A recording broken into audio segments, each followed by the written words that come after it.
talk about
to A1R Psychic Radio, Earth's #1 psychic radio network, and watching Moonstruck TV, enlightening television.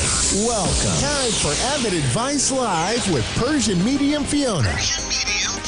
Live from avidadvice.com. Connect direct. In North America, dial 888-454-2751. In London, 20-3519-2158. In Sydney, dial 02-8488-3147. Or online, contact us through our Facebook page, facebook.com/psychic radio. Or one of our websites, askoneradio.com or moonstruck.tv. This is Avid Advice Live on A1R, the Ask One Radio Network. This is me, Fiona, Persian Medium, and you guys know me as a subconscious mind surgeon and also know me as Fiona. So I am in Miami, and I am in Channel 4, CBS television. Here we go, guys.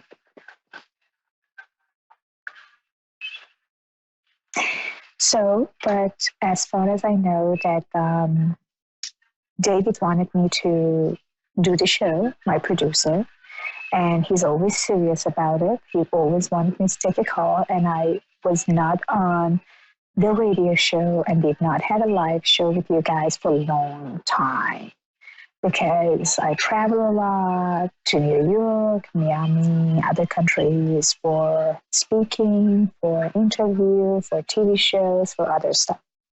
So after the Forbes magazine and Wall Street Journal, when they published my article, so everything just got crazy in a good way. So that's why I got a lot of interviews back to back, and that's why it was very hard for me to catch my schedule. I know my producer is going to kill me now because I do a lot of stuff with my camera. I'm sorry, but I have it in my hand right now. That's why I can control it. Hope you guys doing great. So I'm here. That's why I'm not screaming or I can be loud because I'm sitting here and waiting. Anytime they're going to take me in for that show. But if it's going to be that case, then you guys going to follow with me inside for the moment. So let's talk about energies, and let's talk about like how we can change our energies and how we can make everything be possible. As many of us know, we think that if one time in our life nothing really works out the way that we want, that possibly nothing will happen the way that we wish and desire for. Which answer to that question, or answer to that thought and feelings is completely wrong. You can change your life. You can change your destiny. You can change everything in your life in a second. Wherever you are the only person that could really change your life. You are powerful, and you are nothing than just your thought. So if you feel miserable, it's because you do have a bad thought. And if you really feel strong, then because you know what you want, but you are not sure about what you want. Because basically you are living in your past. Because you do not understand about your future. Because you have all over the place the situation. Let me just move myself. Maybe better for my producer because he's telling me that I'm not really doing good. Okay. So what I'm trying to say is that, I'm sorry, but what I'm trying to say is that you guys can't really make everything work out. But just trusting yourself, believing yourself, and letting everything moving forward. Sorry guys, I can't control the voice here, or sounds, and a lot of other stuff that caught me. But I do have one person that's calling right now, so let's just talk about one caller that's calling right now. I'm sorry. Hello, Travis. How are you doing? Travis, can you hear me? Hello. Hi, how are you? Hi, Travis. I'm doing very well. Thank you so much. Sorry, honey, if I talk kind of not that loud and kind of a little bit quiet because I am right now in CBS Channel 4, so waiting for my interview. That's why I can't scream. So please, you can scream as much as you want because I want to hear your amazing voice and amazing energies. But if I talking not that with that type of energies, it's not because I'm trying to, push you down. So I'm in Channel 4 right now. How are you doing? How's it going, Travis? It's going pretty well. I can't complain. Awesome. So, Travis, give me your date of birth first, my dear, and then tell me about your question. What can I do for you? Go ahead, please. Wait a minute. I'm sorry. Could you repeat that again? I couldn't hear you. I'm sorry. Give me your date of birth. Yeah, I know. Give me your date of birth first, and then tell me what can I do for you. Oh, sure. Yeah. It's December 26, What can I do? 1978. Okay. And what is in your desires and what you have in your mind? What your feeling is? I mean, because I really want to know what I can do and how can I help you to achieve better or to feel better. So tell me about your question. Let me just feel and sense about your question and connect with you. Go ahead, sweetheart. I'm concerned about my career path. That's pretty much what I'm concerned about. There is a couple of things that I can figure it out about your career. The first things that I really feel and sense it, which is coming actually very strongly to me, is that you are really concerned about something that you shouldn't be, and you're recalling all those worriness. I wanted you to let go of anxieties and stress and concern about if you are doing enough or actually if things is going to go the way as you wish and desire for.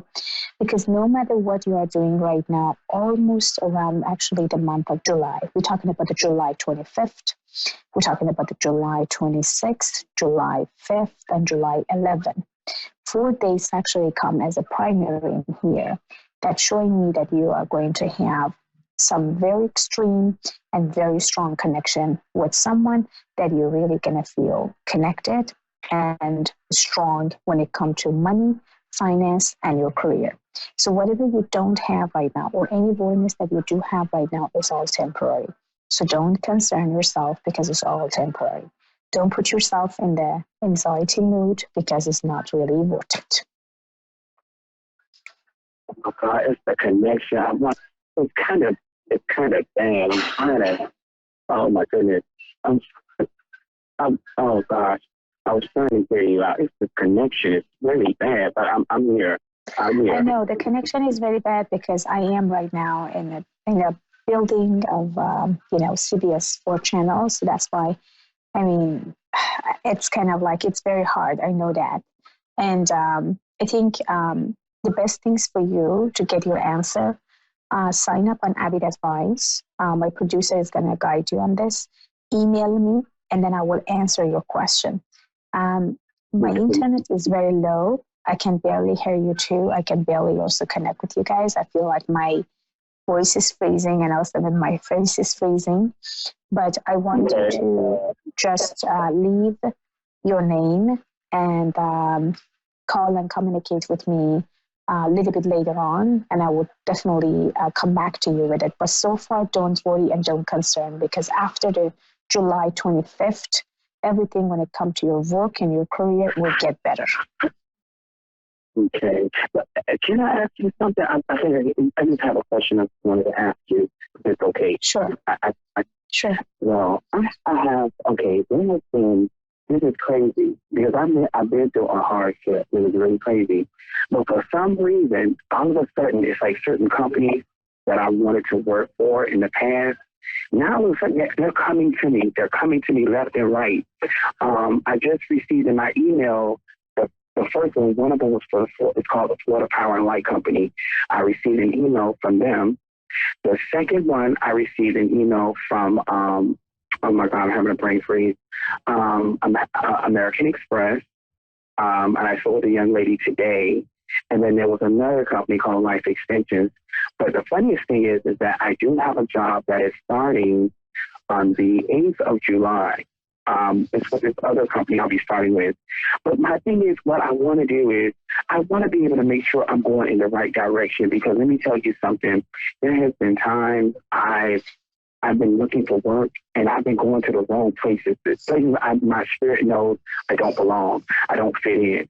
It's a place where there's no connection for me, and I've been tuning into the wrong area.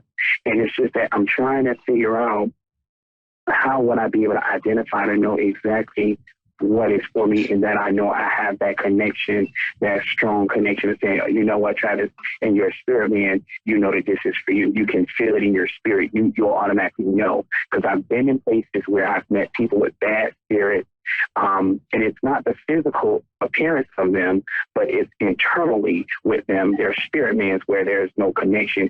It's as if my spirit and their spirit is battling, like there's a war going on. And I always end up saying, you know what, Travis, why don't you just leave? Just leave. It isn't, just go away. Just go away. And that's what I found myself doing in the past. And I'm tired of doing that. Oh, yeah. My advice to you is something that name or kind of like connected with the light, something with the light, white light. That's going to be the company that you're going to really feel good about. They are going to approach, or they may already approach, and you are going to say yes to it. So I'm not concerning about that. So basically, no matter what you are doing right now, this company will come around. So everything is going to be okay.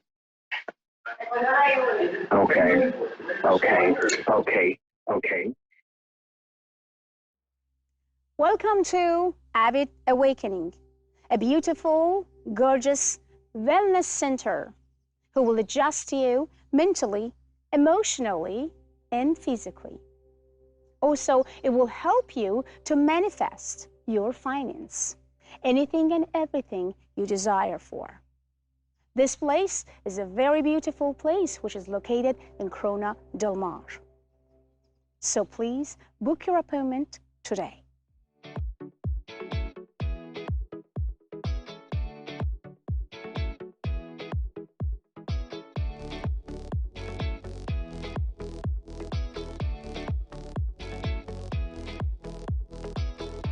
Hey everybody, welcome back. I'm Jack Canfield, your host for Hollywood Live. My next guest, Fia Johansson, is an amazing person. She speaks 5 languages, which I find very impressive. She's emigrated to several countries, has a psychology degree from the University of Stockholm in Sweden. She is a hypnotherapist, clinical hypnotherapist and healer, and God knows probably other things I don't even know about. So I just want to welcome you to the show. Thank you, very Jack. much. I'm so Pleasure thankful. to have you here. So tell us a little bit about your background and the work that you do. Yes, my name is Fia Johansson, as you said, and I'm a clinical hypnotherapist, and hijack the subconscious mind, or basically I say that subconscious mind surgeon. I love that, subconscious brain surgeon. Yes, exactly. And also, I'm helping police officers and private investigators, law enforcement, to finding missing people, helping them with the murder cases and individual cases that come to me from people. Mm-hmm. So all my life, I find my purpose to helping others. And it was easy. I mean, as long as I know I exist, I have to help others. Mm-hmm. And it doesn't matter how. And the funny part, they found me. I never go after anybody. They found me, they asked me, and I'm helping them as much as I can. That's beautiful. Now, when did you realize you were psychic? I was 7.5.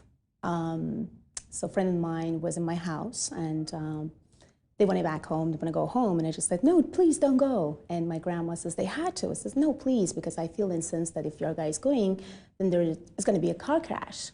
So they both kind of like, just come on, stop it. It's nothing going to happen. Just she just want to let the friend stay.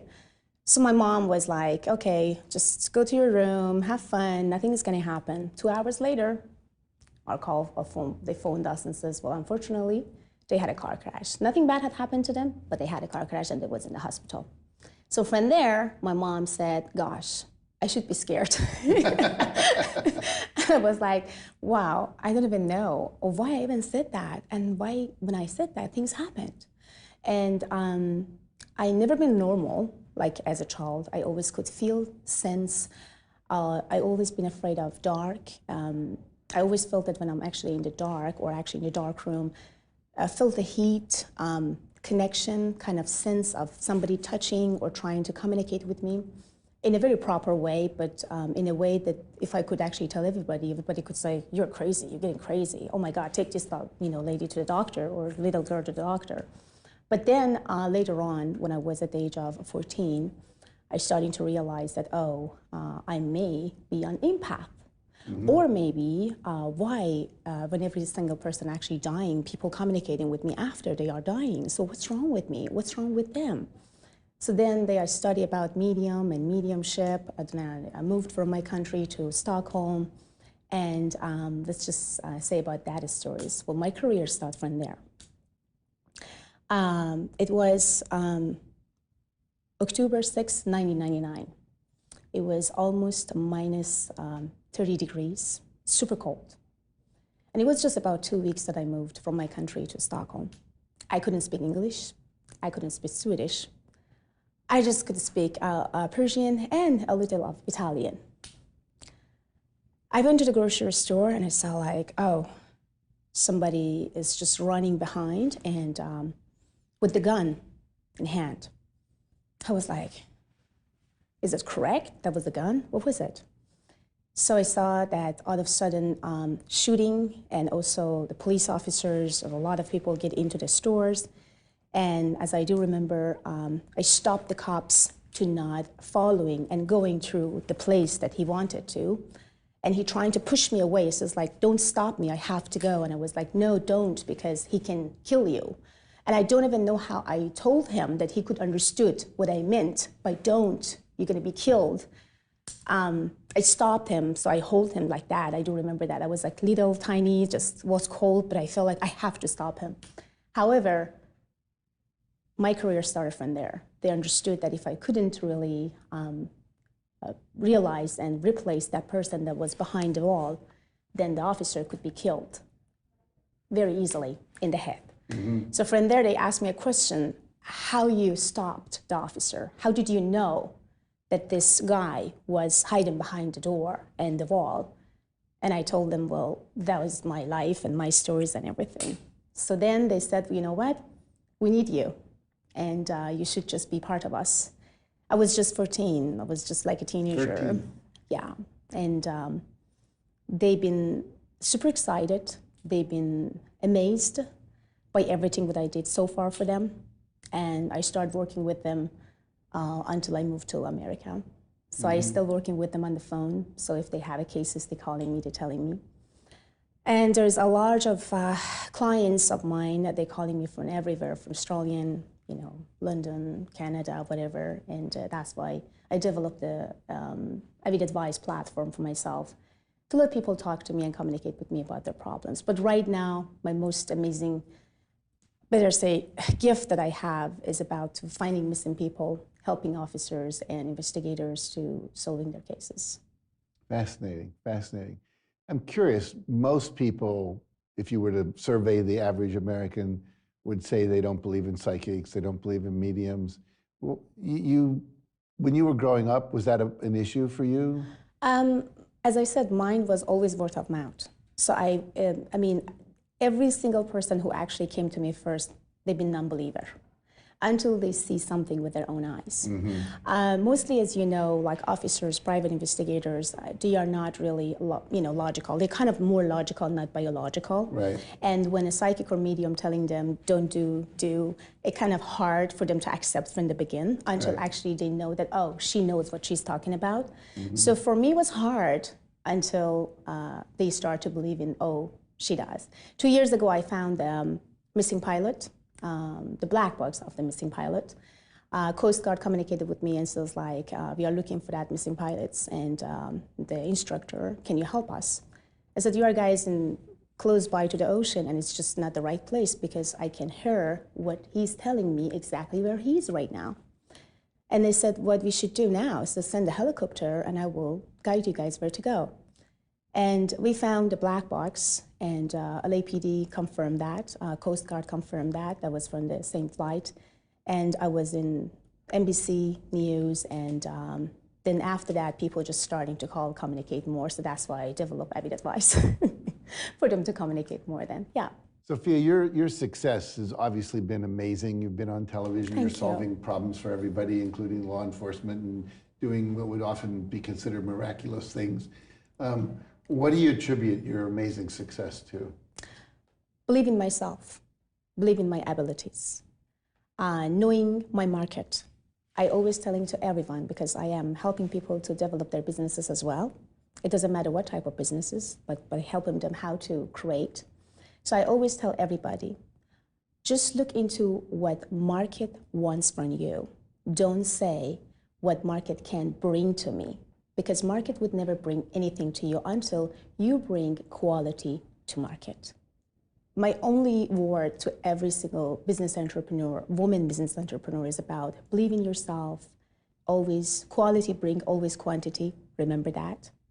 And look around and see exactly what you need, what your market need, and also get in tune with your soul and see who are you, how are you, and if you are okay. Because if you do not have control over your life, then you do not have over control over your business, then over your life and over everything. So stay away from negative people, for negativities, and just be yourself in every single moment and areas of your life.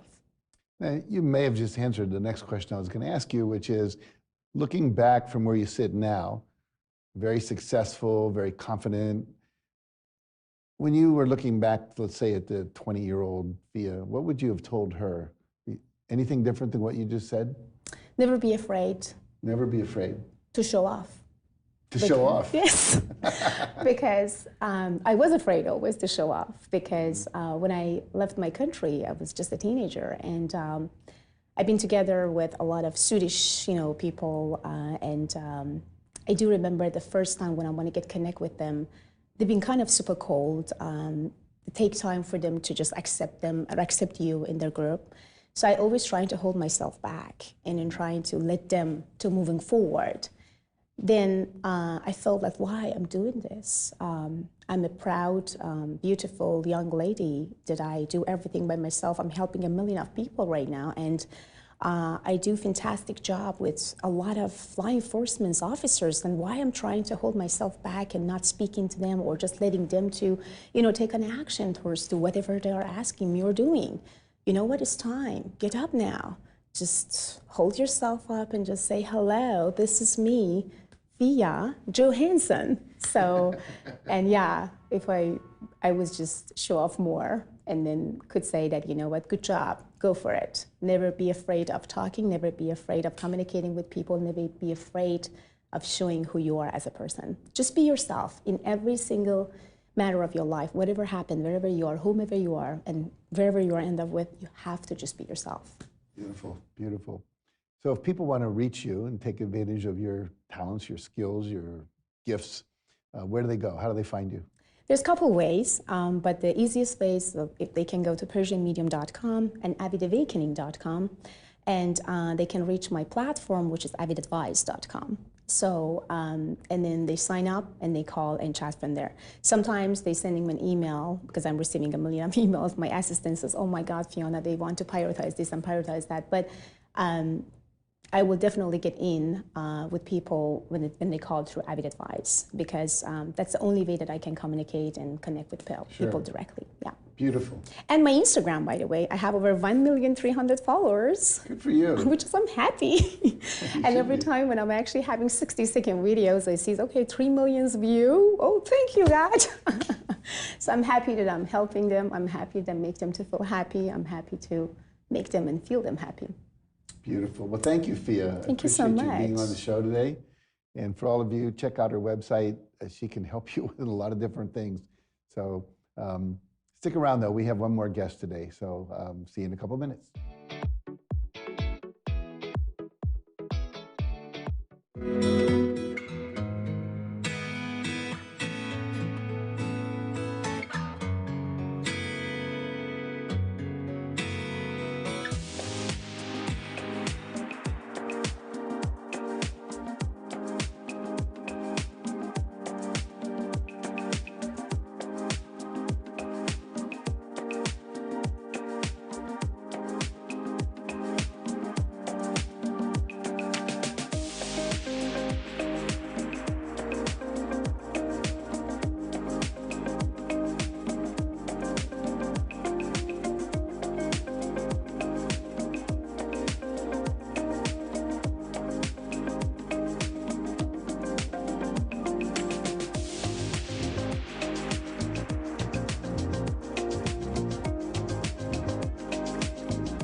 listening to A1R Psychic Radio, Earth's #1 psychic radio network, and watching Moonstruck TV, enlightening television. Welcome. Time for Dream Reality with Mary Amy. Live from MaryAmyOfficial.com. Connect direct. In North America, dial 888-454-2751.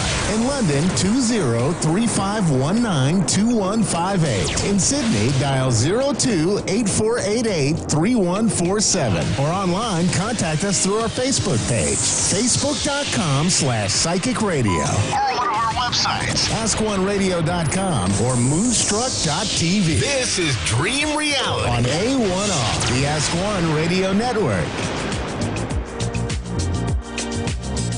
Hi, this is Dream Reality, and I'm your host, Mary Amy, coming to you from A1R Psychic Radio and Moonstruck TV. My site is listed at the bottom of the screen, MaryAmyOfficial.com. I am an intuitive wisdom coach. As an empath intuitive, I'm able to connect to your inner spirit, which allows me to see images, extrasensory abilities, seeing, feeling, hearing information about you. I'm here for you. I see the light, the hope, and the beauty of the universe. I'm a conduit to channel your dreams, helping fulfill your earthly purpose and course to personal enlightenment. I am human and I have faults, but I strive to be a better being and good person. As a coach, I listen, I establish support and trust. On today's show, we have topics and callers. The silence of nature helps me to become more aware of my thoughts. I see and know the truth. Quiet walks in nature will assist you to becoming closer to understanding the universe, giving you subtle messages. Greek philosopher Aristotle once said, "Nature does nothing uselessly."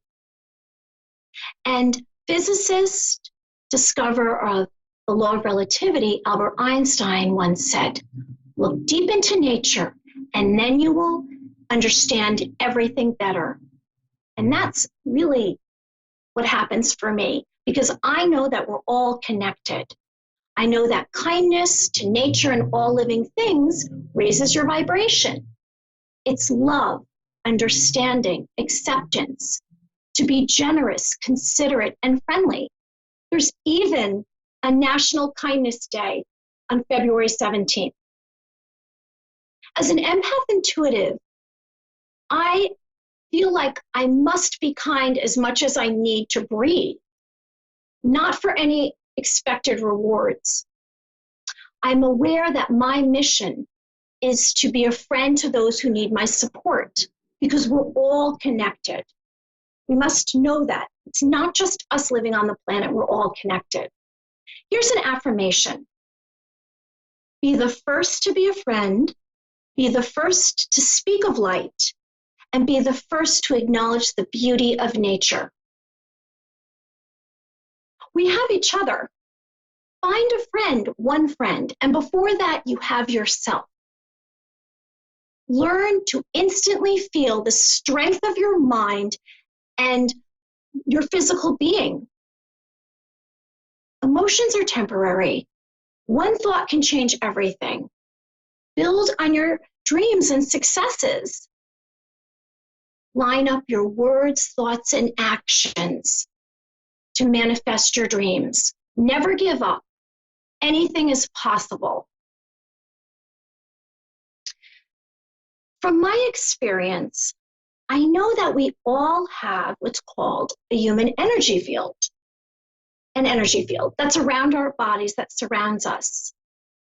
And in that field is stored mental, emotional, physical, and spiritual characteristics. That's why when I give a reading, I can see your experiences and I see symbols and images, because you're literally walking around with all this information. Let's try a visualization technique together. I would like you to close your eyes, and I would like you to visualize this enormous golden, luminous ball of golden light coming towards you, and it encases your entire body. So the ball of light is 6 foot by 6 foot. Okay, so breathe. The ball of light is surrounding you. Do you feel its positive energy? I want you to feel its warmth and its protection. And I want you to understand that that golden ball of light will help you engage with being closer to the beautiful spark of light that's in each of our hearts. Go watch a sunrise, a sunset, and connect to that spark of light that's in your heart. There's something that's called emotional freedom technique, which is a healing exercise. And what that is you're tapping on your meridians and you're saying an affirmation. So it goes something like this. I love myself, I accept myself. I love myself, I accept myself. I love myself, I accept myself. I love myself, I accept myself. I love myself, I accept myself. I love myself, I accept myself. These are the points. I love myself, I accept myself. Wait, which one is it? I love myself, I accept myself. I love myself, I accept myself. And then right here, I love myself, I accept myself. I love myself, I accept myself. And that can reestablish your energy that's coursing through your body, which is universal life force energy. This is a new concept. When people say their chi or they say their essence, they're talking about the spiritual energy that's coursing through your body. That must be balanced for you to achieve your dreams, manifestations, affirmations. Let me share with you again The Four Noble Truths, which is a book that I read back when I was, I don't even know, it was years and years ago. And it's about Buddhism. And it's about the Four Noble Truths. And it talks about being compassionate and kind. And I'm going to remind you, I had made up this little chart. And this chart is the 4 elements of love, which is the number 1 is kindness, which I spoke about today, and compassion, and joy or happiness, and freedom.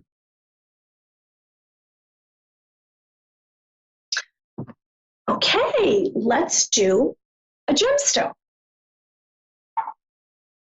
Today, I'm going to share with you the Amazonite gemstone. It's the green gemstone. It's very, very healing because a lot of my topics today are about self-healing. So the gemstone Amazonite is a healing and helps with emotional issues and clarity and truth.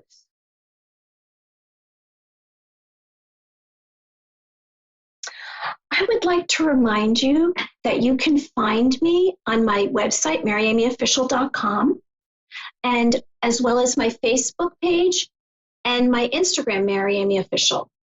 I would also like to thank my producers, Constance and Dave, for allowing me to have my show, Dream Reality, on their psychic network.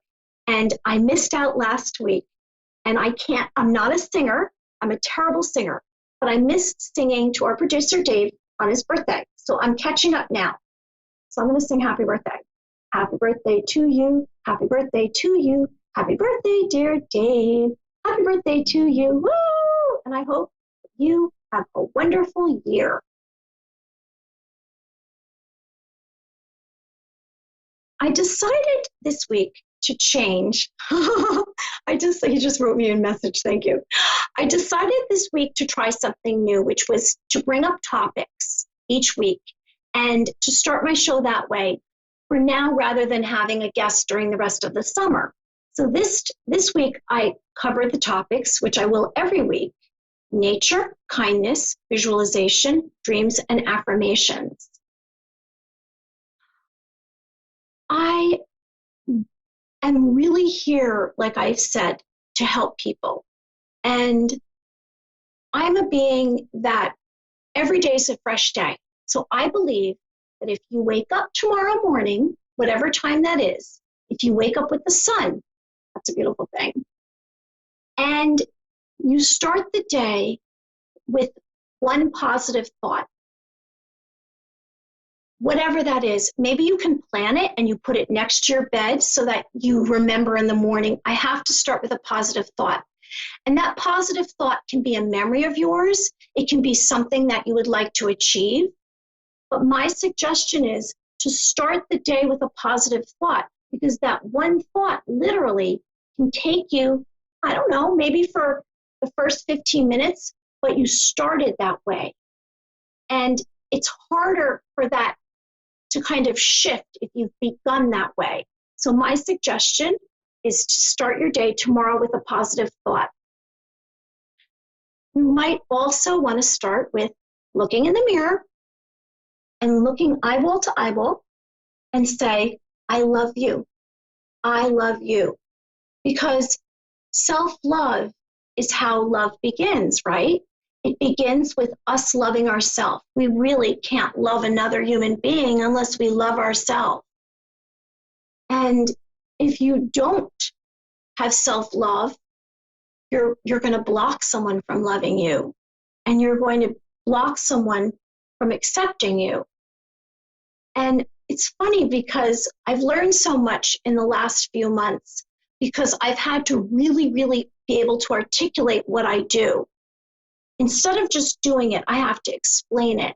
And I've realized I had to go through some things myself, which were, there was people that I needed to forgive in my life that I kept thinking, oh, I did, but I really hadn't.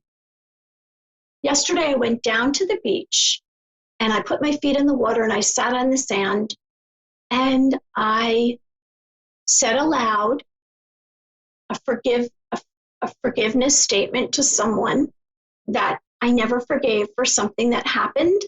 And it happened over and over, but I forgave them. And I didn't forgive them for myself.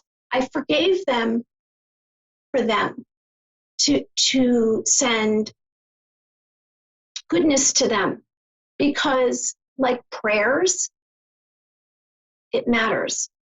So I'm saying, before I get the first caller, I'm going to say that I'm saying that we should all forgive others.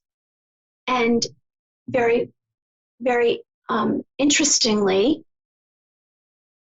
it helps us when we forgive other people. Oh, I have a caller. Oh, I have David. You get these long distance callers. It's amazing. And I can't pronounce it. I'm going to butcher the name. It's Burnmouth. David Burnmouth. David in Burnmouth, England. Hi, David. This is Mary from Dream Reality. How are you? I'm all right. I'm good. How are you? You're good. I'm good. So I instantly received information that you are someone who you're actually a very stubborn person, and I'm not saying that in a negative light. I'm just saying you're a stubborn person and you are cautious before you leap into things. So it's funny that you're calling a psychic in Rye, New York. Let's see what I see. Okay, and what I'm getting from you is a rock. I'm getting I'm getting one rock. Actually, it's a very, very big rock. Let me see what I'm seeing. So I'm getting that you are grounded. And what I mean by that is that your feet are firmly planted in the earth, and you are not a person that wears your heart on your sleeve. And if you're emotional, okay, so when you're emotional, it takes a lot for you to kind of burst, but you will burst. And when you do, it doesn't happen again for a while. Is there a direction you would like me to go into? David?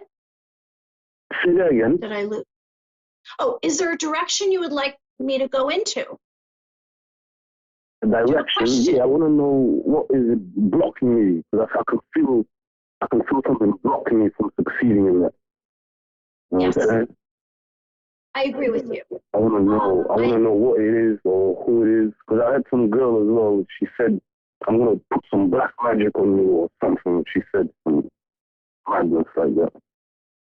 Okay. All right. So let me give you some suggestions.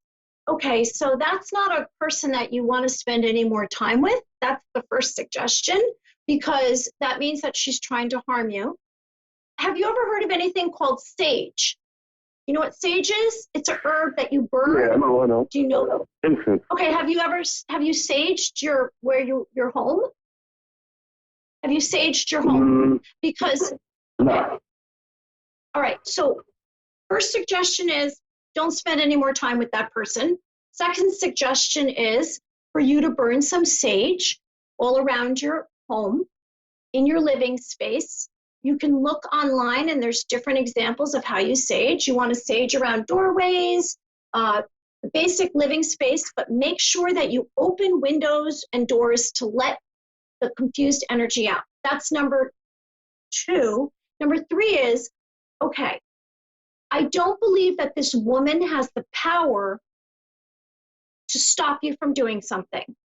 Maybe she gave you that thought and you're holding on to it, but I don't believe that she can do that. And the reason I'm saying that is because I'm getting that you're like I said, a stubborn, very grounded human being. So it's not easy. And I even had the image of a rock, like you're a rock.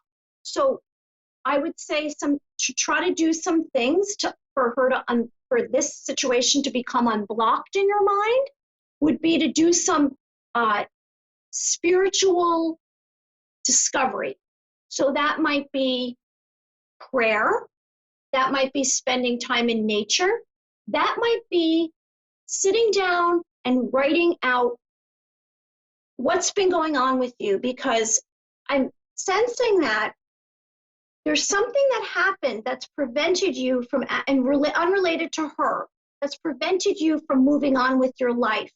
And it's almost like you're in a closet and you think things are going to change, but you have to move forward yourself.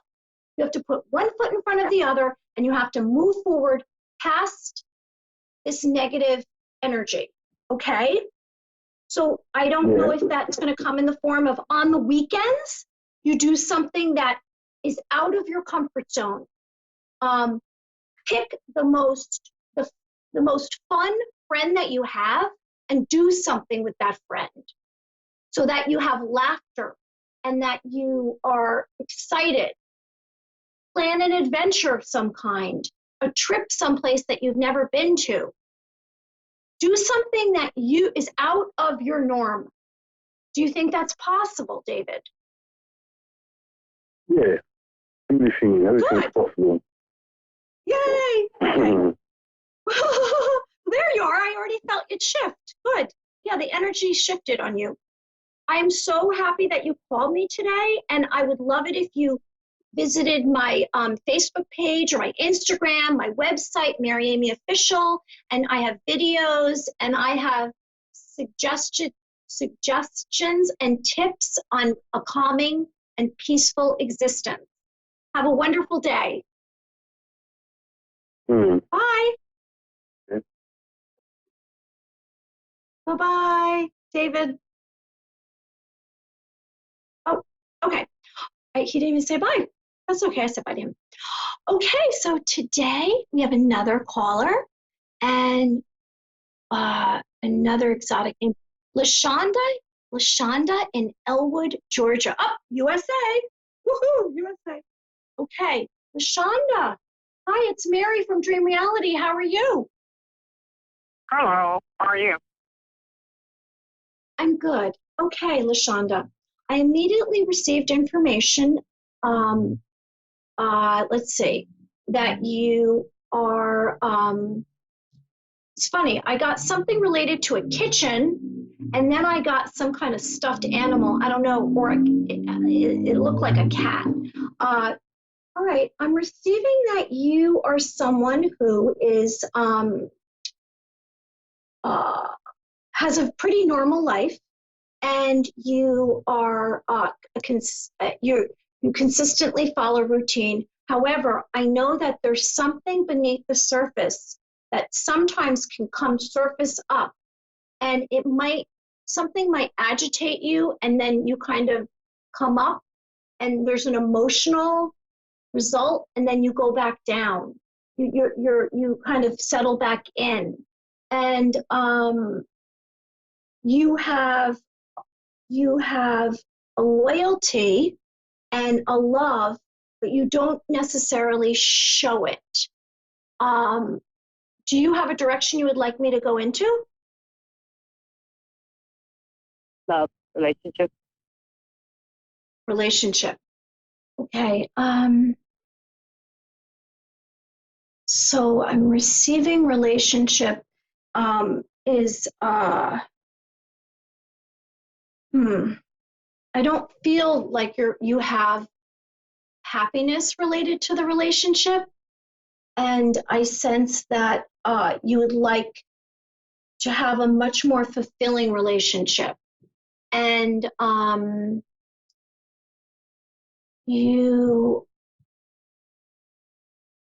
I think that sometimes you attempt it, but then you don't feel like you've made progress, so you give up.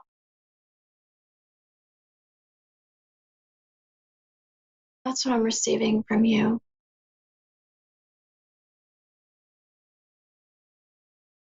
Okay. Can you hear me? Yeah. Yes, Okay. I can hear you. Okay, you can hear me. Do you want me to give you some suggestions, or? Well, Sure. Reconciliation. say it again. Sure, on reconciliation. A recent what? Sorry. Reconciliation. Oh, recent. Oh, okay. A recent reconciliation. Okay. All right. So I'm sensing that I know that it takes a long time for you to establish relationships. So then you fully become invested in that relationship. And then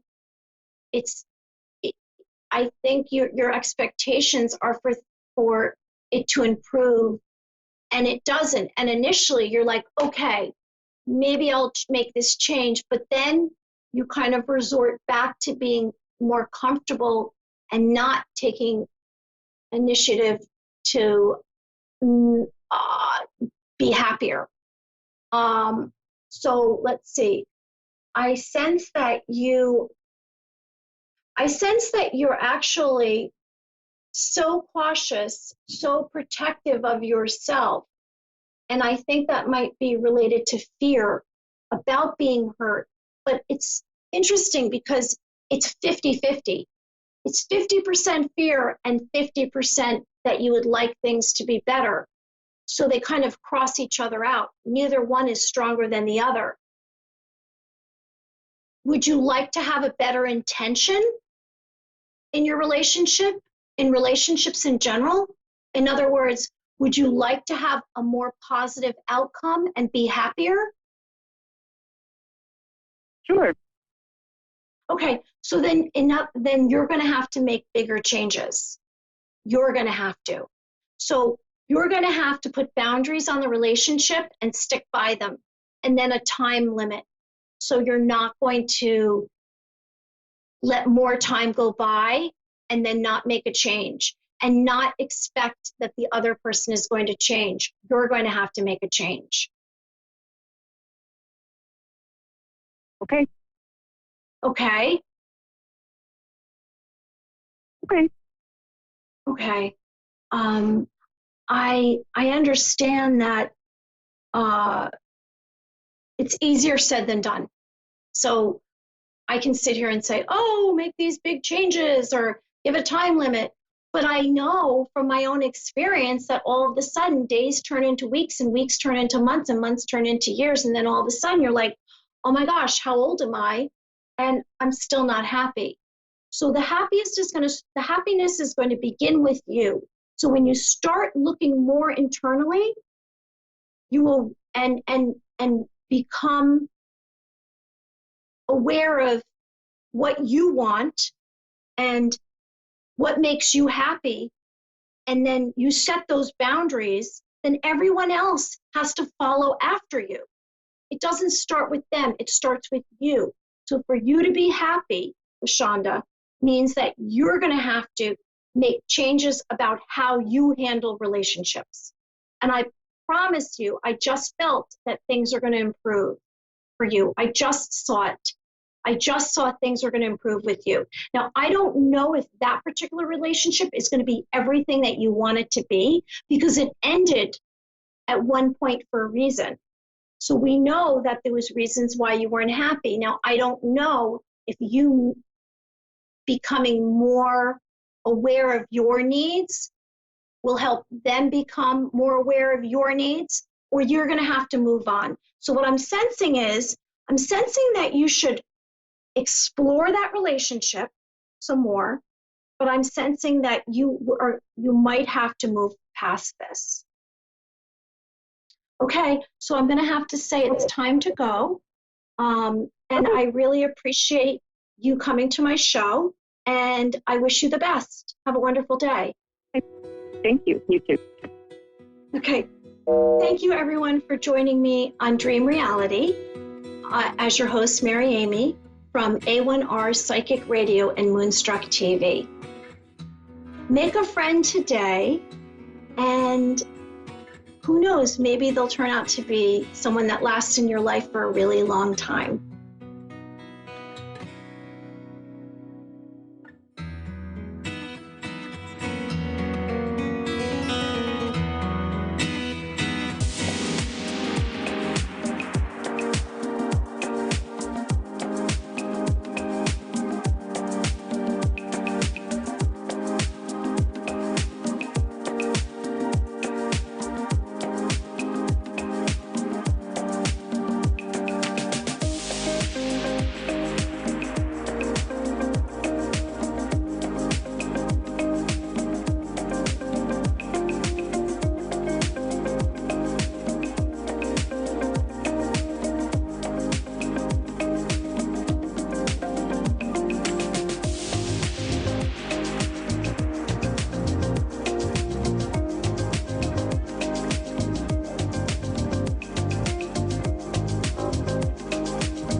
You're listening to A1R Psychic Radio, Earth's #1 psychic radio network, and watching Moonstruck TV, enlightening television. Welcome. Time for a gateway to the spirit world with Gail Moffat. Live from GailMoffat.com. Connect direct. In North America, dial 888-454-2751. In London, 20-3519-2158. In Sydney, dial 02-8488-3147. Or online, contact us through our Facebook page, facebook.com/psychic radio. Or one of our websites, AskOneRadio.com or Moonstruck.tv. This is a gateway to the spirit world. On A1R, the Ask One Radio Network. Hello and welcome to A1R Psychic Radio. And now we're going to have a great show tonight. And I was just thinking about, from a spiritual point of view, I always like to do a little bit of a spiritual talk before we start. And I was just thinking about one of the things, as perhaps, the regular listeners, you will know that I am a medium. And one of the things that happens to me as a medium and happens regularly is that I bring through people, loved ones, and they are full of regret and full of remorse. Because when they get over to the spirit world, they really have to sort of really look at themselves and look at what they've done and try, because those bad things that they've done will hold them back in their growth and moving forward. And so I often see people come forward, with just great sort of regret and sadness, and it takes them some time to actually get that forgiveness from people perhaps on the earth plane for things that they've done, or it can be another, a number of reasons as to where this will sort of end up. But the point is that what I've been led to understand and what I've learned from being a medium is it's almost as though if we've done something wrong in this life, or if we've, whether it be just something really small or big, it's always worth dealing with it before we get to the spirit world. Because if we don't, I think it sometimes is a little bit harder because we have, to get that, those issues sorted. And so I think that's sort of quite interesting. The other thing is that when people come through, in mediumship, I always feel that they come through on a sort of a healing vibration, and that healing vibration is about sort of, perhaps healing those people in the spirit world for things that they've done. And we often forget, we want a reading and everything. We often forget how the impact of, what a reading will do for the person in the spirit world, and their needs and sort of what we can do for them. And of course, I think that, giving a reading to somebody in here is incredibly rewarding and healing, and can sort of be have a lasting effect on you if it's a good reading. So I think sort of, I think my real sort of main sort of talk is about thinking about the needs of the people in the spirit world and what their needs are, and how they need to sort of put things straight and apologize. But I know that we have some callers waiting, and I think it's quite important to get going and get some readings. And we have Debbie in Lebanon, Kentucky, USA. Are you there, Debbie? Yes, I am. Hello, and how are you this evening? Oh, it's probably this afternoon for you there, isn't it? Yes, it's 3 o'clock. 3 o'clock, okay.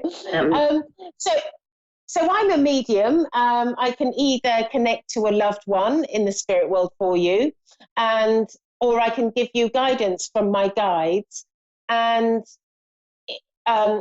we generally only have about 10 minutes. So it's a real sort of taster reading. So where would you like me to focus?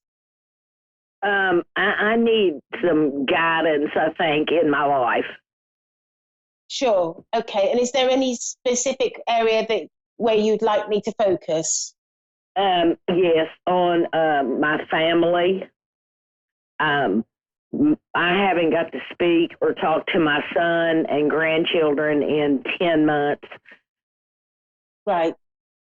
Okay. I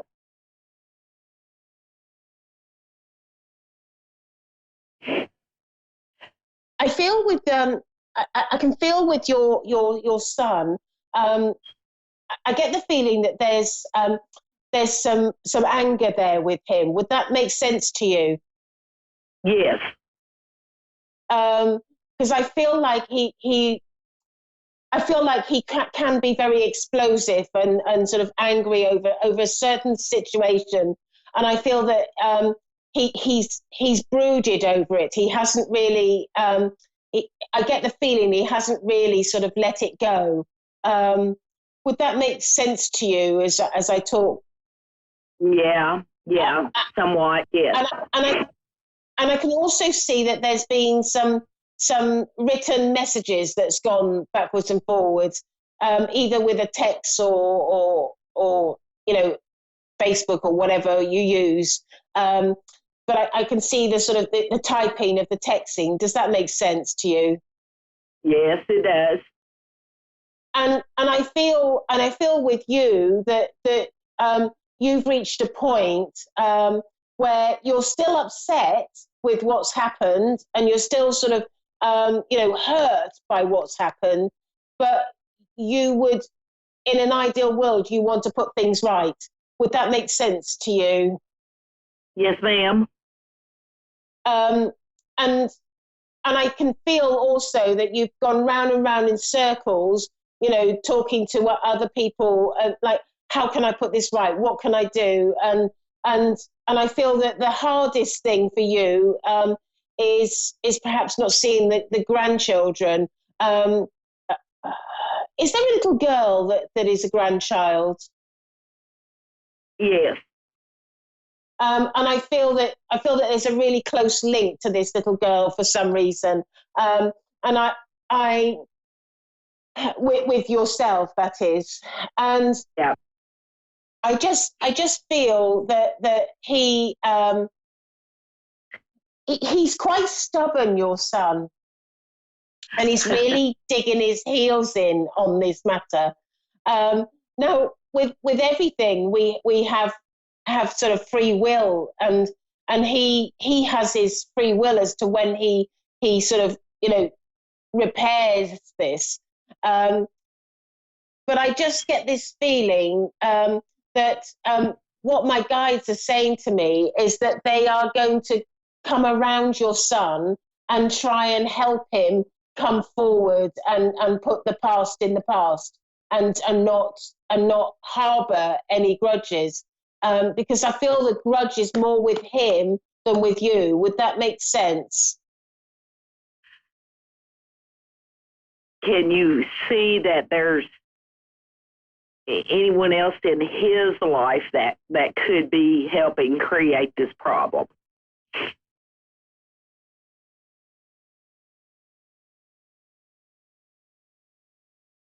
Yes. Yes, I feel like because I feel like there's a woman involved as well. I don't know if this is a partner or girlfriend or wife. I don't know, but I just can sense this woman around. And she's. So do you think it will get resolved soon? Well, what my guides are saying to me is that they are. They've made the decision that they're going to help you repair this, and so and they feel that the problem is more his end than yours, and they're going to come around him and try and guide him to come back to you. And I know that they're going to be working hard on that. Yeah. I feel that at the moment where we stand now is that he's got his heels well and truly entrenched in the ground. He's very, very stubborn. But I do feel that that's true. Pardon? That's true. That's true. Yeah. And I do feel that there is a woman around, and she's just going on and on and on, like, you know, sort of not, you know, right. I don't think she's really helping matters, and I feel that what my guide is saying to me is that almost like they're making I've got a lot of guides that work with me, and they're a lot of them are from the Bible era. They're from the Bible, and well, they all are, and yeah, and they're saying to me that they're making a promise to you that they're going to get really close to you and your son and the lady involved, and they're going to try and help steer him back to you. And I guess we just need to watch this space, because they're making that commitment to you, and they're making that commitment to help you. And they're saying to me that it's really important that he reconciles his differences with you, because they're making me feel as though he will end up on a long-term basis regretting it, because it's almost like it's important that he reconciles, sort of like sooner rather than later. Yeah. Okay. And then I've got another question that's family related, if I have time, if that's okay. You've got a little bit of time. Go for it. Okay. All right. I have a family member that lives here that's younger, and I just want to know, can you feel or see anything about what type of a person that the future would hold for them of becoming? And this is somebody that lives with you? Yes, ma'am. Is this a girl or a boy? I can't quite get it. A boy, it's a boy. It? Yes. Yeah, I just got suddenly told. As I asked, I said, boy, they told me. Yeah. Right.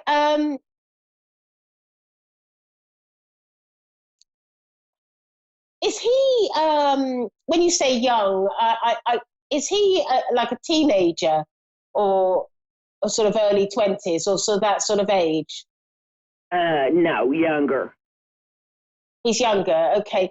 Well, what I'm being told by my guide is that I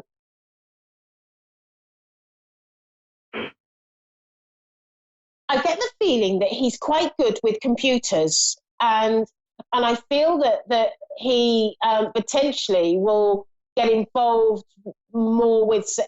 I think that if he were to get involved with, say, like computer studies or computer science or whatever the course is, I just get the feeling that he could succeed quite well. Do you find him to be interested in computers? Yes, ma'am. Yeah. And I feel like a little bit better than the average. That's what I feel. Yes. I feel like he's got a real flair for computers, and I just get this feeling with him that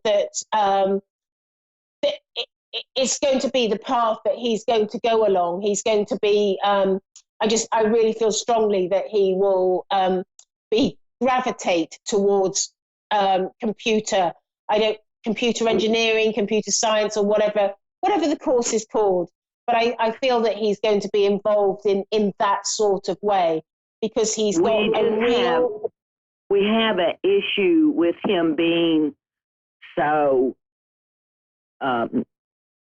defiant, and I just, that's really what I want to know, if he's going to come out of that. He came from another household, and some troubled things, and and he's just being really defiant with us, and we're trying really hard to, raise him the right way. Yeah. And not let him turn to, the wrong avenues. Yeah, but what I'm being told is that although he's still defiant, although he's still difficult, he's not as bad as he was when he first arrived. And I feel that there has been some sort of improvement. And I feel that you're going to notice that gradual improvement as time goes by. And I'm being told that you've got nothing to worry about. He's really going to turn his life around, and he's going to be really good. Nothing to worry about. Now, I've got to, does that all make sense to you? Sort of like how he's got it? Absolutely. He's 100% better since he came here. Yes. Yeah, and my guides are assuring me that he's only going to get better. He's going to get better. He's going to do really well academically with computers. He's going to do well. But I thank you very much, Debbie, for calling in. Sadly, we've run out of time and I have to go to my next caller, but it's been lovely speaking to you. Find me on Facebook if you want to connect with me. And my name's Gail Moffat. Okay, thank you. And you have a great day, ma'am. You too. Thank you. So we have Mary Beth in Spencer, West Virginia. Are you there, please? Yes. Hi, Mary Beth. And what a gorgeous name. I love your name. Thanks. And so I am a medium, and I can connect to a loved one in the spirit world, or I can connect with my guides and give you some guidance. Is there somewhere in particular that you'd like me to focus? On my relationship and my children. Right.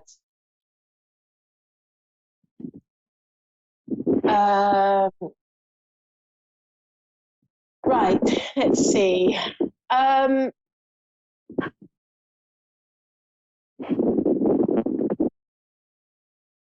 going to focus. I was thinking I was going to focus on the relationship, but my guide has just pulled me away to no. We've got to talk about the children.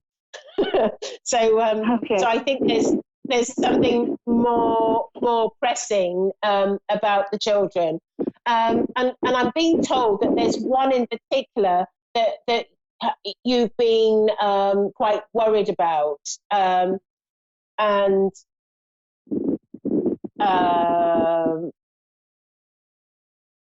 I feel that this is sort of like something to do with sort of like an academic ability. And I'm being drawn to something like having sort of, a hyperactive sort of energy around him. Would that make sense to you, one of your children? Yes. Has one of your children been diagnosed with ADHD? My oldest. Right, okay, because that's the one that I'm being drawn to. And I'm being told by one of my guides another one of my guides that's stepping forward, and they're saying that they're going to be bringing healing to your son, and your son is going to. I need to try and put a caveat in because I'm on live. I'll tell you what they're saying to me. They're saying to me that they're going to bring healing to him, and he's going to improve. And so my caveat is that we have to sort of this is for entertainment purposes only, and so not to take it too seriously. But that's what they said to me. Having said all that, and they're saying to me that it's really important that you are aware of this. You are aware of the healing that is coming your way for your son, and that you will and he will sort of improve quite a lot as he goes on. Have you been particularly worried about him? Yes, I'm not allowed around him. I lost him through a CPS case. Right. I didn't quite hear that because the sound was a bit jumbled, but I heard yes. I don't have him. I lost him through a CPS case, so I don't get to be around him. Okay, and because me and Otis had a special bond. Okay, because I'm being told that he's going to be receiving some healing, and I feel that the healing is going to sort of massively help him and improve him. I'm also I'm asking about yourself and sort of reconnecting with your son, and I'm being told that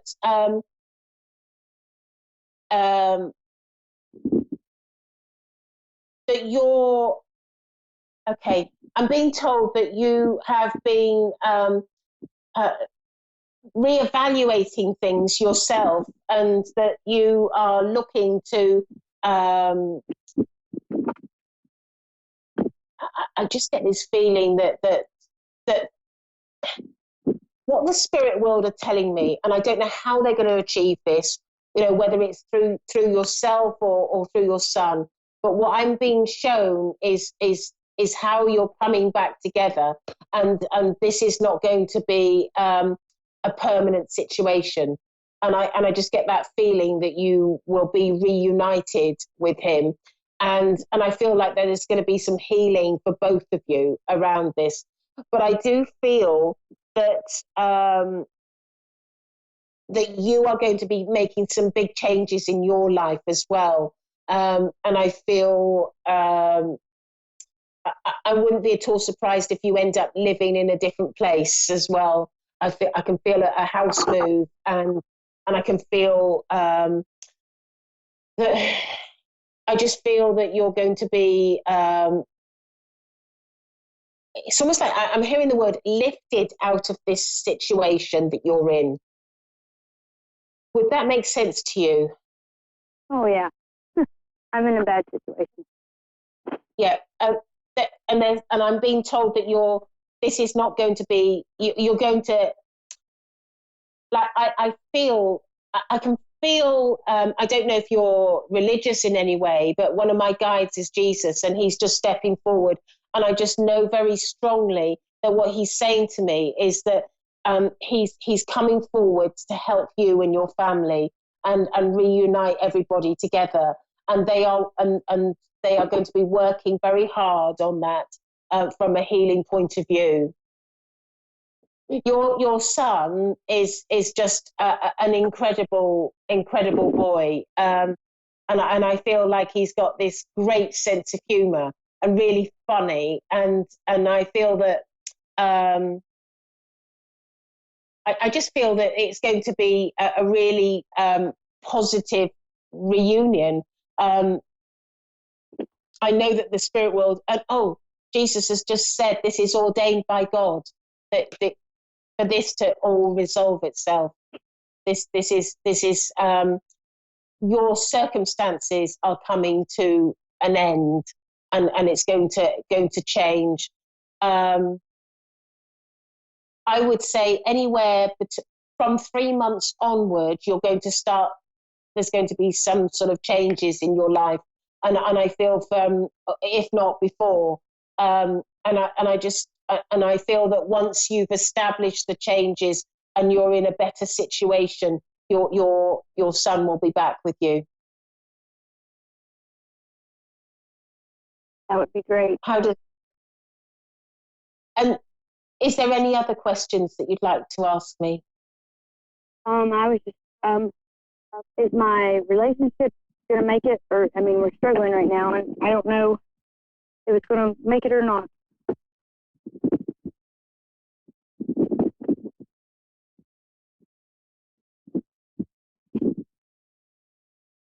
Hello? I get the feeling that your relationship is has been part of the problem, and I feel that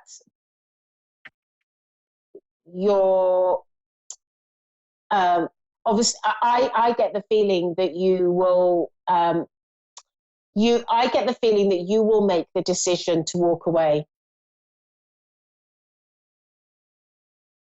But obviously, you've got your free will, and so if you decide not to, you can. But I just get that feeling that you're going to be putting other issues, other priorities in front of the relationship, and I feel the relationship. I just get that feeling there's been up and down, and I get the feeling that there's a selfishness around this relationship as well, and I feel that you're and at times your heart's not in it.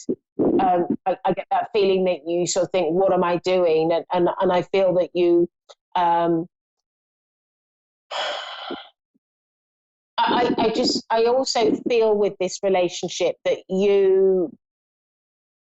I get the feeling of vulnerability from you in this relationship, that you almost like you need to be in a stronger situation to improve your circumstances and get your child back. Does that make sense to you? Oh, yes, perfect sense. But what's so incredible is you've got my guides coming around and giving you some healing, and it's been ordained by God. So isn't that wonderful? And I wish you so much luck. And if you need to speak to me or find me, I'm on Facebook, and my name is Gail Moffat. That's Gail, and Moffat is Moffat. And it's pretty obvious who I am when you get onto Facebook, if you want to find me. So good luck with everything. All right, thank you.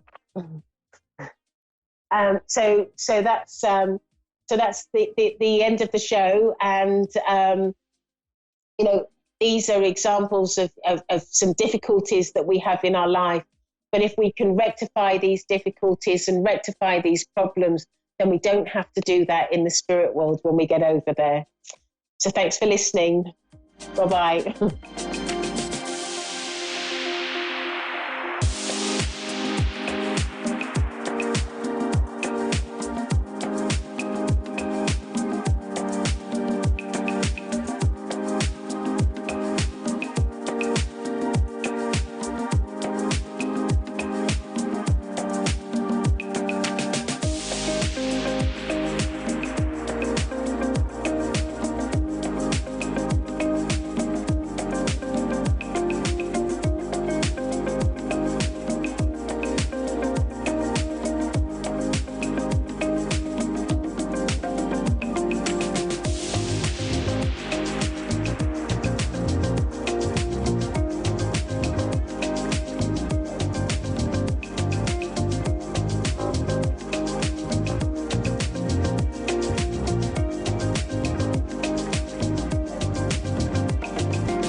listening to A1R Psychic Radio, Earth's #1 psychic radio network, and watching Moonstruck TV, enlightening television.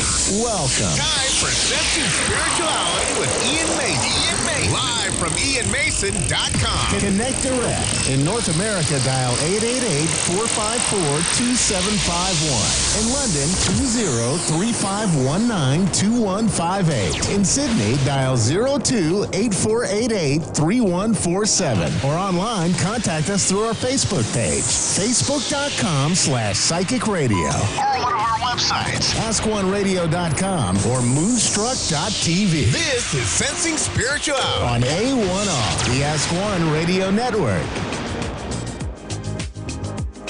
Good evening, everybody. Welcome to the Sensing Spirituality Show with me, Ian Mason, brought to you kindly by A1R Psychic Radio and Moonstruck TV.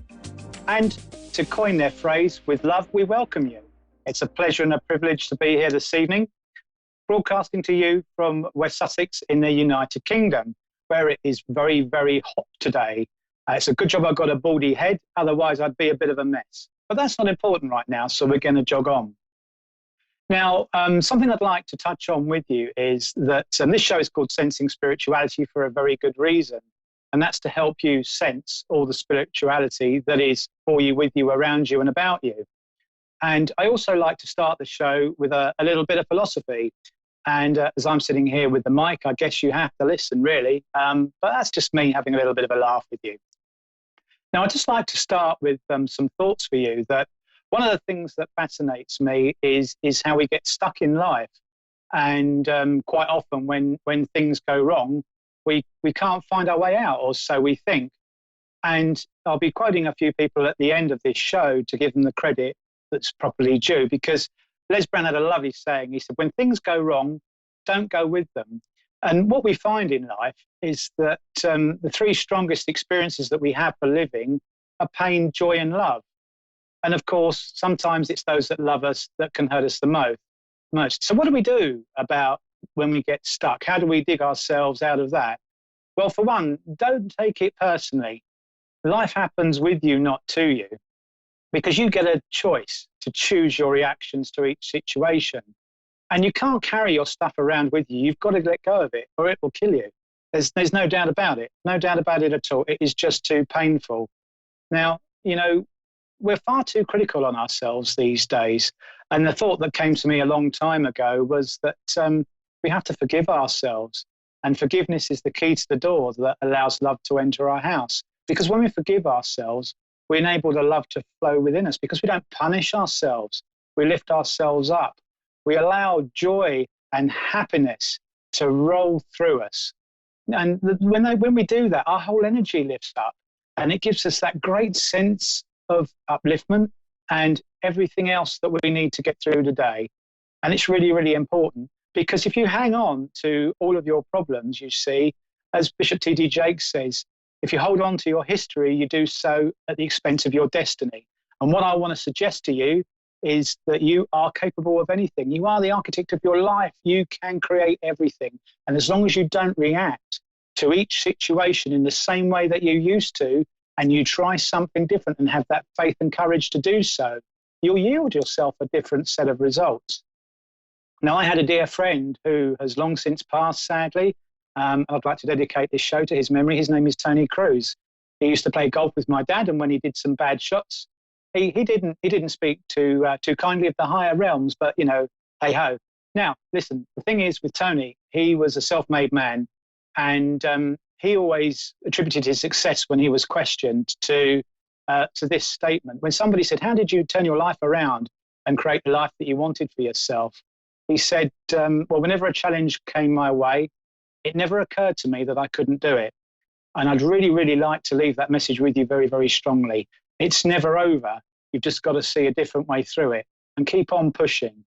And you really will bring your dreams that step closer to you. Hold your vision, have that unwavering faith and confidence in yourself. And if you ever don't think that you've got that belief in you, know that everybody here at A1R and Moonstruck TV and all the hosts here have all the skills and abilities and gifts to be able to help you with that. So keep tuning into our show. So with love, we leave you as we move on to our first caller, who I know is waiting in the wings to come through. Hello?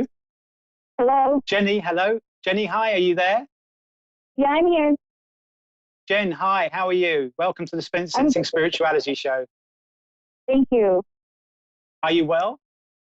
I am well. How I am fantastic. well. How may I help you this evening? What can we do for you? Well, I've just come into this, well, I've come into myself more lately. I went through a Reiki Master class and received my Reiki Master back in April. I guess I'm just wondering, like, what I can do to further my gifts and abilities. Okay. Well, the first thing I want to say to you is you just need to feel the joy in what you do. Because you see, like I was saying in the intro there, when you feel the joy that you do, you get that buzz. But what that buzz is that's a divine connection that comes through you as an affirmation to let you know you're on the right path. Now, sometimes we find that we start from a place that gives us the confidence and the fulfillment and the affirmation that we're going the right way. But we shouldn't keep our minds closed to other abilities or signs or thoughts or ideas that pop into our minds along the way to do something different. So, for example, if I didn't do that, I wouldn't be sitting here right now. And I sincerely mean that. Some of this stuff can be life-changing for us. And so what I would say to you is allow yourself to be connected most strongly and feel in every cell of your body everything that you're doing. And if you really truly feel that you're doing it with love, you'll find that you'll tune yourself in as you go. And you'll have these ideas and this intuition that pops in that, oh, I might just try something differently, or I'll work differently with that, or I feel that I need to try a different way to approach that healing, because that's the intuitiveness that we allow in. Okay. Does that help you? So it's really opening yourself up, because, go on. Right. Yeah, I'm here. Yeah. Yep. So, you know, what I want to say to you is that when you feel it and you love it, there's a saying that by Marissa Peer that says, when you do what you love, you have purpose. When you share your purpose, you have meaning. And that's the fulfillment that we all have when we're authentically aligned and authentically empowered. So, you know what? It is the most fantastic feeling to make headway and progress with what you allow to unfold deep within you. And when you really feel that, just go out and apply it, because this is all experimental. You know, every time that I get up and I do a demonstration or a reading, you know, whilst I have the best intentions and I send my intentions out for the universe to guide me on my way, you know, it really is a leap of faith. But it is about believing in ourselves, because if you have faith in you, then faith will find its way to you. And then you get that extra little boost and off you go. Does that help you? Awesome. It does. Thank you. That's all right. Just believe in you, because we do. And, you know, I'm sure you'll go on to great things, and keep going. Absolutely. All right. And God bless you. Thank you. God bless you. And you. Okay, I got Bojana, if I've said that correctly, in Stockholm. Good, Bojana. Good evening. Good evening. How are you? Are you well? Yes, I'm well, thank you. Good. It's so lovely to connect with Stockholm. I don't think I've done that before. How may I help you this evening? Well, I really don't know how to say this, but it's about my family, really. My daughter, she's heartbroken and in trouble with the law, and we have never been that before, ever. But this is because of her boyfriend or ex-boyfriend. So, Okay. So I would like to know how it will go, actually. Okay. Well, why don't we just tune in here with your permission, and just let me see what comes for you. So we'll start as I just link in with your energy. Would that be all right with you, my darling? Just to see a little reading come through for you there. Of course. Okay, that's wonderful. Okay. All right, now let me just see where I'm going with this, because I've got a couple of people. It sounds really funny, this. They're walking around in the back of my head. Okay, all right. Okay. What are you doing? Okay, my darling, would you understand a motherly figure that would have passed of a heart condition, please? Either a heart attack or a heart-related condition? A motherly figure, yes, my mom. Yeah, okay. And would you understand this lady, please, as she comes forward? Your mum, I'm sorry, but she calls herself a lady. I know that she would have been a lady too. So I know that she would have been quite an upstanding lady, and a lady that put a lot of effort into focusing her life going the right way and to raise her children. The way she makes me feel is properly, without that sounding rude to you, but very much focused on, you know, your rights from your wrongs. That actually sounds more like my grandma. Okay, that's all right. And I just had that motherly sense at the start, and that's why I didn't come straight out and say much. But what I want to say is a lady that is a big motivator for the family and comes with a lot of love for you.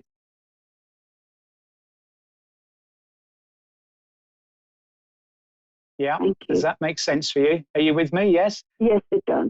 Yes. How fantastic. That's good. Now, what your grandmother, and that feels a better connection for me once you acknowledged her, do you understand why she's trying to get my attention to the lady whose name begins with the letter H? With the letter H? Yeah, H for Harriet. It could be, because my mom is still alive, and that could be her, but her name is in Serbian, Jelena, but you might say Helena. So that's the same name. Okay, I'm not going to make that fit, because you see, I didn't get it exactly like that, but I was just hearing an H sounding name. But what I say in these situations is that doesn't feel wrong for me. That feels like a good fit. And would you also understand that your lovely mum there would be not wanting you to carry too much strain on your shoulders right now, because she says you've been through a lot in your own personal relationship? Me? Yes. Yes, but I really don't have any relationships right now. No, but my darling, with the relationship with your family, because I get the feeling that what family, you do is yes. Yes, because I get the feeling that wonderful. I just get this sense that you are effectively, I don't want to say carrying everybody, but you very much have to still support people because they come to you for advice. All the family, that is. Does that make sense for you? Yeah, it is like that. Yes, okay. And would you also understand that your grandmother's telling me that you've been having a little trouble with your lower back? Yes. Your grandmother just mentioned.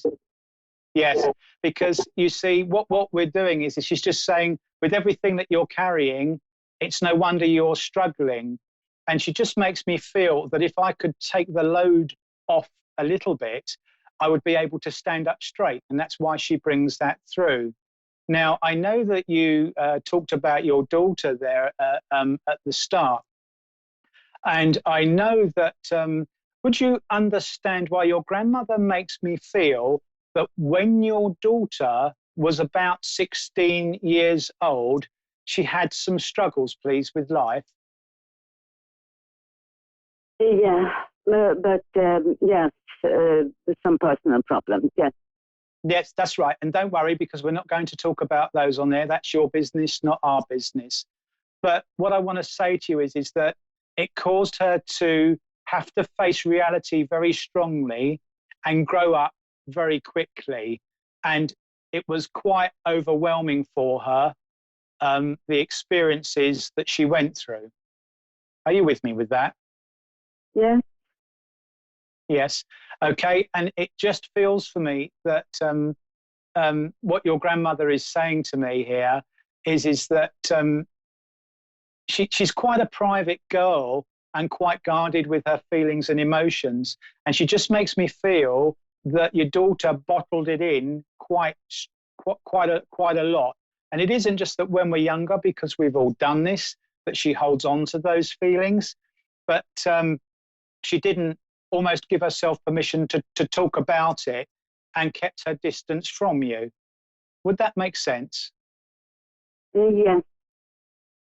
Okay, because what your grandmother's saying is that your daughter, bless her, has a lot of love for you, you see. This is the feeling your grandmother is putting through me.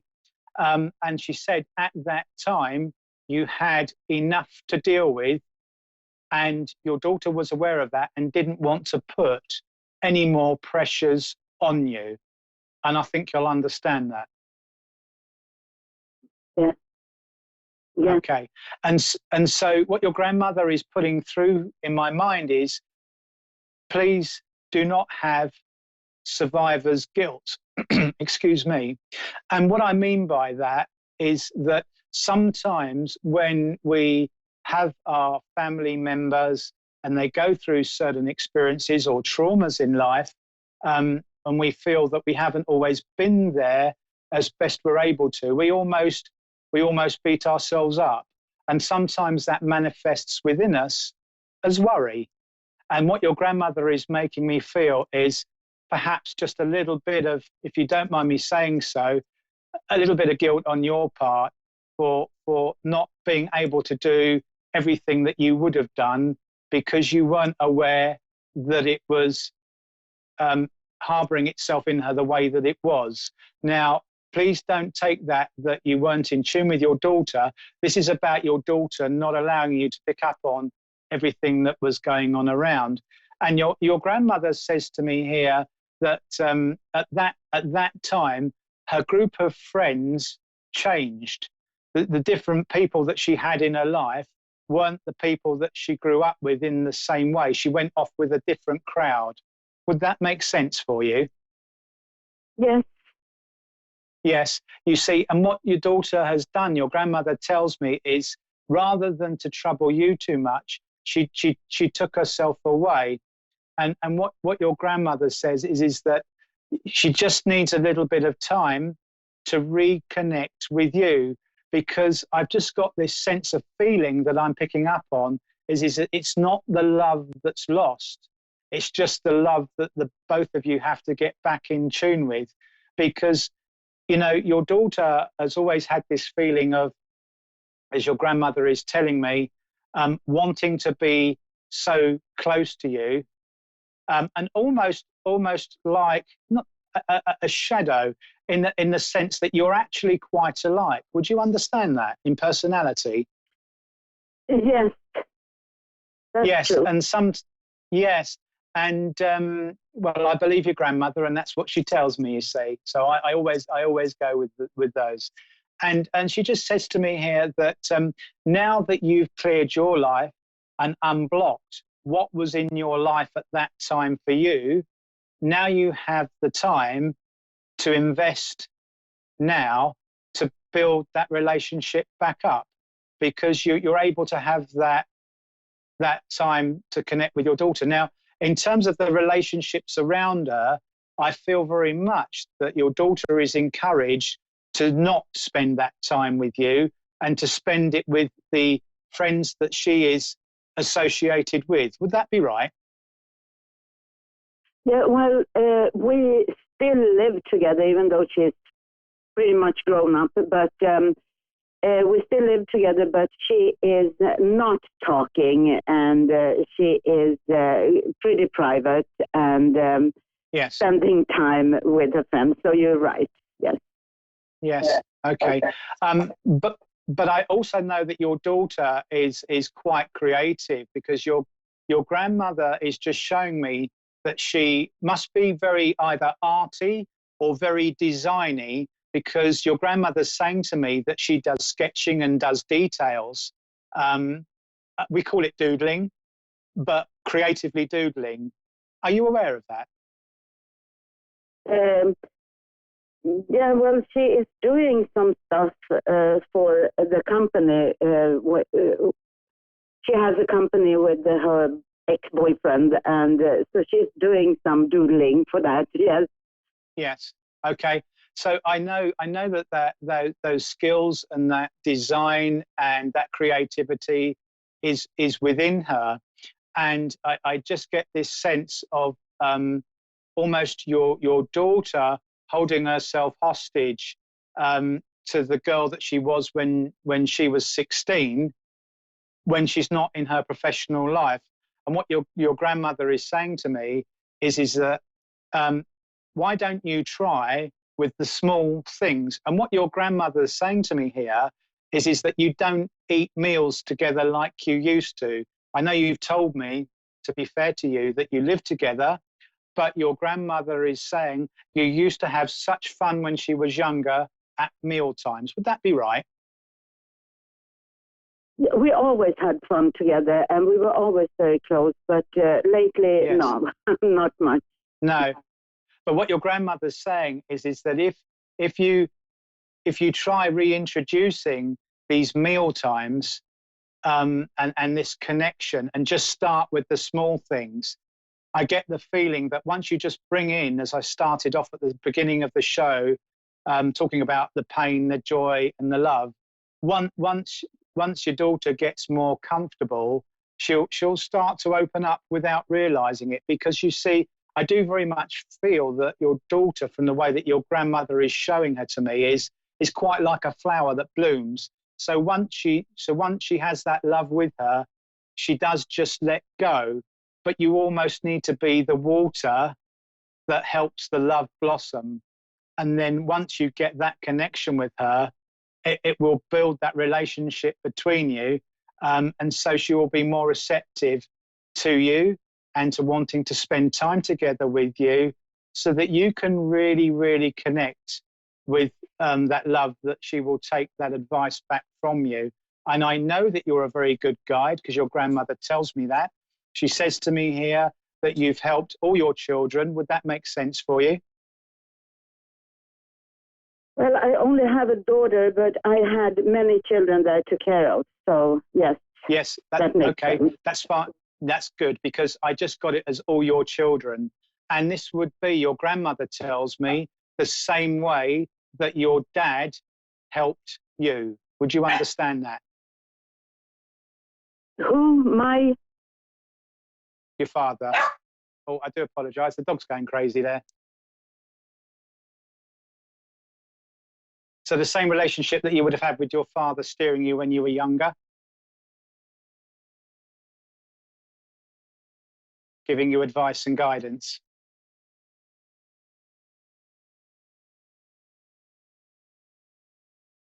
If you don't understand that, it's okay to say no. It's fine. I'll figure it out.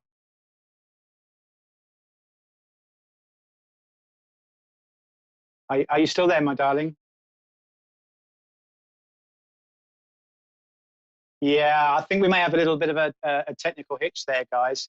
But it's what I find quite funny, while we just try and get her back, is that when we started the show this evening and we talked about how we can get ourselves unstuck in life, isn't it wonderful how that gets held universally? And that's actually come through and has been one of the readings here this evening. I just feel that's absolutely incredible. So what I want to say to you is, never hold on to what anybody else feels that you are, or anybody's view of what you should or shouldn't be, because what you are and what they think of you, and what they think of you, is none of your business. Oh, I think we've got her back, ladies and gentlemen. Hello, are you back, my darling? Yeah, I'm back. Okay, that's good. So just to finish off your reading, my lovely, did you hear the point I made about your father guiding you when you were younger, or being very much the steer about how things needed to go? No, not really, because that I didn't have any contact with my real dad. No, that's fine, but I need to acknowledge the father figure, who would have been quite like a captain steering the ship. And this will be a gentleman that's passed through a cancer-related condition as well. just in case you're not able to place him. If you can't place him right now, don't worry, my darling. But it's just that affirmation back that if you help turn the ship around and steer the ship back on course and follow what your grandmother has been saying to me, and just start, she's suggesting with the meal times, because she used to love those meal times and that interaction that you had, that will really, really start to bring her back together with you and help restore your relationship, where you can make that real big difference in her life and help her awaken and fall on her path as she needs to be. So I really, really hope, as I leave your grandmother's love with you, that's provided you with some divine insight tonight and has brought you some comfort.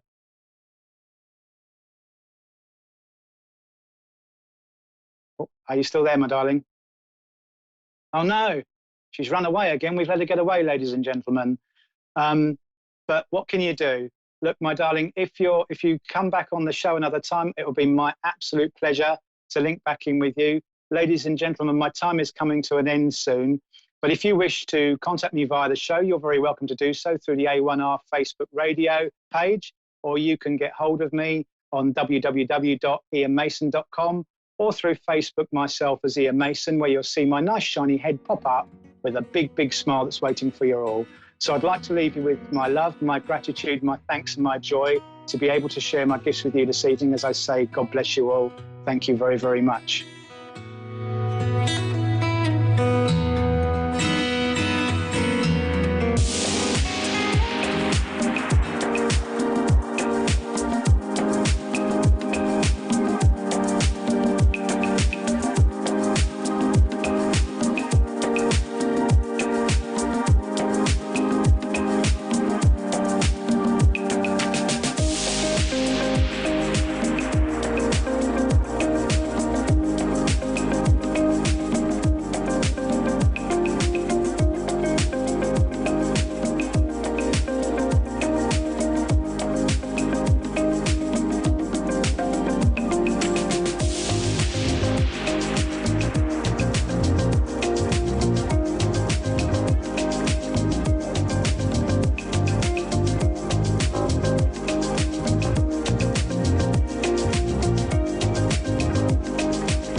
You're listening to A1R Psychic Radio, Earth's #1 psychic radio network, and watching Moonstruck TV, enlightening television.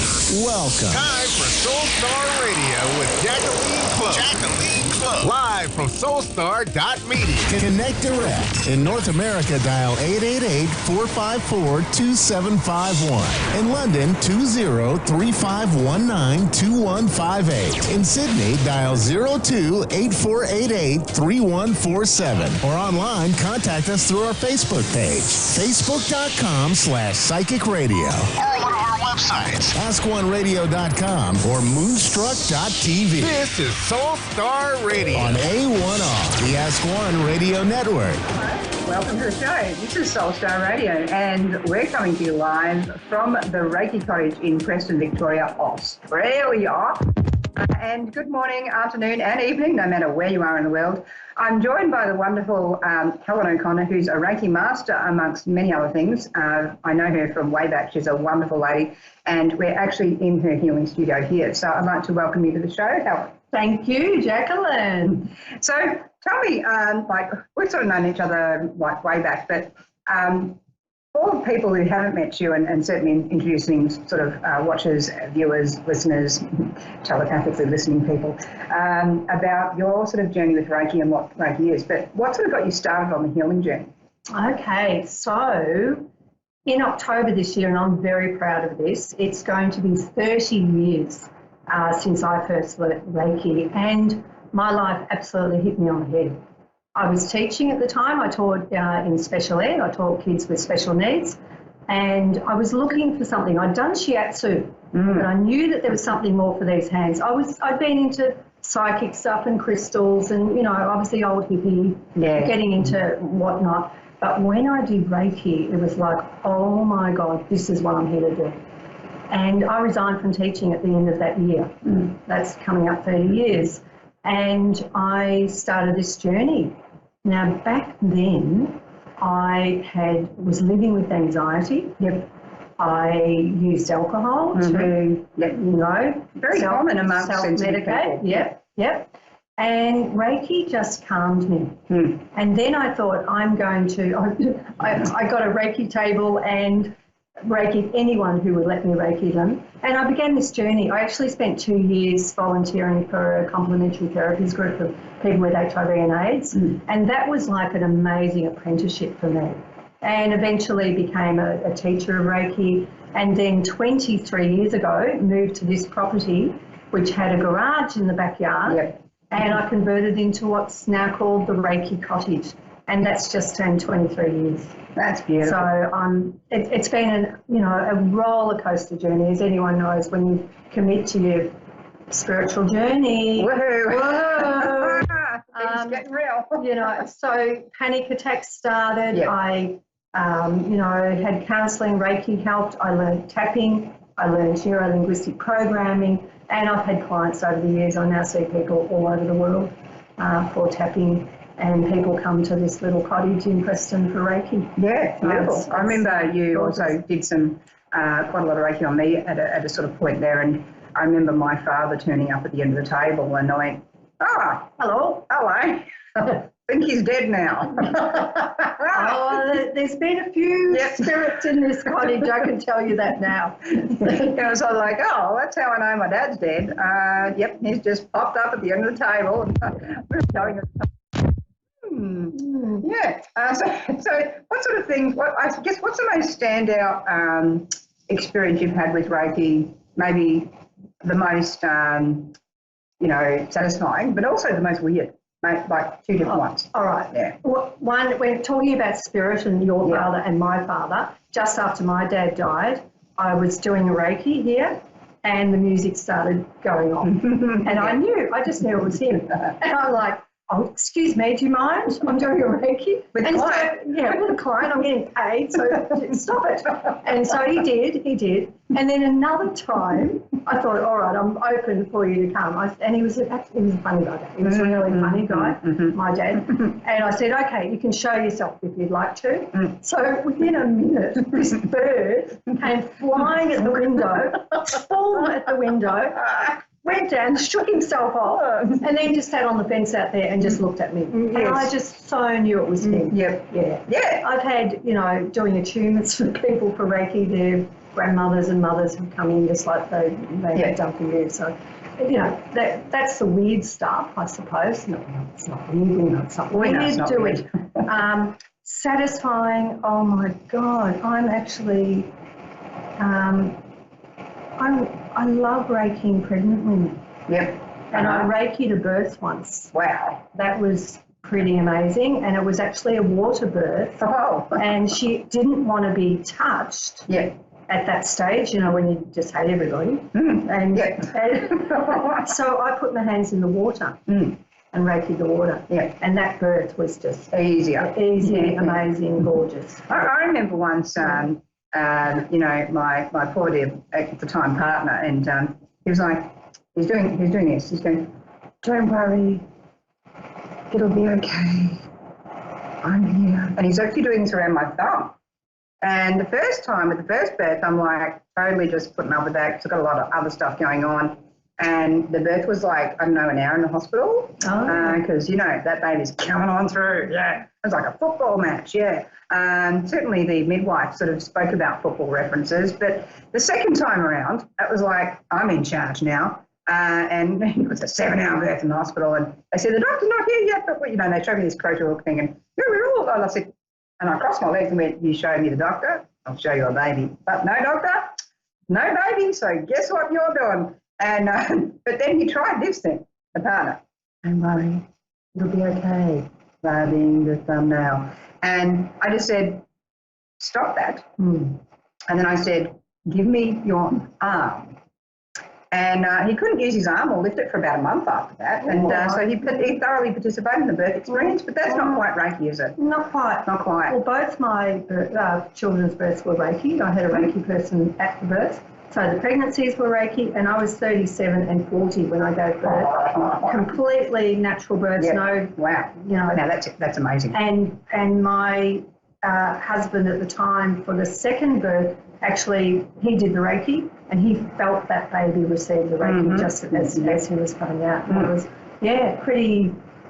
And he was a goofer. And nothing quite like a kid with a big head, is there? Yeah. So gorgeous now. But it was at 40. It was it was painful, but I know the Reiki helped. And, I didn't need outside help. So what we might do today is we're going to actually show you some Reiki. Don't worry, be with clothes on. There's no birthing happening. Although it could be a rebirthing. That's possible. But we're going to show you. Helen's going to explain the steps. And I'm going to lie down on this table there. So it's going to be a lot of fun. So you can take us through how it all happens and maybe explain what Reiki is while you're going. Sure. Yep. Okay. All right. So we'll just get you on the table. So if someone comes in for a Reiki, I'll do their client form, get some history. Hang on, I'm just going to put that towel. Probably should take my hat off. Kind of handy. Yep. All right. Yep. Go. Cover you up. As you say, uncross those legs. She's defensive already. Oh, I'm always doing that. It's a shield making me. Oh, I know. Sort of waiting for the next Excalibur. Make it nice and warm. Hi, Donna, by the way. I've got to say hi, Donna. Yeah. And Daryl. And nice and warm. Everyone else. Yeah, I'm warm. I'll be fine. Okay. So Reiki is a Japanese word for spiritual energy. And so when I place my hands on a person's body, their holistic being draws that energy through. So it's spiritual, it's physical, it's emotional, and it's mental. It goes to where it's needed. So it gives you what you need, not necessarily what you want. Oh, she's on. She's gone. And so, if you're working on an issue, perhaps, you might get some clarity. If you have a cold, it absolutely accelerates the body's innate ability to heal itself. If you're working on some spiritual stuff, it will help with that. Every Reiki is different.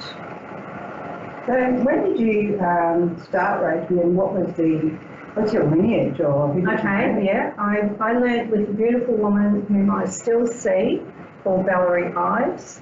Her lineage comes through Phyllis Kuramoto, who's the granddaughter of Takata, Waya Takata. So my lineage is Yusui Hayashi, the naval officer, Waya Takata, who died in 1980 and who attuned 22 masters. Phyllis, her granddaughter. Marta Getty is a woman who lives in America, still alive. Valerie was one of two people who came to Australia. There was Beth Gray from America and Marta, and Valerie was one of those early Reiki teachers. And Valerie's now about 85, still see her, we still catch up. Gorgeous woman, she certainly doesn't look 85. And then I also, with the complementary therapies group, I worked with Denise Crandall, and I've worked with lots of people. I'm a member of the Australian Reiki Connection, so I've had colleagues and other teachers that, in fellowship and... That's a really well-connected group around the world, isn't it? It is, yeah, it is. There are lots of variations of Reiki. There's lots of offshoots and whatever. That's just really rebranding and repackaging? Or? It is, well, yes and no. With the advent of the internet, people went back to Japan and learned the true history of Yusui. So I've also been trained in Japanese techniques. And so when I teach Reiki now, I brought it right back to its basics. which is cutting in the tumor, the flora tumours over the weekend, hands-on healing, meditation, the precepts, which are just for today. I let go of worry and anger. I'm humble and compassionate. I do my spiritual work, and I have gratitude for everything. So we live by those principles. And the other thing, symbols and mantras later on. Yeah.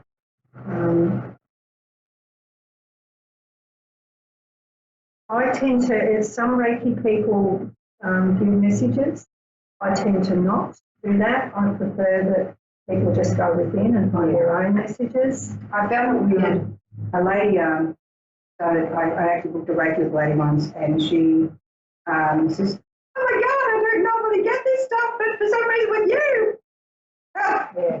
I'm going to just tell you these messages," and you're like, "Oh, no." And suddenly she was psychic, and I thought, is it catching? I'm not sure. And it's like, it is distracting. Yeah, not how I operate. So I've thought about that a lot, and the intention for people who come here is that I'm not the guru. Make me the guru. I'll knock myself off as quickly as you can say.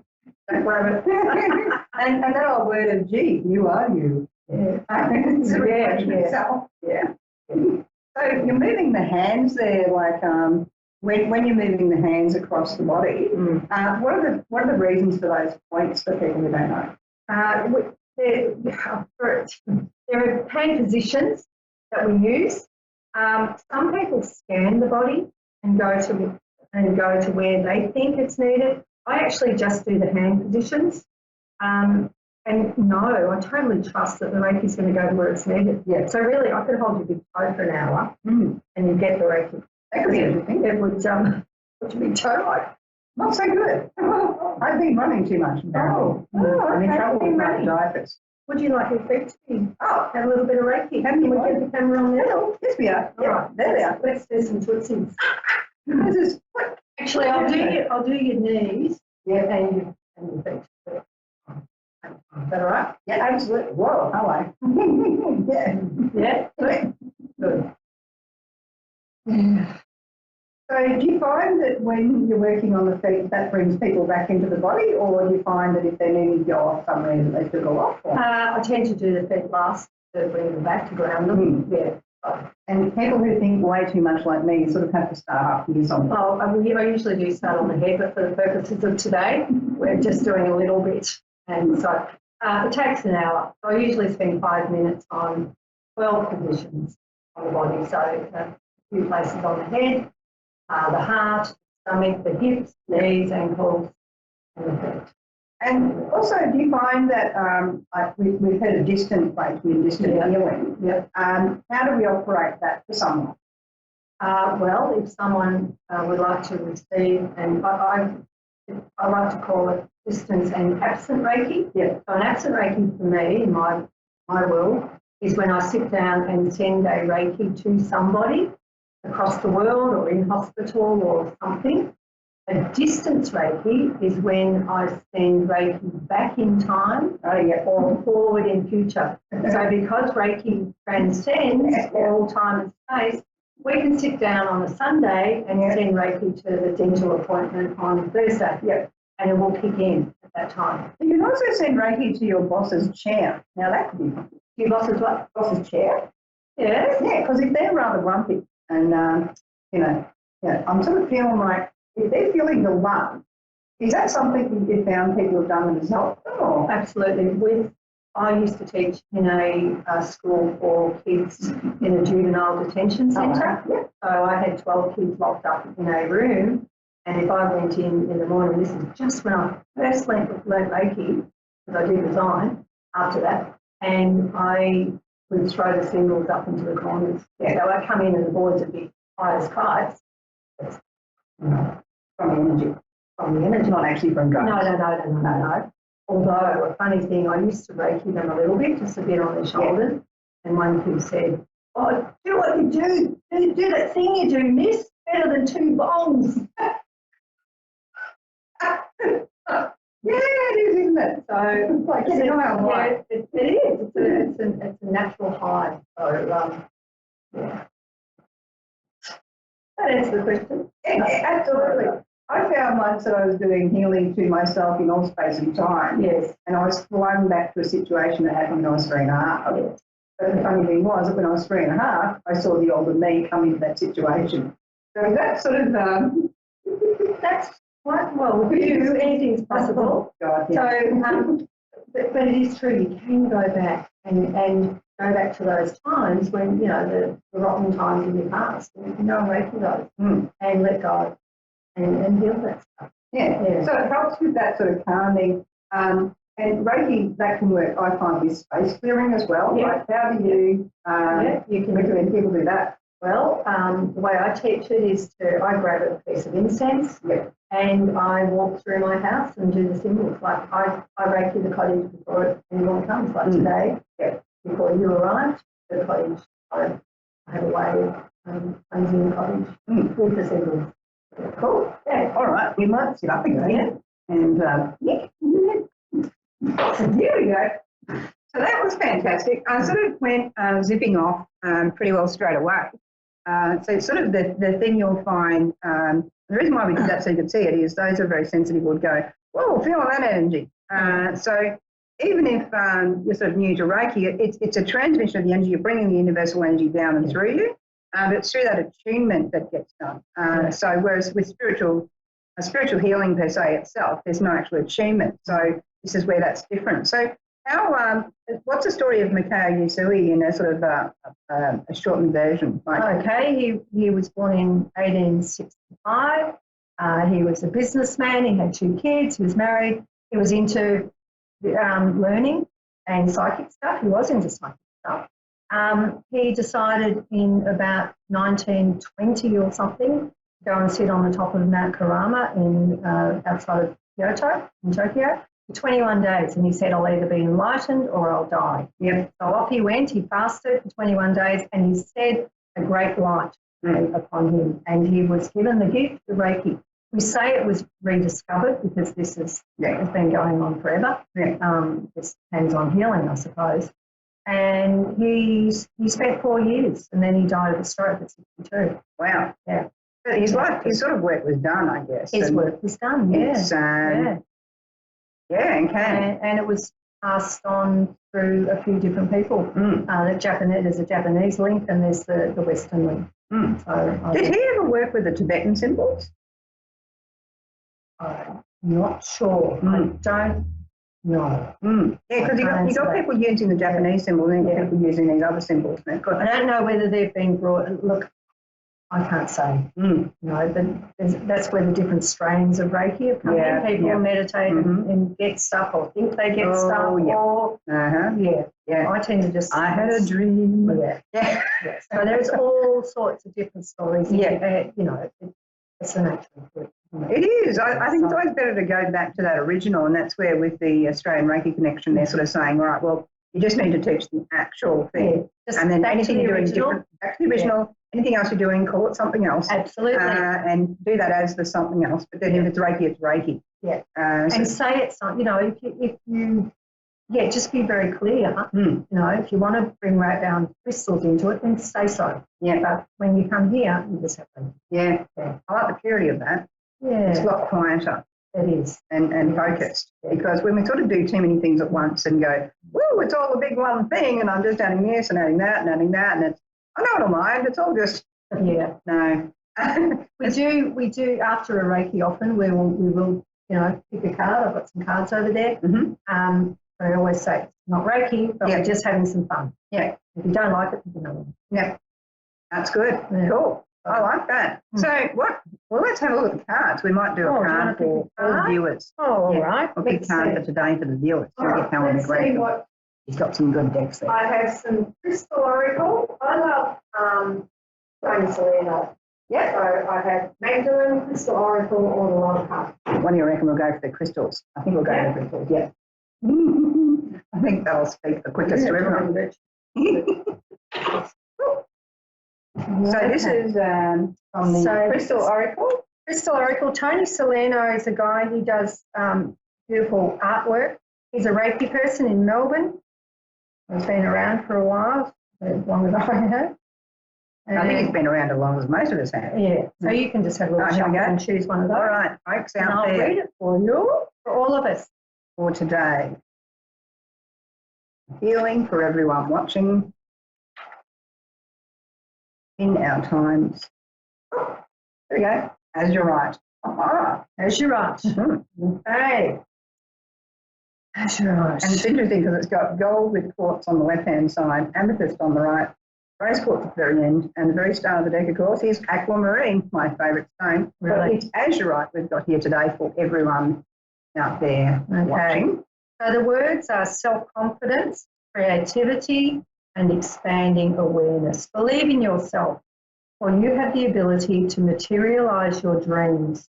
Throughout the coming months, you will begin to expand your horizons and explore new possibilities for your life.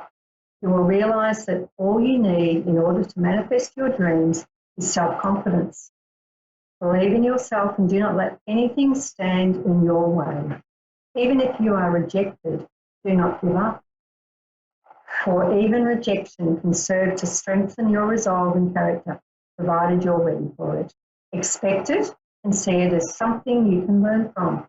Success is guaranteed provided you remain focused and confident. See every experience as a learning experience. I rather like that one because we've literally just had that wonderful Cancer Capricorn eclipse and we're going through all these planets in retrograde, and so it's like very poignant. Plus, of course, Mercury. Oh, yes. So it's all about, hang on, try not to take things personally, but do actually deal with the issue. So spiritual bypassing, avoid that part. I'm liking the themes in there. It's been wonderful talking and catching up with you again and sharing the space with you. Great fun. Yeah, and if you want to find Helen, you can go onto the Soul Star Radio Facebook page on A1R Radio, and there's actually a link to our website. Meanwhile, there's going to be more shows this evening, afternoon and morning on A1R Radio and Moonstruck TV. It's going to be a lot of fun for you. There'll be live calls for readings. Today's been an educational show for us. In the meantime, I'm going to wish you the best. I'm going to be up at Deniliquin, so Denny Spiritual and Psychic Expo this weekend, and I'll look forward to catching up with people there. And in the meantime, I'm going to catch up with the rest of you next week. Lots of love and light and happy times. Bye.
You're listening to A1R Psychic Radio, Earth's #1 psychic radio network, and watching Moonstruck TV and Lightning Television.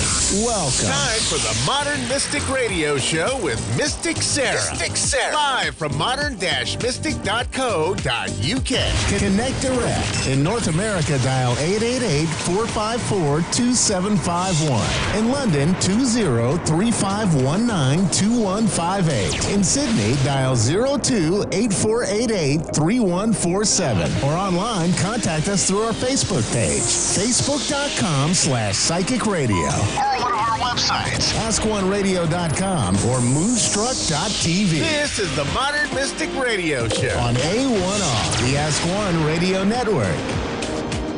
Hello and welcome. You're watching the Modern Mystic Radio Show. My name is Mystic Sarah. I'm going to be with you until 10 o'clock UK time. I will be taking some calls, so please start dialing in. Before I do that, I'm going to talk a little bit about what's going on up in the skies tonight. So tonight we have, in about an hour, will be the full moon in Capricorn. We've also got a lunar eclipse. So let's just talk about how that is possibly going to be affecting you. We have had some really sort of kind of heavy energy over the last few days. I don't know whether you've been feeling it. But if we're looking at the lunar eclipse, what it's doing is actually bringing up past issues that we need to look at. And it's not to go into panic mode, not to think that we've got to relive these in any way, but it's just really they're coming up to the forefront in terms of being cleared once and for all. So if it is the case that you've been feeling a little bit reflective, maybe ideas and thoughts and memories have been popping up to do with your past, maybe even hidden ones as well, because obviously the lunar eclipse is about hidden things as well. That will be the reason why. So we have that element. Now we also have the full moon in Capricorn, which is going to be quite a powerful moon. So with the Capricorn energy, it's quite hardworking, it's quite steadfast, it's very resilient. So it will be adding extra energy into certain areas of our lives. Now you can use that energy, and I'll tell you what for in a second. So if we're looking at Capricorn, we're looking at areas to do with work, long-term goals, big projects, things like that. Capricorn is also the great teacher. So perhaps looking at your bigger lessons in life, okay, and maybe your big destined moves that are coming up for you, perhaps in terms of work, business and security. So those are the areas that you need to be really focusing on. So what I would like to suggest to you today, while using that full moon energy, is to really set your intentions for your long-term goals and objectives. So for instance, if you're thinking of launching your own business or going self-employed or starting a new career or perhaps moving house, those will be the areas in which you can focus on, and any other perhaps creative projects that you might have in mind. So how to do that? Well, we've got in an hour, this full moon is going to be up in the sky, ready and waiting for us. So if you're going to choose a candle colour, because I always like to work with the colours of the astrological signs. Capricorn, you would go for brown, grey, black or red. So really the earthy tones is what you're trying to bring up. So you would light your candle and you would set your intentions and really spend some time visualising yourself achieving those goals that you're dreaming of. And of course, if you're going to be using that lunar eclipse energy, maybe releasing some blocks at the same time might not be a bad idea. Okay, so that's the full moon and lunar eclipse energy for tonight. I am looking forward to doing your calls. But before I do that, I'm going to talk about something that I've recently started doing, or I'm focusing on doing in the near future. So if you're at home and you are a budding psychic or a budding tarot reader, and you would like to get your business or up and running, or maybe go on to the next level of your business, this is what I'm focusing on at the moment. So what I'm offering everybody is psychic coaching. So if you want to find out how to get your business ahead, what to do to start it, how to be successful, then why not get in touch? So the easiest way to do that is through my website, which is www.modern-mystic.co.uk, or you can get me on my Facebook page, which is Modern Mystic, or Mystic Sarah.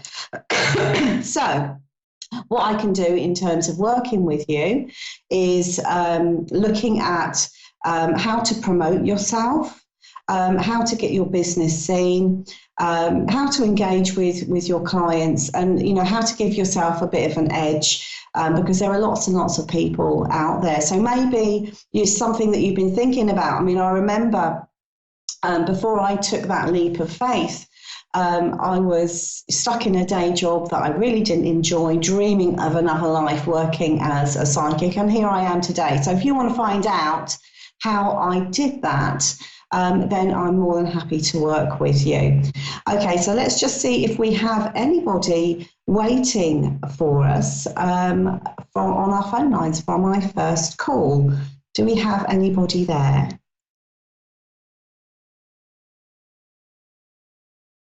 I'm just waiting. Do we have somebody come through?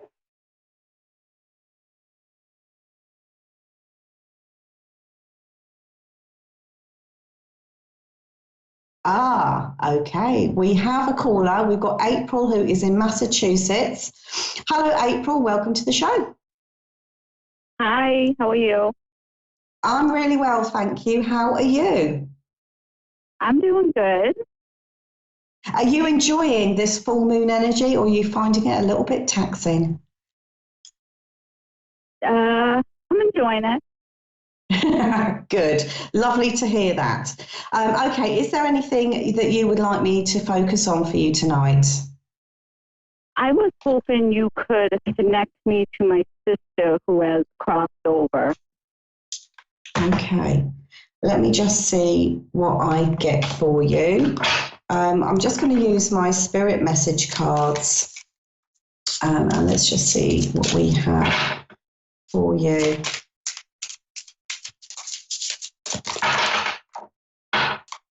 So did she pass quite young? 4 months ago. I mean, quite young in age, sorry. Oh, yeah, sorry, yeah. Yeah. And I do feel like I am picking up, is your dad in spirit as well? No. No, there's a male that seems to be around her, and I'm wondering, is your grandfather in spirit? Because I feel like I've got this male with her, it's got kind of a fatherly energy. He is. Yeah, it's almost as though I feel like she's highlighting that for you to let you know that she's not alone, if that makes sense. I feel that she's been trying to connect with you as well. Have you had any kind of experiences that give you the impression that she's been around? I've been seeing feathers just out of the blue, white feathers. Wonderful. I have cardinals, blue jays, all these sorts of animals come into my yard now. I've actually been starting to feed them just because I feel like the cardinal's my sister. I mean, this is what I'm kind of getting here for you, is that she has been trying to let you know that she's safe in spirit, and that when I'm tuning into her energy, I'm being shown here like an illness. Does that make sense with you? Yeah. Yeah. She's drawing my attention to sort of further down, like the sort of stomach area, perhaps. Does that make sense? I'm not really sure about that. We weren't really in contact too much before she passed away. Okay. Now, when I'm tuning into, I want to give you that. Maybe this is something that you can find out from people that are closer to her. But what I feel I've got when I'm tuning into her energy, when she's speaking about you, okay, my feeling here is that there's great warmth, and there's a great sense of forgiveness as well coming through with this. Do you feel as though that there is still stuff that is unsaid? Does that make sense between the two of you? Yeah.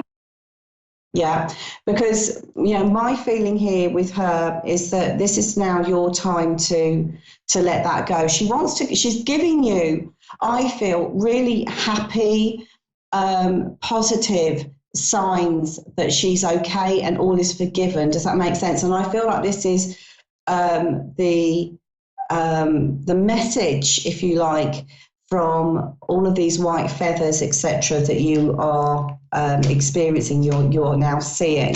I also feel that she's trying to encourage you as well to go forward. So my feeling here is like everything has stopped. Does that make sense for you in your life? It does. Yeah. And she wants you, it's almost like she's saying, don't miss a beat here.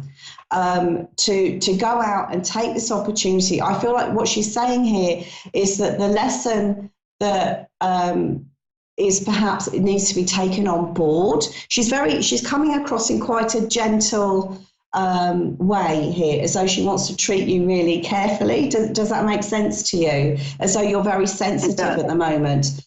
And what she's saying here, what she's saying is that to take the lesson that life can be, life can be cut short. Does that make sense? As it was with her. And she doesn't want you to stand still in your life. Does that make sense to you? And I feel like this is something that perhaps you've been thinking about in terms of, right, well, I'm going to make my life really count now. Does that make sense? It does, but it's so hard to just move forward. But I feel like she's trying to help you to do that. Does that make sense? I feel like she's saying you're sitting. It's like you're sitting on, your own potential. And you're sitting on your own dreams, and you don't need to. And I feel like she's saying, be the brave one here. Does that make sense to you? Yeah. She's also been giving you memories as well, things that you've done in the past. And I feel, one thing that she's also trying to reiterate to me is that you've been a little bit concerned that it's like, what if this happens to me? Does that make sense? Yeah. Yeah. And what she's saying here to me, to give to you, is that your journey is totally different. There's something that's quite random about her illness. Does that make sense? Like it's uncommon. Does that make sense to you? She actually died of a drug overdose. Okay.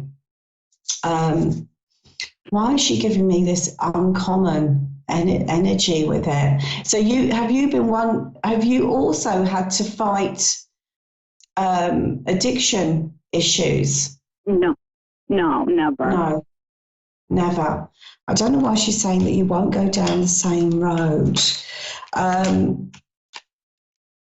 Let me just tune into that, because I want to find out what she's talking about. And she's talking about like her emotional pain. Does that make sense, that she was going through? 100% makes sense. Depression. And I feel like she's saying that this is not going to happen to you. Okay, not necessarily. It may very well be that you share some strong similarities within your past, but she said her outcome is not yours. And I feel that it's something, you feel like there's something that you should have done. Does that make sense? Every day. And what she's saying here is she said, when we're looking at forgiveness, she's saying, I don't need to forgive you. So she doesn't need to forgive you. What she's talking about when it comes to forgiveness is you forgiving yourself for being human. Does that make sense? Okay. Yeah. And she thoroughly, totally understands that. And what she's saying here is that at that particular point in her life, she would have been, how can I get deaf ears? You know, she wouldn't have listened to what you've got to say. And she didn't. Exactly. Absolutely. So she's saying that she was on. She's given me the impression that the pathway that she was on, like she'd gone too far. Now, obviously, she went too far on that occasion, but she's saying that her problem was too much to recover from. Does that make sense? It does. And what she doesn't want is for you to feel any kind of responsibility, because as far as she's concerned, you know, she knew that you were there for her. Was there some sort of falling out a while ago between the two of you? Yeah, there was, because of what was going on. Because of her pathway. Yeah. Because she's bringing my attention to that now, and she's what she's saying here is to try not to go back over it. Okay. Try not to relive that, and try not to relive that last conversation that you had with her, because I feel here that at that point there was nothing that you could have said or done that would have changed the outcome.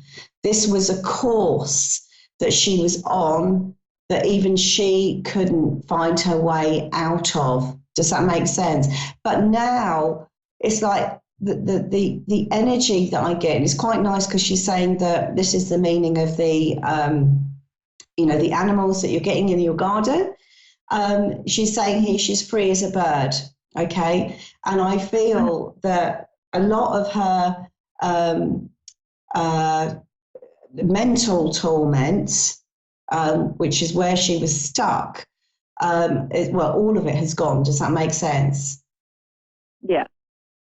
You know, so she wants you to go ahead, to not stand still, and to live out your life as though you're doing it for the both of you. Does that make sense to you? Because I feel that whatever it is that you have planned, you're going to make sure that you absolutely make 100% of it. Okay, and I get you literally going, this is what she wants you to do, is to not stand still, to not reflect. And I feel like this is what the meanings are that you're getting, you know, it's what she's trying to drum home to you. Does that make sense? It does. You know, there's also, she's talking about choices coming up for you as well. Were you thinking of changing your career or doing something with a deeper meaning, something that's more heart-centered? We're in the process of buying a house and moving to another town. Okay. Well, I get with you different choices, so and a different pathway altogether. So I feel like if you look at the house move, that's just the first step of it. Does that make sense? Yeah. And I feel that no matter where you go, she will also follow. Does that make sense? I'm also being shown here that she does want to, or she will connect with you in your dream state. And this will be her way of showing you that there is total forgiveness on every single level. Okay. and it will be your opportunity. I ask her every night to come to my dreams. As she will, but sometimes this is always it's when we least expect it. Does that make sense? Yeah. You know, not when we feel the need. So I feel like she will be there, almost acting as your guide or your helper throughout your life. But she wants you to know that she's free as a bird at the moment. I love that. Thank you. Yeah. Okay, right. So I'm going to have to leave it there. It is the end of my show. It's gone incredibly quickly. So I just want to thank you for coming through, and I do hope you found that helpful. Thank you so much. Oh, thank you. You take care and all the best. You too. Bye-bye. Okay, so that is it for me for today. It's gone incredibly quickly. I will be back the same time next week. Try and use some of that Capricorn energy to push some momentum and force your dreams and your goals to come into reality. Give it some real sort of powerful, strong energy. So you can do that tonight, and of course let me know how you get along, and if you're experiencing some difficulties, we are in Mercury retrograde as well, so that has been causing a few disturbances. That will end on the 31st of July, thank God for that. Okay, so I shall see you soon, and goodbye for now.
listening to A1R Psychic Radio, Earth's #1 psychic radio network, and watching Moonstruck TV, enlightening television. Welcome. Time for Amanda Hall Psychic with Amanda Hall. Live from AmandaHallPsychic.com.au. Connect direct. In North America, dial 888-454-2751. In London, 20-3519-2158. In Sydney, dial 02-8488-3147. Or online, contact us through our Facebook page, facebook.com/psychic radio. Or one of our websites, askoneradio.com or moonstruck.tv. This is Amanda Hall Psych on A1R, the Ask One Radio Network. Welcome to A1R Psychic Radio here on Moonstruck TV with Amanda Hall Psychic all the way from the Gold Coast. I hope you're having an absolutely fantastic week wherever you are in this planet of ours. It's been a really, really interesting week, hasn't it, with Mercury retrograde and Mercury playing tricks as he does with communication. We even had a couple of little hiccups here just before the show where, you know, the producer and I couldn't seem to connect. Don't you just love technology to start the week off? But anyway, it's an absolutely sensational Tuesday. And for those of you that follow the astrological cycles, we're going to talk about a little bit later on in the show, the full moon eclipse, which is apparently having havoc with a lot of people around the world. My inbox has been full, even leading up to the full moon. But let's kick the show off with the Simply Tarot card of the week, which is the Knight of Swords. Now, the Knight of Swords is It's a really interesting card because one of the things over the many, many years that I taught tarot and still teach tarot, people used to say to me, Amanda, I don't understand the court cards. What on earth do they mean? I can't have all these people popping up in my day-to-day life. And I used to try and share with people, if it doesn't make sense to be the first part of what the card is, which is the court card representing a human being, then always look at the secondary meaning, because 9 times out of 10, it's the secondary meaning. It's not sharing with us that we're going to come across these people in our day-to-day life. But if we were looking at a person, this would represent a young male up to the age of 25 years. Now, because it's a swords card, we would also be looking at it being medium colouring, brown hair, brown eyes, pale complexion, not somebody that has got the dark skin. We would be looking at a Caucasian. So anybody that you would say that's got mid-brown hair, hazily eyes, brown hair, bordering on the lines of dark brown hair to black hair, but has the Caucasian skin, then that's what is represented by the swords as far as colouring. Now, the secondary meaning, which is quite often the case with this card, is speedy situation or finish. And you can see the young man with his sword charged high and he's on his horse and he's going in what looks like going into battle. So he's charging forward. So it's a speedy situation or a finish. Now, I can't tell you how many people will be so pleased that I drew this card today before the show, because everything in everybody's lives at the moment seems to feel very, very, very, very stuck. Now, the reasons why things are feeling stuck, and it has to do with planetary configurations, and I know we have a little talk each week about planetary configurations here on the show, but at the moment we're experiencing the phenomenon of what's known as a lunar eclipse conjunct or at the same time as the full moon. Now, let's just sort of get down to some business here. The full moon is a time of the month where we need to release, let go of things, where we look at things that are important in our lives and sort of look at the things that we are ready to release or let go or send out to the universe or whatever little ritual that you want to go on with, and sort of say, okay, this is the time I'm ready to do that. Because the energy this month is in Capricorn, it means it's about anything sort of official. It's connected with official buildings, official things in our lives, governments, banks, debtors, doctors, things like that. Anything that has been sort of weighing us down on an official level that we're ready to release. And sometimes that can coincide with the paying off of a major bill or finding that we're in control of our finances for the first time in a very, very long time.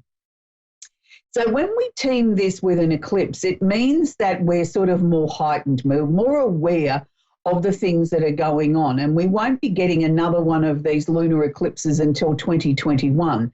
So we'll have a little bit of a breather of lunar eclipses as such for a couple of years.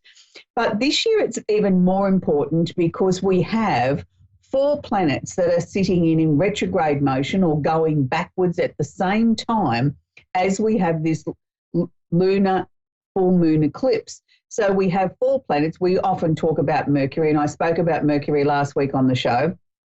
Mercury retrograde is the planet of communication and the one that mucks up all of our technology and sort of makes telephones not work and our iPads and our iPods and you name it, anything that's technology driven, be prepared. It's not going to be smooth at the moment. People don't have their listening ears on. And we're not just talking about politicians. We're talking about everyday mortals like you and I. So it's a time when we don't have those conversations where we need someone to listen unless we absolutely have to, and don't sign contracts and join up something new unless you fully understand the complexities of what you're signing and what you're agreeing to. Now, this will go through till August 2. So we still, have a few days left there where we've got to really focus on this. We're only at the 17th of July. So we're still in the thick of Mercury retrograde for at least another 19 days. So be very careful about that. And I'm saying 19 days because I think you need to allow a couple of days past August 2 for the energy to really sort of wind down and Mercury to get his momentum back up and going forward again.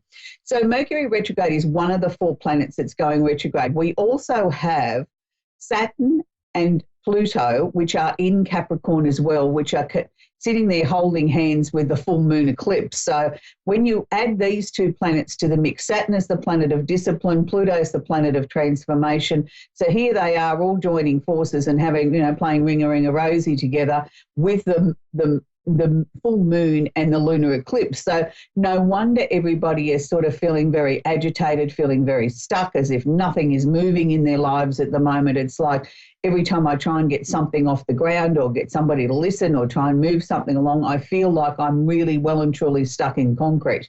And then to add to the final part of the retrogrades that are happening at the moment is Jupiter, the planet of luck and expansion, our lucky planet sitting in Sag, is also retrograde too. So really nothing much can get off the ground at this point in time. If you are fortunate enough, and I say fortunate enough, to get something new moving during this retrograde period, you are extremely lucky, and it would then be making sure that you really, really fully understand the complexities of whatever it is that you're about to launch or that you're getting involved with, that you fully understand it and it really fits you. And I'm not saying it's a negative time. I'm saying sometimes under these particular cycles, we can have the most amazing opportunities cross our path, land in our lap, and have the opportunity to take something forward or be on the ground level of something groundbreaking or new, or a new form of technology, or whatever the case may be. So it can be a very exciting time at the same time. So that takes me on to the candle of the week very quickly. Yes, I would be working with the full moon, obviously, because we've got the lunar eclipse. I started working with my candle a couple of days ago. I like to sort of work with 2 days on the approach, 3 days of the full moon, and then 2 days on the decline. So I did start a couple of days ago, and I wrote on my list this month things that I wanted to release in my life that I felt should have come to a conclusion or should be completed now, as far as anything that was official in my life. And it was really interesting when I really sat down and looked at this, that the things that I thought now that were important, it was time to release. And interestingly enough, I've had lots of phone calls from people that I haven't seen in a very, very long time, sort of all wanting to catch up with old friends and, chew the fat of old days and fun times we all had when we were on the road as psychic expos and things like that. But also it's the time of Capricorn, obviously. So I've been burning my Capricorn candle as well. And this is a time when I think, even though the moon is full and it is the full moon eclipse, I think we can sort of release things, but I also think we can set some new things in motion. And I think that's the important thing, is look around to see what's being offered.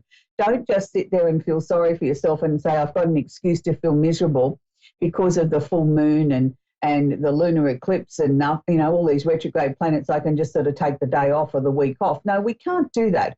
We've still got to actively participate in our lives and keep making sure that we are making progress, that we are moving forward, and be thankful for the things that we do have. That, we got out of bed this morning and we're breathing.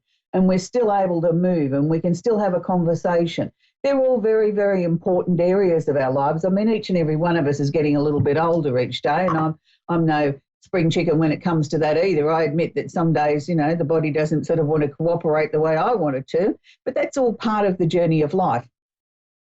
So it takes me on to the next part of the show where each week we feature someone famous and we look at them from an astrological point of view. And this week we're up to a female actress in Cancer.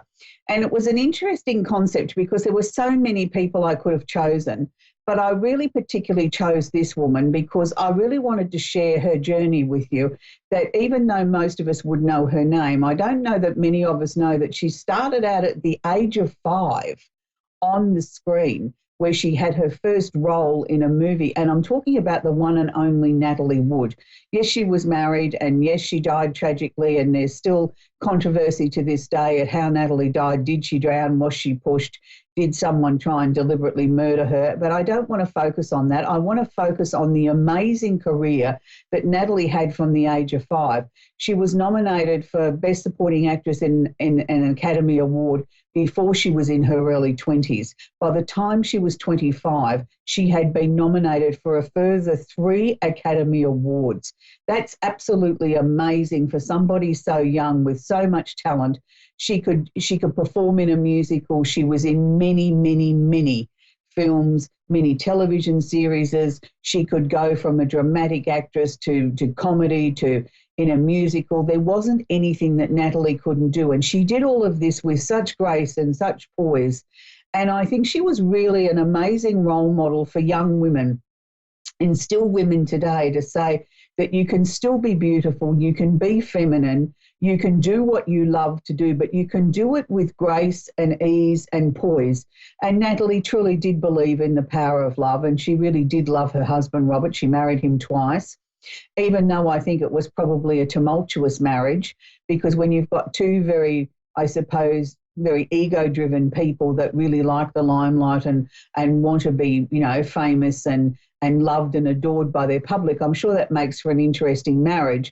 And particularly in those days where men were a little bit more dominant of their wives and they were supposedly the ones that got most of the attention, I think he probably struggled with his wife's fame as well.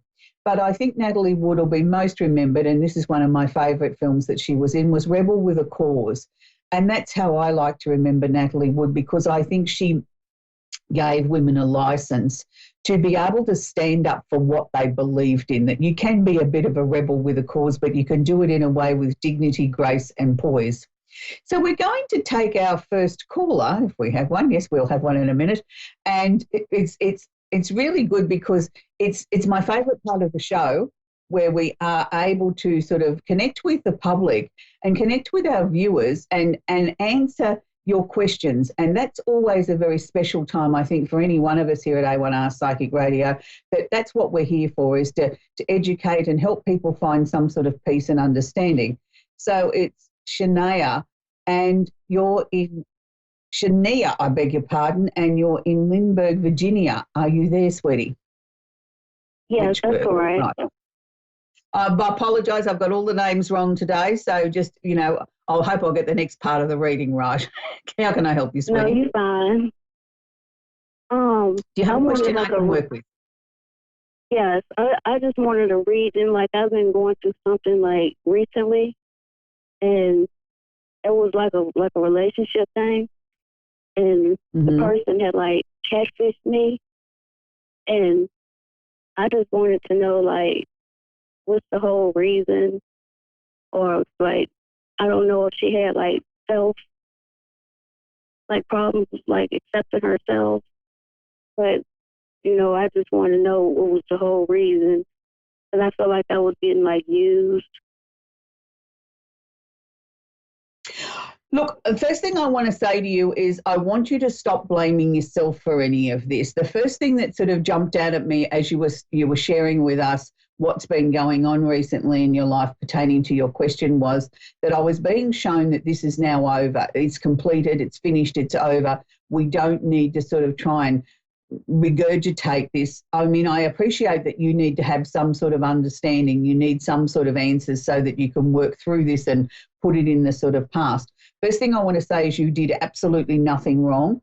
I feel that you attracted this person, and I'm going to use the word karma here, because I think there's a certain amount of lessons that we all come down to work through this time on earth, and they're in the form of things that we need to work through or put together like a jigsaw puzzle. And sometimes we don't get all the complete answers to that, but we do the very best we can with the tools and the information and the situation that's presented to us to try and work through this. And that's what I want to put this into, that label of it was karmic. It was something that you had to go through. I don't know that you necessarily will get all the answers out of it.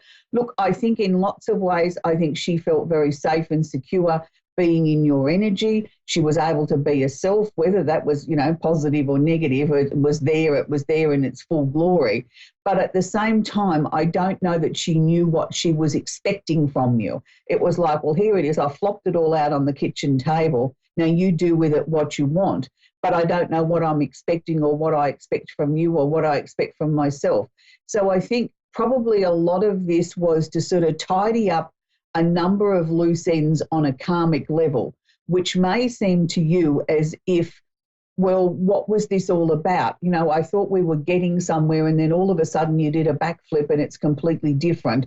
And now I'm sitting here with more questions than I had answers to, and I still don't seem to understand what any of this was about. And if I can put it into this way, if the two of you have done this dance together at least 7 other times on a karmic level, that's 7 other lifetimes, and there were situations or lessons there that the two of you had to learn together as two people in a life together, this is the tail end of that. It's like the bits and pieces that weren't sorted out in these other 7 lifetimes had to be sorted out in lifetime number 8. And this is why it seems confusing. I think the best thing that you can do is pat yourself on the back and say, a job well done. And now I'm ready to move forward and open myself up to some new and exciting, interesting possibilities that are coming your way. Because I do feel that there is opportunities coming for you. I do feel that as early as September, your whole life is starting to unfold and blossom again in ways that you've never thought. It's been a very difficult year this year on the emotions, but that's about to come to an end now for you.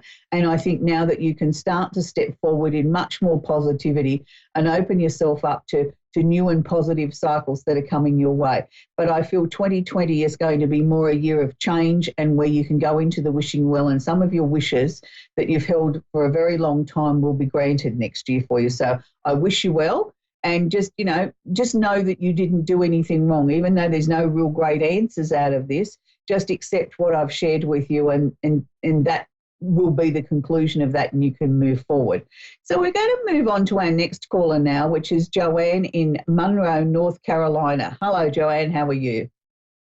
I'm fine, thank you. How are you? Very well, thank you, sweetie. How can we help you? Well, I was hoping, are you a medium? I am, sweetie, but there's no guarantees in the short time that we've got here on the show that we can actually connect with who you want on the other side. Can I suggest you fire a question at me? If they want to contribute, they will. If they don't, well, we have such a limited space of time. So do you have a question I can work with? I would like to see if my son is available, if he is around. Darling, I can't. Yeah, but sweetie, I can't directly say to you I can directly dial up him. Do you have a question that relates to your life? We don't have a direct link to the other side to say, okay, I want to book a call with Joanne's son. That's entirely up to them if they choose to come through. Is there a question I can help you with that's pertaining to your life now? No, I can't think of anything. No, I can't. I thought that it was you were a medium and you could connect with the other side. I am a medium, sweetie, but what you've got to understand is that they choose to come through when they choose to. They don't necessarily come through because you've requested it. And quite often people don't want to come through in a public forum either because they're self-conscious or it's not their way of doing things. And if anything I can share with you from your son is I didn't think that he liked making a public appearance. He seemed to be a fairly private person. So therefore, he's not necessarily going to come through and announce to the world, hey, Mum, I'm here. But if you have something that I can help you with, you know, are you looking to sell the house? Are you looking to change your job? Something like that. I'm sure I can answer those sort of things. And he may just then sort of contribute something to that message. There's never any guarantee. Do you know if my two daughters will mend the fences between, they're having an argument between the two of them for several years. Will they patch that up? Okay, in the short term, the answer is no, because they're both incredibly stubborn and both believe they're right. But having said that, I think it's important that both of them have had this little bit of time apart, because they've always been in this sort of competition with each other since birth. So it's important now, I think, for both of them to sort of stand on their own 2 feet.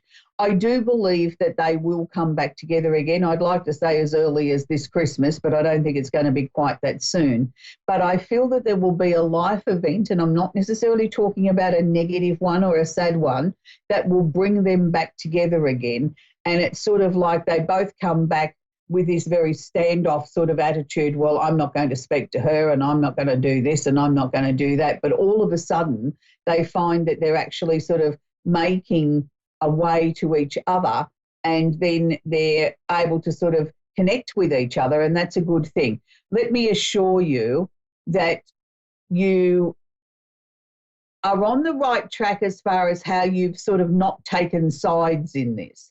And if there's one thing that I can share with you that your son is sort of saying, is sharing with me, that nothing has changed. His sisters were always like this. It's just that you didn't see it, Mum, that they were always in competition with each other. And he was sort of almost like the referee between the two of them when they were growing up. He sort of used to stand in between the two of them and sort of try and break up their disagreements. He's not sharing much with me. All he's showing me is he's got this beautiful smile on his face, as if he knows something amazing we don't know yet. And it's sort of like it's his little surprise. When he was little, was he the type of boy that would sort of come in and give you something, like pick a flower and bring it home for you or something like that, and just sort of walk in with a smile on his face? Yeah, well, that's what he's doing now. He's doing that sort of like a little boy holding a weed that he's picked on the side of the road and bringing it in, look, Mummy, what I've got. It's that same sort of look, but he's obviously not a little boy anymore. But that's what he's doing, and that's what he's sharing with me. And I feel he's going to have a very integral part in getting those two girls back together again. It's like, hand it over to me, Mum, let me sort it.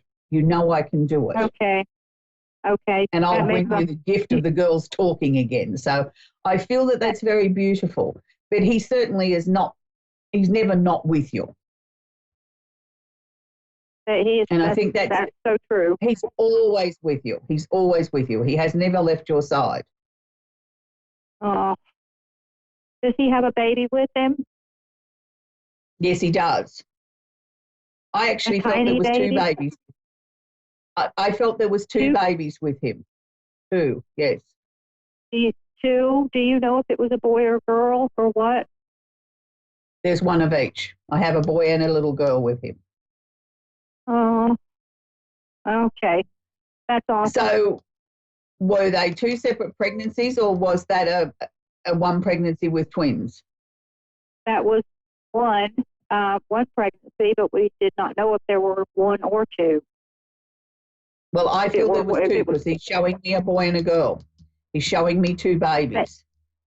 The same age? Yeah. The same size? Well, that's why I asked whether they were twins, because I felt they were the same age. They looked, he's showing me two little tiny babies that he's nursing, one in each arm. Oh, my God. Oh, my gosh. Okay. One in pink and one in blue. Right. That's why I'm saying a boy and a girl, but they were little, smaller than a doll. Okay, yes, very, very little. Very little. Yeah, like bigger than a Barbie doll, but not a big baby-sized doll. They were little, about 8 inches long is what he was showing me. He's nursing these two little packages, and he's got the most beautiful smile on his face, so he's very happy. I'm not saying he's not happy that they weren't born, but he's looking after them, and he wants you to know that they're safe, and he's happy, and he's with you. And his major message was to you, Mum, I'm going to sort the sisters out. I'm going to sort the girls out. Don't you worry. Okay. Okay. And he wants you to remember those times when he was little and he'd come to you with the flower and sort of have that lovely smile on his face. That's what he wants. He wants that to be your happy place to go to. Yeah, I'll never forget that. Never, ever. Well, I just let him know how much I love him. That's good, sweetie. Yes, of course, it's a terrible thing when you lose a child. It's something I don't think you ever get over. No. No, you don't. No, of course you wouldn't, Joanne. But he wants you to know that he feels your pain and he wants you to get on with living. Like, you know, the best thing that you can do to honour his life is to do something really special each and every day, even if it's little, in his honour. Okay. I'm trying. Can you do that for him? Okay. And even if it's only a simple thing like getting up and sort of saying, well, today I'm going to be happy because I was blessed to have him as a son.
You're listening to A1R Psychic Radio, Earth's #1 psychic radio network, and watching Moonstruck TV, enlightening television. Welcome. Time for Ray Path Productions with Chloe Folan. Live from ChloeFolan.com. Connect direct. In North America, dial 888-454-2751. In London, 20-3519-2158. In Sydney, dial 02-8488-3147. Or online, contact us through our Facebook page, facebook.com/psychic radio. Or one of our websites, AskOneRadio.com or Moonstruck.tv. This is Ray Path Productions on A1R, the Ask One Radio Network.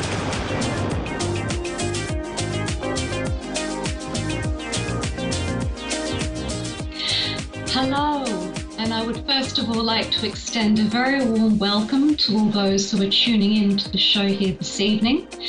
This is Ray Path Productions, and I'm your host, Chloe Folan, clairvoyant, here on A1R Psychic Radio on Moonstruck TV.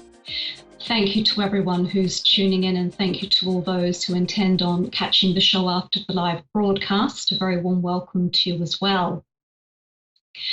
I mentioned in my last show that I would talk a little more about Josephina Norman Stevens and the Rainbow Bridge Phase 2 techniques. And I will, but I would just first of all like to mention one of my upcoming workshops. For those of you who keep an eye on my website and my social media pages, I have a workshop coming up on Sunday, this Sunday.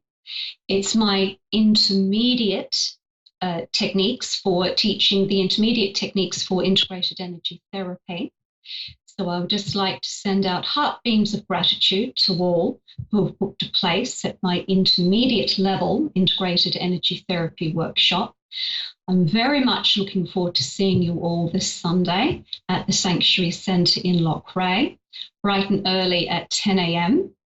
And I just want to extend out angelic heart links to you all, and may the angels surround, bless, and protect you, and fill your life with an abundant week and a very safe journey to everybody. Wishing you all a very safe journey down to the Sanctuary Centre for this Sunday. And I feel very privileged that you've chosen me to be your intermediate integrated energy therapy teacher. Definitely you'll have an enjoyable day and a very enlightening day. The intermediate techniques build on what you were taught in the basic level. So this is really increasing your capacities to perceive and feel or know where blockages are in the auric field, and for removing those blockages from not only within yourself, but when you are offering integrated energy therapy sessions to other people. So I always make sure my classes are at a very dynamic and high standard. So at my class, you'll be thoroughly taught theory. You'll be receiving your intermediate level attunement, which is the heart of the integrated energy therapy techniques. And then there will also be practice sessions. So you'll be giving and receiving an intermediate session as part of practice. So it's a beautiful day full of very enlightening knowledge, enlightening techniques, and you get to give and receive a beautiful energy healing session as well. It doesn't get much better than that.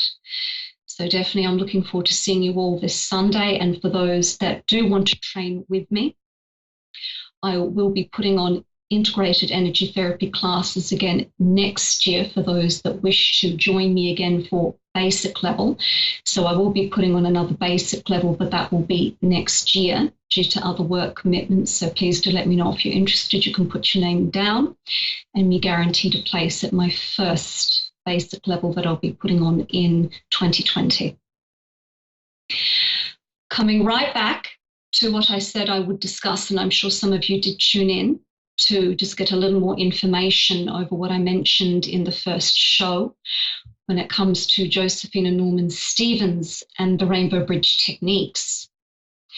In my last show, I finished talking about what inspired them to develop the techniques. So as I mentioned, Josephina Norman Stevens were two clairvoyants, although it was freely admitted that out of the two, Josephine had deeper clairvoyant capacities, although Norman had very accurate capacities as well. Apologies, I'm going to have to come back to this. I actually have someone calling in who I would like to connect with. We have our first caller, first person calling in.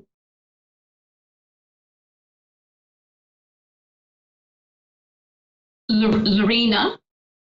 Yes. Hello, Lorena, are you there? I'm here. Am I pronouncing your name correctly? No, you are saying it correctly. Perfect, Lorena. And how may I help you? Do you have a query you wanted to run past me? I do. I just lost my husband. We were together 22 years. On June 23rd, unexpectedly, to diverticulitis. And I just want to, I guess, make sure that he's okay, that it was just everything. I'm still in shock about it. Of course, he was the love of my life. Please don't feel like you have to share anything you don't wish to. My goodness, how very painful how very painful. Please don't feel you have to go into huge detail. Have I understood you correctly that you would just like to see if there are any messages for you or any messages from Spirit or your husband from the other side? Have I understood your ask correctly? Yeah. No problem, Lorena. Please bear with me. I use tarot as well as clairvoyance for tuning in. It's just the way I work to pick up accurate messages. Please bear with me.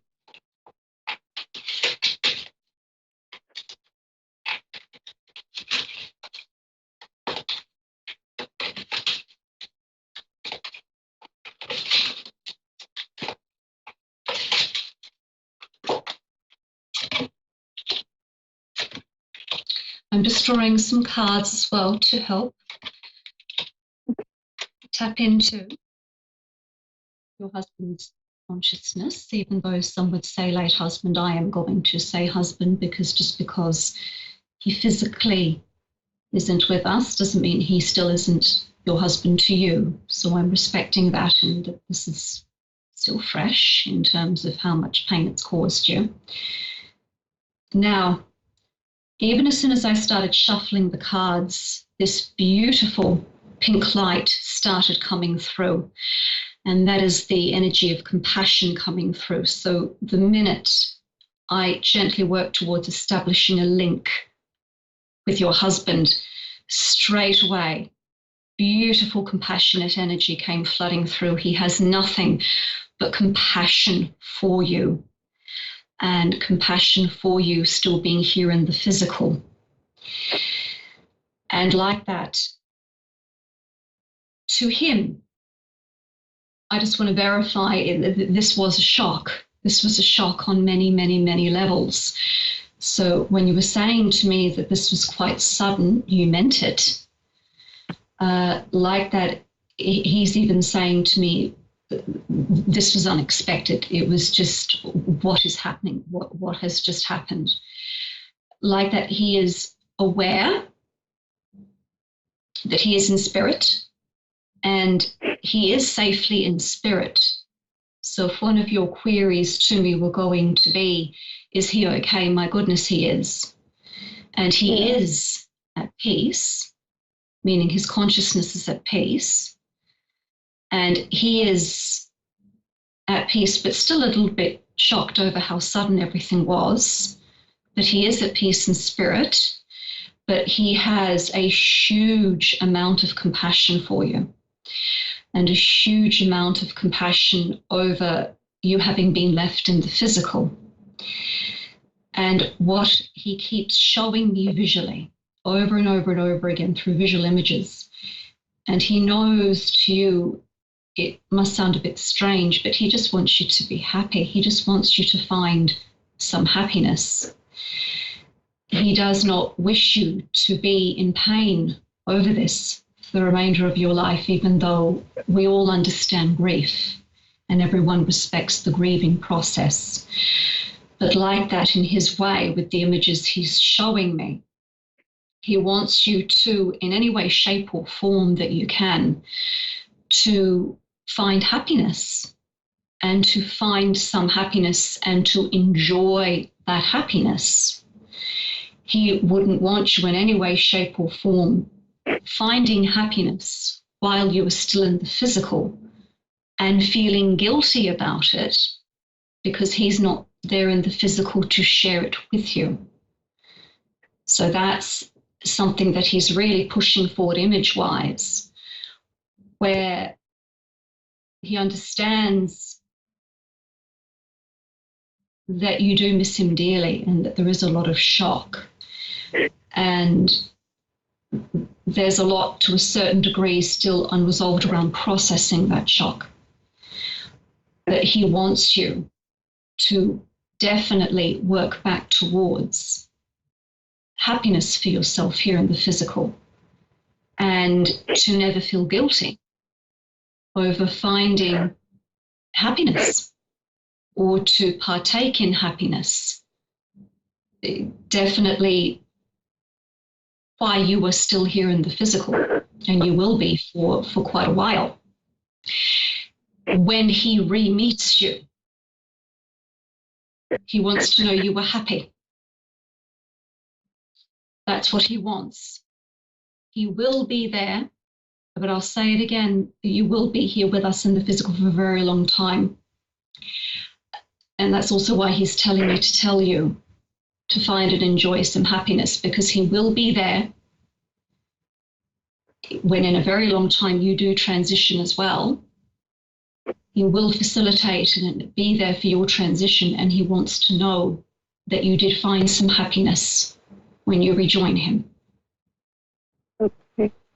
I'm just looking to see if there's any other. Now, just one small message for you as well.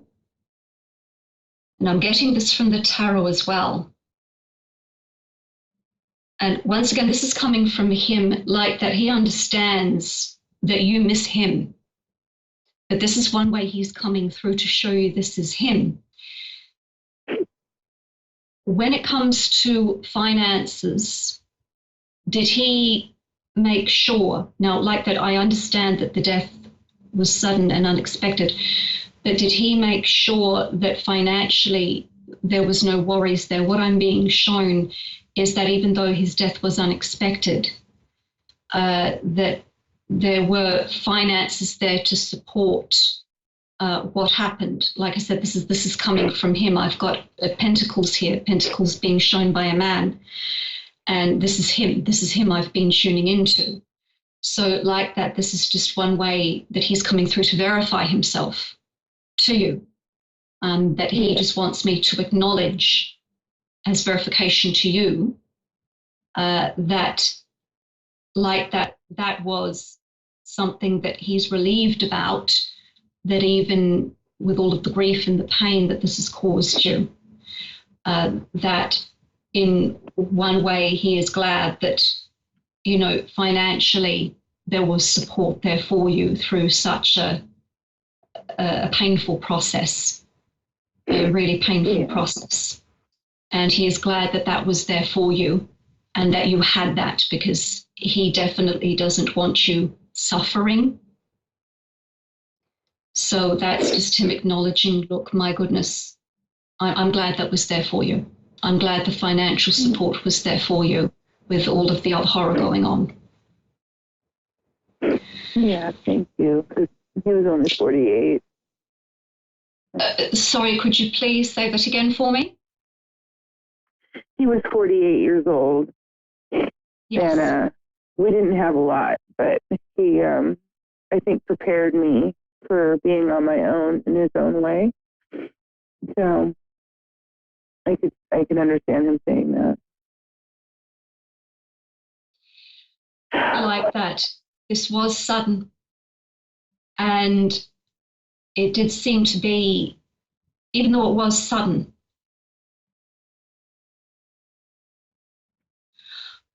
it's just one of those occurrences where I really don't know if this could have been something that could have been counteracted, so to speak.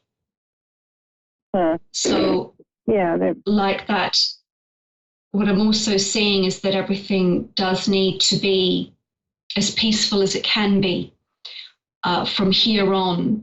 What he keeps showing me is to please be at peace, to find as much happiness as you can, and to never feel guilty about doing what you need to do to find some happiness, to piece your life back together. He would begrudge you no happiness whatsoever, and to definitely really work towards having a life while you were still here.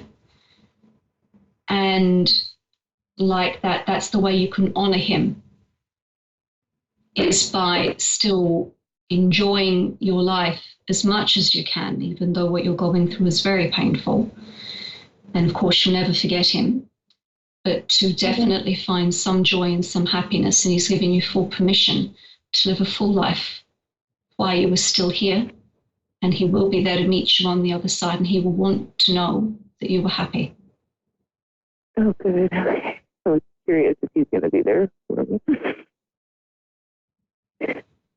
Sorry, Lena, say again. I'm just having trouble with the connection. Sorry, Lena. Oh, I just said, yeah, I was curious if he was going to be waiting on the other side for me. That was one of the first things I said to you before you asked me. And he will ask you, were you happy? Did you enjoy? Were you happy? He wants you to not, and like that, it's very difficult because we all understand grief. He still understands grief, even though he has a very different perspective on grief in spirit. That he doesn't want you to go, I was in so much pain I couldn't enjoy the rest of my life in any way. He would understand your pain. He would understand it, but he wouldn't want to be the cause of you not being able to find any facet of happiness again. Right. Do not feel guilty about any shred of happiness you're able to find. I guarantee you he's a part of it coming to you. He just wanted to acknowledge that there was some foundations there, even within the quickness of his passing. And he wants you to know that to just be in peace, as shocking as this was and as quick as this was, to find peace with it. He's found peace with it. He wants you to have peace with it, with what happened and how he passed. He doesn't want it picked at. Thank you so much. You're very welcome. He doesn't want it picked at. He doesn't want you mulling over it over and over and over again. He doesn't want you stuck in those events, the very quick events that led up to his passing. He wants you to always remember him, but to be in peace with what's happened and to find some happiness. Because I'll say it again, Lena, you will be with us for quite some time here in the physical. And he wants you to find as much enjoyment as you can while you are still here in the physical. And he will be there to facilitate your transition when that happens in quite a while. You're going to be with us for quite a while, Lena. Okay. Well, thank you so much. You are very, very welcome. And like that, if you do wish to connect with me again, please do so through my website. It's the easiest way to contact me, or through any of my social media pages, www.chloefolden.com. If you do want to connect with me in the future, you are most welcome to. Okay. And it was, I'm sorry, can you read the website again? www. So 3 W's and a dot, and just my name spelled out, CHLOEFOLAN.com, chloefolden.com. Okay, thank you so much. I really, really You are appreciate very taking the time out. welcome. And anytime you are perceiving pink light, and I mean not because of a window or someone's clothing, or, do you know what I mean, where you can't associate it with anything in the room because of objects, it's him coming through. Anytime you see pink or a hazy pink color, that's his way of coming through. Sometimes they come through in the form of angel feathers or sparks, but his way of coming through is anytime that pink energy floods through, that's him and all the compassion he has for you and all the support he's trying to send you. Okay, thank you so much, Chloe. You're very welcome, Lena. Mind yourself and do have a beautiful life.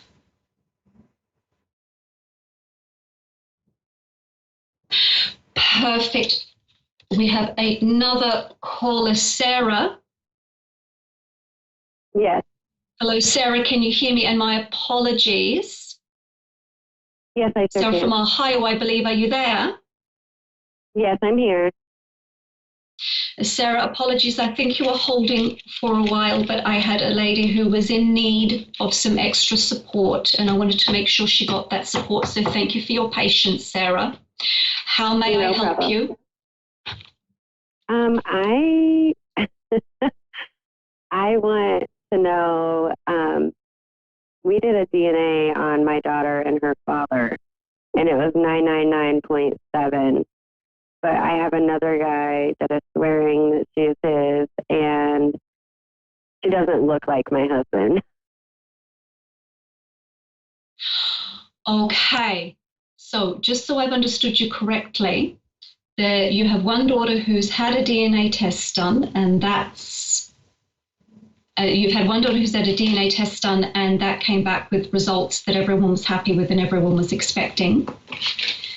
And you have another daughter, and please explain to me how I can assist with what's happening with your other daughter. No, it's the same daughter. Me and my husband split up, and I had a one-night stand.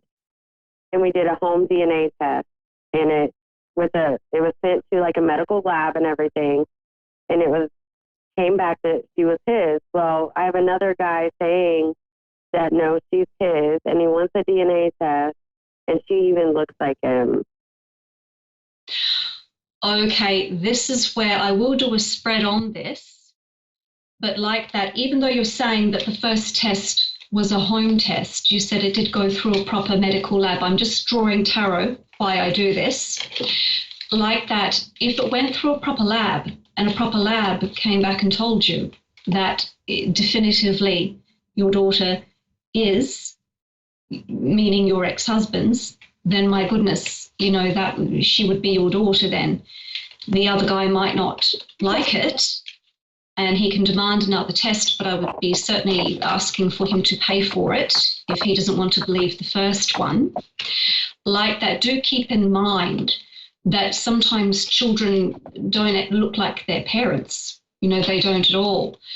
Sometimes you can't pick children from how their parents look, but I'm just going to draw a spread for you here because we're a little bit short on time and I want you to get some answers. My gut feeling on this is I think that this guy, meaning the other guy who's disputing the test results, I do think the gentleman who is disputing the test results is just looking to stir some issues. Like that maybe he doesn't want to let go, or maybe he did believe that she was his and he's just hurting over it. But my initial impression on this is that that this is just a little bit of drama going on, and why it's very necessary to be able to find out your child's lineage. That is important. My gut impression on that is this other gentleman's just upset that the results didn't come back and say that she was his, and this is just him stirring the pot, as the saying goes. I just want to draw some cards on this as well, Sarah, just to verify what I'm picking up on. Well, what is weird is my husband is mixed, and my daughter is white with blonde hair, and I'm a brunette. Sorry, say that again.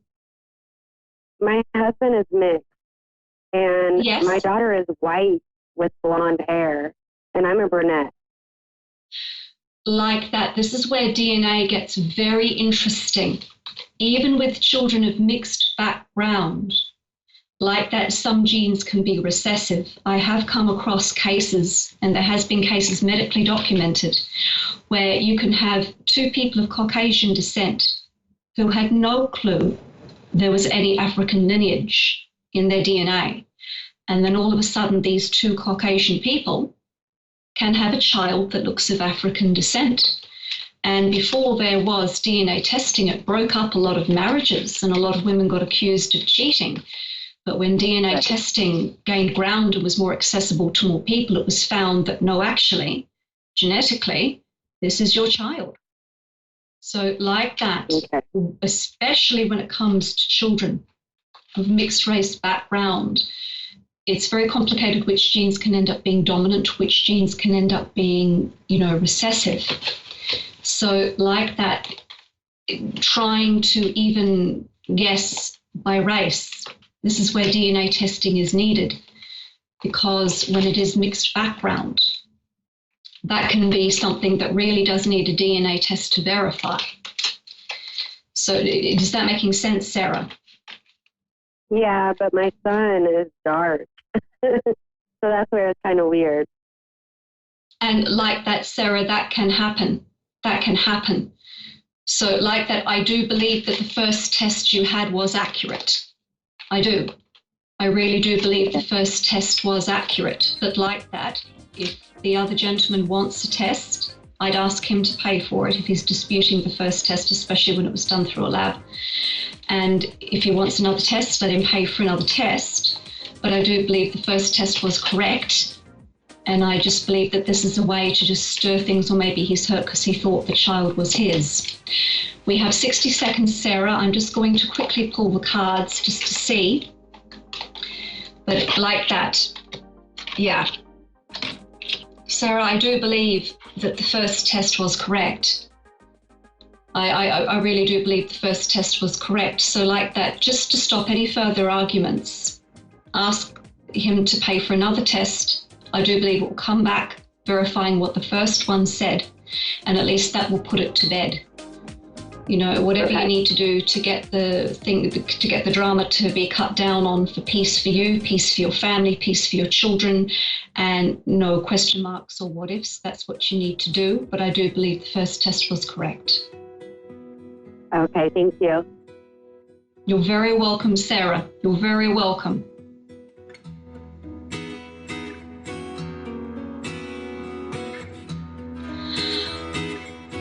Perfect. Like that, I believe we only have a few seconds left. So like that, I just want to thank everybody for tuning into Wraith Path Productions. And I will start the next show next Tuesday talking about the Stevens and the Phase 2 Rainbow Bridge techniques. And like that, I'm, eternally grateful that, we had more callers than expected. So hopefully I'll get to just put a little more out there over Rainbow Bridge with the next show, so I will address that in the next show. And I would just like to thank everybody.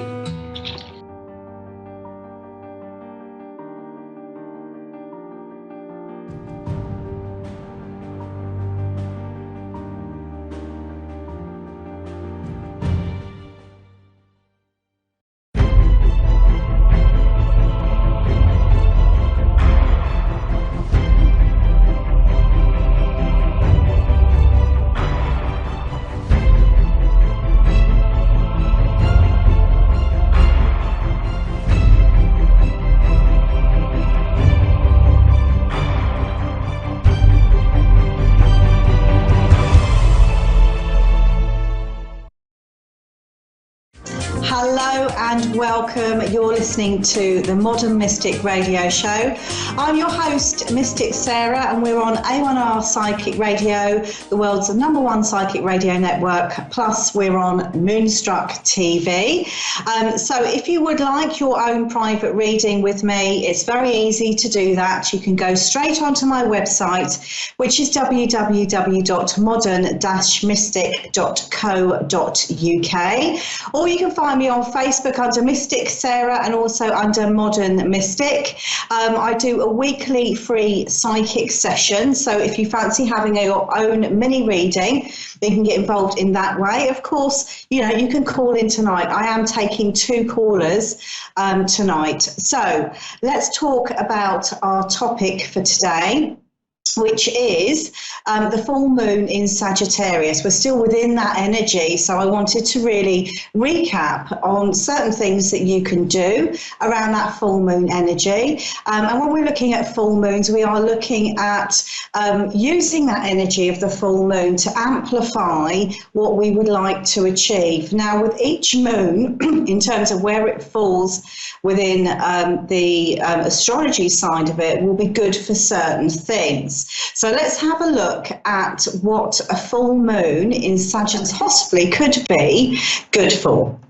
Okay, so we have spells for legal matters in general, laws, judges, teaching and learning, education, philosophy and ethics, dreams, contacting the higher planes, accessing the Akashic records, contacting God in general, divination, starting a tradition, big business, conscience, luck in general, and of course good luck. Also rules are in-laws. So looking at who we are married to and their family, parties and fun, long journeys, dream work, high mysteries, higher learning, sports, good deeds, goodwill, fame, generosity, eternal optimism, resilience, rationalization, future orientated, movement forwards, mind expansion, spiritual occurrences, the ability to perceive right and wrong, faith, television, languages, and publishing. Okay, so maybe you would like to get your own book written, or going forwards, maybe you would like a publisher to take notice of what you've written.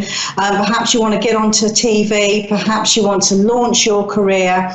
Whatever it is that you want to put a little bit of extra energy or momentum into, now would be a good time to use that full moon energy. So how do we do that? Well, what I always do, I'm just going to give you what I do, is I light a candle. Now, if we're looking at Sagittarius, I go for the colours blue, violet, red or indigo. If you don't have any of those colours, that's not a problem. You can go for white. What you would do is write your intentions down, what it is that you would like to move forward with over the coming months, and then just meditate on that as you wait for that candle to burn down. It really is as simple as that. So reflect, imagine what it is. We say meditating, imagine what it is and how you would feel if those things were actually brought into your life. Okay, right. So I have also picked a card for today. Or for this week, actually. And this is what I have picked out earlier as I was waiting to come onto the show. We have the 9 of Cups, or the 9 of Chalices, as it is in this card. And I'm using the deck, the Syrian Starseed Tarot. So if we look at the 9 of Cups, or the 9 of Chalices, it's known as the wish card. So what wishes do you want to come true? And more importantly, it's giving us the energy to make those things a reality. So I would say over the next week, it's going to be a time where you're finding more and more things actually go your way. And perhaps, is it going to be your big dream coming true, or is it going to be smaller dreams? Who knows? It's life is what you make it at the end of the day, but this is the energy to be focusing on.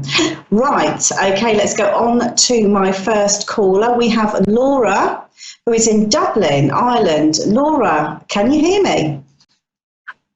Hi, how are you? I'm very well, thank you. How are you? I'm good, thank you. And what would you like me to look at for you today?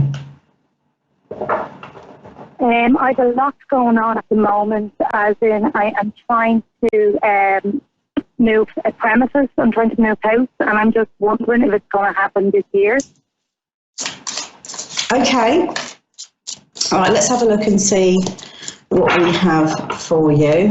So as I'm tuning into this whole move, it's like the energy that I'm being given here is like it's been blocked. Does that make sense? Or it feels like it keeps on falling through. I just feel like I've got hiccups when we're looking at actually getting this move in place. I do feel that, and I'm getting a lot of indications that we're looking a little bit further into the year here. And I am being shown here you changing direction over a long period of time, or over after waiting. This is what I'm being shown for you. So are you actually looking to move a distance as well? No, it'll be very close to where we are. Okay. Are you near the sea at all? I am, yeah.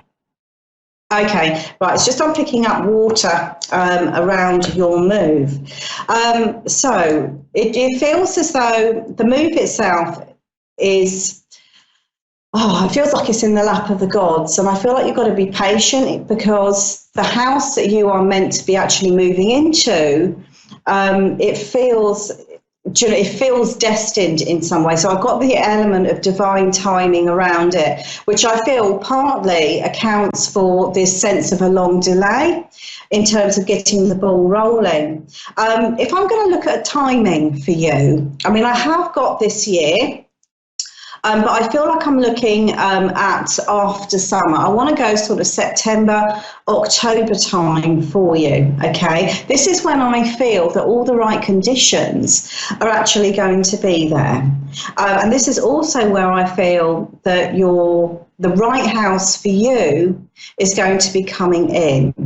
Now, what I'm being drawn towards here is I'm being given a number around this house, which is the number 11. So I've got 2 1s here with you. I mean, it could possibly be 111 or 101, but I want to give you 11 as a really significant number.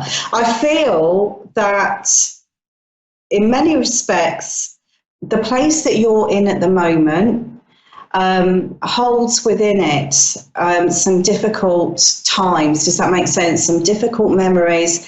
And I feel like the whole energy of the house hasn't really worked very well for you. Does that make sense to you? As though you've encountered lots of problems since being there. And there's also the sense of outgrowing the property as well, sort of emotionally or vibrationally. Does that make sense to you? Okay.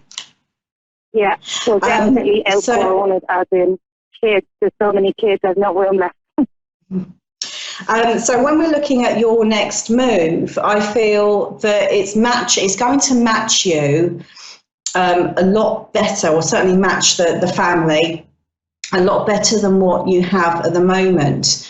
But my feeling here is that it's been really complicated to get this ball rolling.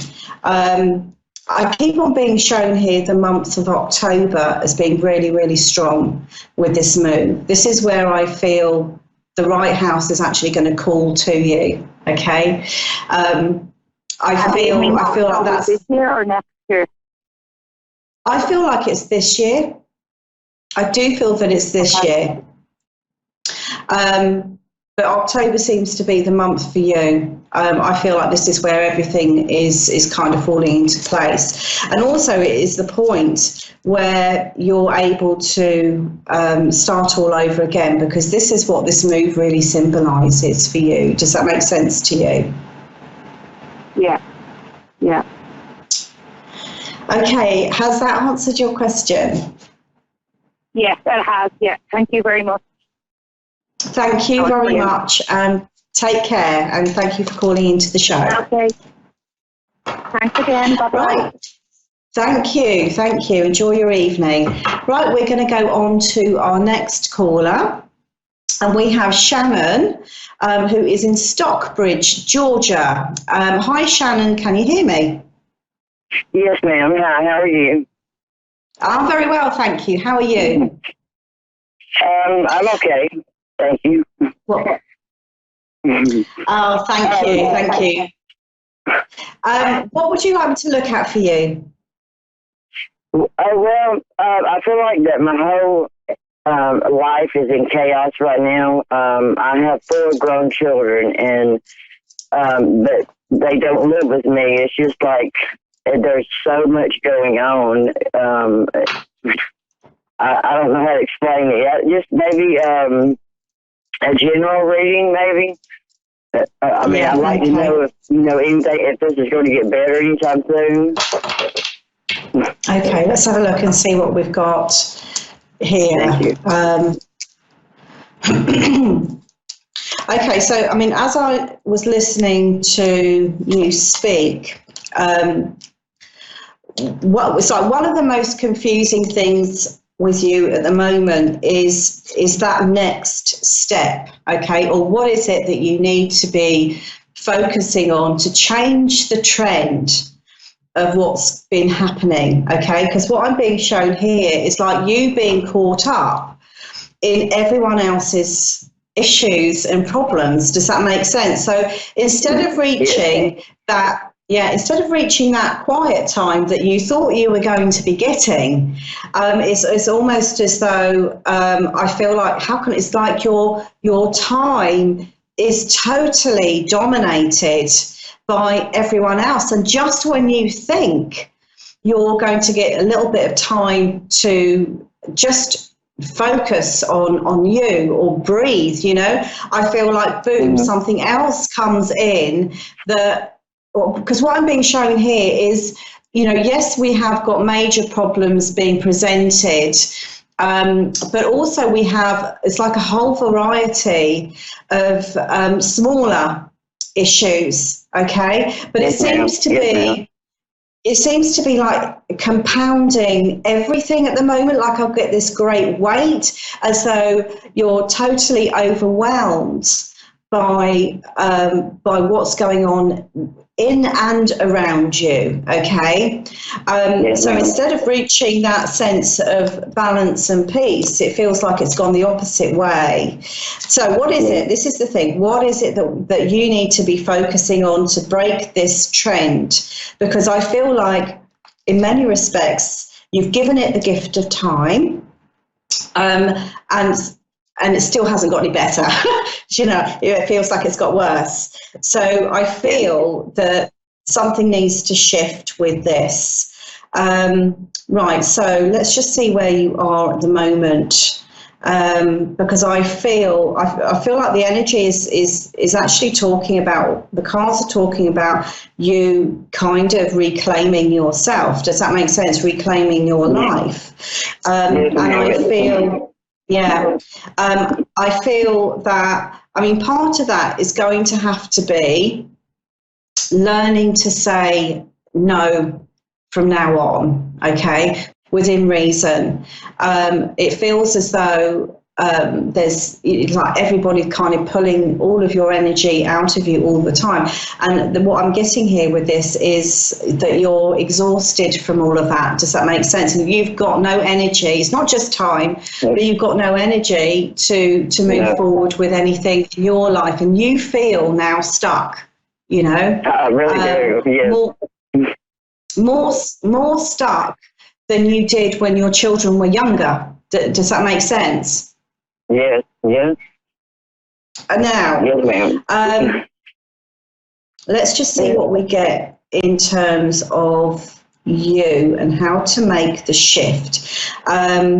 Right, so the first thing that I feel needs to shift and change with you is the work side of it. So what I'm being shown here is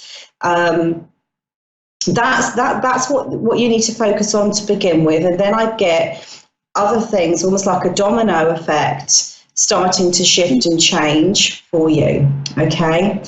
Okay. So what I feel here is that I'm being told here you have to learn to say no, and you're going to have to start to be disciplined with your own time, okay? Because my feeling here is that, you know, unless that happens, people are still going to pull on your energy. Now, what my guides are also saying here is that, you know, it's got to this stage because on some level, and that level might be totally acceptable and totally reasonable. It's not a judgment in any way, but what my guides are saying here is that you've allowed this to kind of get to this stage, okay? Not for a negative reason, but, you know, the reason being is that you just want to help people. Does that make sense? And you want to be there, and you want to be a good mum, and you know, a good role model. But my feeling here is it's gone too far. Does that make sense? They're also talking about like arguments within the family. Does that make sense to you? Yes, ma'am, totally. Yeah, like you're being caught in the middle of other people's dramas. That's what I'm being shown. Yes, ma'am. Yeah. So when we're talking about saying no, this is what you've got to start saying no to, okay? It's the dramas and being involved in those, not obviously the cry for, you know, real help. Does that make sense? There's no need for you to compromise your own values. But this is what my guides are saying that you need to start with. That will, I feel like I've got a lot more sort of time becoming available to you. Everyone's energy sort of disbanding, and they're going to find the next person to kind of offload all of their dramas onto. Now, this will give you the option, I feel, to focus on where you want to go, where we're looking at work, because my feeling here is that you are needing some sort of change. Does that make sense? I feel as though everything has become quite stale for you. Does that make sense? It's kind of bad. I'm in a bad relationship, and like you said, I feel stuck. I don't know what my first move needs to be to better. Does that make sense? I mean, I don't know what to do next. My husband passed away in 2009, and it's like my life's been chaos since. I don't know how to explain it. Well, I mean, what my guides are really sort of like pointing you towards. See, they're saying, in order to create change, we need to have a pretty full battery pack, okay? And at the moment, this isn't something that you've got, okay? I feel like you've been worn down and worn down and worn down, okay? So what my guides are talking about is you strengthening yourself, okay?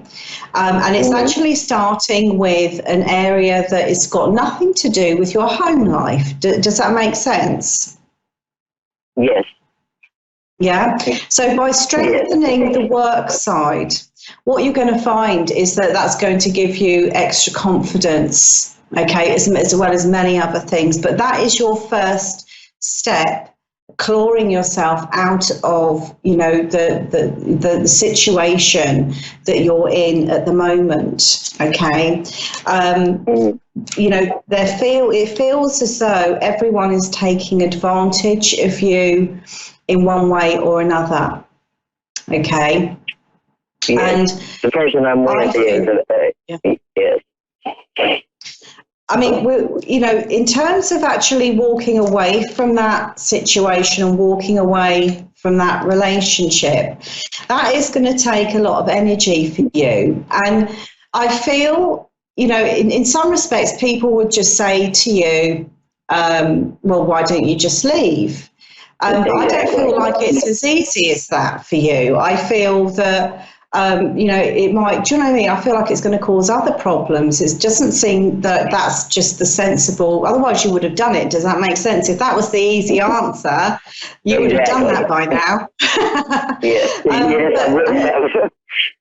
Yes. But, the point being is that I feel that if we're looking at when your husband passed away, I feel that it's almost as though other people could pick up on your vulnerability from not just at that time, but going forwards as well. And I feel like they've kind of monopolized on that vulnerability, and it's just ended up being a really negative cycle for you. Okay.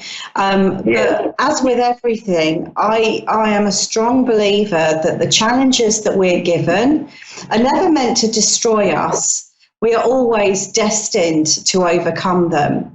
And this is what I feel with you, is that you're destined to overcome this and actually get everything back in order. Okay.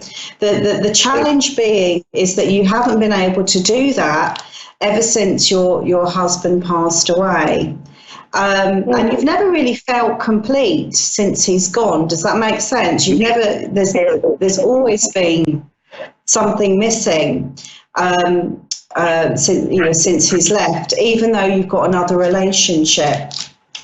There is some positivity coming in around your immediate family as well. So I feel like I'm getting shown here like celebrations, and I feel like I'm talking about new life being brought into family, babies, that kind of thing. So it feels really good.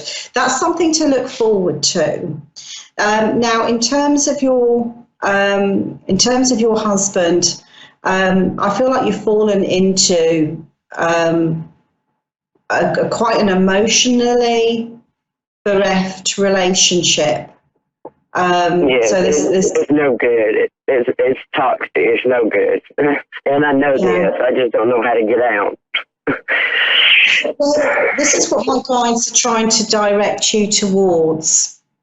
They're saying here that if you actually work on the work side of yourself and get your own stability and get your confidence coming in that way, then you're going to be better. Then you're going to be better equipped to deal with the tougher emotional elements here, because I do feel that when we're looking at your relationship, I feel that you know already that this person isn't going to change, No, he's not. He's not going to change. And I feel that, you've already lost your, part of yourself within that relationship. And I don't feel that you're meant to continue with that. I feel that I've got a new relationship coming in for you further down the line once you've moved away from this relationship that you're in. So the important thing, the thing that my guys want to say is, do not view your present relationship as either the best you're going to get or your last chance, because that is simply not true. Does that make sense? Yes, ma'am. Yeah, but somehow you've got yourself thinking that. Yes. So, even though we are looking at, at some point in the future, and I don't feel like I'm talking about years away. It feels like it's relative. I'm being shown here is going to be relatively rapid. I feel that this year is going to be, as we get from July onwards, let's go from July moving forwards to the end of the year, this feels as though it's progressing in a way that where we get slight chinks of positivity starting to enter your life, okay? Some of those will be through your own efforts, and some of them won't be. But the important thing is that it's beginning to start to change the trend. Does that make sense to you? Yes, ma'am. I do feel that your husband is still very much around you. And I do feel that connection that you had with him hasn't gone anywhere. It's still very much a part of your life. Does that make sense? Yes, ma'am. Okay.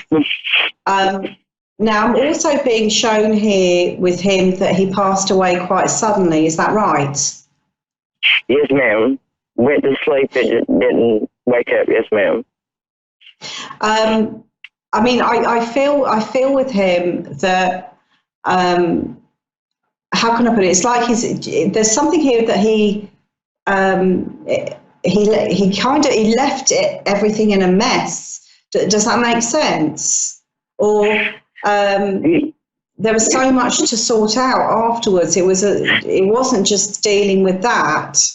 It was everything else as well. Does that make sense on a more practical level?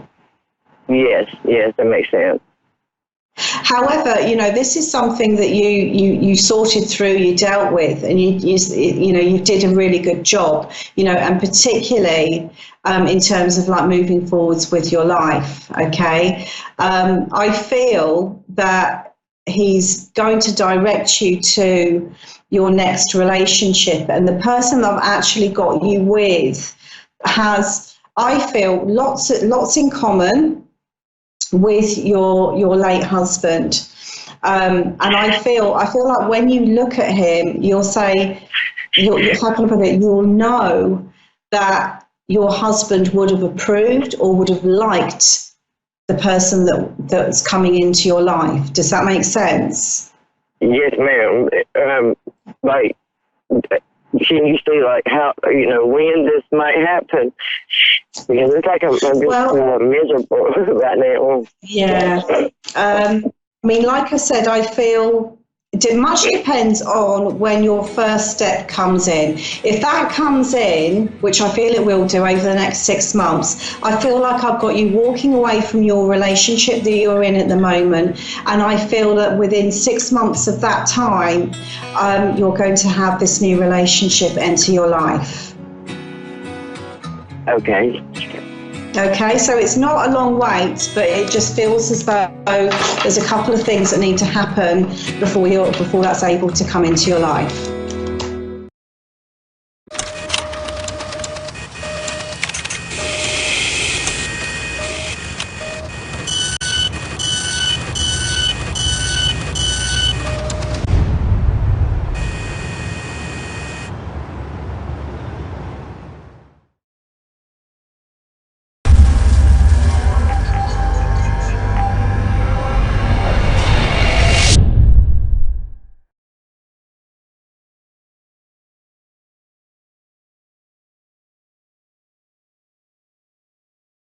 And thanks for watching Moonstruck. And now, back to A1R on the air. Psychic Talk Radio now on Moonstruck TV, enlightening television. Hello and welcome to A1R Psychic Radio and Moonstruck TV. Welcome to another show. And now I normally sort of have a little sort of spiritual talk before we start doing 2 readings. So I know that we're going to have a couple of callers coming in later. So what thought I would talk about today is I was thinking about just people in general and what some amazing people in the world do. If you take someone like Gandhi, for instance, or Mother Teresa, or, some of the saints, or, just some incredible people that have set up charities and done things for other people. In other words, they've come to the earth plane and they've been fair of heart, great. They've had that grace and they've given to other people and they've made their life about giving to other people. And I just sort of, was reflecting on that and thinking how amazing that is and how that's, in a way, to be like that is quite a challenge, isn't it? Because we naturally, instinctively are, I guess, sort of thinking about our own needs and what we want in life. And whereas we might have, say, we may think from time to time about others, mostly we're getting on with our own lives. And I was thinking how, wouldn't it be amazing if everybody in the world was charitable? Everybody did something for somebody else in need. Everybody helped everybody else. Now, as you can probably gather, I'm from England, and so that's where that English accent comes from. And when I was a little girl, I used to read these books that were written by Enid Blyton. She was an English authoress, and she wrote about, I guess you could probably pitch it for, the 1950s or that sort of era. And she would write about 5 children who just have loads of adventures and fun, and they'd go off with their dog, and it was called The Famous 5. And I always think, wouldn't it be wonderful to live in Enid Blyton land, to sort of have that sort of safety where nobody has to sort of lock their doors, or nobody has to sort of worry about theft or some of the difficulties and the challenges that we have in our lives today. I mean, obviously, there are some things that, we wouldn't want to lose today as well. I think society has come a long way.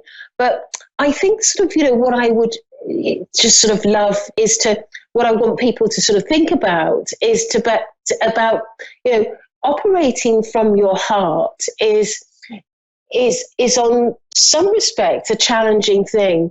but it enables you to be, if you operate from your heart, then what you're doing is you're doing God's work. You're helping the spirit world, and you're bringing love to other people.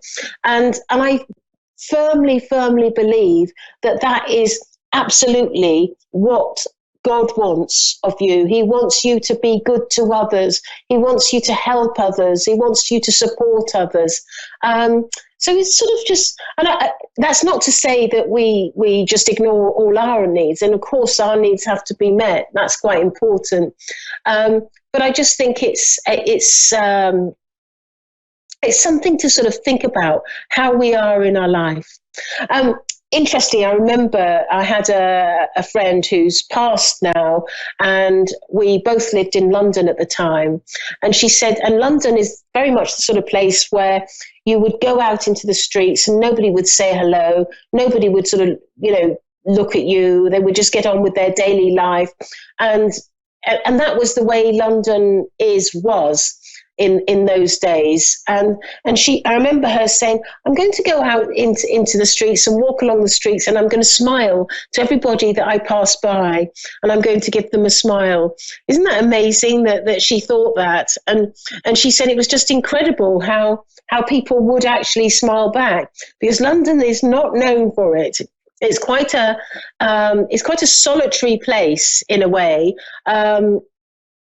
Obviously, for those people who've made lots of friends, then it's not solitary, but it's people keep themselves to themselves, and they're not looking to sort of engage with you on the streets or on the trains or the underground.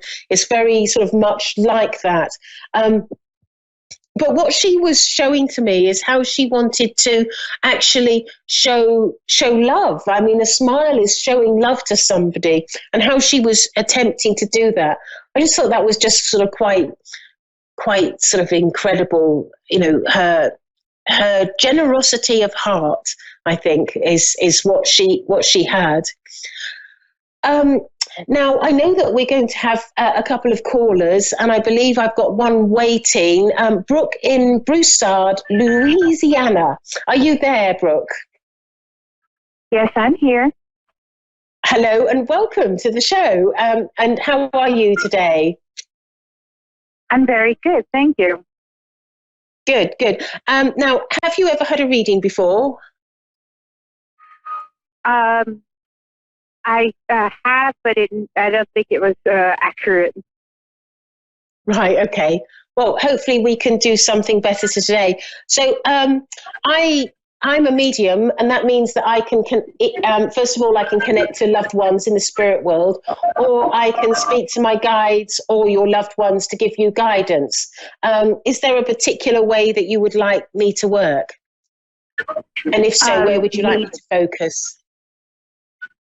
A medium, the medium one, for medium reading. Okay, and is there somebody in particular that you'd like me to connect to? The reason I ask is because we have so little time on the show. Okay, my grandfather, who today would have been his 99th birthday. Oh wow. Right. Okay. Let's see if I can get him. He's just instantly come forward, and he said to me that he's just said to me, I've been waiting patiently to talk, because he was planning to talk. He's saying to me that like he remembers you well as a child. And I feel that there was, he's making me feel as though he had a role to play in part of your bringing you up. Would you understand that? Can you say that again, please? He's saying to me that he had a role to play in bringing you up. I feel that you would spend quite a bit of time with him. Does that make sense to you? Yes, it makes a lot of sense. Because he's making me feel as though he loves you like his own daughter. Like it's almost as though you're his daughter, not a granddaughter. Yeah. Yes. That would make sense to you, would it? Yes, it makes perfect sense. He's saying to me that he's making me feel as though he's like a really sweet grandfather. Like he would spend a lot of time playing with you and give you a sort of a lot of attention when you were a younger child. And I just feel that he's showing me playing. That's the thing that I'm getting quite a lot of. And he's showing me sitting on some steps by the front door. It looks like a front door, could be a back door, but it's by a door that I'm seeing. And I'm sitting on steps and I'm playing with something on the steps with you. And I feel that this is a memory link. And you look, he's shown me as I look at you that you're quite small, but he has this memory of always looking to sort of, he's just playful is what I feel with him. Does that make sense to you? That he seems playful? Pardon? That he seems playful? Yes. Yeah, I think so. I have some memories of him. Yes. Because he's showing me these memories, and you're quite small. So that, and I feel that there's some sort of link towards he brings me straight to sort of your childhood as opposed to sort of an adult. And I feel sort of quite sort of strong about wanting to connect in with regards to your childhood, and that's where he's focusing his attention on with you.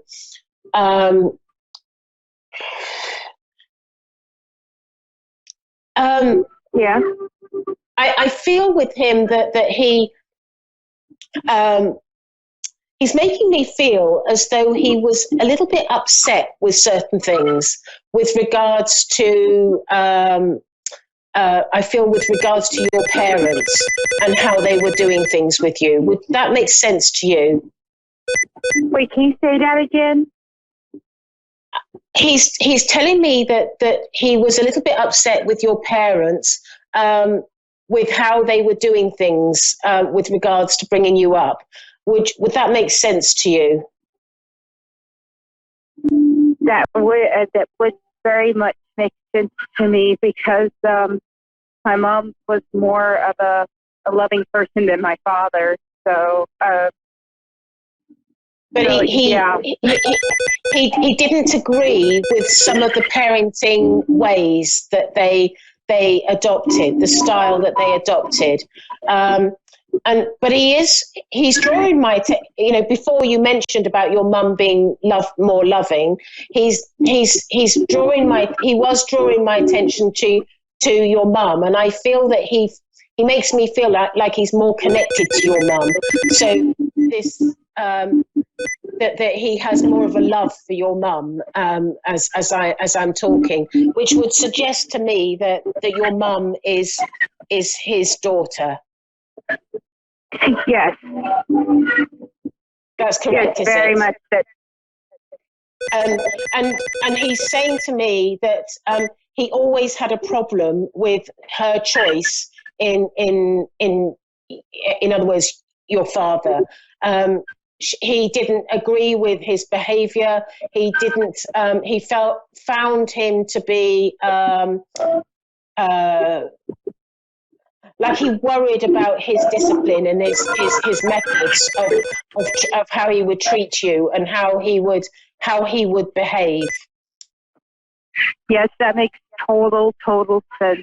Very much sense. I know exactly where you're going with that because he really. He saw your father as being a bit of a bull. Huh? So he saw your father as being a bit of a bully, and I just feel that he was very disappointed, and I feel that he also had sort of like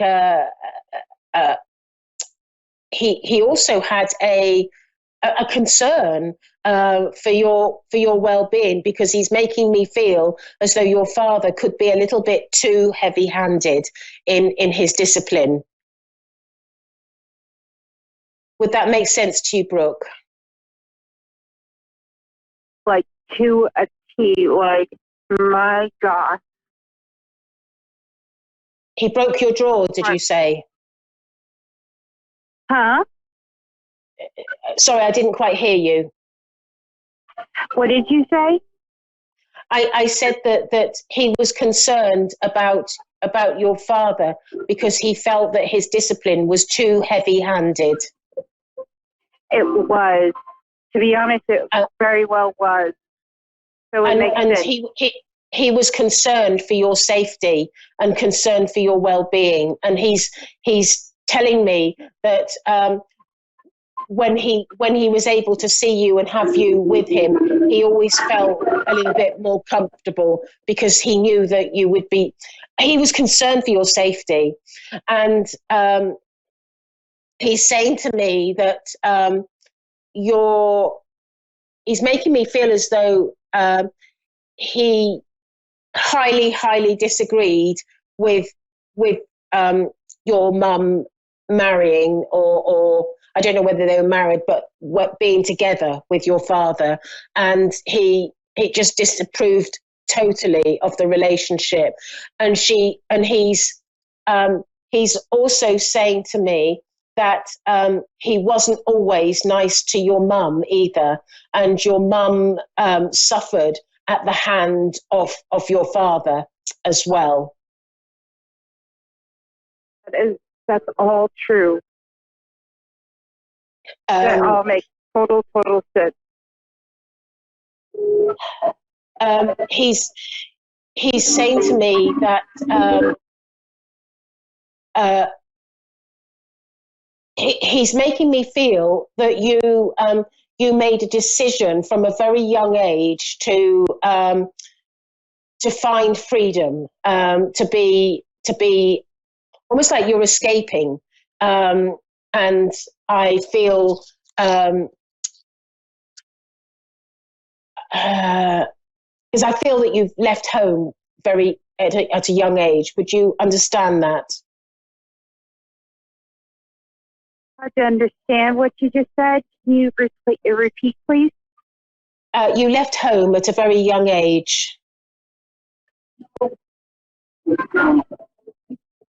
Very young age? Yes. You were young when you left home. Okay. And I was does young that make sense? When I left home? Yes. I kind of never left home. I moved around a lot. Okay, well then there must be a time where you found yourself in more freedom when you were younger, because I feel like you didn't have to be so concerned for your father in the way that he behaved.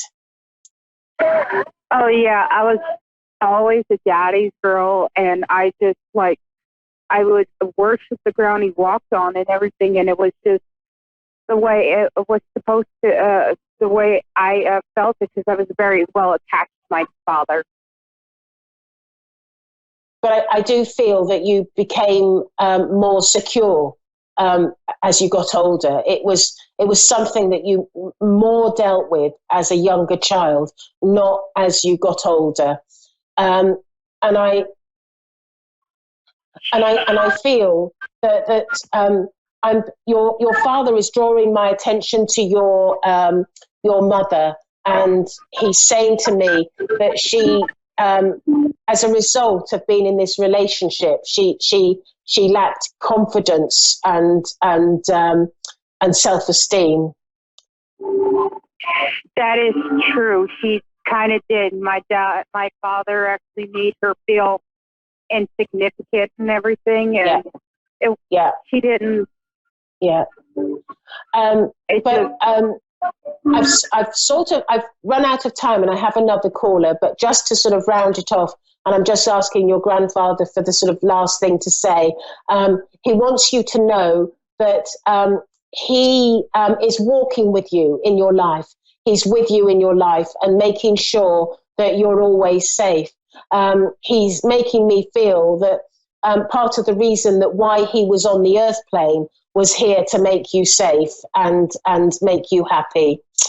Now, I'm going to have to go, Brooke, so sorry it's so quick. I told you it was quick. But my name is Gail Moffat, and if you need to find me, I'm on Facebook. So do find me on Facebook if you need me. Okay. So thank you so much. Now, I have another caller waiting, and that's Brittany in South Bend, Indiana. Are you there, Brittany?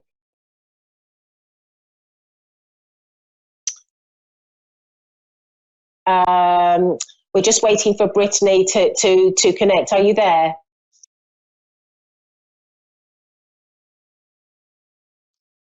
So whilst we're waiting for Brittany, I just want to sort of say how one of the incredible things about mediumship is, and when you look at the sort of the last caller, one of the most incredible things is that you are able to bring through that sort of comfort and that healing.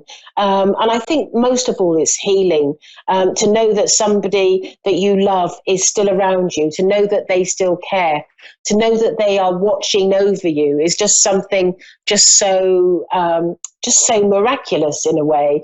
And I know that I myself draw comfort from knowing that certain relatives of mine are around me, and I also feel that with every generation, with every person that exists in a family, quite often there is always someone in the family that is experiencing some sort of level of grief where they have lost somebody that's very special to them, and I always think about how people in the world who don't believe in mediumship or don't believe in sort of life after death or going to heaven or whatever, or that they must really suffer when they have a loved one that passes, because their belief is that's it. But if you have a belief that you do go on to another world, heaven or the spirit world or whatever you wish to call it, and you do, and you are able to be sort of with people that you love, that's just such an amazing thing, isn't it? Now we have another caller, and that's Amber in Louisiana. Are you there, Amber?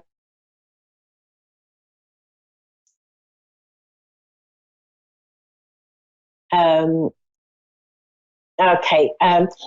So I'm just gonna carry on talking about how the importance of mediumship, and how I actually think that when somebody has lost somebody, it is just miraculous to be able to communicate and have that communication. But hello, we have Amber in Louisiana. Are you there, Amber? Yes. Hi, Amber. How are you? So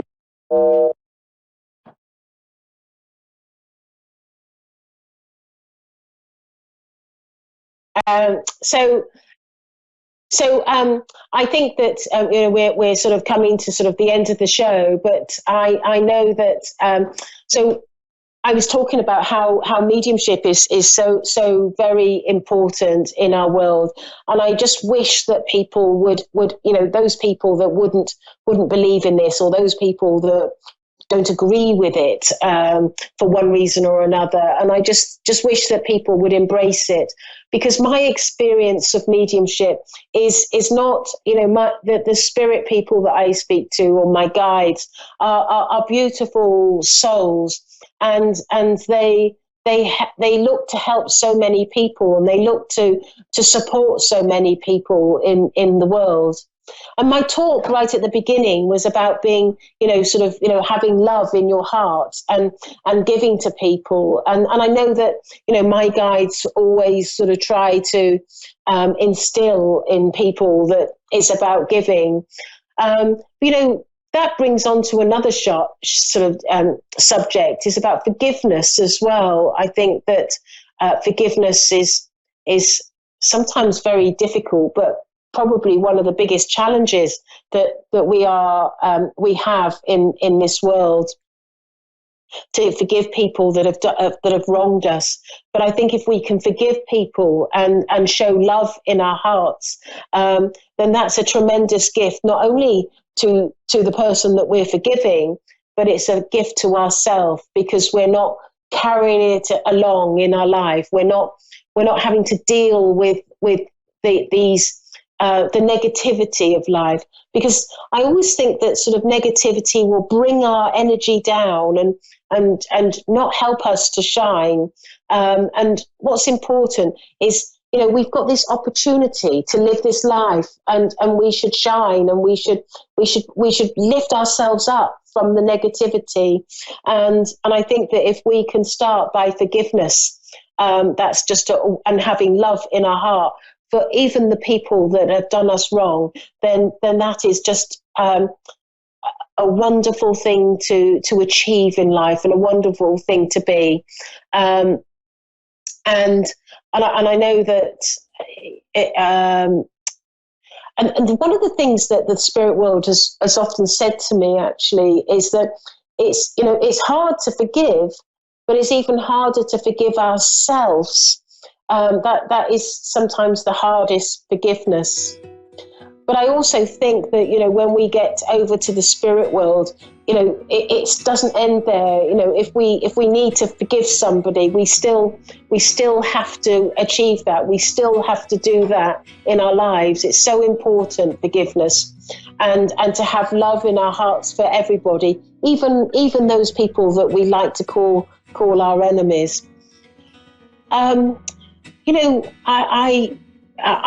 I've had 2 or 3 dogs in my life, and one of them has just recently passed, and I used to call him a love dog, because he literally would like to sort of give love to everybody and anybody that I knew, and I think we have a lot to learn from our animals and our pets. They're the ones that actually give us love and support us so much in our lives, and give us happiness.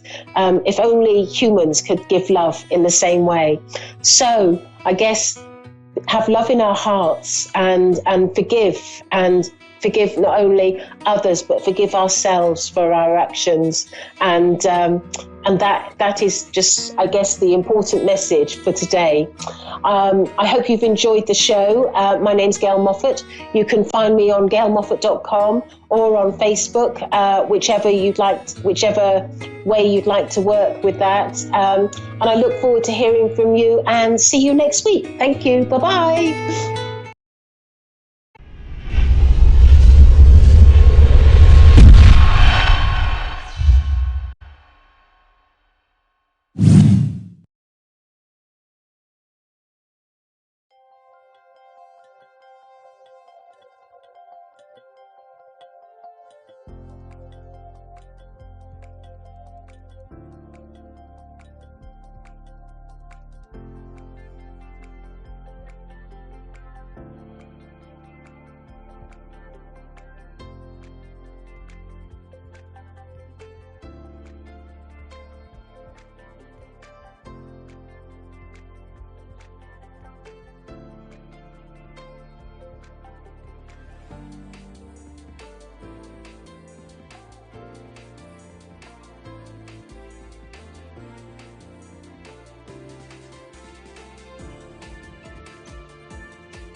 this is me, Fiona, your subconscious mind surgeon, and known as Persian Medium, who basically working with police officers, private investigators, and to find missing people, and also helping individual cases. If you guys have any problems, any issues, and you do have missing persons, there is a crime cases that you want me to get involved, then just go to Fiona@agriviking.com or PersianMedium.com. Send my assistant and my agent email, and I will help you guys after. So before I take any callers, I want to talk about the vitamin supplement and actually the mineral things. Oh my God, it sounds like something is wrong with that. So basically, a lot of my clients ask me questions that, Fiona, you are eating anything and everything when I'm with you, but you are not gaining any weight, and we just want to know, like, what's your secret? My secret is about that I am eating everything. So I'm not going to say, okay, just vegetarians or vegans, oh my God, and other stuff. So, I mean, I'm sorry, guys, because I'm receiving a lot of text messages, a lot of emails and everything, and that's maybe why now my producer is going to get crazy of me. I'm sorry about that. That's why my phone actually moving and my computer is moving. So, okay, back to studio. So, well, the reason I'm actually telling you about this stuff is because I receive a lot of emails, and you guys DM me all the time and ask me questions about, like, what we should actually take, what we should do. So I have to say I eat carbs and sugars and anything that everybody kind of says, no, we stay away from this. No, I'm eating anything and everything, but in a very, very small portion. So remember that if you want to lose weight, you have to not take enough calories that you normally did. Basically, every single day, based on our weight, we need to have in between 1,700 to 2,200 calories daily. And if you want to lose weight, you have to go below that 1,700 calories or 2,200 calories. And in long term, you are going to definitely lose your weight very gradually and very nicely without actually you're going to get any problem with your skin and any other things. And a couple of my clients asked me about, like, the vegans and kind of like vegetarians, like what we should. Well, I would say, to be honest, normally, this is my opinion. I'm not, and I can't be because the vegan. I can't be a vegetarian. I can't. So, I mean, I don't know how people can do it. If you do have kind of religious things that you want to be, that's just congratulations. If you can't handle it, that's good. But if you always, eat the normal, and then all of a sudden somebody tells you that just, use just the protein, having just protein in your life and not taking any other things, it will not going to be good for your kidney. So remember that if we go through just one simple nutrition, and think about that just vegetarians or vegans and kind of like those supplements, it will actually give us anything and everything. That's not true. Because I personally actually use these diets, and it's just not going to work for me. Not at all. So I have to eat bread. I have to eat rice. I have to eat sugar. I have to eat everything what I want and what I need, and protein, meat, and everything to make my body function. Being just vegan and vegetarian, you can feel almost fatigue and down. So mix them together, then you become much healthier and happier. This is just my opinion. You can do whatever you want to do, but my opinion is I would not change my diet out of sudden just because somebody told me to be vegan or be vegetarian when I was like in the 30 years and 35 years, eat everything and anything. So back to studio, and I have Michelle. Hi, Michelle. How are you doing? Hello? Hello? Yes. Hi. Can you hear me? Yes, of course. I hear you right now. Yes, I can. Awesome, gorgeous. Give me your date of birth, my love, and tell me about your question. Go ahead, please. My birth date is October 18, 1969. And I had a question regarding a job. and a relationship. But the job, I just applied for a position, and I had it. It's a supervisory position for a big airline. I had my interview about 3 weeks ago. I'm still waiting on a decision. Mm-hmm. Well, congratulations.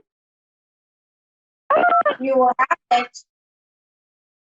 And I actually pick up the dates. Yes, listen to this. It's about, I got May 14, May 17, May 23rd as a submit date that they're going to communicate and talk to you about your matter. So basically, they already approved you, and there is 2 more people that should look into your stuff and just say, well, yeah, she is a good candidate, which I see that you are, and you are almost kind of overqualified, because I can see that 2 of them were actually 3 of them that already watched these things. It says like, yeah, she sounds to be fantastic for this, and yeah, she has a good background, or there is a good resume and everything. So congratulations. I mean, I would say you will thank get you. that. I felt positive at the interview. Like right now, I've been a flight attendant for many years, so this would be a supervisor of the flight, overlooking flight attendants.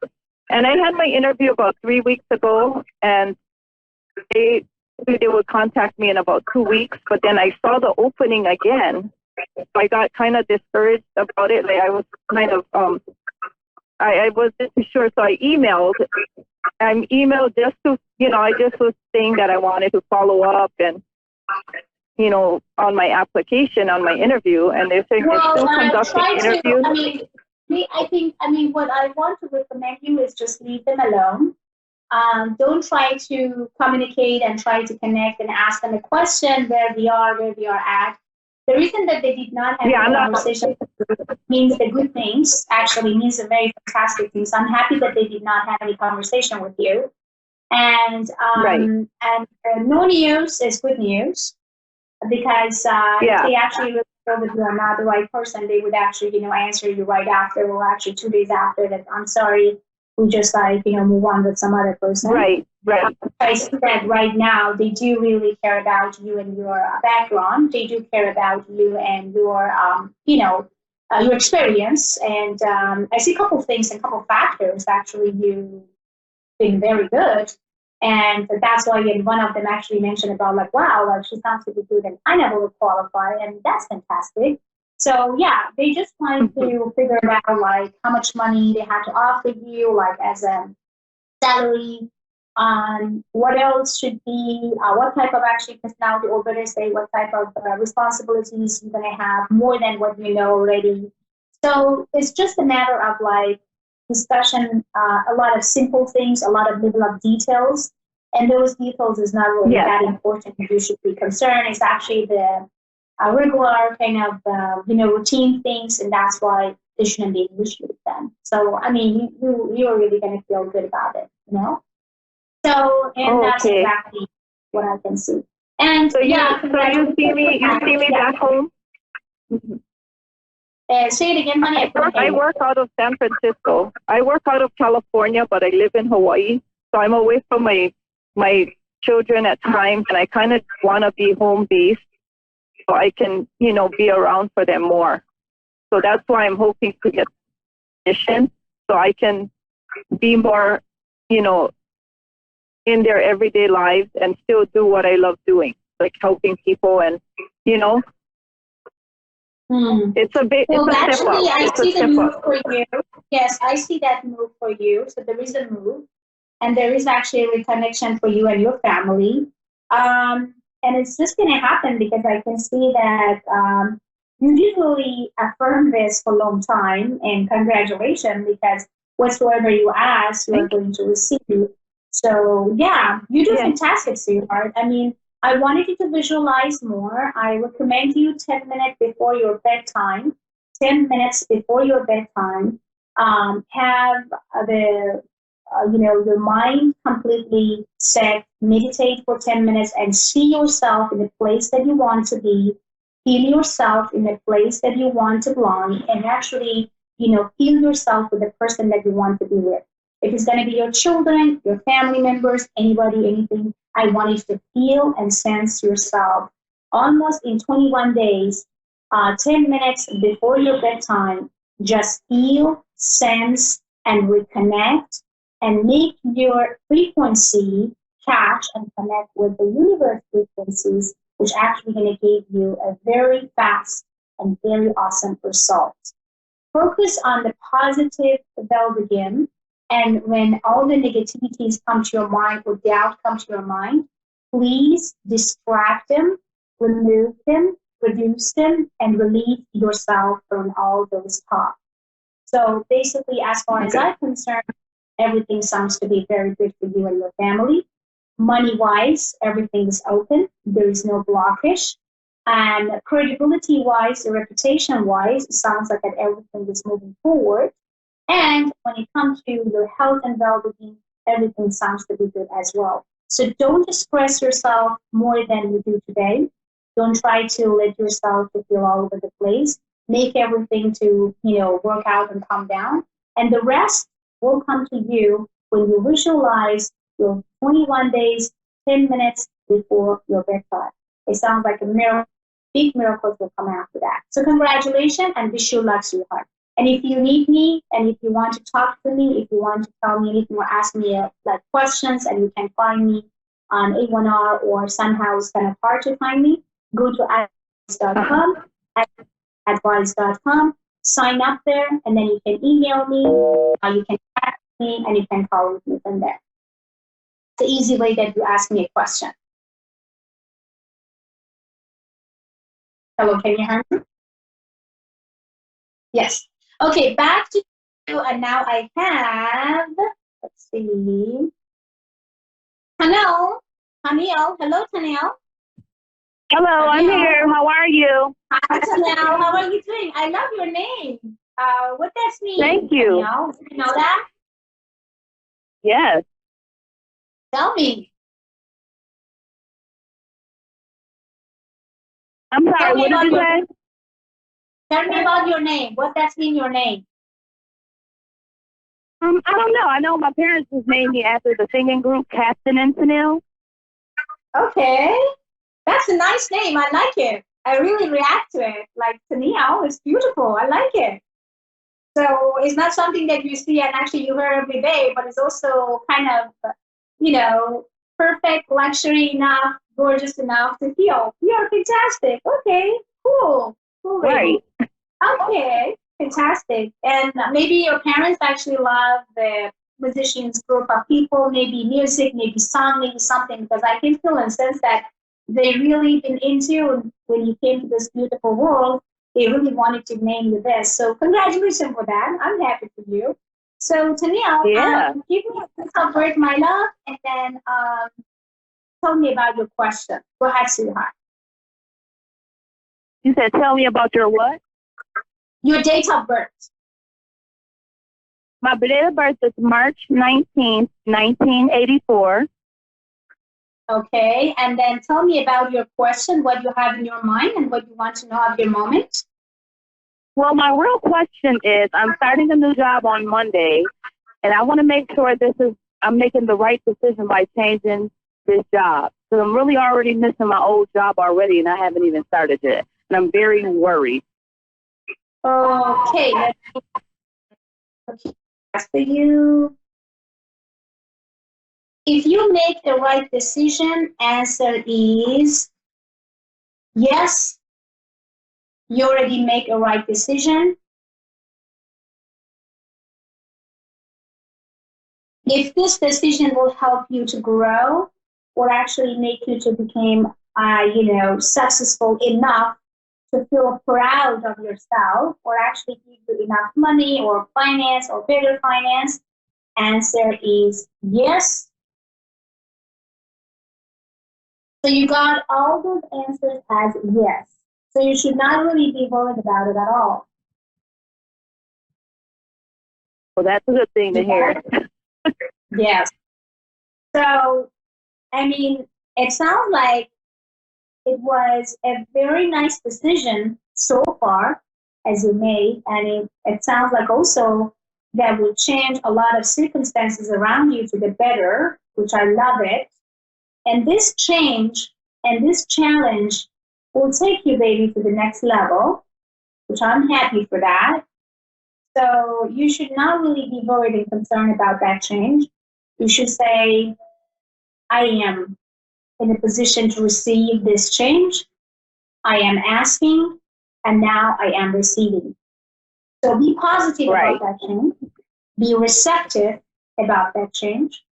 Feel good about yourself and about that decision that you made already, which I think that it was kind of hard for you to make that decision. I think that you went through a lot of question marks and doubt.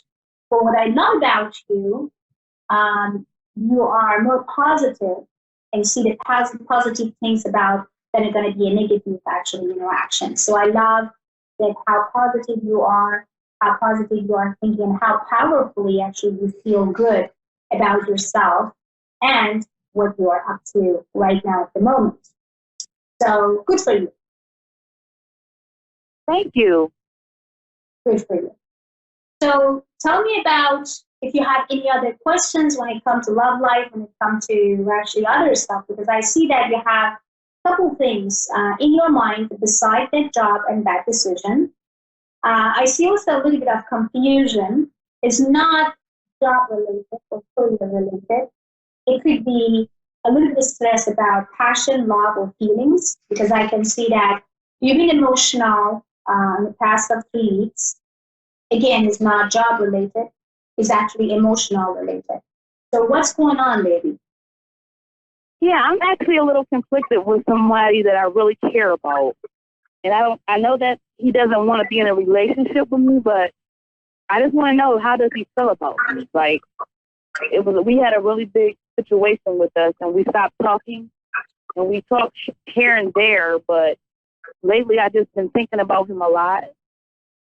And I just wish that maybe he had the same feelings that I have for him.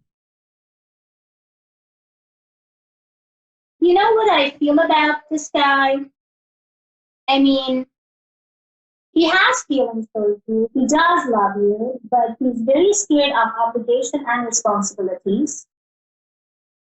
And there is a couple weaknesses that I can see that, this guy had or has as well. So if you ask me, do you think he loves me? Well, yes, he does. If he cares about you, yes, he does.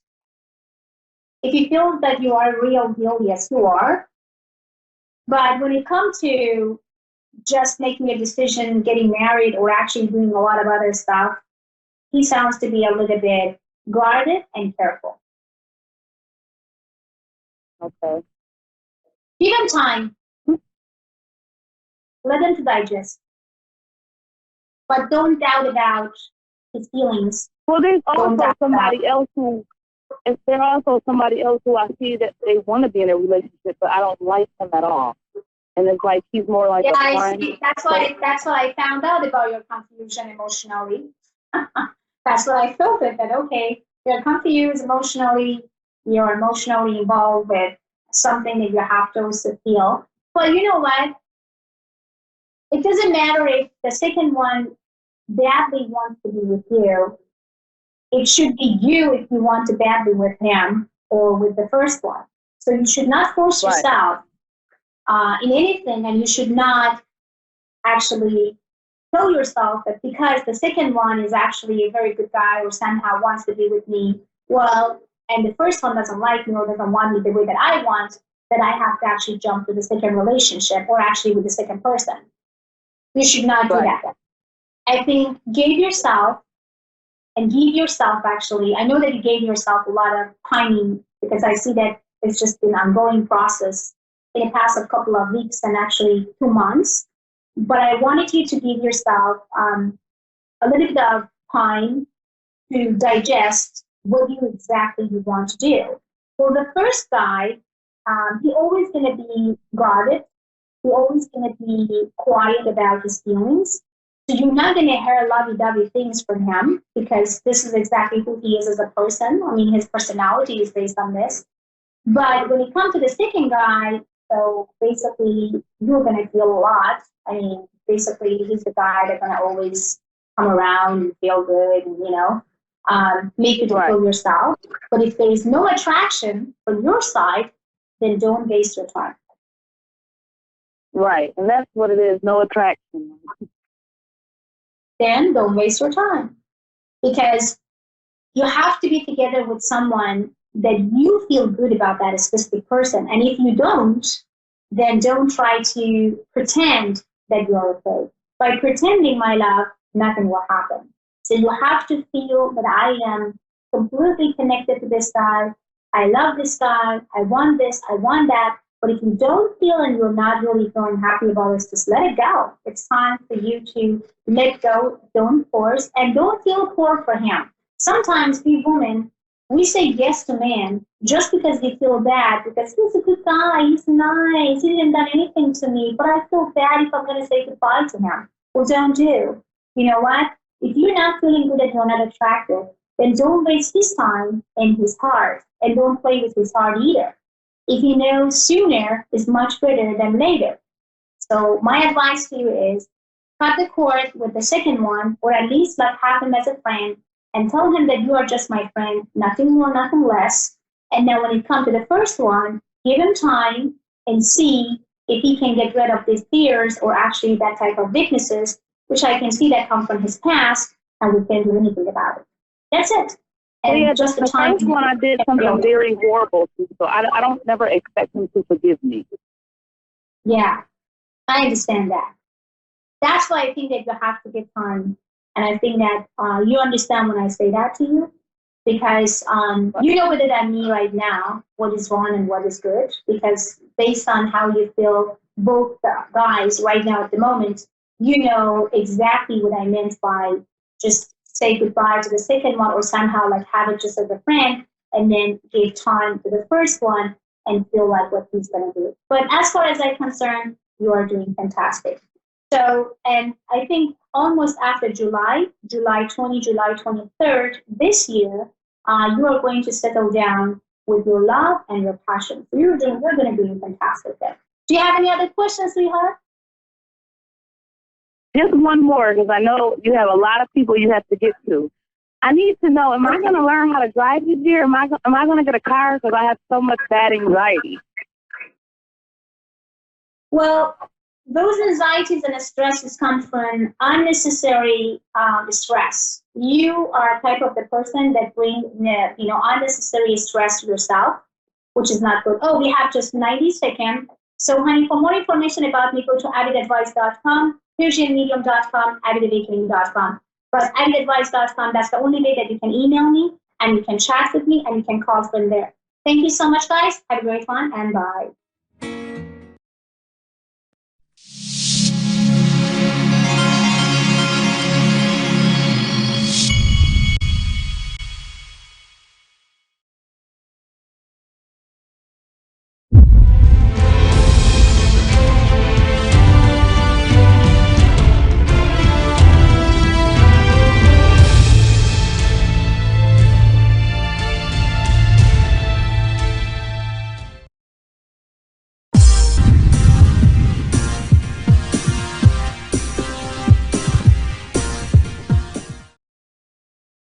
To Amanda Hall Psychic here on the Gold Coast. It's an absolutely beautiful day here. I suppose if you like cold, wet, windy, but we're not complaining. We need the rain here. So I hope you're having an absolutely awesome time wherever you are in this amazing globe of ours. It's always an interesting week astrologically, and this week's probably been no exception. But let's go on to the card of the week, because I think that's sort of a great place for us to start, because I think no matter where you are and no matter what the weather's doing and how you're feeling, I think it's always nice if we can brighten our day or brighten our week up with something positive, and I'm pleased to say this week's card is something positive. It's the Ace of Wands. Now, the Ace of Wands is new beginnings, birth, not always birth of children, but birth of ideas, new ideas and creations. And I'm really proud to talk about this card because when we first started designing the Simply Tarot deck many, many moons ago now, this was actually the very, very first card that we designed in our original deck, which was going to be modern and up to the minute. And then the buyers hated it, so we had to go back and recreate the writer deck. But this was the very first card that we started with. And here in Australia, we have a tree called the frangipani bush, which comes from Hawaii, I believe. And it means birth and regeneration. And it's interesting because the frangipani that's actually on this card is out of my garden, in my front garden, and it's actually my hand that was the model in this card. So it's always been an extra special card to me, and it's always been a card, even long before we designed this deck, was one of my favourite tarot cards because when I saw that, no matter how gloomy or how negative the reading might have been for me or the client, I always sort of felt that there was a ray of hope, that there was sort of like new opportunities, new things coming your way, and it was a time when we could really sort of start again. So that's why it's one of my favourite sort of cards. So this week we're going to be working with a candle called Destiny. Now, destiny is one of those words that everybody has a different interpretation of what destiny actually means to them.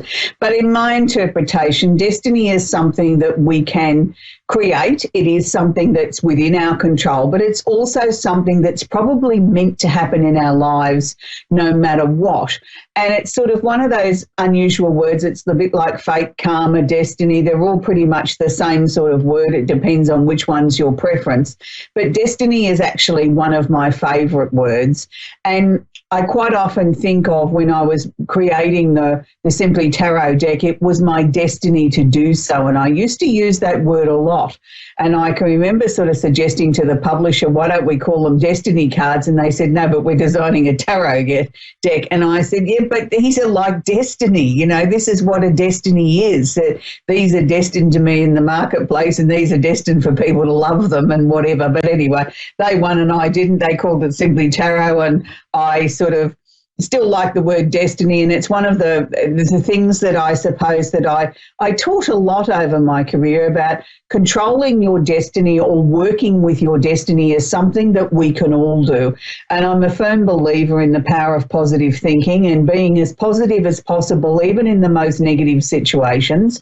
And I'm not saying I don't get negative from time to time or don't, have an off day or don't, burst into tears for some reason. What I'm saying is that 99% of my life I've tried to put a positive spin on whatever might be happening in my lives, and more importantly, what might be happening in my clients' lives or the people that I'm working with readings, because I feel it's our responsibility to not just be the person that delivers the bad news, but the person that delivers the news and then says, but hey, there is something positive out of all this. There is something to hang on to. There is a guiding light or a shining star, or your destiny's about to change. So working with the Destiny candle, 3 things we pop on a piece of paper that we might want to draw towards us, things that you're hoping to bring into your life as being destiny in your life. My current car is nicknamed Destiny because I believe she was my destiny to pick a particular colour car and a particular make. So Destiny's one of my favourite candles. If you watch the show regularly, you'll hear me often talk about, the candles with the 2 wicks in them. I like to burn one side and one the next day, but that's entirely your choice. And it's interesting as we go into the cooler months, you can see here where the candle starts to sort of shrink away a little bit from the sides. It doesn't detract from the candle. It just means that, these are handmade. These are candles that are hand poured, and, we get little things that change in the atmosphere from time to time. So for those of you that don't want to work with a large candle, you can buy a box full of Destiny candles in our little gift box set, or you can have them made up with the 28 that we have in our range. So these ones will burn for about 15 minutes each. It's always 15 hours each, I beg your pardon. It's always a good practice to get into that never place a candle directly on the furniture. Always pop it underneath a coaster, and then that way then you protect the glass, that the container it's in, because with the changes in temperature sometimes the glass can sort of crack. Not that I've had that happen very often. I probably only haven't had it happen 22 times in 20 years. but I believed then it was the atmospheric change, and I didn't have it on a coaster, so therefore it wasn't sort of insulated. So that's why I try and teach everybody, pop it underneath a cork coaster. It just enables that little bit more stability, and you have, the glass containers do get hot. The soy wax doesn't get hot, but the container gets hot, and we wouldn't want you to scorch your wonderful furniture. For those of you that don't want to work with a flame, you can buy a melt warmer down to your local department store or supermarket. Fairly inexpensive. 2 teaspoons of wax on the first day and then half a teaspoon thereafter. And again, working with the same principle, write your list of what you want to attract to you in your life as far as your destiny and pop it under your melt warmer. You can leave your melt warmer going all day. So these are perfect for around the home or in the office where you don't wish to babysit the flame. That's absolutely a perfect way of working with the soy wax, and this week is all about destiny. So while we're talking about destiny, I thought it was interesting this week as I sort of did a little bit of research on the male Gemini that I was going to feature in our astrology section this week, and I believe this man had an amazing destiny, and I think he brought destiny to life in sort of many magical ways on the big screen. And we're talking about the one and only Gene Wilder. Now, Gene Wilder was the consummate performer. I think he had a magic about him that he was so alluring that we were all captivated when we saw him in something on the big screen. He started out his career very, very young. He was, he was a singer, a songwriter, he was a director, he was an actor. He just enjoyed working with all the genres that were, I suppose, entertainment. But for most people, they sort of associate Gene Wilder with one particular film. But I'm going to talk about another one first off. He wrote, he directed, and he starred in The Lady in Red. Now, that's a very famous song for few of us oldies know that song quite well, but he actually sort of wrote the film to that as well. And it was one of my favourite films. It probably wasn't the biggest box office hit that most people would have aimed for, but it's a very, very nice film. But for most of us, we probably remember, whether we were grown-ups or whether we were children, one of the most important films that I think that was ever made, and it's an amazing classic, and it's called Willy Wonka's Chocolate Factory. And I think most of you will remember that sort of film because it was one of those perennial favourites, and my producers just put up on the screen that Chris de Burgh sang Lady in Red, and he certainly did and did an amazing job of that. But I was so surprised to find that Gene Wilder actually wrote the material for that film. So, but going back to Willy Wonka's Chocolate Factory, I don't think there's a grown-up or a child alive that hasn't seen that film and been taken down the magical path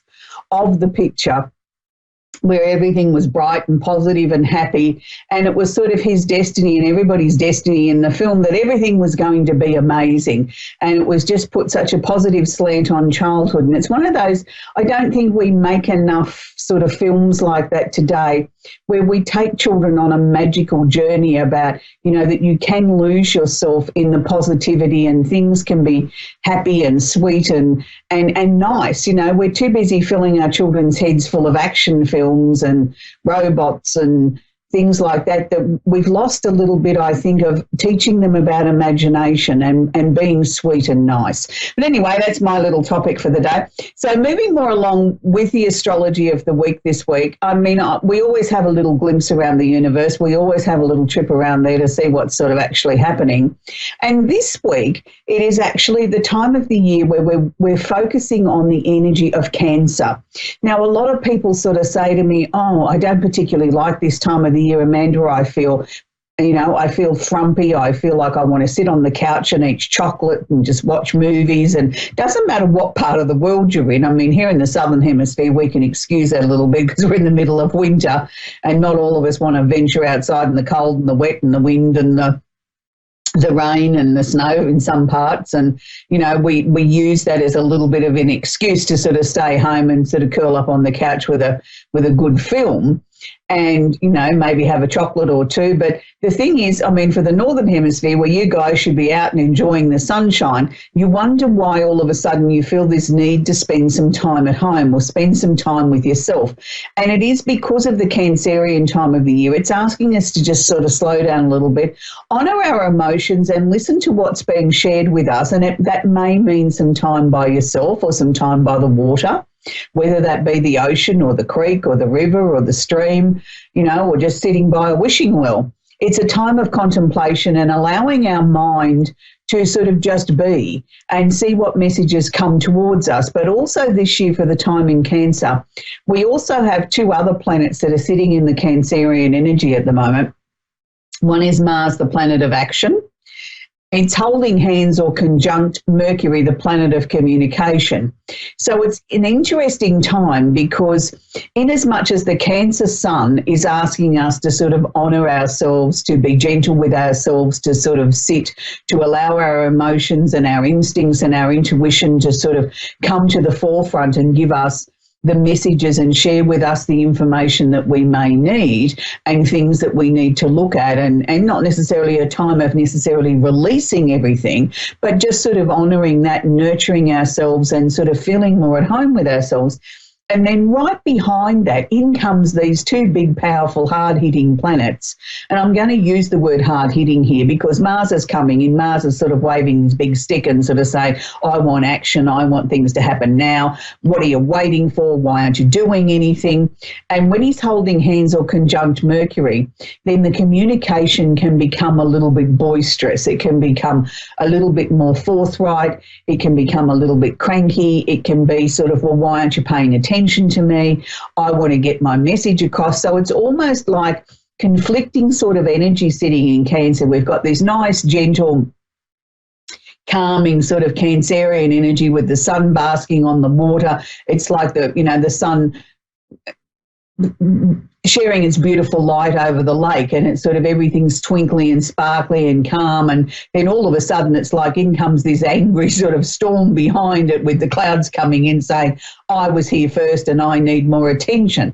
So I think we just need to be aware of that we may experience both things and they may both come together at the same time. One minute everything's peaceful and calm, and then out of nowhere comes this aggressive, cranky sort of communication, and you think, where'd that come from? I wasn't expecting that. I didn't set that up, I'm sure, but it's come out of nowhere. So just be aware of that and maybe make a few allowances. If somebody's a little bit cranky, try and calm them down with some nice, comforting sort of energy. That may be the message here this week, that, that we can all take a little bit more responsibility with that. And for other people, it may just be the time when you need to slow down a little bit and give your body a little bit of a rest and, sort of say to yourself, well, it's okay, I can sit on the couch and watch a movie and I can have a little treat. And when we talk about a little treat of a little bit of chocolate, we're not talking about boxes of it or big bars of it. We're talking about a couple of pieces, not the whole thing. So I know that lots of Cancerians believe that chocolate is one of the 5 food groups, and it probably is for them because it is something that they sort of almost need daily in their diet. I'm not saying, and I'm an advocate for that, but I'm just saying it's something I've noticed over the years that they seem to be happier, little Cancerians, if they have a little bit of chocolate every day versus trying to control that urge to have that, as well as, fresh fruit and vegetables in their diet and lifestyle. So just something to be aware of that. And my producer's saying yes, because I know he's a Cancer, and coffee. Yeah, well, I can't go without the coffee. I think that goes with all signs. But, it's just something when you understand what is a natural thing for your star sign, then you learn to work with that energy instead of against it. But we're going to take our first caller, which is Ellie in Edinburgh in Scotland. Are you there, Ellie? Hi, yeah. How can I help you tonight, Ellie? Do you have a question I can work with, sweetie? Yeah, I want to know if my partner loves me and wants a future with me. Oh, okay, Ellie. I'm sorry to hear that you sort of have to ask that question, that you don't sort of, that your partner's not sort of giving you the signals that are very clear to you. It's an interesting energy I'm picking up there with your partner, Ellie. He's not what I'm going to say the most demonstrative of sort of men. He doesn't sort of, really show outward signs of affection, or he's one of these people, well, I've told you I loved you once or twice. Shouldn't that be enough? Like I've made the statement, you don't need me to keep repeating it. And that's an unfortunate thing because we, I think, as human beings like to have those words expressed and expressed often. as part of being in a loving relationship. Look, I don't feel for 1 second that he has any intentions of walking away from you and not building a future with you. I just don't think he's the sort of man that's going to keep reaffirming this with you, Ellie. I know that he's had some very deep emotional issues that he's had to come to terms with in his life, and I want to go way back to his childhood, where I don't think he came from what I would call the most loving environment. I think he came from an environment where his physical needs were met, like there was shelter, there was food, there was, that sort of, religious upbringing, those sort of things, but there wasn't a lot of love. There wasn't a lot of love shared or spoken about or cuddled or those sort of things. So we've got a man here who was never really taught what it is to share emotion, what it is to share love. So he's struggled with that all his life. And I can honestly assure you he's been more loving and more outward with you than he's ever been with any other person on the planet. So in that way, I think you should feel quite honoured that, he's been able to be more outwardly loving with you than he has with anyone else. But I think it would really trouble him and hurt him to think that you don't feel loved and that you're questioning whether or not there's a future together. He would be really, really hurt if he knew that. So I think you've just got to sort of look around and be thankful for the little actions that he might show you, Ellie. The little things that he might do, like making you a cup of tea or something without you asking. That's him showing his love. He might not be able to walk up to you and take you in his arms and say, I absolutely love you and I'm happy I'm going to spend the rest of my life with you. That I don't think I think that's something that he thinks about a lot, but he's not able to put it into words and expression. So I hope that's helped you, Ellie. Yeah, it has. Thank you. You're very, very welcome, because he really, truly does love you, and he's such a deep thinking man, and there's times there where I see sort of quite a frown on his face and you wonder where he's going.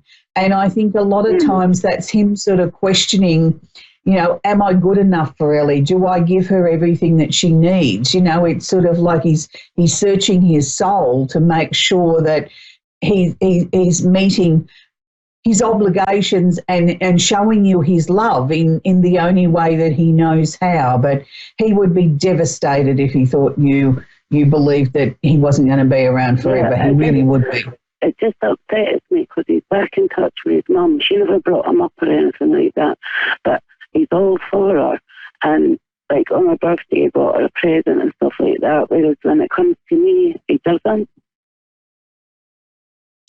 Yeah, but I suppose he doesn't feel that he needs to with you. He sort of feels he's given you all of himself. So, that's present enough. I mean, I can understand you being a little bit upset by that, but please, Ellie, understand that he truly, truly does love you and you are the only woman for him.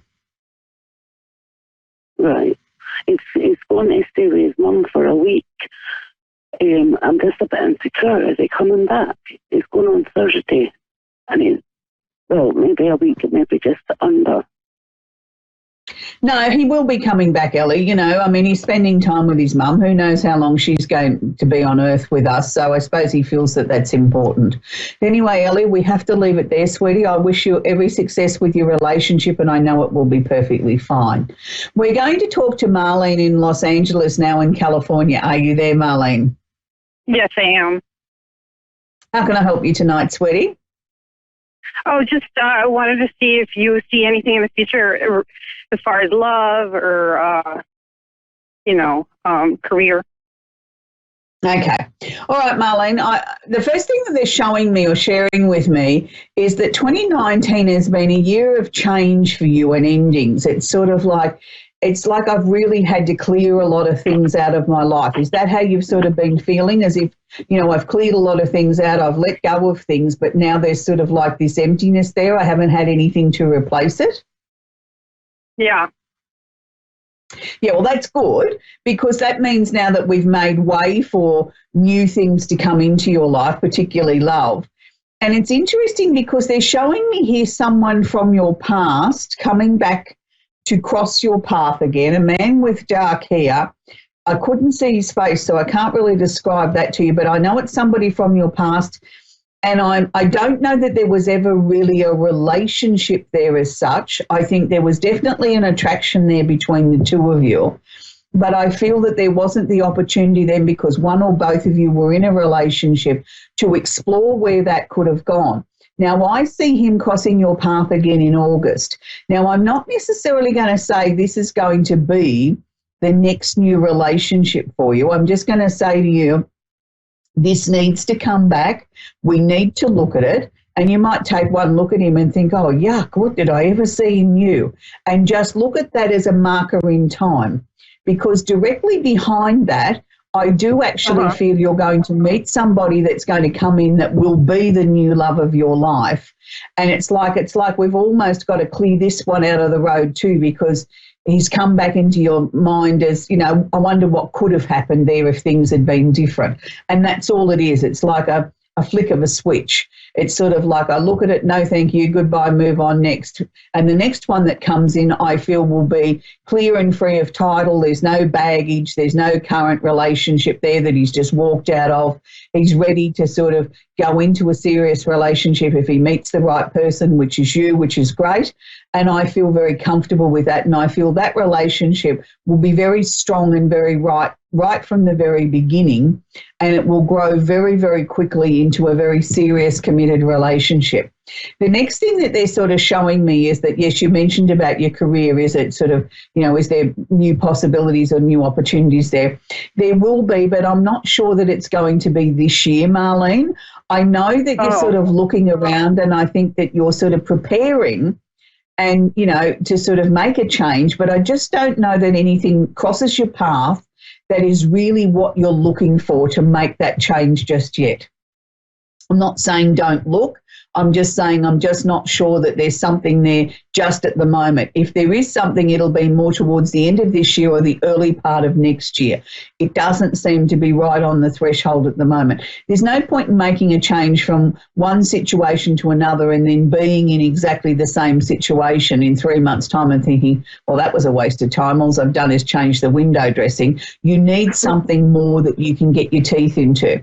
But I did sort of feel that your intuition was getting much stronger, Marlene. So whatever you're doing there to strengthen your intuition, I want you to keep going, or your psychic ability, because it is certainly working and you are listening to what's being shared with you from your guides. And it's like that's the part that I think we need to focus on, is really sort of taking notice of the signs, the symbols, the messages, or whatever it is, whichever way it's being shown to you, whether it's sort of like something that you think of and then the next thing you see it on a street sign or on a billboard and you think, wow, okay, I just thought of that half an hour ago. That's a sign. It could be coming in a dream form. I think it's coming in many forms with you, Marlene. It's not just one area.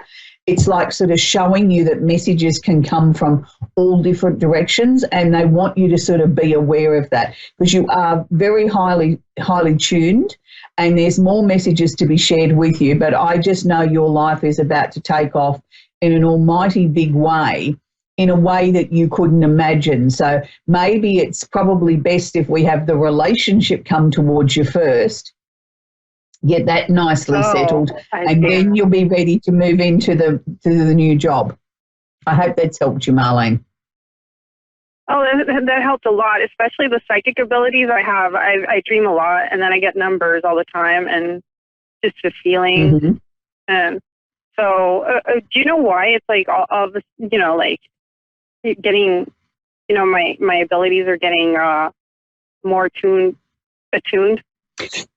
Because you've decided, you've made a conscious decision that you're going to listen more, that you're more aware to it, that you're not sort of fighting it anymore, and that's a good thing, you know, and because you're going with the flow, so to speak, then you're starting to notice it more, and it's like anything, the more we practice it, the stronger it becomes. So if you're seeing numbers and that's what you're drawn to, then maybe you need to look at sort of taking up the study of numerology or astrology or something along those lines that will enhance that will enable that to become even stronger. But only go to what you're drawn to, Marlene. Don't force yourself into something just because that's what I've suggested. Unless that really feels right, don't go that way. But I suggested that because you said of the numbers and things like that that are coming to you very strongly. And with dreams, try and write them down. Write down how you felt, whether there was anything peculiar or unusual in the dream, and in a journal. And then you can go back and look at it in a few months' time and know that you've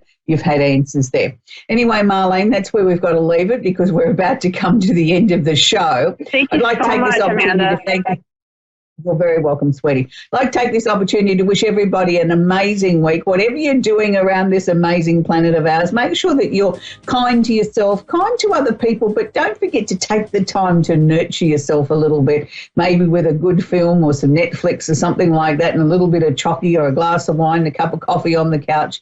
Won't do any of us any harm to have that little bit of a holiday on the couch watching a great film. Until next week, bye for now.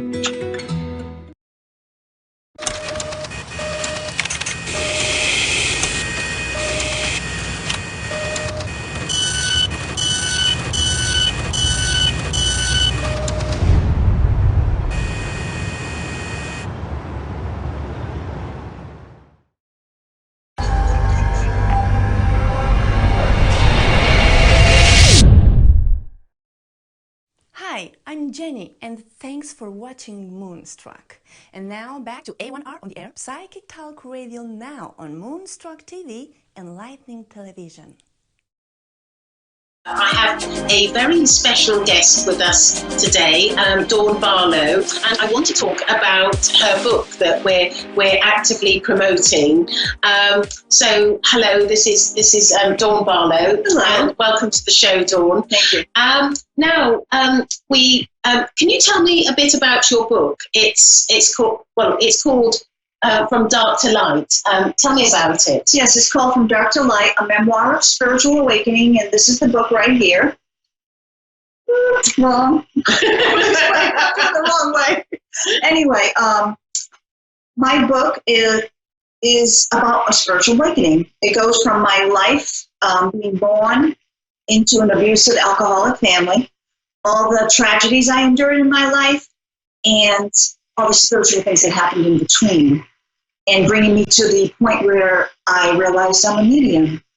And so many things have happened in this book. And it's also about communication with the world of spirit. I communicate with, like Gail does, like with Jesus and Mother Mary, Archangel Gabriel, Michael, and a lot. And I also have communication in here from Michael Jackson. I have a whole chapter. Now, I don't look for these people to step forth. He stepped forth on his own. When that Neverland video documentary came out, I have whodunits in here. It's their words. And Lizzie Borden, I have many things in here. They're very interesting. So what prompted you to write this book? Well, after I have a brother who committed suicide. And through that, I found a medium. And this medium actually helped me to find my path. But in it, she said that they said to her, I was supposed to stop communicating and writing down everything. So when I did, angels started coming to me, and they told me to write down every single thing they told me, regardless of how big or small it was. And then they finally told me, you need to write a book. You need to start writing about our communications. And then later on, they told me that I need to incorporate life into it to show people that no matter where you are in your life, no matter where you sit in the darkness, there's always a way out. You can find your way to the light. So what sort of people have given you messages in this? Is there any particular messages that you'd like to sort of bring up in this conversation? Okay, a particular message is I was given messages from the angels. I can't remember exactly Archangel Gabriel or who it was, but telling me I was going to rise from the ashes, and I was going to move from where I was. I was going to get $20,000. I was going to get a new car, and I wasn't in a position to move. I wasn't in a position to buy a new car. I didn't understand what they were saying, but I wrote it anyway. But and then a month after they told me I was going to rise out of the ashes, the apartment I was living in burnt to the ground. But a month previous to that, I got apartment insurance because I was prompted to from the lady who gave me the car insurance, and I would have never in a million years gotten insurance. And I know that was all through the work of spirit. So I lost everything in the fire, but I really gained everything in retrospect. The place I live in is much better, and people from everywhere came to help me out. I got a check for $20,000, like they said. I rose out of the ashes. I mean, I believe everything they tell me, no doubt about it. That's quite incredible. So if people wanted to buy your book, how would they go about finding your book? You can buy my book on Amazon.com or on my website, dawnbarlowmedium.com. And it's called, once again, From the Dark to the Light, A Memoir of Spiritual Awakening. Brilliant. So I know that we're going to have 2 callers calling in, and we're just waiting for the callers. But in the meantime, is there anything else that you'd like to share about the book, or anything that you mentioned Michael Jackson? Yes. So did he come to you a lot? He did. He came to me to make a whole chapter out of it. Wow. Yes, he did. He came out. Chapter. Yeah, he was coming on a daily basis to me until he said everything that he needed to say. That's a lot. Yeah. And I hadn't ever really heard of Lizzie Borden until I came to the United States. And ever since we've been speaking about Lizzie Borden, it's amazing how well she's known in this country and how many people know of her and the supposed sort of axe murders that took place. Right. And there's even sort of a poem, isn't there, about her? Yes, there is. But so is there much about her in the book? There is, spread throughout the book. She came to me sporadically. And just before I published the book, she came to me because there was something that she wanted to put in the book that she previously was sort of shameful to say. So I believe it's a revelation, and I believe this tells it all. Yeah. Right. And so did you get many angels come to you? Oh, angels, everyday angels are around me, but yes, I've got many angels, many archangels, Haniel, Raphael, Gabriel, Michael, many of them, and just beautiful angels that some of them don't like, they say, I don't need a name, but then I always like a name just so I know who they are. Yeah. You know, so. Do you have a favorite angel? I love them all, but I think Gabriel, because Gabriel worked with me with this book. He helped me to write it. Yeah. So did he come quite a lot? He did come quite a bit. Yes, he did. He stays very close to me. Right. And I appreciate his support and his help. Yes. So what does he look like? The essence of him, the difference between angels and archangels is angels are beautiful and they fly around, and I can see, as being a medium, I have the gift to see. And Gabriel and all the archangels are very tall when they come through. Yeah, they just got a big, powerful energy about them. There's a big difference between angels and archangels. So, and he's just, he always comes wearing brown, like a brown robe to me. Wow. Yeah. So I know it's him. Oh, I have no idea about that. Yeah. And does he come, because when I see him, I always see him with the I don't know what it's called, like a... Yeah. Yeah, I don't know what it's called either, but he's considered the messenger of God. Yes, so. It's called a It is. Yes, it is. So anyway, I believe I have some callers calling in. But before, thank you so much. But before we go any further, I'd like to just tell you how you can get hold of From Dark to Light. It's on Amazon.com. And you can also, it's by Dawn Barlow. And so buy your copy. I've read it. It's amazing. You've got to read it. It's fantastic. So thank you for listening about Dawn's book. Thank you. Now, so I have some callers, and I believe I have Christelle in Columbia, Georgia. Are you there, Christelle? Yes, ma'am. Hello and welcome to the show. Welcome to the show.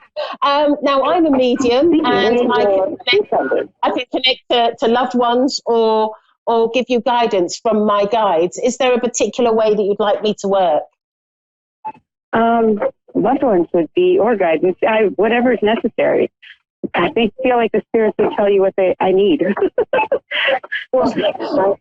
It can be that way, or it can be where I focus. And it doesn't quite sort of work in sort of. I think it's an interesting thing that is sort of raised. I think a lot of people think that we're just sort of, they'll just come in and tell us what you need, and that's not always the case. Sometimes we have to ask them the sort of questions. But I will see what I get. Now, the first thing that have you got children around you? Because I'm seeing children. I do. I do have a child. Yeah, and is this child quite small? Yes, she's 3.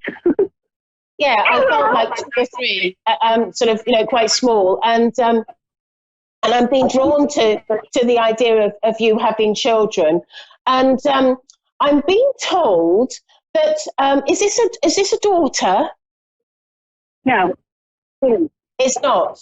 No, it's a son. I have a son. Yeah. Okay. A grandson, did you say? I'm sorry, what did you say? Did you say it's a grandson?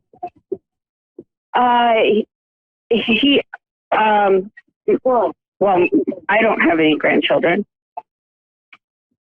Right, so you have a son that's 3 years old. So what I'm being told and what I'm being shown is that there's something really important about your little boy, and there's something really important that you need to know about your son, because what they're making me feel is that your son is a really evolved soul, and he. I feel with him that he will be doing some important work in this world as he grows up. I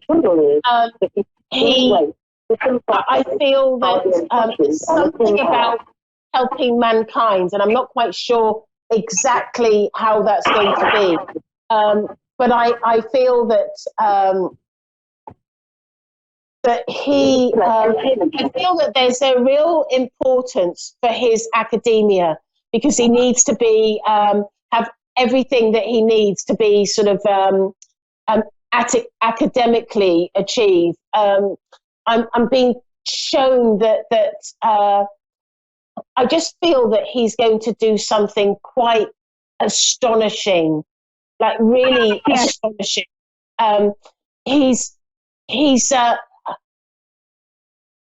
and I'm drawn to science, the sciences as well. I feel that he's going to, it's almost like he's going to make some sort of scientific discovery or some sort of discovery. And I feel that, and that's why the academic field for him will be so important. It's almost like he needs to go to the right schools and the right university and the right, and I'm just being shown that you, it's almost like, and I'm being sort of shown that you, it's almost like this son of yours is a gift. And I feel that you've been in a lucky situation where you've been able to spend a lot of time with him and a lot of nurturing, and I feel that that's meant to be because of where you are at with or what is required for your son. I'm really sort of like he's going to do something really special in the world. How does that sound? That's awesome. That's stunning, actually. He started reading at 2.5. Yeah, so you can see that he's an intelligent boy, can't you? I just feel he took apart my husband's radio when he left the screwdriver on the counter when he was 1.5. That was fun. Yeah. And Christelle, trust me, I don't say this to everyone. This is an unusual situation that I'm getting where I just feel that your son is it's like he's going to be a bit of a genius. Like he's highly intelligent and going to be doing some special stuff in the world. And would I be right in saying that he was talking as well? I couldn't hear what you said. I'm sorry. Would I be right in saying that he was talking early in his life? Oh yeah, yeah. He started first words were 4 months old. Yeah, he's because I'm repeatedly hearing how sort of marvelous he is, and he has come to this earth plane to do a specific job. He's got a very important job to do, and I feel like he's going to make some sort of discovery. It's a bit like Louis Pasteur discovering penicillin, or that just sort of radicalized the whole world, where we were able to have antibiotics and not die from infectious diseases. It's just quite. I just feel like it's going to be something like that. He's quite an intelligent young boy and will do exceptionally well. I also feel with him that he will end up in a school that will nurture him well. I wouldn't be at all surprised if it's something like a private school or something of that nature. My husband wants to send him to St. Bart's in the UK, which is where he went. What's the name of the school? St. Bart's, I think. St. Bernard. I can't. St. Bart's. St. Bernard. St. Bart. Yeah. It's a boarding school in England. My husband's from Burgess Hilford in the UK. I was going to be cheeky and say, well, that's why he's so intelligent. That's kind of what my husband said. He was like, oh, we have to get him a British education. Yeah. But the British education is quite renowned. But I just know that he's going to end up going to a fantastic school. But sadly, we've run out of time, and but I just want to let you know that he is going to be exceptional in this world. So lucky you to have this wonderful son. And thank you very much, Christelle, for calling in. Thank you. Thank you so much. Yeah, my pleasure. So we have Stephanie in Dallas, Texas. Are you there, Stephanie? I am here. Hello, and welcome to the show, A1R Psychic Radio. Now, do you, I'm a medium, and I can connect to loved ones, or I can look at, give you guidance from my guides. Is there a particular way that you'd like me to work? I am more so, I'm just in a transitional phase in my life right now, in an internal spiritual aspect, and I just don't know what this is about or the type of level the universe is trying to take me to. Like, it's really out of my comfort zone, and I'm confused. Yes, yeah, I can understand that, because I know firsthand that when the spirit world decide they're coming to get you, they give you all sorts of stuff all the sort of time. Now, I'm having loads of things flashing in my clairvoyance, and I just need to decipher them. I saw a teacup, teacup readings. I saw. I'm seeing signs, like you must be seeing signs everywhere, like the writing up somewhere. Because I know that that's going to be significant with you, and that's one of the ways that they're trying to get to you. I'm also being told that you are hearing things as well. So they are activating your clairaudience. And I'm being told that that's only going to, and I'm a clairaudient medium, so that's I hear the words as they're coming through, and that's only going to get stronger with you. You're going to become more and more clairaudient. I feel so that makes sense to you, does it, Stephanie? Yes, it makes sense. And then when I meditate or if I'm up in prayer, like my hands and my arms, like they have funny movements and stuff, and they just start doing weird things on their own. And I'm like, what is this? What am I doing? I don't understand. Like during the process, though, it feels very rejuvenated. My mind is in a whole different place when I get out of that level, out of that state. Yeah. But when I come back, down, my energy is like balanced. I go back and think about it and like, what was I just doing? It sounds like you're actually getting into an altered state. And when you go into an altered state, you're moving from your conscious mind to your subconscious mind. And that's how you access spirit. And sometimes when you go sort of deep in a meditative state or in prayer, like you're describing, you can get a sort of shaky arm because that used to happen to me. But as you become more experienced with mediumship and you get used to sort of the energies that spirit work with, then you won't get that shakiness that you're talking about. Yeah, so like now that you're talking, I have flashes in my eyes, like it just keep coming and going, like. And it take me to a picture of something and then it'll go away. But I can still hear what you're saying at the same time. Yes. Yeah. And that's your clairvoyance. So they're activating that. Wow. What you need to do is you need to get to a local spiritualist church, and you need to sort of start sort of opening up and sitting in class, because I always liken developing mediums or mediums that have got, like with you've got all the raw materials, and it's almost like you need the tutoring. So it's a bit like you may be good at music, but unless you go to music school, you're not going to be any good. Or you may be, have a natural flair for art, but unless you go to art school, you're not going to be any good. And sort of mediumship is just the same. You need to sit in circle. You need to learn to open up and close down. You need to, learn all about the different faculties, the hearing, the seeing, and the sensing.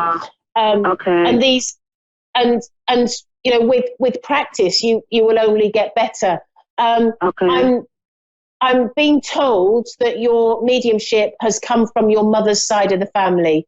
So there must be somebody in your mother's side of the family that had sort of like instincts. The trouble is that a lot of people in previous times would cover these things up, and they wouldn't go, wouldn't be public because of, religion or such like. But I do feel that I'm linking in with your mum's side of the family. Okay. Does that make sense to you?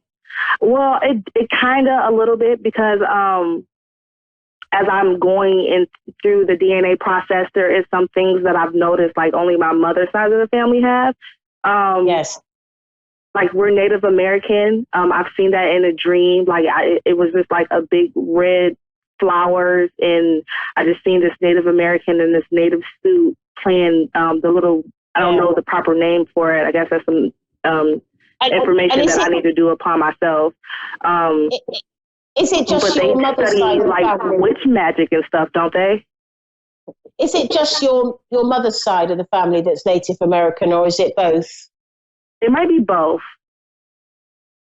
Okay.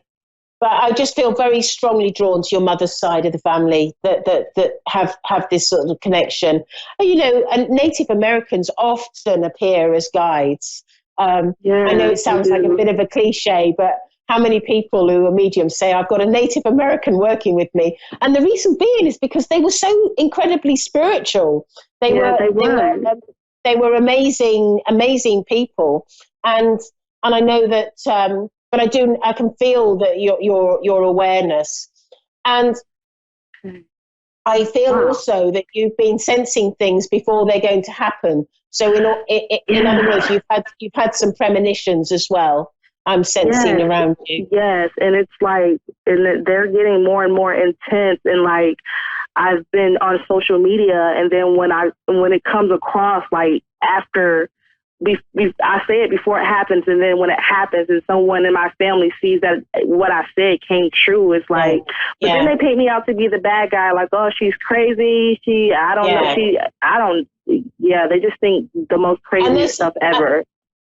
And one of the most important things, for yourself and anybody who's listening, is that if you have this gift, and let me tell you, it's a gift. It's an incredible gift. To have mediumship in your life is the best thing that you could ever have. And the problem is that if you're surrounded by people who don't approve, or who are critical of what you're doing, or sort of, say you're mentally ill or something like that. Yeah. If you're surrounded by people who do that to people like us, then it's not good for you and it's not healthy. And what's really important is that you perhaps find a local spiritualist church. I don't know if there are any in Dallas. I know that sort of, when you go to the sort of south, it starts to, there's less and less spiritual sort of stuff going on. But if there is one, I have noticed that. I know that sort of, in the Carolinas, there's just doesn't seem to be any spiritualist churches that I've come across, but maybe there is, and maybe somebody's going to, write to me and tell me there is one here. But I do feel that it's so important that you're effectively surrounding yourself with people who are like-minded, who understand you and get you. So, by going to a spiritualist church, it will help you to open up, and it will help you to just feel normal. Just feel, like it would. I think it'll help me bring out my gift even the more, because it makes me shut down when, family don't understand. That's why I'm like, wow, I can't believe that it came from my side of the family. But I do know that we are somewhere down the line. We are Native American. I've seen it. Exactly. They come to me and talk to me. Yeah. But I just want to sort of, reassure you that there's nothing wrong with you, and you. But the key is to be surrounded by people who, like this community on A1R Psychic Radio. You look at all the readers and stuff like that. We're all doing this, and we all had to start at some point. And sometimes it's a bit like coming out, I think, and I feel that I feel that I have well and truly come out. I've told the world in case you didn't know, I'm a medium. So it is. It feels like that. It does, because there will be so much criticisms, but have the strength and the conviction, because this is God's gift to you. And why would you deny a gift that's been given to you? Right. I even tried being in the Christian world, and it's just not for me. And my guides tell me all the time that lifestyle is just not for you. Not to say that there's anything wrong with it or I'm against it. It was not for me. Yeah, and you have to find your own sort of niche and your own place. But in the Christian world, they will accept, the concept of a prophet, but perhaps not a medium.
G'day, Tonya Reeves, Australia's Psychic Cowgirl, coming at you. It's afternoon here in Australia, but I think it's evening for most of those in America and Canada. So I believe, anyway. So, yeah, I hope you've had a good week. It's been pretty frantic here, actually. We've had a few different things on, and it's just, how can I put it? It's just been crazy. I look back and I think, I don't know what I've done, but yeah, anyway. So I was chatting to another friend and he was saying the same. So I went, yeah, it must be just something that's happening at the moment. Now, today I will share some insights in a lot, I suppose, messages that I've had that have been consistent throughout the readings that I've done over the last week and a bit. And that's been, for a lot of people, it's almost like we've got to the middle of the year. We started off at a pace and we're kind of feeling over the last, 4 to 8 weeks, a little bit stuck or a bit like, hang on a minute, I need to regroup. Where am I at? And I just feel like I relate to that energetically. It's a little bit like we've been pulled back to take a breath and consolidate what it is that we want to bring into our lives over the next 6 months. I feel like, the energy is vamping up again, so we'll be able to really step into things. And I just feel energetically like for those that are honouring the space of being pulled back, and just taking a breath and allowing the messages and the signs to come in. And for most people, they do. Pretty much everyone, you get the signs. We just need to take a moment to observe. And, often we tend to forget that because we're busy with life and we're very much like, I'm busy doing. So sometimes we need to just go back to being. So I just wanted to share that because I think it's something that we can all be reminded of. And, it's a part of life. Things are transient, so nothing ever stays the same. But know that if you're being pulled back or you're feeling a little bit held back at this point in time, I feel it's to prepare you for this next half of the year. And there is going to be a lot of picking up the pace, and for a lot of people, being in alignment with doing what they want to do and feeling like they're making progress. So if you're feeling a bit like you're just parked up is pretty much the feeling. Over here it's winter, so it's not so bad to be parked up because it's quite cold and, it's nice to enjoy that downtime of the year, which I always find winter is a bit, and it gives us that breather ready, getting ready to hit for us into spring. I think that the seasons often replica where our energy flows for that time. And, of course, that's not for everyone, but, yeah. So I've found through sitting back and just allowing things to fall into place, I've been making some new connections. I've found that, I'm getting signs, and then, within the week I'll get a sign from Spirit, and then all of a sudden someone will make contact, or I'll have a sign that, that was what they were just showing me. So that's been really cool. And I really think that's something that we can all do when we're taking that breath, or we feel like we're not moving forward as fast as what we maybe have planned, or, we're just feeling a bit flat maybe because the energy is lower, that we just need to then go, okay, let's look for the signs. Let's take that time to just look for the signs and see where it is that, the next step of our journey is, because sometimes it can be a bit different to what we play out in our head. And I enjoy that side of it because I like to be kept on my toes. I like change, and, I like to have a challenge. So to me, if everything was the same, I would be bored. I would be so bored. I would be like, I'd have to create something just to throw things out there and be different. So, yeah. So, and I think, ultimately the biggest lesson in life is getting used to change, because as we know, it is the one constant in life. And, when you're changing, you're evolving. And I often say when one door closes, it's to make room for something else. And as much as sometimes that can be really hard and unsettling for a lot of people, with this transient stage, I'm finding a lot of people are almost being a little bit redirected. So it's a little bit uncomfortable. And, go back to the old saying, nothing within your comfort zone produces the biggest amount of gold. So sometimes we have to be shaken up a little bit, taken outside our comfort zone and, shown something different. So bear that in mind. If you're going through a struggle at the moment, we're feeling a bit stuck, I just feel that's a constant message that I've been sharing over the last week and a bit. So I thought I would share it today because we can all do with reminders, me included. Often when I do a reading and I'll get a little nudge from Spirit to say I need to take note of what I'm connecting, the message that I'm giving somebody else, I can also take away as well. So that can also be with us. If you're giving someone advice or helping somebody out or you're sharing wisdom, and you're feeling a bit like, I've just got that little bit of a realization that's the same as my situation, then know that will be the case. And, that's just how it is. So, yeah, go with the flow. It's like, go with the flow, chill out, inner peace. I think inner peace is the best place to be or be able to access when we need. So just remember that. All right. Now, let's see. I've got my first caller, Anshul in Toronto, Canada. Yay. Love Canada. Hi, Tanya. How are you? Good. How are you? I'm good. Very good. Awesome. We often get likened to Canadians over here in Australia because apparently you guys are laid back as well. Yes. So I can't wait to get over there. No, you awesome. should get here. It's very good weather now. It's like summers, and I know Australia is getting into the winters now. Oh yes, we're very cold at the moment. So I'm like, I would love that. It's definitely on my radar to visit. Definitely. So pretty over there too. So anyway, seeing as I'm limited to time, I'll get straight into some info for you. Did you have something you wanted me to focus on Anshul, or just Yes. Yep. It's just I think a general. I wanted a general reading because my every area of life has issues. So I don't know what specific thing I can ask. Okay, all right. So we'll focus on the overall. First of all, I've got a male stepping in spirit. Is your father in spirit? Because I just want to go to. I've got a man stepping in. Who's your protector? I'm sorry. I've got a male stepping in for you who's like your protector. He feels father-like. Yeah, my father passed away 20 years back. Yeah. Wow, okay. Because I just feel like he's a little bit like your guardian. So in stepping forward, it's almost like I want to go to, he's got your back. So he's bringing in the information for me. There has been a big shift for you. In particular, I want to go to something around the relationship. It's almost like you've been shown something for a reason. So has there been something that's transpired that has almost made you have to stop and rethink where you're at right at this point in time? Yes, I actually got married last year, but my husband is still not here, and he's trying to get here to Canada. He's in a different country. We had a long-distance relationship. Oh, wow. And then we got married. Yep. But we've had some issues, yes. Yeah, so that's to do with the paperwork. So is there something missing in the paperwork? Is that what they're telling you? There's something that's not complete that needs to be part of this process with getting him to you? No, paperwork is complete. We are just waiting for the last step now. Everything else has been done. We are just waiting for the decision now. Okay, yeah. I don't feel like it's a no, so I feel like the decision's around there, but I just felt like there was something that wasn't quite ticked off yet.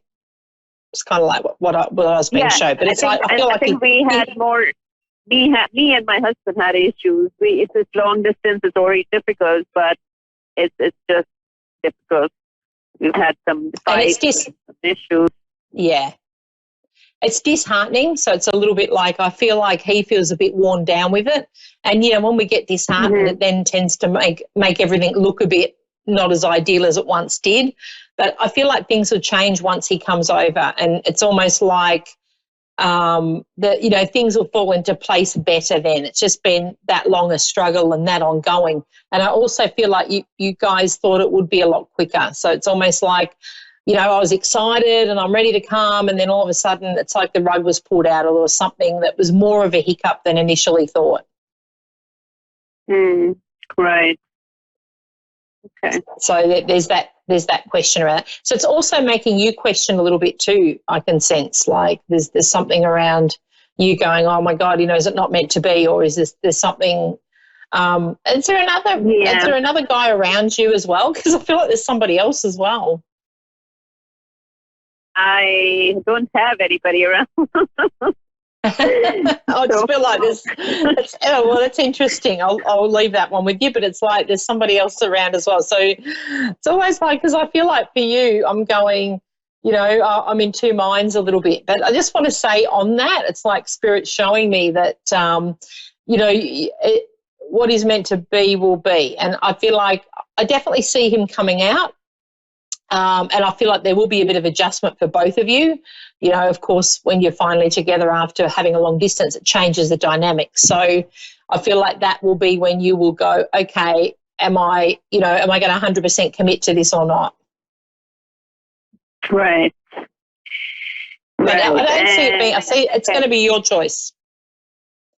And also that will then bring about change with finances. So I feel like, a little bit like I said at the beginning of this show, that you've been in that holding pattern. It's like everything's waiting for something. So I feel like I'm a little bit frustrated because it's like I need more money to come in, and I'm a little bit, stagnant where I am at the moment. But I feel like it's just like one thing needs to shift, and then that will create the wave for you for things to change.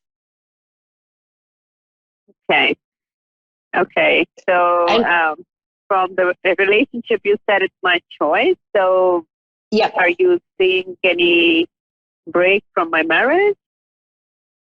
I see him coming over and you guys, like putting it to the test, I suppose, in the true sense of being together. And then almost like you will then, it's not that I see it that it won't work out, but I see that you will then make the decision based on how you feel about everything and how it's set up.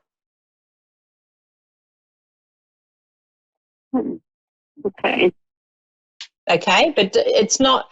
When I say that, I don't want you to overthink it or worry about it. It's like it'll happen as it needs to, and things will fall into place. It's like it's almost like I've got dominoes, and I just need one to move, and then the rest will fall into place. And what is it around your where you're living? Is there a question mark around that? Are you going to change that when he comes over? Yeah, there's a question mark on that as well. That's why I said in the beginning, it's like every area is like that. Yeah. And that is honestly where I feel you're at. And it's like Spirit showing me that we're just waiting for one thing to tip. Like we're in this holding pattern. It's like, come on, can one thing give me a break? And that's where you're sensing that at the moment. But I just feel like it's the first thing will go, and then the things will fall into place after that. Okay. Where does the little girl fit in too for you? Because I want to say I see there's Spirit's presenting me with a child. Oh, okay. So you don't have any children? My brother just had a niece. I have a niece. She's like 10 months old. And what about children for you? I don't have children yet. Yeah, so I feel like there's something around that. Yeah. Interesting. There's a child. And I feel like this child's for you. Okay. So there's a question mark there. A lot of question marks. It's like full of question marks right now. Okay. I also want to say, just to give you clarity on that, is Spirit is showing me you're getting the signs. So please take note when you're shown a sign, because I really do feel like your dad's going, she's getting the signs, but maybe you're not taking notice. Yeah, I am actually, because a couple of weeks now, I'm, I don't know, it's some patterns which I see now, and it's like sudden moments, and I suddenly see those patterns. But I'm not able to understand exactly what's the message coming in. I was trying to figure out in my head. But it's like I think I just Spirit need- is giving you signs. So in that, trust what you feel around those signs. Like you will get a feeling. It's that first instant thought, not overthinking it. Normally when Spirit gives us a sign, it's a really quick, it's a few seconds of something. And if we just look at it and then check in what it feels for us, but don't overthink it. So it's almost like if I'm feeling like that's a sign to say, yes, that's in the right direction, or yes, that feels right, honour that. Don't try and break it down or make it any more complicated than that, because you are getting signs and they are correct. Okay. So it's like you should, you're very well guided with Spirit and your intuition is right. I feel like around the relationship at the moment, there's a little bit of overthinking on it, and I don't feel that's just on your side, that's on his side as well. But I feel like once you come together, that's going to change. Okay. Because the two of you have a pretty cool connection. Like when you first met, there was something about him that was really familiar very early. Right. We had a very good connection, and that's why we decided to get married. But I think, I don't know, I've had some thoughts about it now recently. And it's hard when it's long distance because, it's a real struggle regardless for anyone. And I just feel for you, we need to get that connection back again for you to actually know where it sits with you.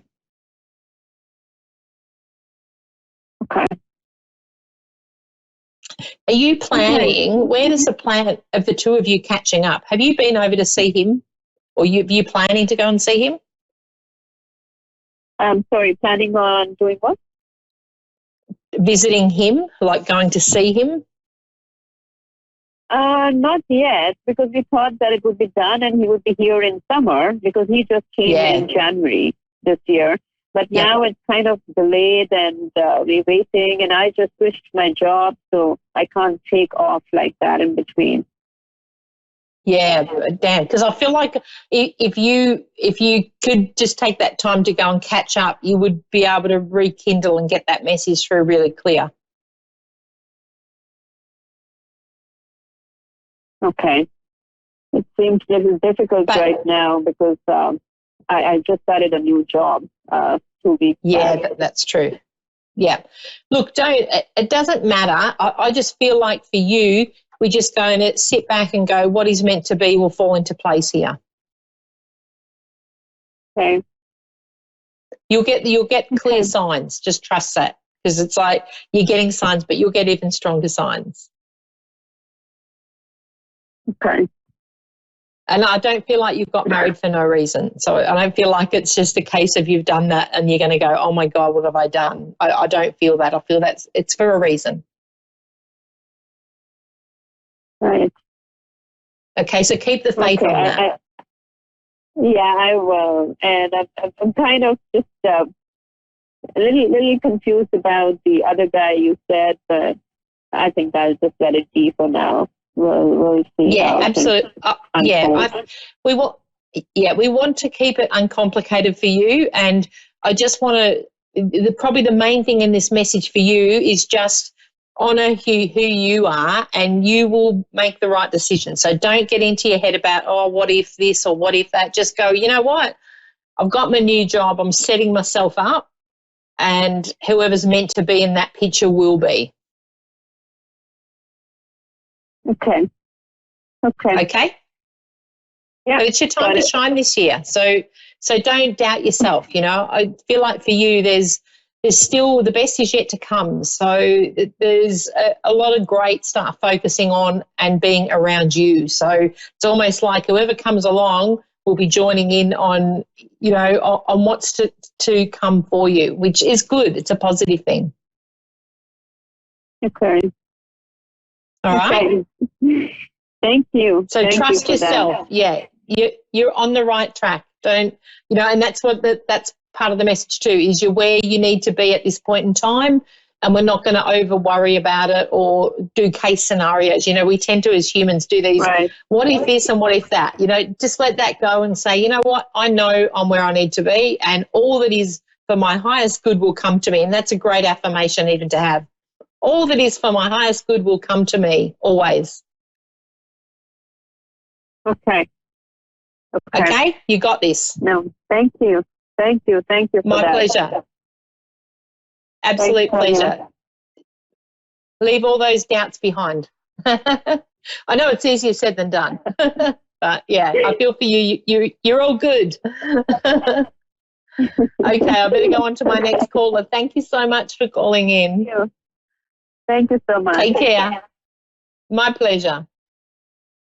Okay, I've got my next caller. Ivona, I think it's Ivona. Ivana? Ivana? Is that right? Yes. Yes.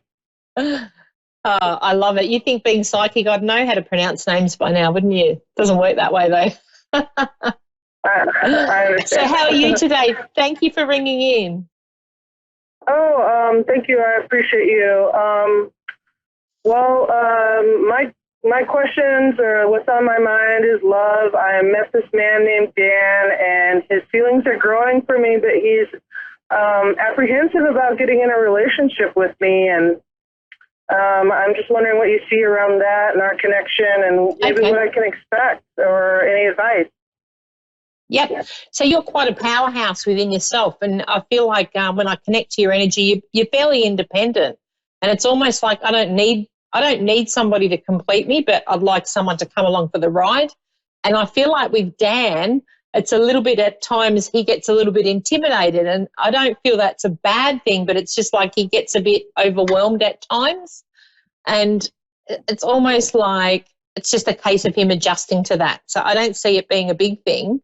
But it's like almost like I feel like you both like to shine, and sometimes together we're in a little bit of combat as to who's the boss here. Right. Does that make sense to you? I understand that. He's a musician, and we're both really well known in our communities. And I want to support him and be his girlfriend. I see a future with him, but I feel his fear. Like his fear is blocking us from moving forward, you know. But I know he loves me, and I think he's still excited about it, but I'm just not sure of it because of his apprehension. So I think he does care for me. I don't feel like I feel the same. I feel like there's a real deep connection for the two of you, and I want to go to like this, you know, like a real soul connection in coming together. I've got two people that have something pretty special, and I just feel like the apprehension from him is just something that he needs to get his head around. So it's almost like I feel like he's just wanting to take things, you know, that almost like not keeping his options open, but it's like I want to just ease into this because it's very powerful. And to be honest, I don't think he's had this before. You think what? I don't think he's had this sort of connection that the two of you have had before. And I also feel like I want to go to Spirit showing me there's been, for him, there's something about past relationships and being controlled by women. So I feel like there's that, whether his past relationship, he was a bit controlled and he's a little bit scared because of that. And it's hard to get his head around the fact that you're not like that. Right. You're spot on 100%. I myself am also an empath, intuitive reader for other people, so I just want to tell you that you're doing a great job. But it's hard for me to read for my own self. Obviously, you're aware of that. It can sometimes be a struggle, but that's why I wanted a third-party opinion from you. And I want to know, do you think that I should be – I don't feel threatened by other women, but he – has people who still have feelings for him, and he's a musician, so it kind of comes with the territory that there's women that are interested in him. You know, should I just be cautious, or should I just remain open to him? Because I really see a lot of possibility, and I'm holding space for that. Yeah, I think you're absolutely bang on there, and to me, he's the sort that once you have his heart, he has got that element of a free spirit, so he likes to be able to still communicate with others, but he is the sort that once his heart's captured, it's captured. So it's almost by holding space, you're showing how strong your love is for him, because you don't need to be jealous of somebody, when you're and it's almost like I'm in an even relationship, but I see the dynamic of the two of you being great. Are you any good with timelines? I'm just asking because I'm not. Do you think that you could see us being together in the future or anything like that? Yeah, look, I do. What I see, or what Spirit shows me, is it's like he's consolidating. He's at that consolidating stage. The more you allow him to do that without putting pressure on, the quicker it will happen. I see. Right, because it's like you're taking the pressure off. You're saying, I'm here and I'm giving you this, and you know what he feels for you, but I'm not going to put pressure on. If it takes him a few months more to really consolidate, I'm going to allow that. Because, when you sit in allowance, we bring something to us. When we tend to grab onto something, we can tend to repel it away. It's almost like we're energetically trying to hold on to this end result. And for you, know intuitively it's going to happen. So we don't need to worry about, it's like you've got him. So I would not let doubt or, anything to do with trying to have a definite, I've got to be committed 100%, because he is committed. So you're right with that. And keep doing great with what you're doing. And I see the two of you traveling. So it's like between him being the musician and you doing your readings, we can do some traveling. It's going to be fun. Yeah, we have been doing that quite a bit already. So I'm glad you see that in the future. Yeah, I do. Okay, I see wondering whether or not just to confront him or to wait. And I feel like that I've been told by my own spirit to wait and be patient, but I didn't want to miss an opportunity if I felt like I had it now. Yeah, no, just you are holding great space. Like just waiting is almost like the proof in the pudding for him is the fact that you are waiting. You're not putting pressure on. So you've got this. Okay. And you're spot on. So you're in tune with it. I don't know how you gather this information, but is there anything that maybe I should know about him? Like, is there any advice, or is there anything that maybe you think could help? I know that things happen the way they're meant to happen. I'm just wondering if it'll happen. Don't worry about it. I have to go because I'm going to be cut off. Jump onto Australia's Psychic Cowgirl Facebook page, just shoot me a message and I'll elaborate. Okay, I must go. I'll see you next week, everybody. Woohoo!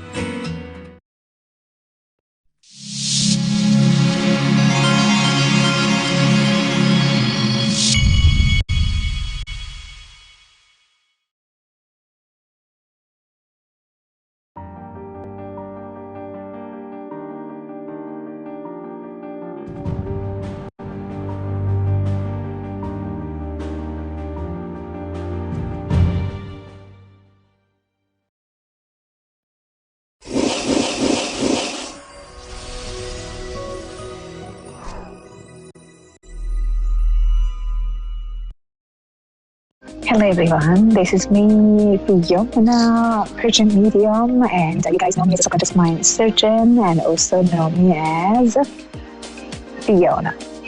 So I am in Miami and I am in Channel 4 CBS television. Here we go, guys.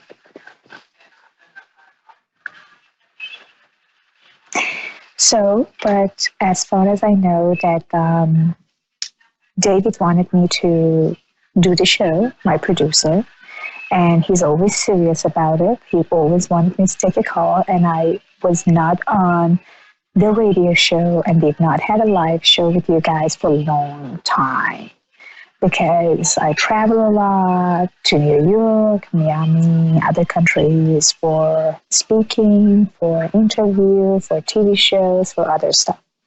So after the Forbes magazine and Wall Street Journal, when they published my article, so everything just got crazy in a good way. So that's why I got a lot of interviews back to back, and that's why it was very hard for me to catch my schedule.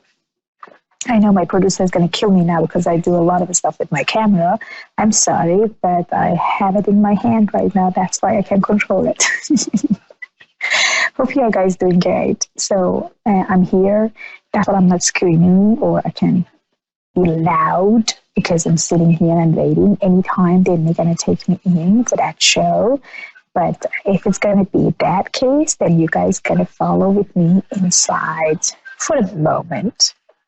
So let's talk about energies, and let's talk about like how we can change our energies and how we can make everything be possible. As many of us know, we think that if one time in our life nothing really work out the way that we want, that possibly nothing will happen the way that we wish and desire for. Which answer to that question, or answer to that thought and feelings, is completely wrong. You can change your life. You can change your destiny. You can change everything in your life in a second. Whomever you are the only person that could really change your life. You are powerful, and you are nothing than just your thought. So if you feel miserable, it's because you do have a bad thought. And if you really feel strong, then because you know what you want, but you are not sure about what you want. Because basically you are living in your past. Because you do not understand about your future. Because you have all over the place the situation. Let me just move myself. Maybe better for my producer because he's telling me that I'm not really doing good. Okay. So what I'm trying to say is that, I'm sorry, but what I'm trying to say is that you guys can't really make everything work out. But just trusting yourself, believing yourself, and letting everything moving forward. Sorry, guys, I can't control the voice here or sounds and a lot of other stuff that coming. But I do have one person that's calling right now, so let's just talk about one caller that's calling right now. I'm sorry. Hello, Travis. How are you doing? Travis, can you hear me? Hello. Hi. How Travis. are you? Hi, Travis. I'm doing very well. Thank you so much. Sorry, honey, if I talk kind of not that loud and kind of a little bit quiet because I am right now in CBS Channel 4, so waiting for my interview. That's why I can't scream. So please, you can scream as much as you want because I want to hear your amazing voice and amazing energies. But if I talking not that with that type of energies, it's not because I'm trying to, push you down. So I'm in Channel 4 right now. How are you doing? How's it going, Travis? It's going pretty well. I can't complain. Awesome. So, Travis, give me your date of birth first, my dear, and then tell me about your question. What can I do for you? Go ahead, please. Wait a minute. I'm sorry. Could you repeat that again? I couldn't hear you. I'm sorry. Give me your date of birth. Yeah, I know. Give me your date of birth first, and then tell me what can I do for you.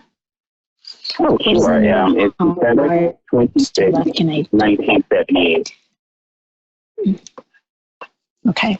And what is in your desires and what you have in your mind? What your feeling is? I mean, because I really want to know what I can do and how can I help you to achieve better or to feel better. So tell me about your question. Let me just feel and sense about your question and connect with you. Go ahead, sweetheart. I'm concerned about my career path. That's pretty much what I'm concerned about. There is a couple of things that I can figure it out about your career. The first things that I really feel and sense it, which is coming actually very strongly to me, is that you are really concerned about something that you shouldn't be, and you're recalling all those worriness. I wanted you to let go of anxieties and stress and concern about if you are doing enough or actually if things is going to go the way as you wish and desire for. Because no matter what you are doing right now, almost around actually the month of July, we're talking about the July 25th, we're talking about the July 26th, July 5th, and July 11th. 4 days actually come as a primary in here. That's showing me that you are going to have some very extreme and very strong connection with someone that you're really going to feel connected and strong when it comes to money, finance, and your career. So whatever you don't have right now, or any voidness that you do have right now, is all temporary. So don't concern yourself because it's all temporary. Don't put yourself in the anxiety mood because it's not really worth it. Oh God, it's the connection. It's kind of bad. I'm trying to. Oh my goodness. Oh gosh. I was trying to hear you out. It's the connection. It's really bad, but I'm here. I know the connection is very bad because I am right now in a building of CBS 4 channels. So that's why. I mean, it's kind of like it's very hard. I know that, and I think the best things for you to get your answer. Sign up on Avid Advice. My producer is going to guide you on this. Email me, and then I will answer your question. My internet is very low. I can barely hear you too. I can barely also connect with you guys. I feel like my voice is freezing and also then my face is freezing. But I want you to just leave your name and call and communicate with me a little bit later on, and I would definitely come back to you with it. But so far, don't worry and don't concern, because after the July 25th, everything when it comes to your work and your career will get better. Okay. But, can I ask you something? I think I just have a question I wanted to ask you, if it's okay. Sure. Sure. Well, I have, okay, this is crazy, because I've been through a hardship. It was really crazy. But for some reason, all of a sudden, it's like certain companies that I wanted to work for in the past, now all of a sudden they're coming to me. They're coming to me left and right. I just received in my email, the first one of them was it's called the Florida Power and Light Company. I received an email from them. The second one, I received an email from, oh my God, I'm having a brain freeze, American Express, and I sold a young lady today. And then there was another company called Life Extensions. But the funniest thing is that I do have a job that is starting on the 8th of July. It's with this other company I'll be starting with. But my thing is, what I want to do is I want to be able to make sure I'm going in the right direction, because let me tell you something. There has been times I've been looking for work and I've been going to the wrong places. My spirit knows I don't belong. I don't fit in. It's a place where there's no connection for me, and I've been tuning into the wrong area. And it's just that I'm trying to figure out how would I be able to identify to know exactly what is for me, and that I know I have that connection, that strong connection of saying, you know what, Travis, in your spirit, man, you know that this is for you. You can feel it in your spirit. You'll automatically know, because I've been in places where I've met people with bad spirits, and it's not the physical appearance of them, but it's internally with them, their spirit man's, where there's no connection. It's as if my spirit and their spirit is battling, like there's a war going on. And I always end up saying, you know what, Travis, why don't you just leave? Just leave. It isn't, just go away. Just go away. And that's what I found myself doing in the past. And I'm tired of doing that. My advice to you is something that name or kind of like connected with the light, something with the light, white light. That's going to be the company that you're going to really feel good about. They are going to approach, or they may already approach, and you are going to say yes to it. So I'm not concerning about that. So basically, no matter what you are doing right now, this company will come around. So everything is going to be okay. Okay.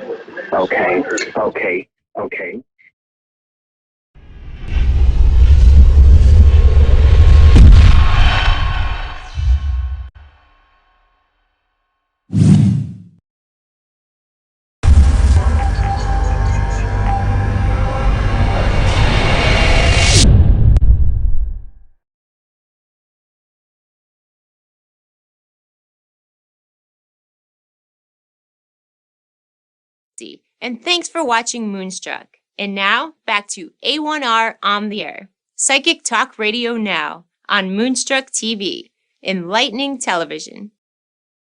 Hi, everyone. Welcome back to the Ask Rebecca radio show. Thanks for joining me. I hope everyone had a great 2 weeks. I did. So not to make anybody feel bad about that, but yeah, I had a good time having last week off.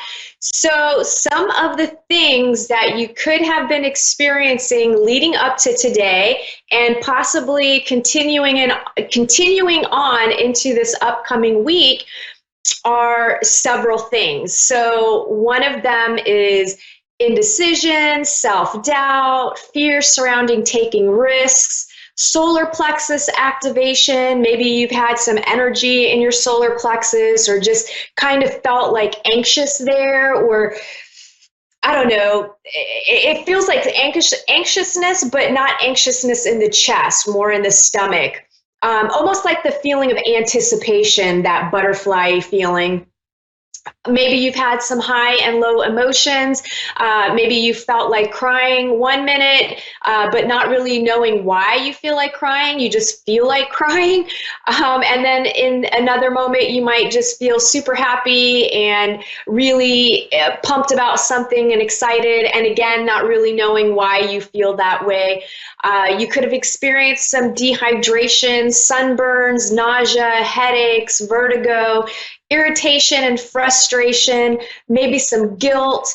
You could have experienced last-minute cancellations or changes in plans with people, sudden deaths, bad weather, minor accidents, procrastination, celebrations, synchronicities, and not being able to sleep.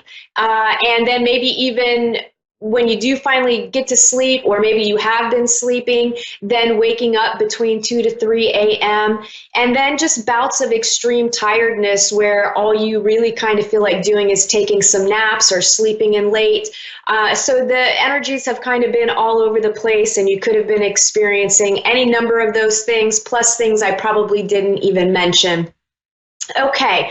Let's get into what you can expect from tonight, June 20th through to June 27th, as an overall theme, and then areas of love, work, finances, health, and spirituality.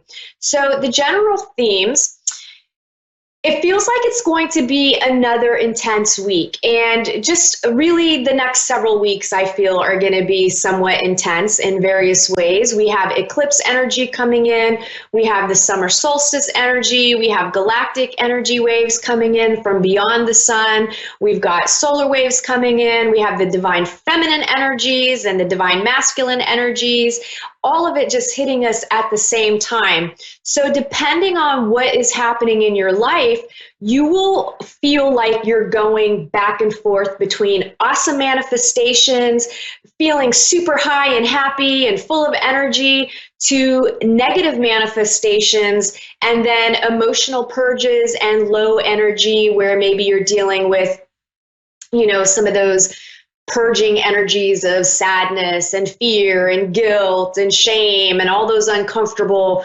feelings. Hang in there, adjust your vibration accordingly, and the way that you adjust your vibration is basically based on how you perceive the situation. If you stay stuck in negative thought patterns, well, your vibration stays low and you're just going to keep attracting the same situation over and over again. And the way that you raise your vibration and frequency is by having an expanded perception and looking at any sort of challenge as a blessing and looking for solutions versus focusing on problems. This week, some of you could just feel like you're in the wrong place at the wrong time, or even in the wrong position.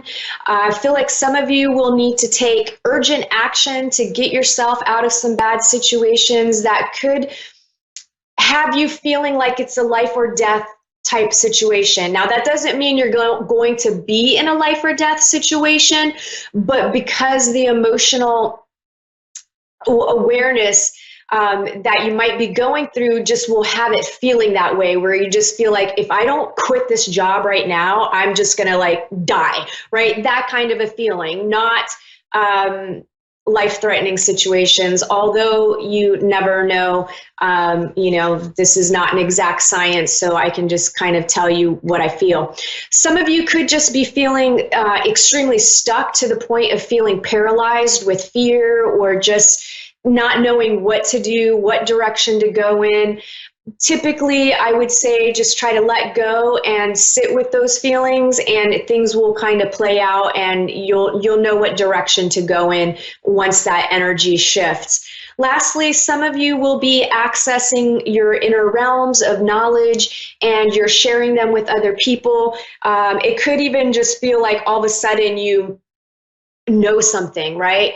Like you just know this information and you have no idea how you know it, but you just know that it's accurate. And so you're connecting to that cosmic consciousness where all the information lies. Let's see here. There's another level of deepening of your awareness. So you could realize where you've been haphazardly just going through life, reacting to situations, or feeling like you really have no control over your choices. You haven't been paying attention to the day-to-day choices that you make. So this week you may start setting intentions to align with your true purpose. What did you come here to do, right? What is it that's going to make your heart sing? And many of you will be stepping onto the path of your purpose. Many of you are already on that path. You're already doing what you came here to do. You just may not realize it because you're in the building stages, and you're still growing, and you're going through the skill level. You're learning skills, right? But you are in that position. You're in the right place. And some of you are just expanding more of what you've already been doing. You're more confident in what your role is, what your purpose is, what you're here to do. And that is just going to take a next kind of level step. I feel everyone needs to be ultra alert to what's happening in and around and with you. So pay attention what you're feeling, what you're thinking, what action steps you're taking, what your motivations are. Pay attention while you're driving, walking, swimming, boating, and anything else that you may be doing. Be present in every moment, whether it's at work or at play.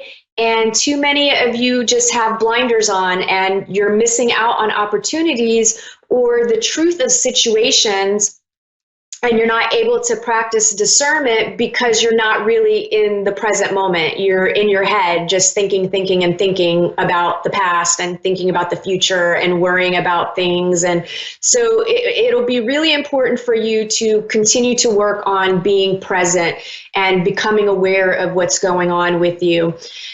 I feel all of our guardian angels are going to be working overtime these next few weeks. Call on them for guidance and assistance. Invite them to help you. You are not alone. They work hard to try and guide you. Watch for signs. I'm being told to tell you it is important for you to ask them for assistance to show up in a bigger way for you.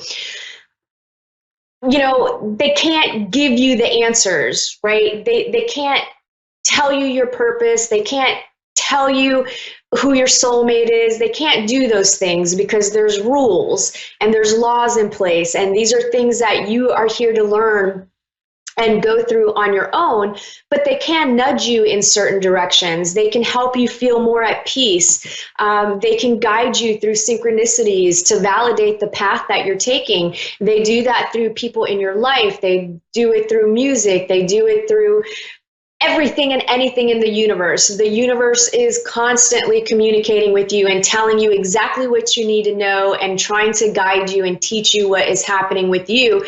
You just have to pay attention and realize that's what's happening. This week, you could be spending a lot of time in your head, overthinking and overanalyzing, questioning, maybe going between fear state and maybe having like that epic battle within, right? Like going from your ego mind-based thought system, which is more connected to fear, or your in your heart and you're more in your feelings and emotions. But I feel like you just need to find that balance and, get into your heart and out of your head. Some of you could find yourselves arguing and disagreeing with people, especially those people that are close to you. Agree to disagree. You see things differently. So what? That's life. You don't always have to agree on everything. Just respect each other enough to be okay with a difference of opinion. These disagreements kind of feel connected to romantic relationships, but they also feel connected to platonic ones.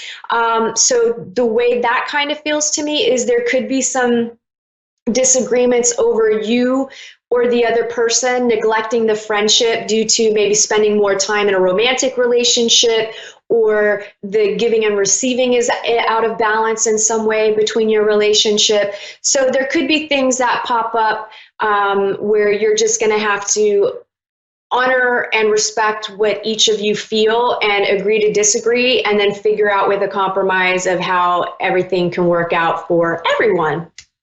Okay, even with all these intense energies, there are going to be those awesome moments too, with new things starting, whether it's a career, a new job, education, romantic relationships. There's lots and lots of positive new beginnings happening here, along with the feelings of optimism, vitality, and happiness.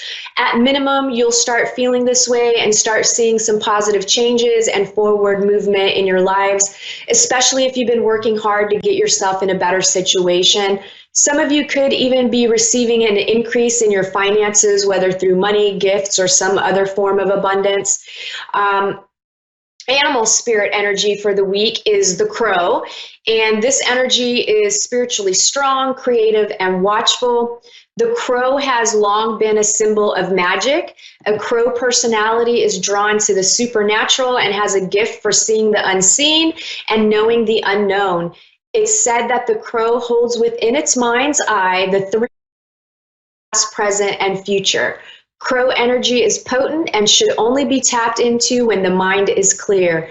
Those with crow tendencies must balance their lives with a healthy diet, joyful friends, and regular self-study.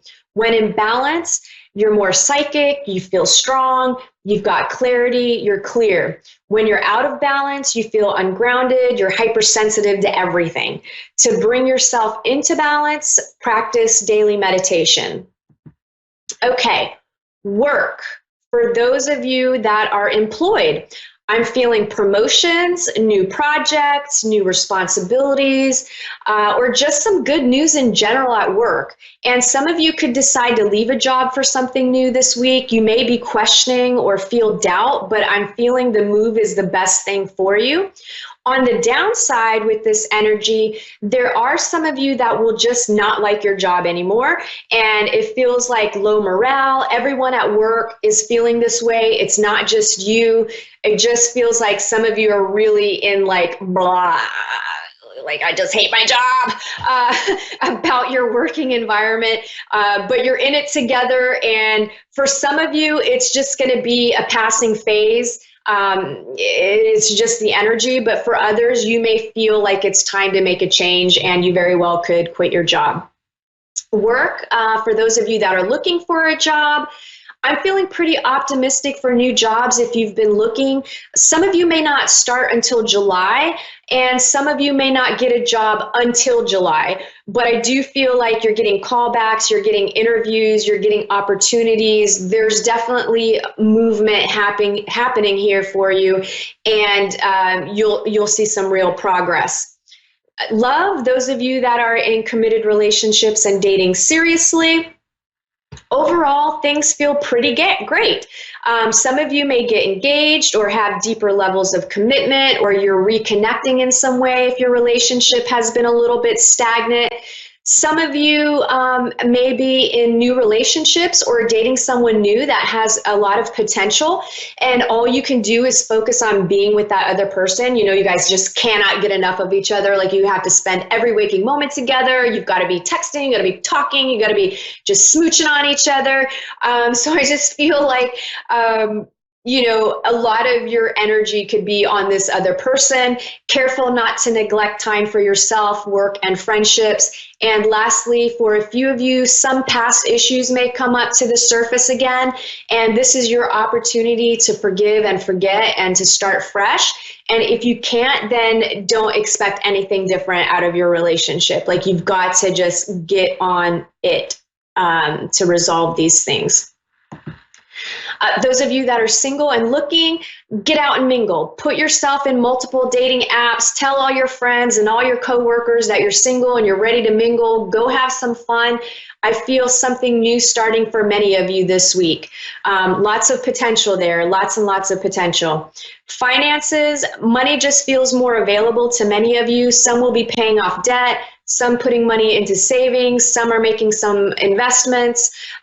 Things feel balanced and fair for the most part. If you're having financial issues, I do feel for some of you, there's a connection with the relationship to your job and coworkers. Change that and you may just open the flow of prosperity at the same time. Health, some of you may be dealing with some health issues. I feel is connected to how well you receive from others, how well you allow others to help you, or how well you do in asking for help. If this resonates with you and you're experiencing some physical ailments, open yourself up to asking and receiving for help. Asking for help and receiving it. So some of you will be trying new health routines as well, or making changes to your lifestyle. Some of you have recently found out you've been dealing with some health issues. You haven't really been taking care of yourself, but it's some minor stuff that you can tweak that's going to have you feeling 100% better. Spirituality. Try something new in regards to spirituality. Some of you will be working on your feelings of belonging, being more comfortable in your own skin and your connection with the universe. Lots of heart chakras opening this week. You could experience this with heart palpitations, fluttering, heartburn, and indigestion. However, please go to the doctor if these symptoms are persistent or you aren't sure. Sometimes those things can manifest and you actually have a problem going on. Okay, that wraps up this week's intuitive messages for everyone. Let me get to tonight's caller. I have Janelle in Bannockburn, Victoria, Australia. Hi, how are you? I'm well, and you? I'm doing pretty good. Thank you for asking. How can I help you tonight? A general reading would be great. Please. Sure. So, one of the things that I'm kind of picking up on here is I feel like there's some issues surrounding maybe honesty, like whether or not you should be honest about something, or if someone is being honest with you, or maybe whether you feel like you should confront someone about something. I don't know. It's a little bit of mixed emotions, and I feel like you could just be feeling tired in general and dealing with delays. I just kind of feel like you might be stressed out. True. So is there any specific and I'd like area? to know about maybe my abilities and spirit guides, please. So I feel like you have a very strong intuition and your own psychic abilities, but I feel like you really question what's coming through. And I'm not able to tell you who your spirit guides are, but I do feel that they are trying to make their presence known. And I feel like you need to do a meditation where you are attempting to connect with them. And I kind of feel like you might have been trying this already, but I feel like there needs to be a consistent pattern, and you need to work on feeling them, because right now I feel like you're looking for like a name or who they are. And to me, the way they're revealing themselves to you to start with is through a feeling, right? Like an energy. So when you connect with them, there's a certain feel to it. Do you know what I'm trying to explain? Yes, that is so true. I'm more energetic feeling than I am hearing and all that sort of thing. Yeah, so I feel like they're really trying to project that energy onto you so you can feel them. And then as you're developing your abilities through trying to communicate with them, I feel like at that point they will reveal themselves more and more. But right now they want you to feel them. And I feel like they're trying to help you with the self-doubt, because I feel like you will get flashes of images and maybe even words that are projected into your mind, but then you kind of go, oh, is that me just making stuff up, or am I really feeling and sensing this? True. Yeah. What are my abilities, please? I'm sorry, what? Am I an empath, and what are my abilities, please? You are an empath. Hello? Yeah, can you hear me? Yes.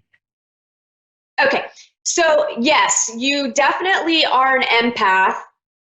Now, I feel like a lot of your gifts are going to develop and blossom more as you start learning what your intuition is, because you're empathic and you have telepathic gifts as well. So that's why there's moments where you just know things, but it's, oh gosh, how am I trying to explain this? Like, it's almost elusive, right? Like it's, if you start like say you're talking to someone and you start picking up on feelings and impressions, you kind of just, it's almost like it just keeps coming out of your mouth and you don't even know where it's coming from. It's almost like you're channeling.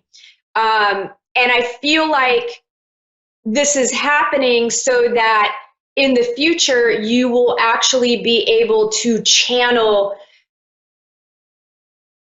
in a way that is different from kind of what I do. So like I channel, but I feel like yours is really going to be where even like your voice kind of changes, where you are really allowing this to flow through you, but you're in the skill building phase. So you really have to start. It's already happening to me, like losing my voice and changing voice and things like that.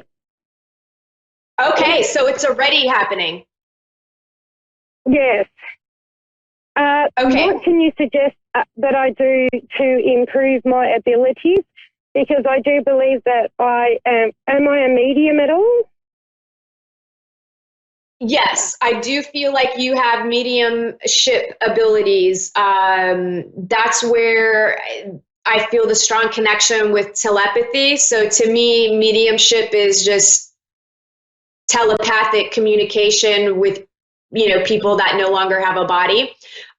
So I feel like you have to be unafraid to just say things, okay? Just act on what you're feeling. So, for example, I feel like you've been out in public, you've walked past someone, you've had a feeling or received information, but you are afraid to maybe approach the person to get validation if what just happened is real.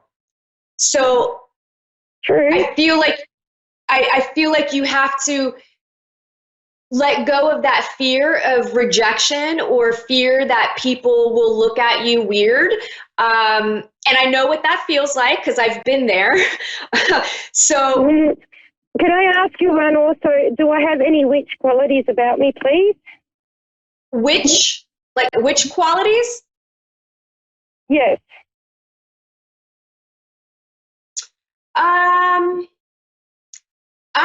not really picking up on witchcraft or magic in that way. I mean, your gifts and abilities are magical. We're all magical in that sense, but I'm not feeling, there could be a connection to a past life, but I don't feel like that is your role. I don't feel like you're meant to be creating spells and doing things like that this time around. I feel like it's... No, I didn't think so. No, I didn't think so. also, am I able to become a counsellor in time, like a spiritual counsellor, after I do the hard work? Absolutely. I mean, I definitely feel you could be doing readings, being a spiritual counselor, and an intuitive life coach, whatever you would want to call yourself.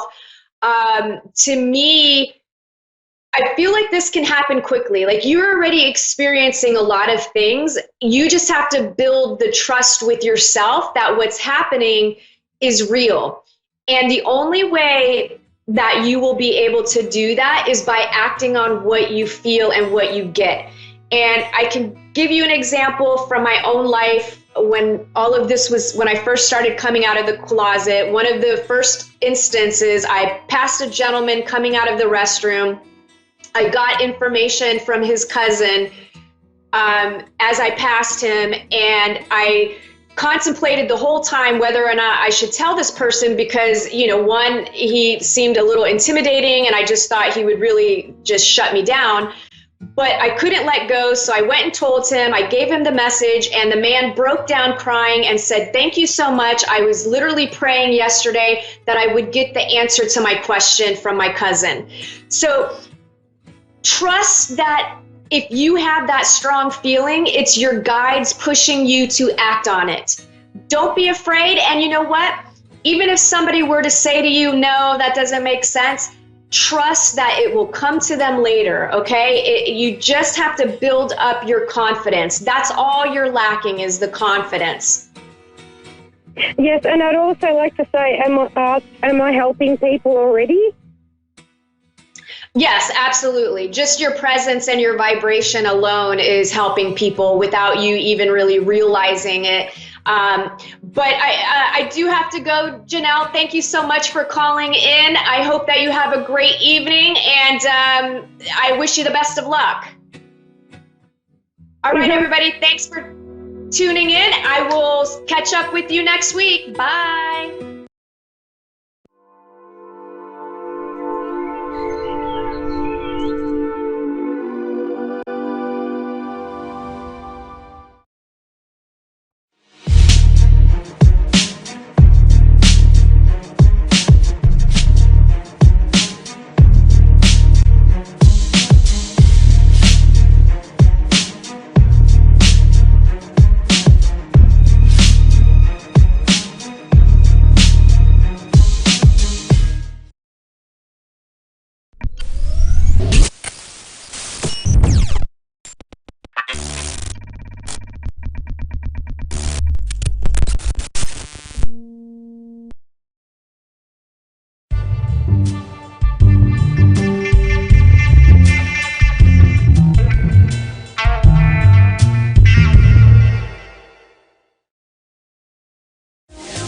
To A1R Psychic Radio here on Moonstruck TV with Amanda Hall, psychic all the way from the Gold Coast here in Australia. Hope you're having an absolutely fabulous week this week. It's been a really busy week for most people around the universe.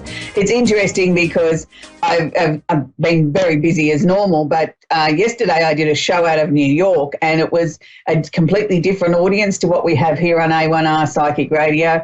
And it was interesting to connect with people at the start of the full moon in the Northern Hemisphere.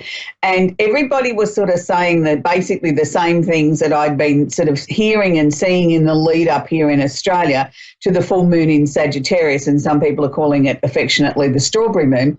And if you really want to get technical, there's a different name for every full moon every month of the year. And I don't tend to sort of buy into that because I think the full moon is the full moon, regardless of what label you want to put on it. But this one was really different in as much as that everybody seemed to feel the effects of it. Even people that normally don't feel the effect of the full moon were saying, "Goodness, what's wrong? Why can't I sleep? I'm feeling agitated." But at the same time, I'm feeling this tremendous wave of excitement.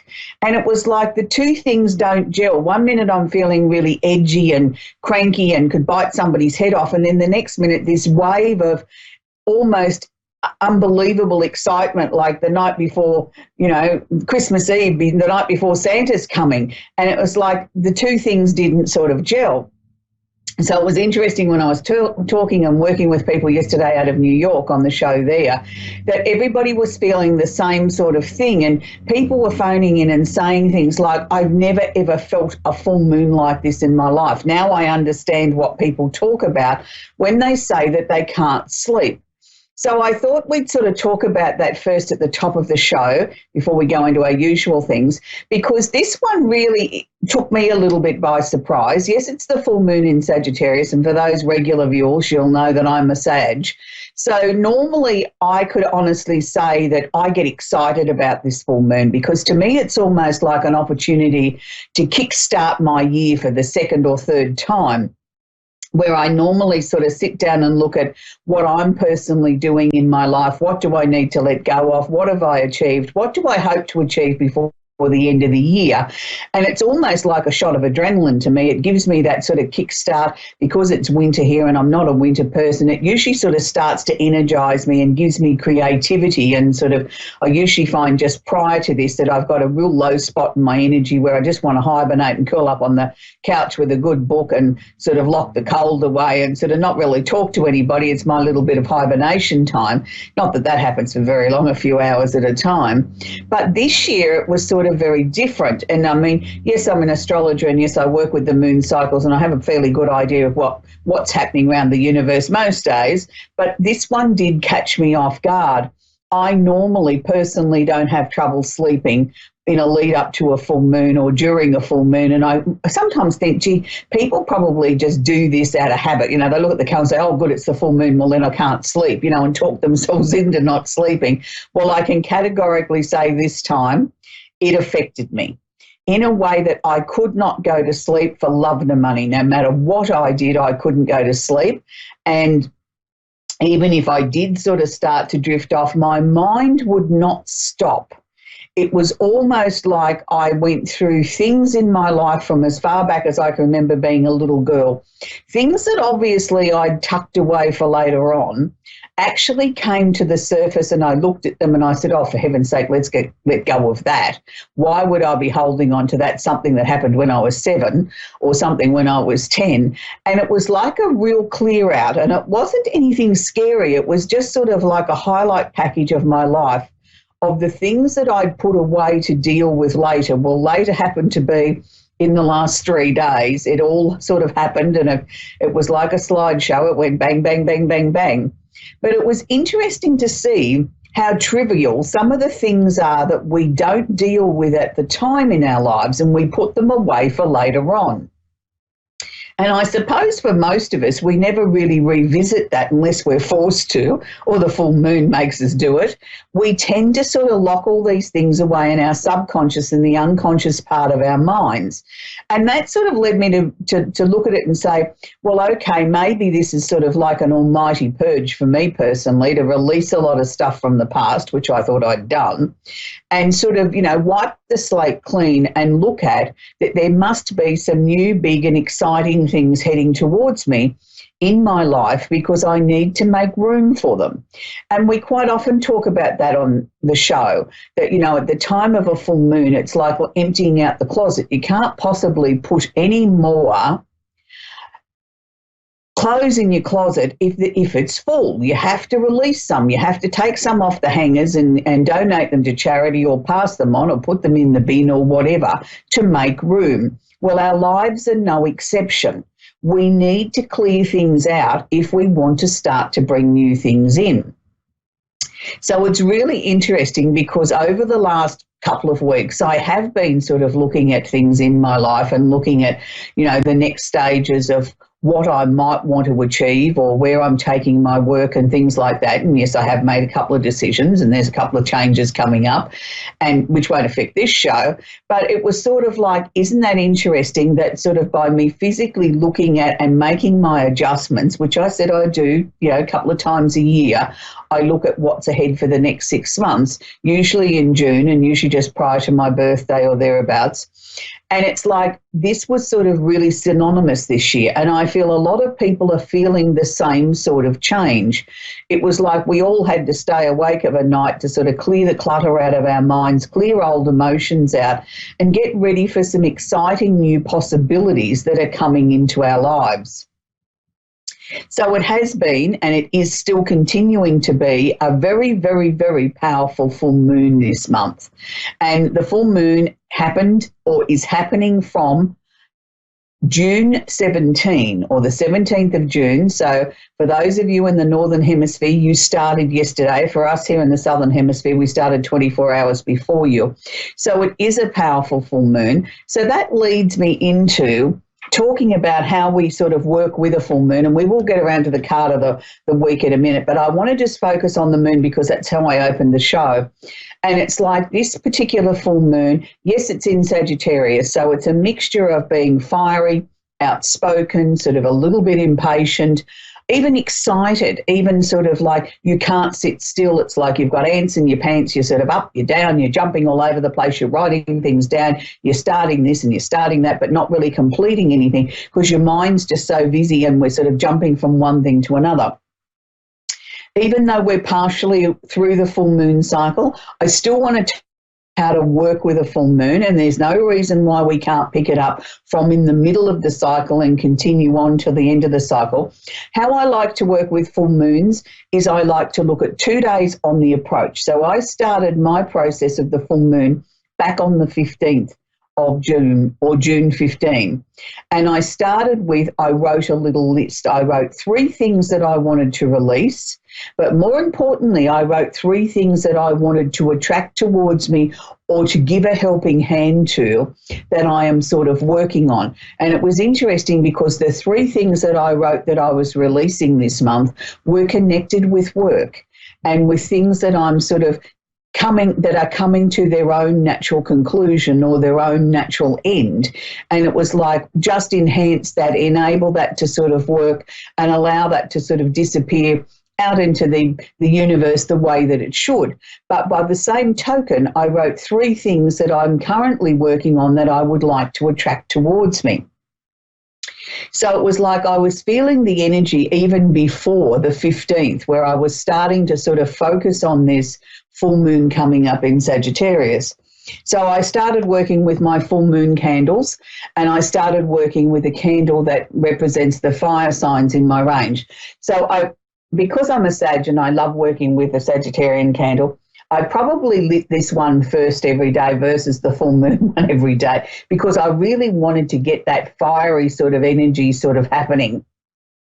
And even my neighbours said, wow, what's that beautiful smell coming out of your house? Because I had the windows open.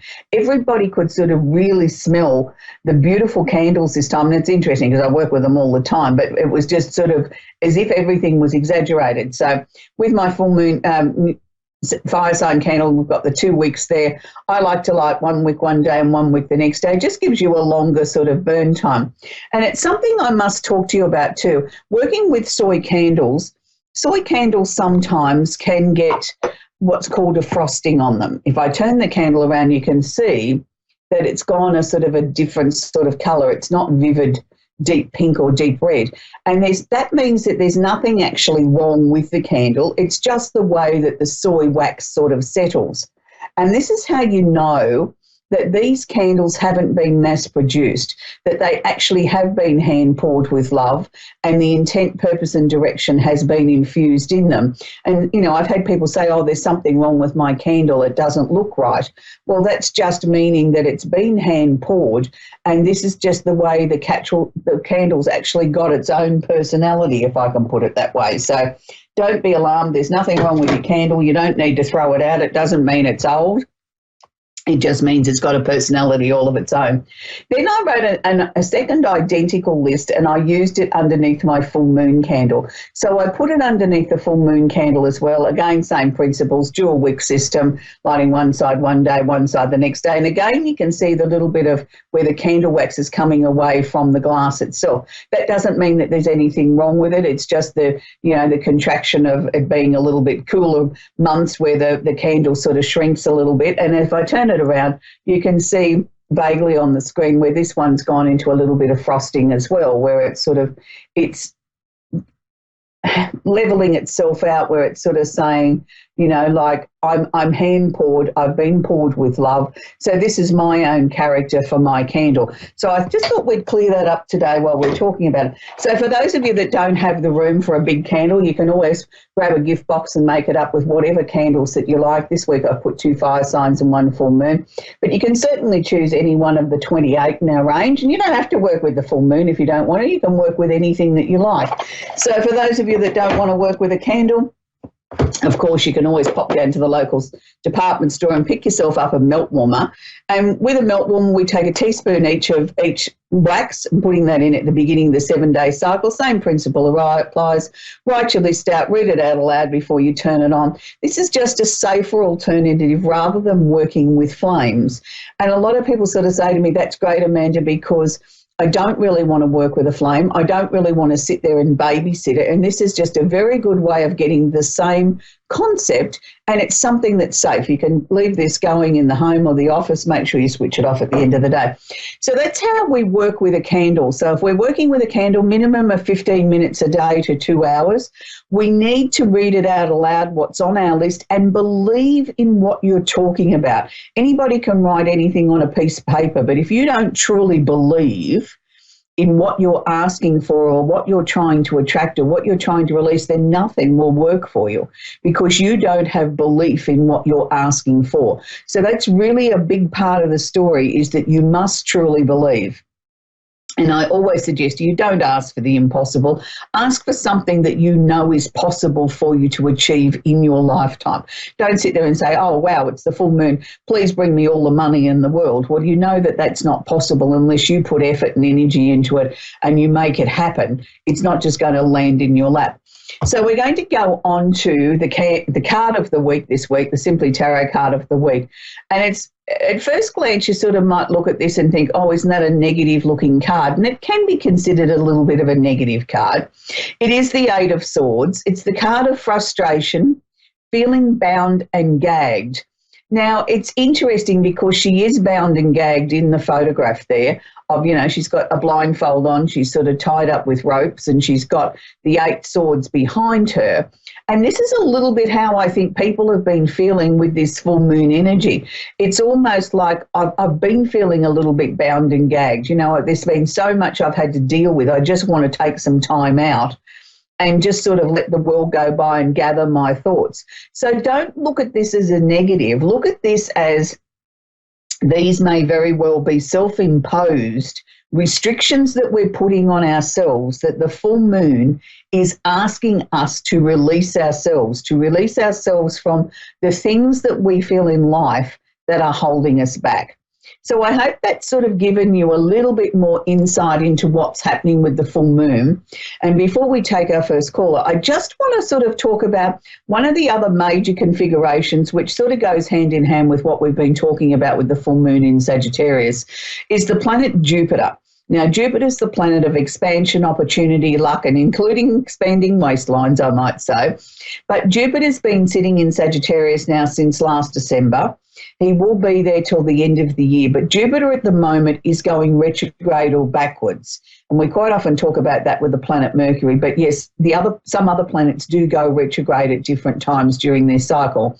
Well, Jupiter has actually been retrograde or going backwards since April. Now, this will go through till about the 12th of August or August 12 before Jupiter will go direct. Now, why is this so important? Well, not just for all the fire signs, but for every single sign. You may have felt as if from about April onwards that the things that you were trying to change or bring about in your life had sort of slowed down drastically. It was like, oh, I've got no motivation anymore. I've got no sort of oomph to get up and sort of give it a final push. This is the reasons why. Now, it's not saying that that's, you know, you should give up on your dreams and your aspirations. It's just saying use this time to make sure that you're fine-tuning anything. It might be the time to go back and look at and make sure everything's as you want it to be and be ready to move forward again when everything goes full throttle in August. be ready to move forward then. It's not necessarily a time to say that dreams can't happen.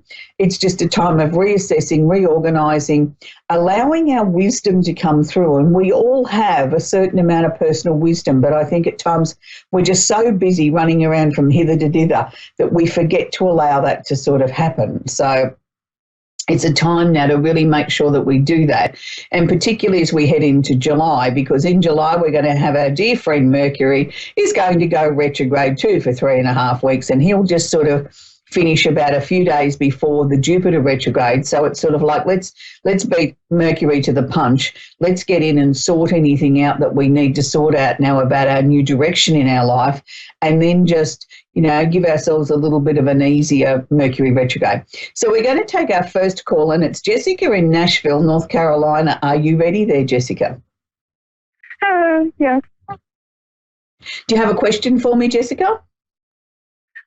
Yes, I do. I actually have a question about a guy named Brian, and he's been confusing me for the last from last year, and I just want to know, is there, what's going on? Is there going to be a possible relationship between us, or?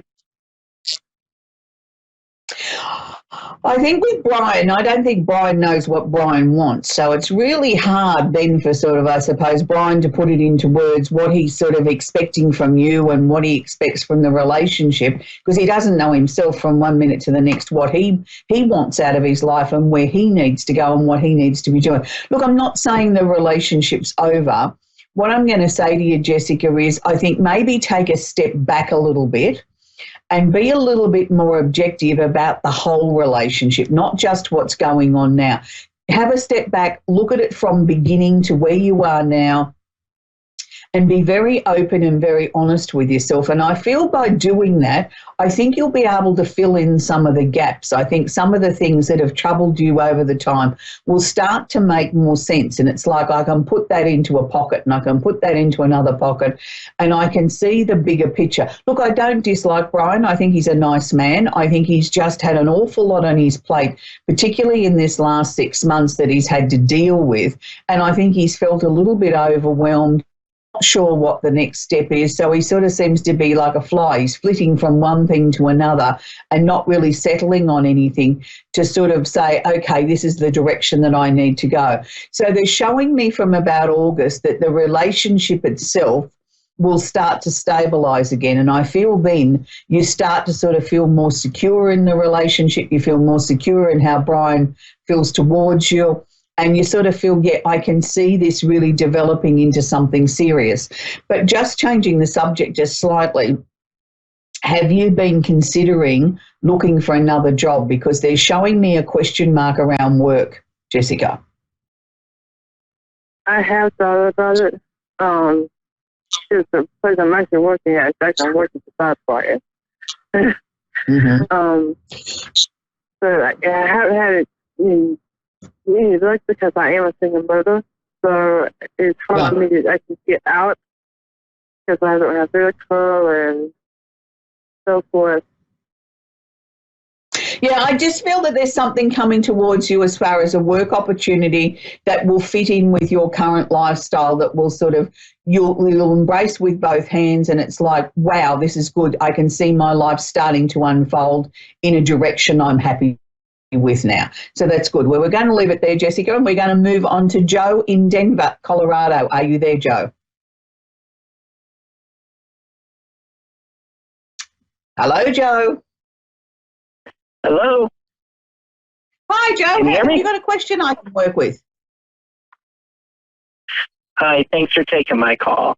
I'm just wondering what is in my space as far as relationship-wise, if you see something upcoming for me.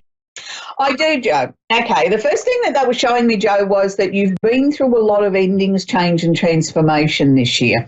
Now, whether that's been conscious or unconscious, to me it's sort of been like a series of doors closing, and not just about relationships, but many, many areas of your life, as if you've gone through your life with a fine-tooth comb and put everything into their little boxes, into their little categories right across the line.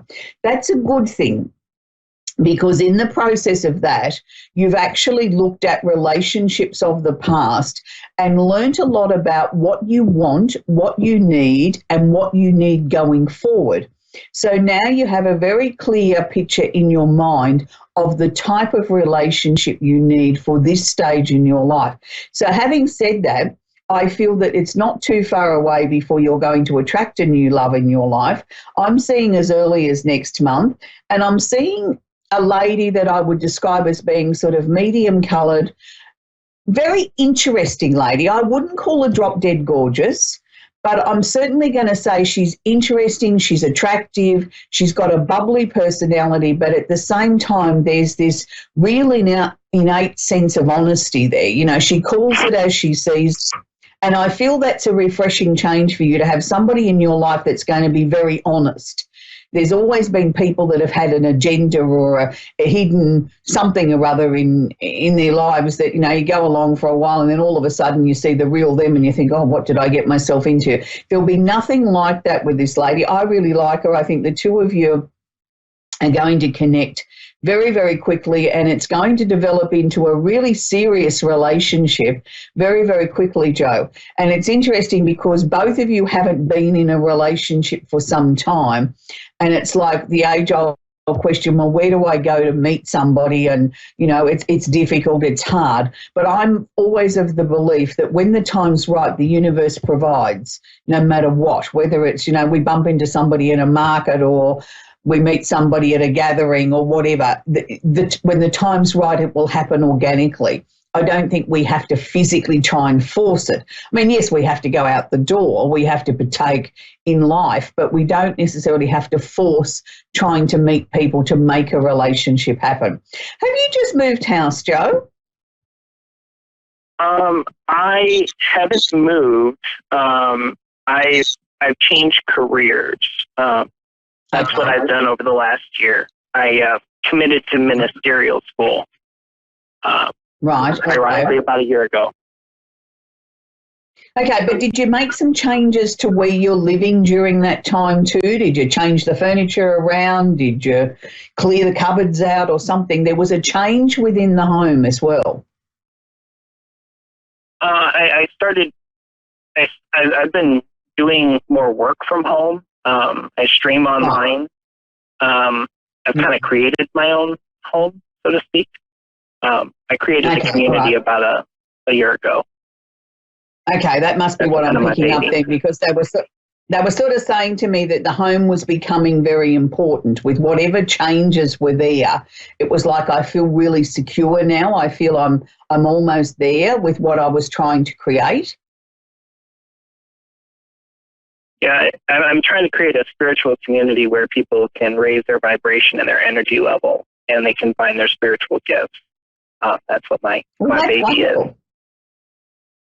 is. Well, I think you're on the right path, because from what they were showing me, keep it up, because whatever changes you've made around the home, and it was like literally moving from one home to another was how they showed it to me. You've got to keep that going because you are on the right path. It's good. There's more to come out of that, though. You're going to have a different approach in the way that you help people open themselves up. And it's not it's one size fits all. It's sort of like encouraging people to explore their spirituality in a way that suits them, you know, still within guidelines, but allowing people to put their own stamp on it, I suppose. It's the way I'm seeing it. You have a different approach to it. You know, people sort of tend to sort of get into spirituality and they think everybody's got to follow like sheep the same rules, and that's not always the case. I think there's got to be your own personality somewhere in that as well. I think I'm blending two-face into my ministry. That's what my goal is. Right. Well, I feel you're on the right path. You know, like the people that you're working with are certainly gaining more than you realise out of your, you know, the sharing of the knowledge. I wasn't going to use the word teaching because I think you're doing more than that. You're empowering people. You're not just, you know, teaching them something. You're empowering them to follow their own their own direction, and that's a very powerful journey that you're taking people on. Is this relationship going to be somebody that I can think about marriage and kids with? Oh, absolutely. Yeah, it's a very serious relationship. So that's what I mean. You're finally getting the right person by your side that you need in every way. It's, beauty's only skin deep. It's the beauty that comes from within somebody. You can have somebody that's gorgeous to look at and they haven't got anything in their soul. You need the whole package, and that's what I see you getting, Joe. Okay. Cool. Can I ask one more question if you don't mind? If you're very quick, we've got less than 60 seconds. Okay, I'll be really quick. I've been seeing my ministry out in Oregon, and I just wanted to know if you had a confirmation on that. Yes, I do. I think there's going to be a bigger expansion with this than what you realise. So just keep moving forward and believe anything's possible, Joe. Anyway, that's where we're going to wrap it up. Until next week, have a great week, and I hope you enjoy the remainder of the full moon in Sagittarius. Bye for now.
Working with police officers, private investigators, and detectives that helping to find missing people or solving the crime cases. So, before I start my show, I would say, again, I am very thankful, I am very grateful for all love, emails, DM, flowers, anything that you guys sent to me recently in the past 2 weeks, 2 months, 3 months. I am beyond amazed, and I am beyond thankful, and I am beyond happy.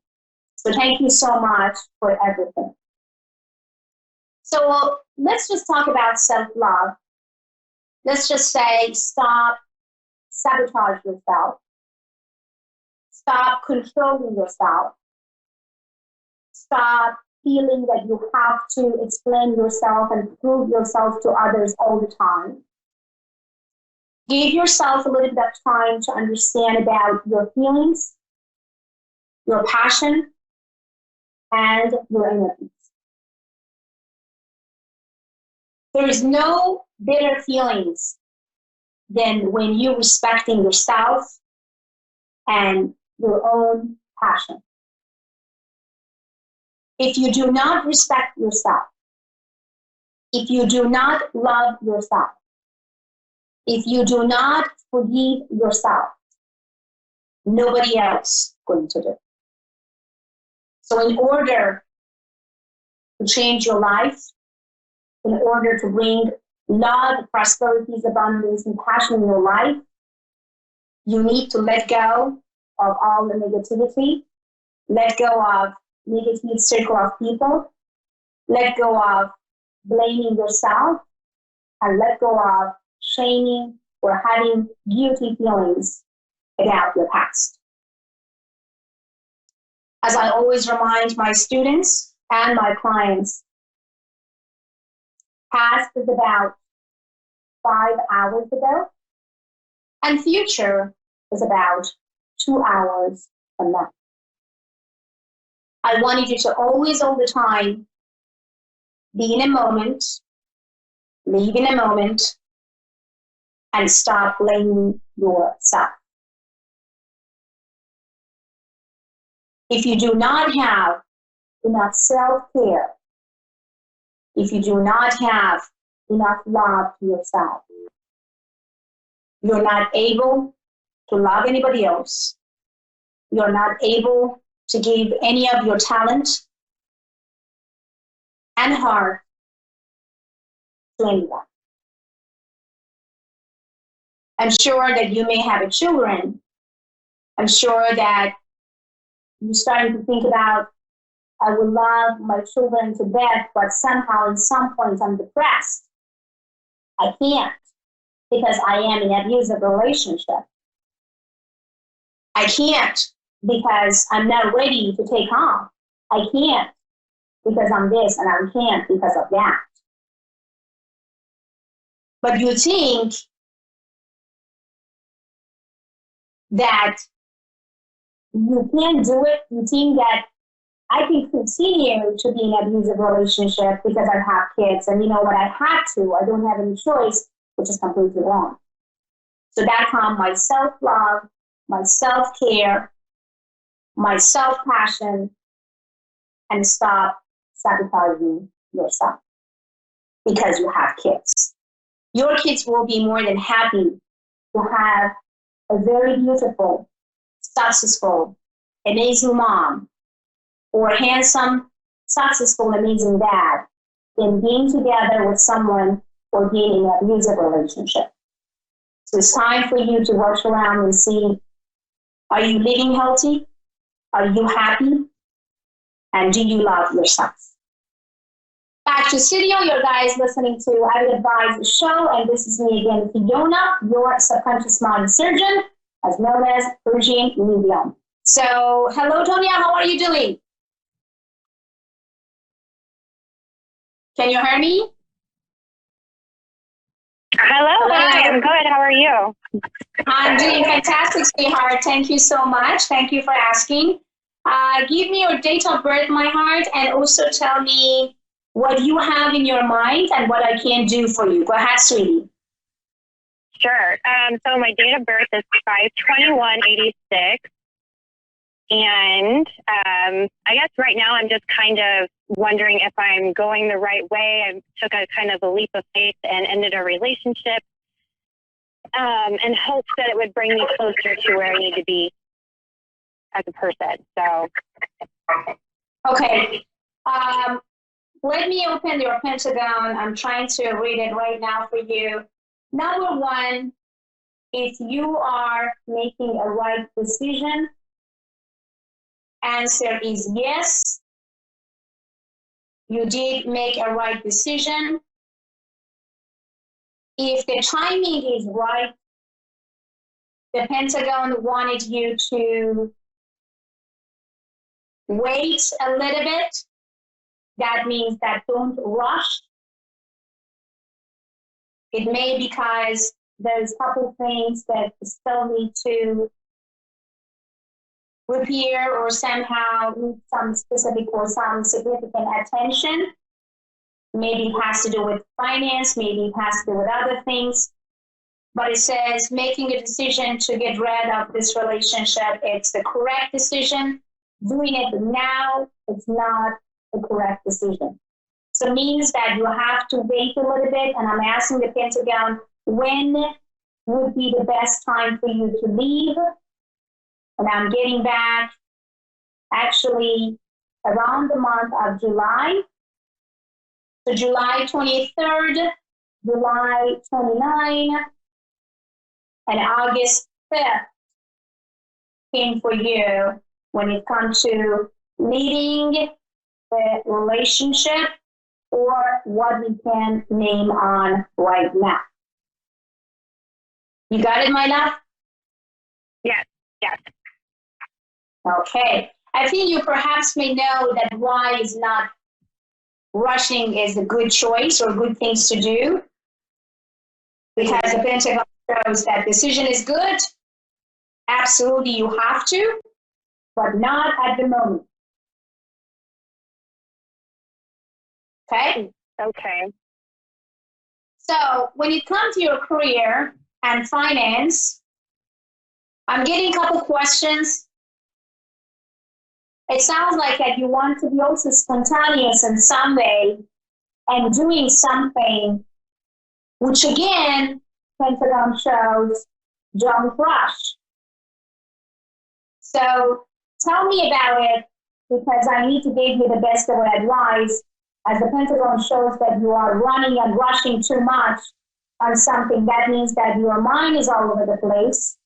That means that you are not maybe thinking correctly. That means that you should lay back and relax and calm down a little bit. So tell me about it. What's going on? Why you are rushing and why you are all over the place right now? I took a brand new position that never existed, and I have a lot of pressure from the executives at work to be successful. So it's kind of a scramble on how do I get the movement needed to be successful in the role, so I can, be successful in my career. Okay, so number one, Pentagon or me wanted you to not doubting about your success. I understand somehow at some points you getting tired of being heard by other people that something what you are doing is wrong, and somehow you are not good enough, or you're not working the way that they want or that specific person wants.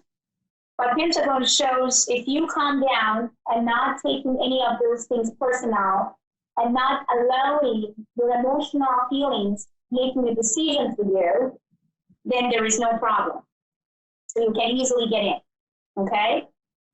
So my advice to you is, number one, relax and write it down exactly what you want for your work.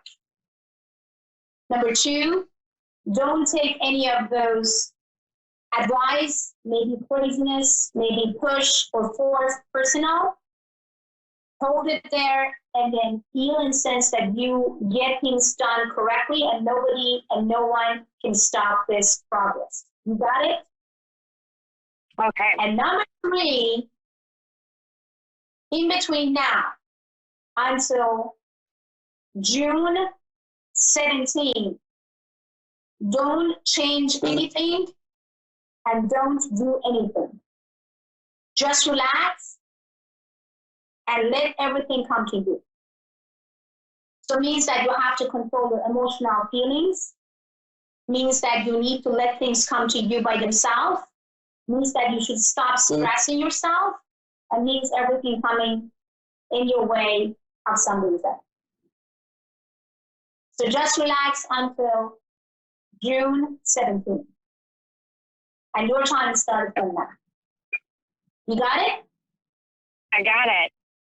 Awesome, baby. Awesome. Thank you so much, gorgeous. I have almost 10 people waiting on the line. So thank you so much, beautiful. All I want from you right now is that relax and calm down and take every single energies or whatsoever come to you personal, and then be positive, think positive, feel positive. For more information about me, you can go to avidadvice.com, avidawakening.com, virginmedium.com. And if you want to talk to me, not on the radio, in a private matter, go to avidadvice.com, sign up, give your 5 free minutes, and then call and chat from there. Thank you so much, sweetheart. Wish you the best. Okay, back to studio, and I have Eve from England. Hello, Eve. How are you doing? Hello.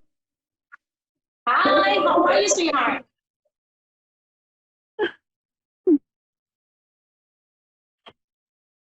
you hear me? Eve, can you hear me? It sounds like we lost her. Yeah, 1 second. Let me see. She's calling from London. So that's why I feel like I would be kind of a little bit of not having a good enough connection. Okay, so let's just talk about also about success, and then why sometimes we are not feeling that we are successful, or we did not done what we have to do successfully. So I think we got it back. Hello, hi Eve, can you hear me? Yes, I can. Hello. Hi, sweetheart. How are you doing? I'm very well, thank you. Awesome. How was the weather there, sweetheart? Do you have a foggy, rainy day, or is it sunny? How was the weather cloudy, there? Cloudy and sunshine. Changing its mind. Not bad at all. Awesome. Eve, give me your date of birth, my love, and then tell me about your question. Go ahead, please. Do I have to have a question, do I? So your date of birth first, and then give me a question, or tell me about what you have in your heart and what you want to know of your moment. Go ahead, sweetheart. It's just general, really. Make it not general. Whatever wants to come my way. Yeah, I understand that, but I'm not doing it general on the Pentagon reading. So Pentagon reading is more serious, and because it gave you a lot of dates. And because of that, I wanted you to be specific. I see that your mind right now is all over the place. And when you want to ask a psychic question, especially someone that is real and having the real gift, so you need to have more specific or significant questions. Is it about love life? Is it about money? Is it just that you have everything good, but you just want to know like what's going to happen in the near future? So you have to be specific here. So what is your specific or significant question? Okay, I'll ask about my love life. Okay, there's a couple things that I can see that will change. The first things that I see in your Pentagon without any information from you or any date of birth, I actually getting in tune with some very strange but very shocking news, which is going to happen almost around the month of June. So we're talking about the June 10 and June 13. So get ready for that. Okay. I do not see any red flags on this. That means that this shocking news or whatsoever we can feel right now will be positive and as you wish. Okay. But this is going to happen until June 10 or in between June 10 to the June 13th. Okay, thank you. And then another things that I can see that you have to say, I see a couple very all over the place love life, okay? So there is something that I wanted you to remind yourself. By being all over the place and by trying to hold yourself back, you can't gain anything. So all I wanted you to do is just be open about your feelings, be open about your thoughts, and choose in between. I think you understand about when I say choose in between, because somehow I see some type of the holding from the bad or from the past, and also connecting to the new. It's having some sort of blockage there. So that's why I want you to let go of the past and open your emotional feelings to the new, or better say, to the new beginning.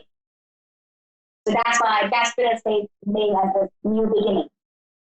But you confuse your partner, or you confuse your love life, or you confuse something that related to your love life in the past a couple of 6 months. So I don't know what happened, but I feel what you did, you're kind of confusing that position or that part of your life when it comes to love and feelings. Why you are confusing that part? Why you are confusing your passion and love life? You're talking about my ex, my husband that I split up with. Is that what you're talking about? Yes. So, yeah. What is exactly your confusion came from? Is that to continue? Is that to cut the cord? What is exactly your confusion came from?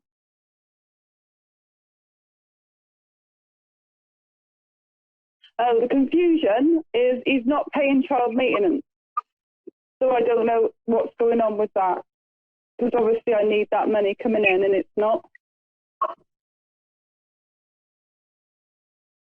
You need to let go, okay?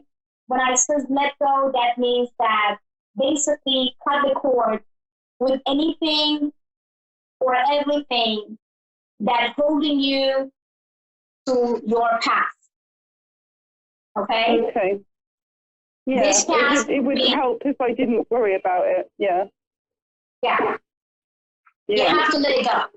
I think the reason that you're now confusing your new beginning or something that will come or someone that will come to your life or just standing is because you are not done with your past and you're confusing your past.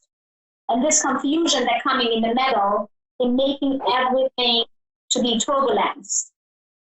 So it's not something that is your fault because basically you don't know what you are doing. You're all doing it indirectly because you're holding in your subconscious mind. And without even you are thinking daily, you are always connecting to those energies.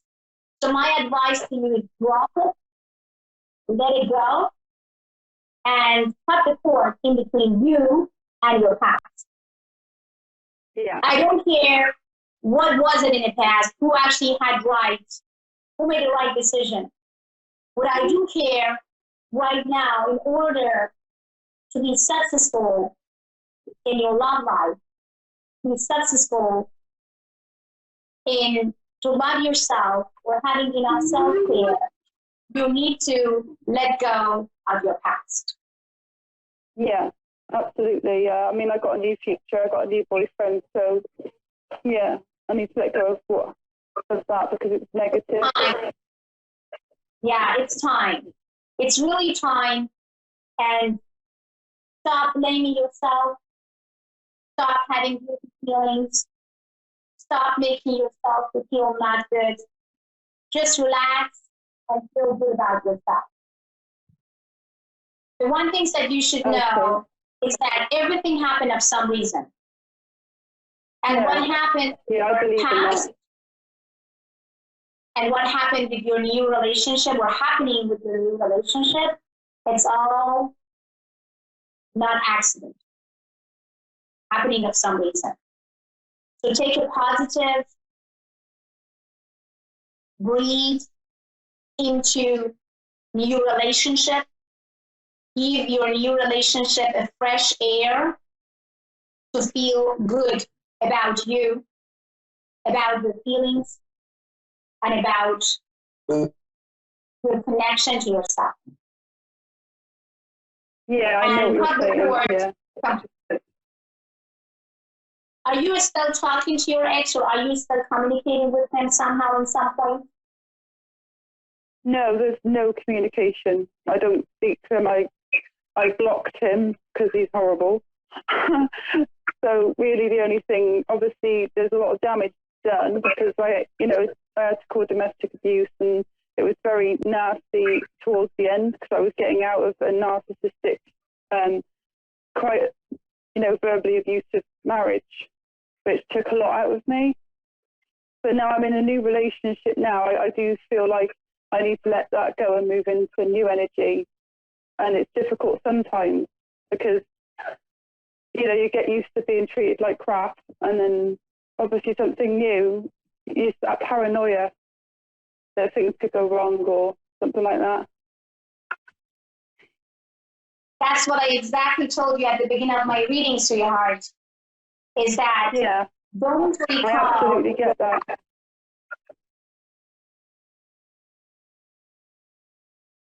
So don't recall your past to your new relationship. Don't recall yourself. And make sure that you have everything under control. I do. I mean, it's a new start. I've got a baby on the way. And I've got lots to look forward to. So it is. I want to move away and not have anything to do at all, really, with my kid's dad. So trust him, believe in him, trust in energies, believe in his energies, and let go of your and stop thinking that the same things will happen in your relationship. By going having it, you recall your past, which is not the right thing. So cut the cord. I will. And let thing, okay? And if you need me somehow, go to addictadvice.com, sign up, give your 3 minutes, and then call and chat from there. And then because I see a lot ongoing and I don't want to share it with you in a public radio. So if you really need to have that burning questions been answered, go to avidadvice.com, sign up, and then call and chat from there. As a new customer, you're always going to get 5 free minutes. So sign up and then communicate with me. But because I see that there's a couple of things and there's a couple of burning questions that you want to be answered, and it's just going to happen. Okay? Okay, thank you. Fantastic.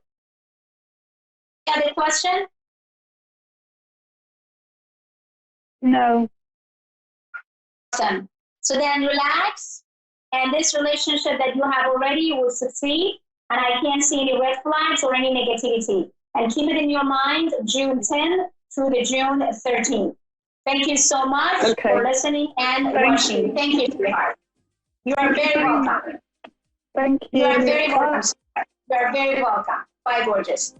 Okay, guys, back to studio. So I have still 1 minute. So I want to, again, introduce myself. This is Fiona, your subconscious mind surgeon, known as a Persian medium, working with officers, detectives, and police officers or detective and private investigators to find missing people. If you guys have any crime cases and would love to be involved, then email fiona@avidawakening.com or sign up on avidadvice.com and send me email from there. Thank you so much. Remember, tomorrow is a new day, and I wanted you to remind yourself every day is a new day and a new beginning in your life. You should never give up. You should never let go of yourself, and you should always love yourself first in order to love others. Thank you for watching, and have a great one. Bye.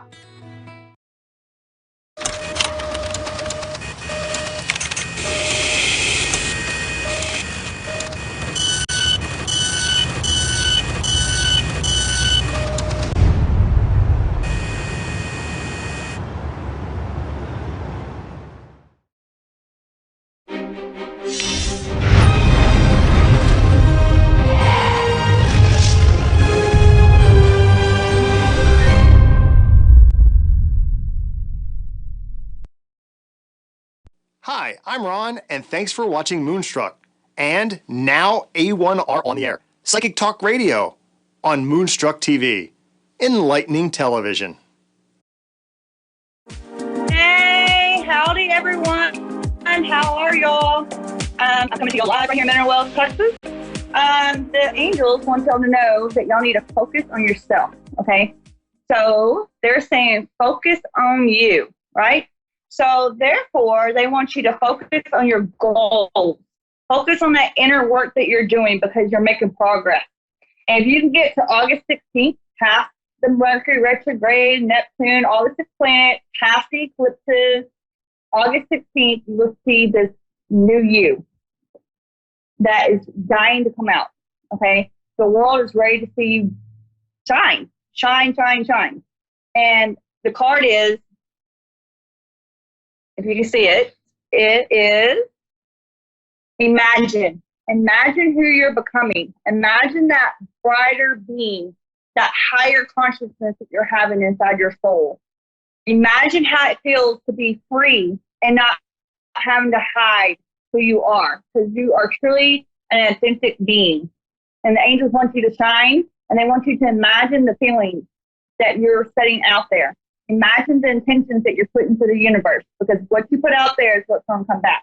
So if you're thinking positive, positive's going to come. If you think negative, negative will come. So I'm excited to see who the first caller is going to be and where they're coming from. I have a feeling somebody's looking to pop in, majorly wanting to pop in. Oh my gosh. Somebody who's calling me is definitely doing the inner work. They are really, really focusing on who they're becoming. And that's a major change in the last 6 months of 2019. Let's see, Knoxville, Tennessee, and I didn't get the name. Angelina, I think? Angelin. Angelin. Oh, Angelin. My bad. Hey, how are you? Fine. How are you? Good, good. I see that the weather's looking better for y'all up there in Tennessee. Finally. Finally, yes, ma'am. So the cards, the guides are telling me that I really need to dive in with you because they're saying that you have been focusing on yourself and that you're finally putting your own needs first because you're a giver. You like to give, but you're having a hard time receiving. And so now you're focusing on who you are and you're focusing on your goals. And you're balancing your yin, okay?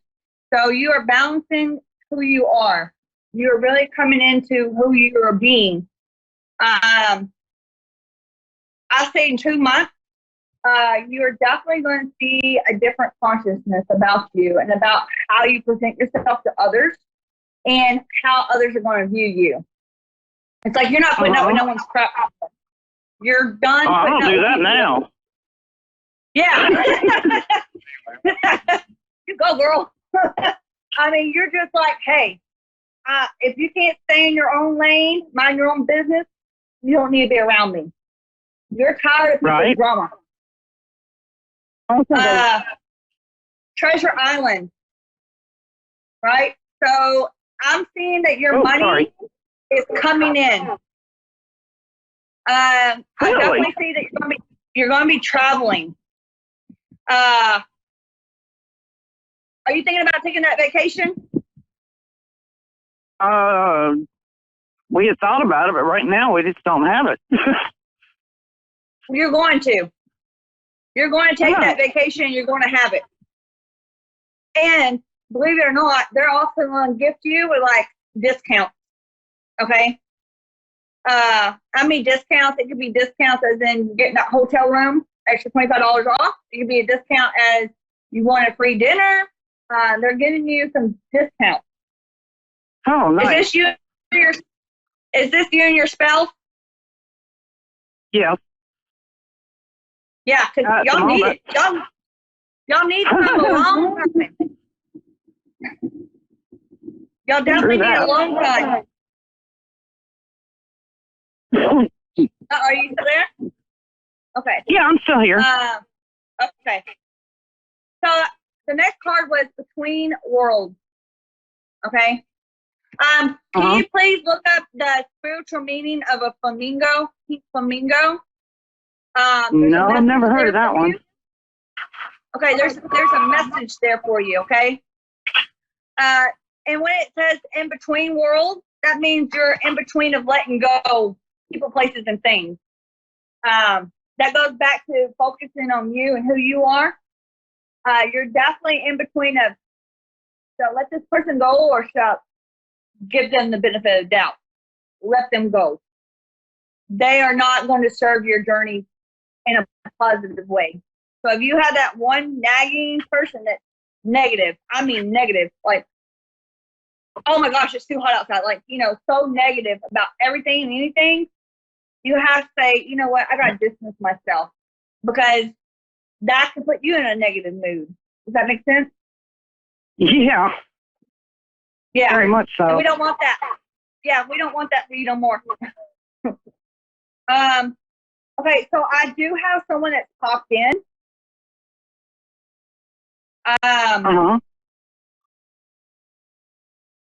Okay, I get a G. Grandma. Grandma.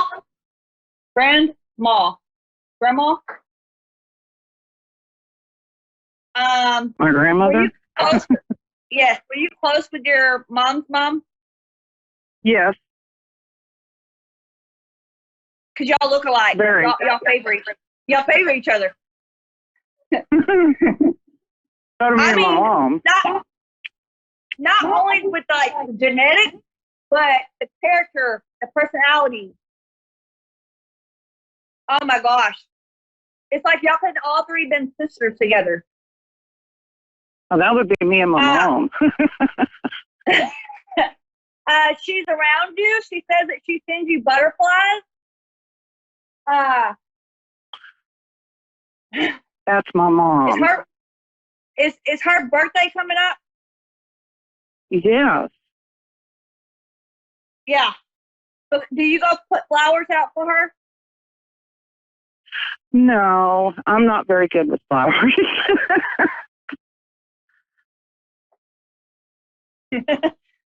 I think she would like you to go put flowers out for her. Oh, okay. Come visit me. Okay, that was weird. Visit someone. We always bring.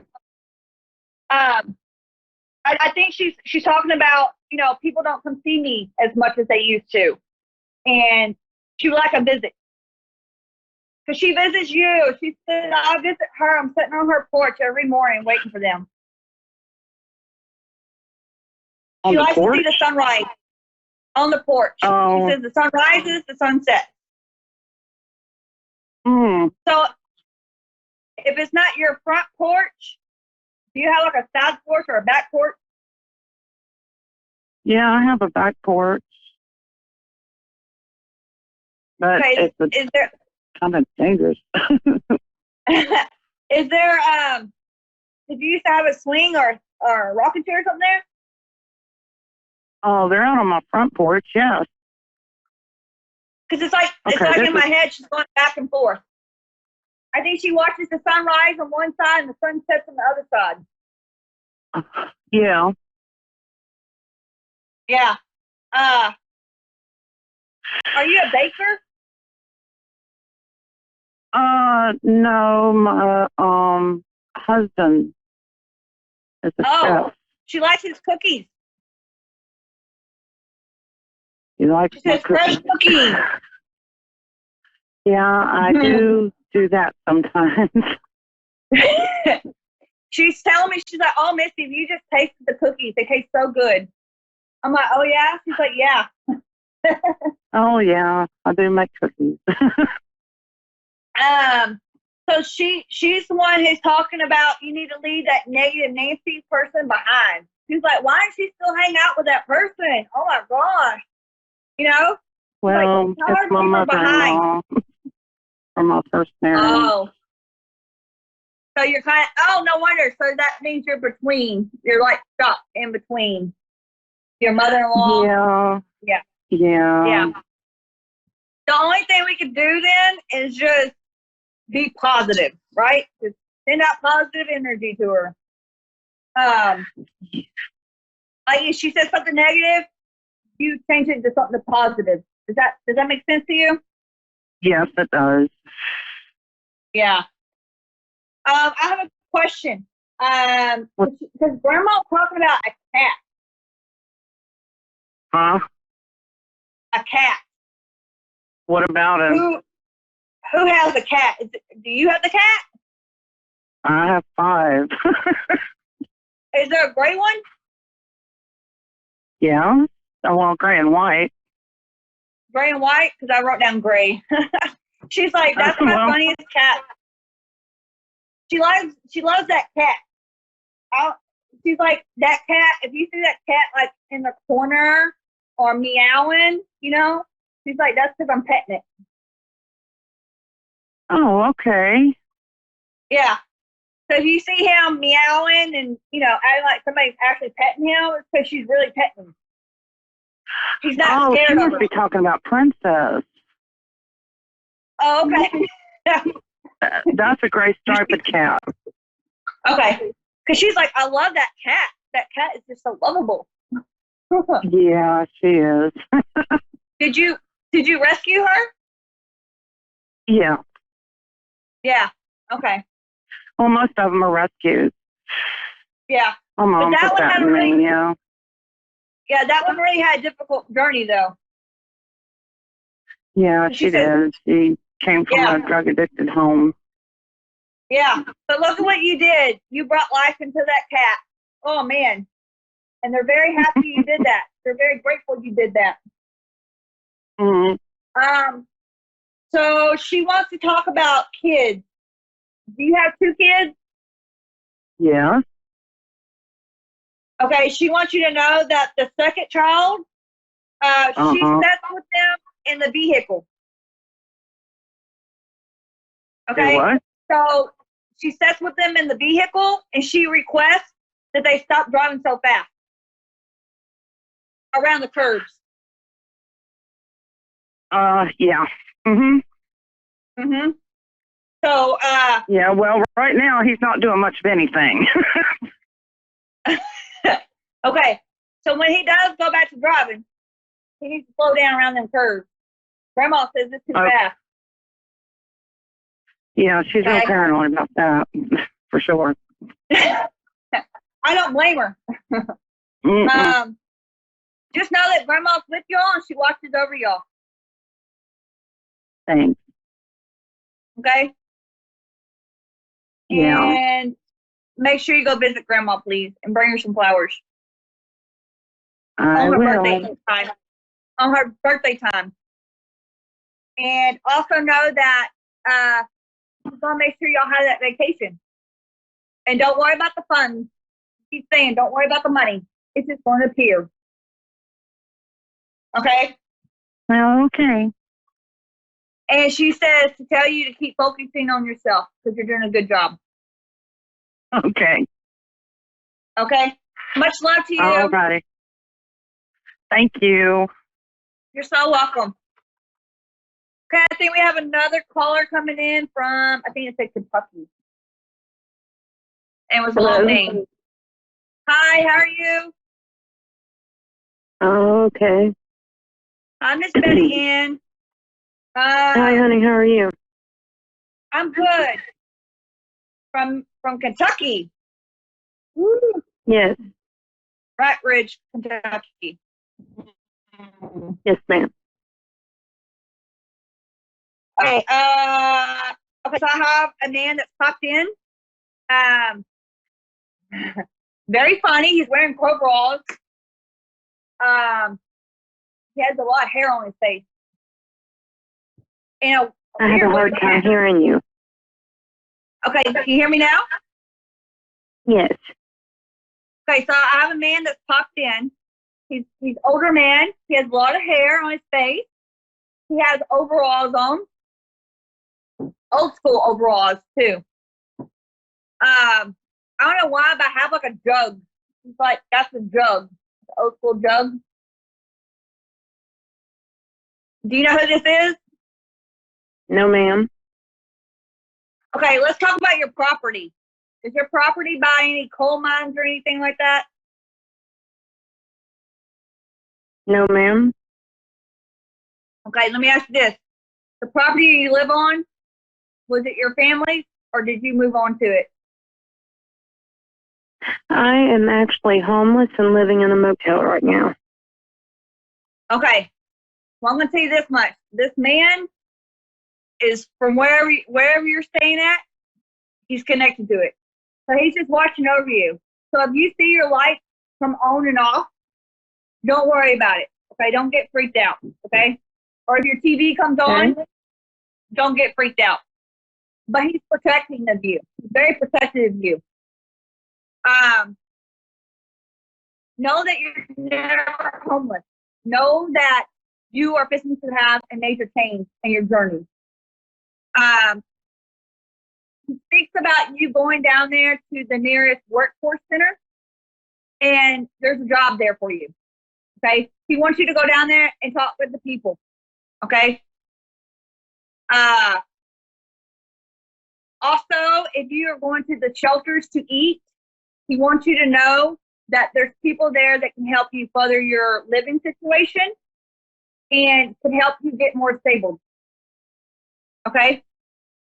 Okay. He says there's a church nearby you, and he requests that you go to that church. Okay. Do you know where our church is that's nearby you? He says walking distance. Everything's like a walking distance for you. I have no idea. Okay. So if you could look, I'm sure there's phone books in there. Look in the phone book. And if there's not a phone book in there, go to the front desk and ask them if they have a computer or something that you can use and ask for help. They'll help you out. Okay. Okay. Okay. Okay. Look here. This card is the here and now. So I'm going to show you something. Your past, you're done with it. Okay? You're done with your past. Okay. Right here in the middle of the now. But here's your future. Okay? Your future does not look nothing like your past and does not look like the situation you're in. Okay? Okay. That's the reason why I believe he came through and saying, hey, I'm watching over her. I'm protecting her. I see him from the coal mines. You could do some research and see where the coal mines are. But he used to work in the coal mines. But he really, really is attached to you in a good way. He's your protector. He's not going to let nothing harm you. Okay, honey? Okay. Echoes and conflict. Okay?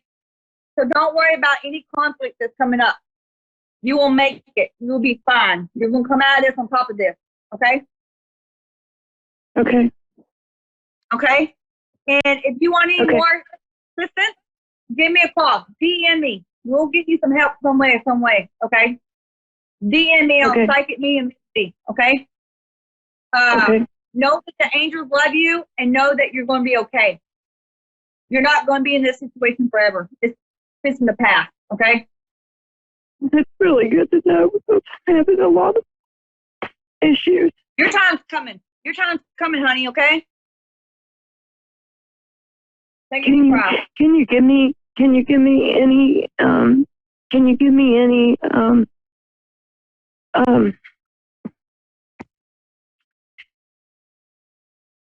any detailed like what's coming? Like I do know you will be getting a job. I do know that church is going to help you relocate somewhere safe. And I do know that you are loved a lot. And I do know that you're loved a lot, okay? And you are lovable. And I do know that you won't be living on the streets very much longer. You will not be homeless. It's going to take a minute, but you will succeed.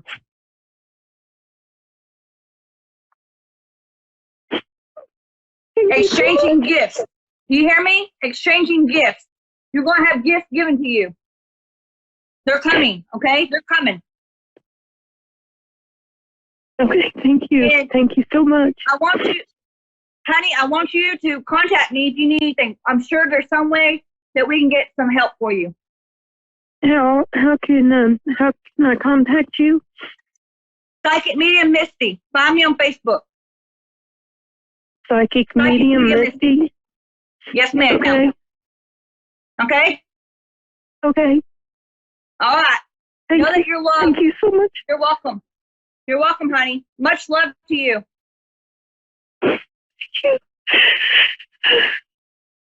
Hey, it's going to be okay, honey.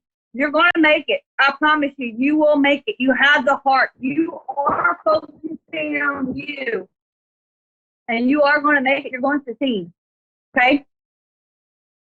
Thank you all for tuning in. I appreciate it. Much love to everyone. Many blessings. And the main card is flexible. So in the life's journey, we have to be flexible. Anything can change in a heartbeat. And it could be good, it could be bad, it could be in the between. But know that we're here on earth to learn our lessons and to be flexible. And I'm here to tell y'all, if you see someone homeless, stop and give them some water. Stop and give them some of your time. Because there's a lot of people here in America that's homeless. We have a lot of children that are homeless. They're couch surfing right now. And we can feed America, we need to do that. If we can feed the world, we need to do that. It does not take very much for people to volunteer their time to other people and be kind. The main message is when we focus on each other, we help the world. And we really need to help the world grow in a more positive, productive way. And if you can go volunteer at a shelter or kitchen, please do. If you can volunteer for some food and water to people, please do. If you can help someone else, please do. Because it's a real major thing that we have going on here. And we can do it. We just have to work together and become a team and know that we have the support of the angels and the divine universe and God. And when we share our money and ties with other people, it really helps out. People need hope and people need love. People need prayers. And that woman, she really touched my heart just now, majorly. I've lived on the streets before, so I understand where she's coming from. I've been there. It's not somewhere you want to be, but it's somewhere that you might have to be. And it makes you more humbled and more appreciated in life. So if you can get down there and give someone else some juice, give someone some food, take some food to the homeless shelter, please do. Not only the homeless shelter, but the battered shelters for women, the battered shelters for men. Take food to the orphanage. Find foster care children that need help. There's always someone out there that needs help. People at your job might know this, but just because they show up at work doesn't mean they're not sleeping on the street. Doesn't mean they're not sleeping in their car. There's a lot of homeless people in America, and we really need to help them out. And the last part is the faith. And this is really true. If you believe in anything, believe in yourself and believe that you can make a difference. And if we just help one person at a time, we're making a world of difference. Like I said, our school's changing. The consciousness is changing, and it's for the better.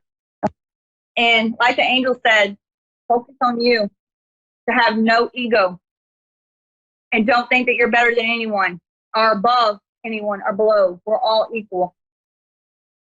And know that when you focus on you, you're helping the conscious change.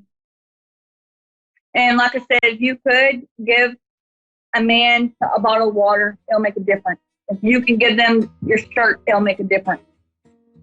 Don't be scared and don't judge all people that are on the street. Don't think they're all alcoholics or drug addicts, because it's not like that. A lot of people just can't afford to find work, or they can't afford their bills. So just try to give and give to others. That's the main message. I'm very humbled to be here, and I'm very excited I got to be on this radio show and help other people out on their journey. And you can find me at psychicmeamisty.com, Facebook, IGTV, and YouTube. And if you need help, DM me and I'll see what I can do to get you help, especially if you're on the streets and homeless. Thank you all for being here. Namaste.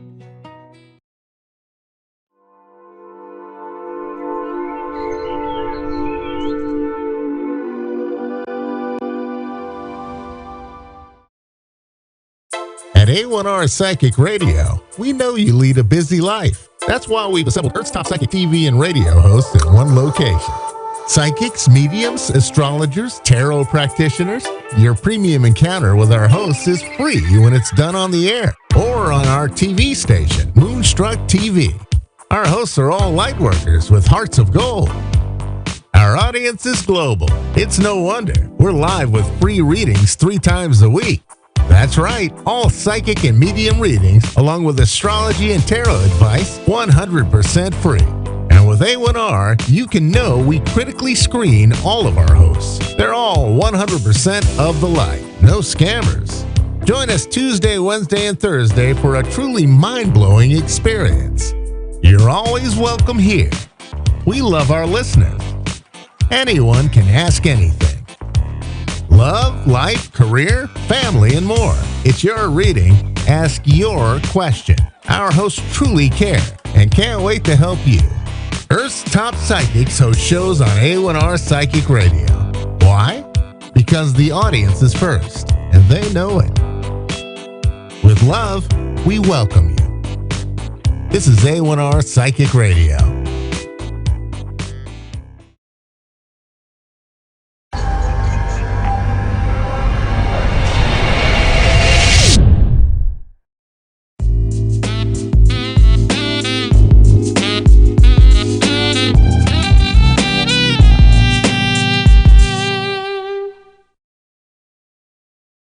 Hello, everyone. I'm Colleen van der Zijden, and this is Creating an Inspired Life. Thank you so much for watching and listening. Before I get going with my coaching tip, I just want to let you know that Lilydale Assembly is opening tomorrow. Lilydale Assembly is the largest spiritualist community in the world, and people come from all over the world to either have a reading with some of the registered mediums there, or to take workshops or experience the peace that is there. So I do want to tell you about that, and you can go to their website, lilydaleassembly.org. And I also want to tell you that my new website is up as of today. So psychicmediumcolleen.com should take you there. And if it doesn't, try colleenvanderzijden.com. It's really cool. I had a great website person, so I'm really excited about it. So today's coaching tip is about obstacles. What if your obstacles are actually helping you? I was coming back from a meeting the other night, and I was driving on this back road, and it's in the country a little bit, but this road happens to be a very winding road, and it's up and down all over the place, and there's trees all over. And as I was driving, I noticed a deer crossing the road just a little bit ahead of me. And if you have ever driven in an area with deer, you know if you see one, there are probably more. So we always slow down to look. So I did. I slowed down to look, and I looked to the left where the deer was, didn't see anything. And I thought, okay, maybe we're okay. And I looked to the right, and there were 3 deer standing right there, right next to me. Fortunately, they didn't decide to run into the road at that time. That would have been a bummer. So I was really happy about that.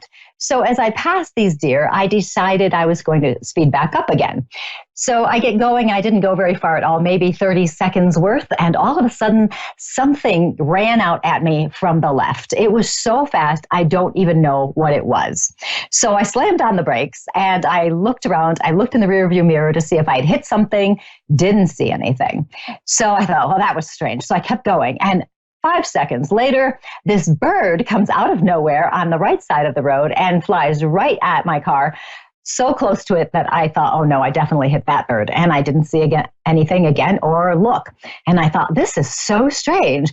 Why is this? All these things keep happening. And what is happening right now? Why are these things coming out in front of me? And I was like, it's almost like something is trying to slow me down. And it was so strange that I decided, yes, maybe I will drive slower. And it was a good thing because I just missed the next deer that ran out right in front of me. And if I hadn't had those obstacles kind of coming out at me, I would have probably hit that deer, the next one, the very last one. I hadn't been speeding, so I definitely was not speeding, but I needed to slow down so I wouldn't hit that deer. Have you ever noticed that when we have an obstacle, we resist it? We try to force our way through it. We ignore the warning that maybe where we're heading isn't the right path for us, that maybe the way we're planning to get someplace isn't the right way to go. We may not have those literal signs like something running out in front of your car or flying at us to slow us down. But when we do have an obstacle, there might be a reason for it. We tend to get stuck in the feeling that these things are in our way, they're ruining our lives. But what if we looked at it from a different perspective? That this obstacle is actually important to us. It's actually something that's going to help us. It could be a stepping stone to something better. A problem that we have could lead us to something better. It could be correcting our path. It could be divine intervention, stopping us from an accident or something more traumatic or a disaster. An obstacle could be protecting us from something. Now, a long time ago, I had a friend who was telling me that he was having these really strange symptoms. They were odd. He had these weird pains in strange places, aching feelings. Even some of the food he was eating was bothering him. He didn't really know what was going on, and it kind of stopped him from enjoying life because he never knew how he was really going to feel. And it did bother him enough that he went to the doctor to see what was happening. So the doctor did a very thorough exam and said, I have no physical cause for the symptoms you're having. There's nothing here. You're fine. You're perfectly normal. But when they did the lab work, something came back. back with some abnormalities. And it turned out he had bladder cancer. However, none of the symptoms he had were symptoms of bladder cancer. So, of course, knowing this, he got the appropriate treatment and he was cured. And after that initial doctor appointment, he had those symptoms again. They were gone, disappeared. And he liked to tell the story of how he found out that he had cancer with symptoms that had nothing to do with what he had the cancer for, and how he found out on accident. And he talked about how when he had these symptoms, he was a little bit irritated because they were getting in his way. But these symptoms were a blessing in disguise, an obstacle that actually led him someplace else. It led him to the doctor and his diagnosis. And who knows how long it would have been before he'd had symptoms that correlated to the bladder cancer. And so he could have had a potentially much worse situation if not for these little symptoms. So those obstacles were a blessing for him. And even though they stopped him from doing some things he wanted to do at the time, they brought something to him that he needed. So they were kind of a stepping stone for him too. And a little bit of divine intervention, I would say, as well. So if you have things in your life that you feel are stopping you from moving forward, think about them in a little bit of a different way. Maybe you haven't found a partner yet, and you're allowing that to stop you from living the life you want to have. You don't have to have a partner to have a wonderful life. You can still do things. You can still go places. You can still do whatever it is you want to do.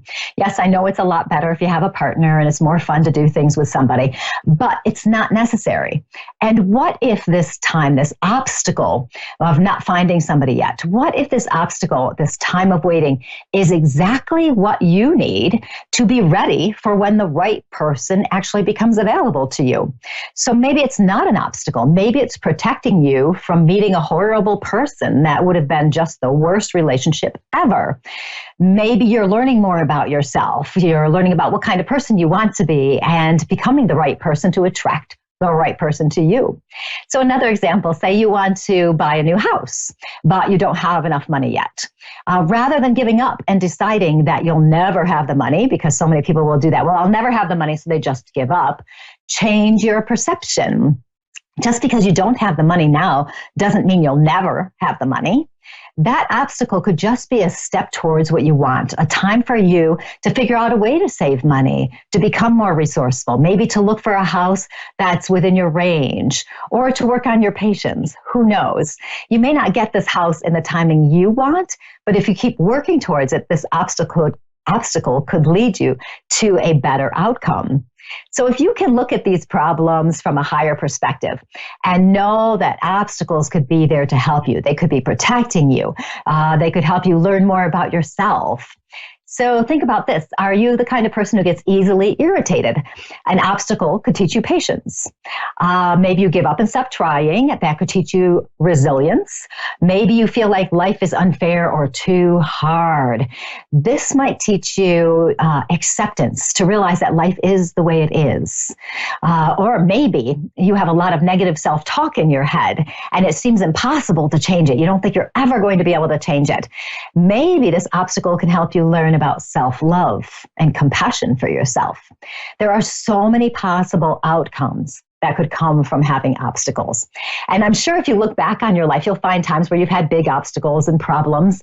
And if you really look, you might discover that the biggest rewards in life came from your toughest situations, those obstacles you thought you would never, ever get through. But you did. And you learned a lot about yourself and you learned a lot about life. So the next time life isn't going the way you want it to, some obstacle has popped up and it's blocking your way, try looking at it from a higher perspective. What can you learn? How could it be helping you? If you can do that, you'll see that you can change how you perceive your life. You'll change how you're experiencing your life, and you will be a lot happier because you won't be stuck in the worry and the pain of problems. You'll be able to go, you know what, maybe this isn't a bad thing. and you'll be able to see it differently. So that is my coaching tip of the day. You can connect with me at psychicmediumcolleen.com, and I wish you'd go there and check out my website and see what you think. And you can also find me on Facebook, Colleen Vanderzijden, Medium, and I changed it, Medium and Intuitive Coach. So you can connect with me there too. So today we will move on to our first caller, who is Sarah from Iowa. Yeah, I'm here. Hi, how are you? How can I help you? I just had a question. I got a reading a couple years back, and I've just been looking into it recently. I've been told that I was like a celestial being or part of the angelic realm or from there. I was just wondering if you could give me more information about that. Oh, sure. Lots of times when people talk about that, a celestial being or from the angelic realm, it is about your soul, what kind of soul you have, and that you have that purity of soul that can help and guide other people. I get the impression that you are that kind of person. Do you help other people and guide them on their path? I try to, yeah. Yeah. And I also know, tell me if this is accurate, that you're quite sensitive. Are you very sensitive to things? Yeah, I am. I really am. And sensitivity, I always say, can be a blessing or a curse. So sensitivity can be awesome because we feel so much in life. We're really experiencing everything, but it can be a curse because we're really feeling everything. And so when something happens that bothers us, it can really bother us a lot. So there are things, you understand. And so, it's amazing, isn't it? Sensitivity is something, but that is so important, and so many people don't have it, but it can be overwhelming at times. And I know there are times where things happen in your life where you feel overwhelmed and you think, oh, this is never going to change, or I didn't really mean that. Why did they think that? And all of those things. So something I always tell people to do when they're very sensitive in that way is to just be aware that that's how they are and make sure you protect your energy. So if you're of the angelic realm, that kind of thing, in some ways you appreciate life like a child would. And I mean that in a very positive way, because there's that sense of wonder that isn't this great? This is what we can do. This is what we can feel. But also the same way a child would, if they're not happy, they're not happy and they will let you know. So being able to understand your energy and how that works for you. Have you taken any kind of classes or workshops in energy yet? No, I haven't. Yeah, that might be something interesting for you to do, or you could probably Google and get all sorts of information online. But if you looked up energy, in the body, we all have our own energy, like the aura and all of that stuff.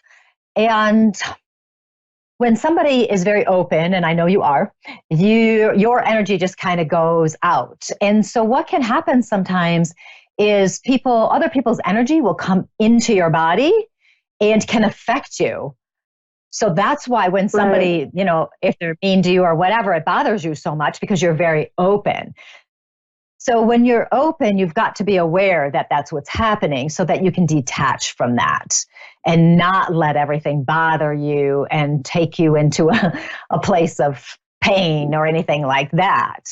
So I'm trying to think of a really good energy book for you that would be interesting. There's a book called, I think it's called Spiritual Awakening by Sanaya. It's spelled Sanaya Roman.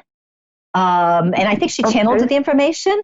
That's a very good book. I read a long time ago, and I was just rereading it, actually. And it's about energy and how you can work with energy. Actually, I think that's the perfect book for you. You can find that, I'm sure, on Amazon. You're probably not going to find it in the bookstore, but you might. But that would be an excellent book for you to read. Something else you might want to look into is, I'm sure you've heard about the different angels that are out there. You might want to just kind of explore some of those and see if anything grabs you, something interests you. Don't take everything you read as truth, because sometimes there are some people out there that just make stuff up. You'll just, go with your feeling, because I know you have a very good intuitive sense too. So if it doesn't feel quite authentic for you, then go, no, not that one, and just look for something else out there. So okay. I think that'll be a couple of really good things to kind of get you going and thinking about life from a little bit of a different angle. The sensitivity can be really something, as you know. And so that's one of the first things to kind of get under control, to just kind of realize that. One more thing before I let you go. I had another thought. In the morning, what you might want to do is set an intention as to how you want your day to go.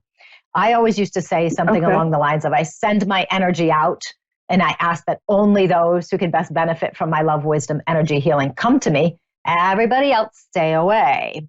So, and I used to do that on purpose so that I was setting my intention of who I wanted to interact with during the day. So if you have some people around you that bug you, that's a great way to kind of lessen some of that energy.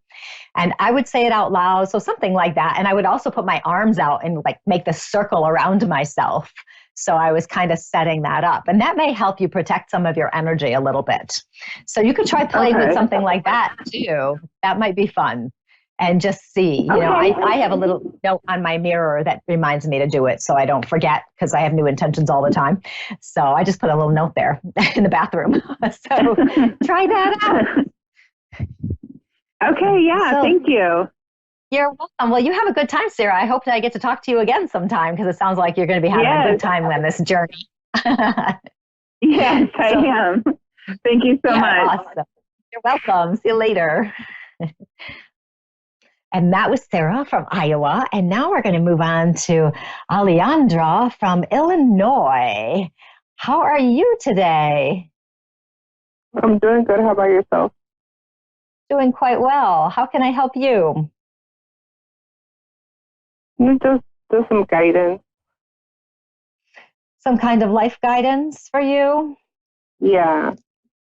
And, picking up on your energy right away, I can tell that some things aren't going the way you want them to. Is that true? Yes. And it seems like there's been a lot of, actually, I'm feeling a lot of loss around you. Have you had some losses recently? Yeah. Okay.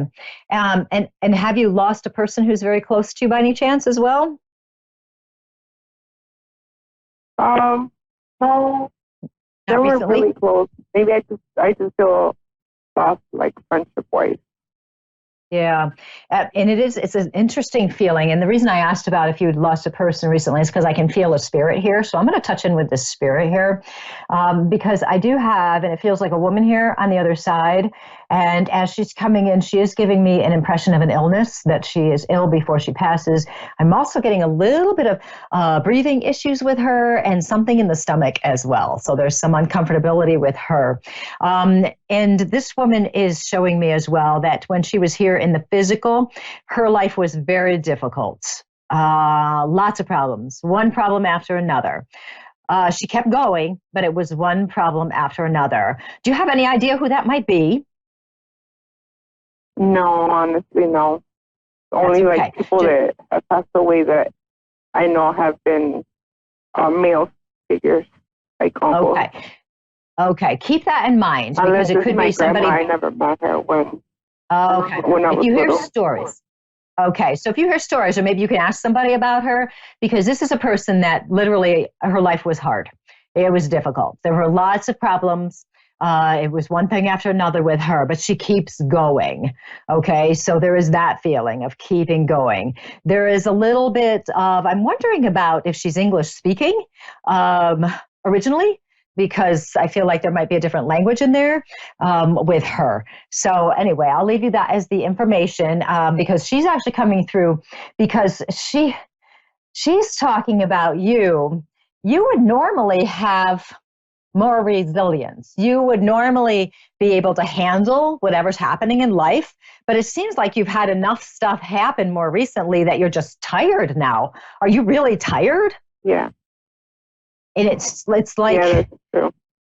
You just don't know which direction to go anymore. You just don't know where to go. And tell me if this is true, and I'm hoping it's not. Have you recently had a relationship problem happen here? Yeah. Oh, darn, I was hoping I was wrong, because that's never a good thing. And the feeling I get with that is, boy, there were a lot of issues there. I don't know if this relationship is still going. Is it still going? Because there's so many issues I'm feeling. Yes.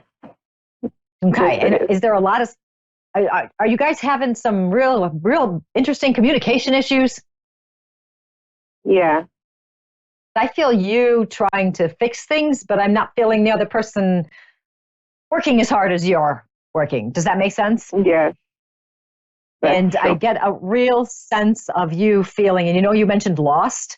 That lost is kind of in there. It's kind of like I've wasted this time, or have I? I don't know. Your brain is just going back and forth and back and forth.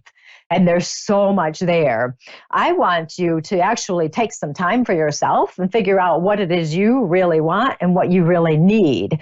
And tell me if this is true as well. I feel you working really hard too. Are you working all the time? Yeah. It seems like you don't get time for break. It seems like you're always doing something. Yeah. And so that's never the best thing for us, because we do need a little bit of time for a break. But I'm also feeling that you're not very supportive in everything you do. It's like you have to do way too much. Is that true? Yeah. I want to say that you do everything around the house. Is that true? Yeah. And there's like no real support, help, or anything like this happening. And that's draining too, because you can only do so much. You can only do so much before you will drain your energy. And the thing is too, tell me this isn't true. Are you really eating a lot of junk food? Like food on the go? Yeah. I was hoping that wasn't true. Because that's not good for you. You know this, but it's the only thing you can grab really fast. Okay. And I keep hearing the message that you need to, this is funny, that you need to be just planning that out a little bit more. And I want to be giving you more fruits and vegetables. I know that that's what we always tell people to eat, when they want them to eat better and all that. But I feel like you actually like fruits and vegetables. Do you? Yeah. Some of them, not all of them. Some of it, ones you like, right? But yeah, because I know there's some people who don't like any of them, so it doesn't make any difference, what you tell them. But I want to be grabbing things like grapes and throwing them in my bag and taking them with me, that kind of thing, so that you're actually having healthier foods instead of some of that other stuff. So that's part of it, and that would really help you. Oh man, there's so much going on here. So much going on. Okay, I'm seeing something really interesting. Let's see if you understand what this is. I am actually seeing like leg braces. Do you understand somebody having or needing leg braces, either on the other side dead or here in the physical?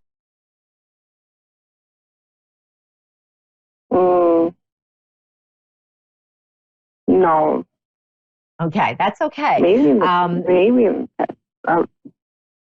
Okay. No. Maybe you can check on that as well and just see, because I'm seeing leg braces, and it's reminding me of somebody I knew who had polio and had the leg braces. So from a way back, so it's reminding me of that. So that might be something to check. I can tell you I've never mentioned that before in a reading ever. So there may be something to that. That does not mean that somebody who's living now is going to need them. That doesn't mean you have a problem and you're going to need them. Okay. Doesn't mean that. It just means there's a connection somewhere. Okay. Sometimes people will read into things I say, and I don't want you to read into that and take it the wrong way. So it's more of a piece of evidence of some connection with somebody on the other side. So that will be interesting to explore a little bit and see if there is a connection there. Now, the other thing that is interesting too. Okay. Who's the yelling person? Who yells in your household? Does somebody yell? Everybody. Yell at each other? Did you say probably you? Everybody yells. Everybody yells? Mostly my mom. Mostly your mom, okay. Because I'm getting yelling, and that for you, I just talked about it to the last person about having a little bit of a sensitive energy. You do too, but you really haven't been able to express it.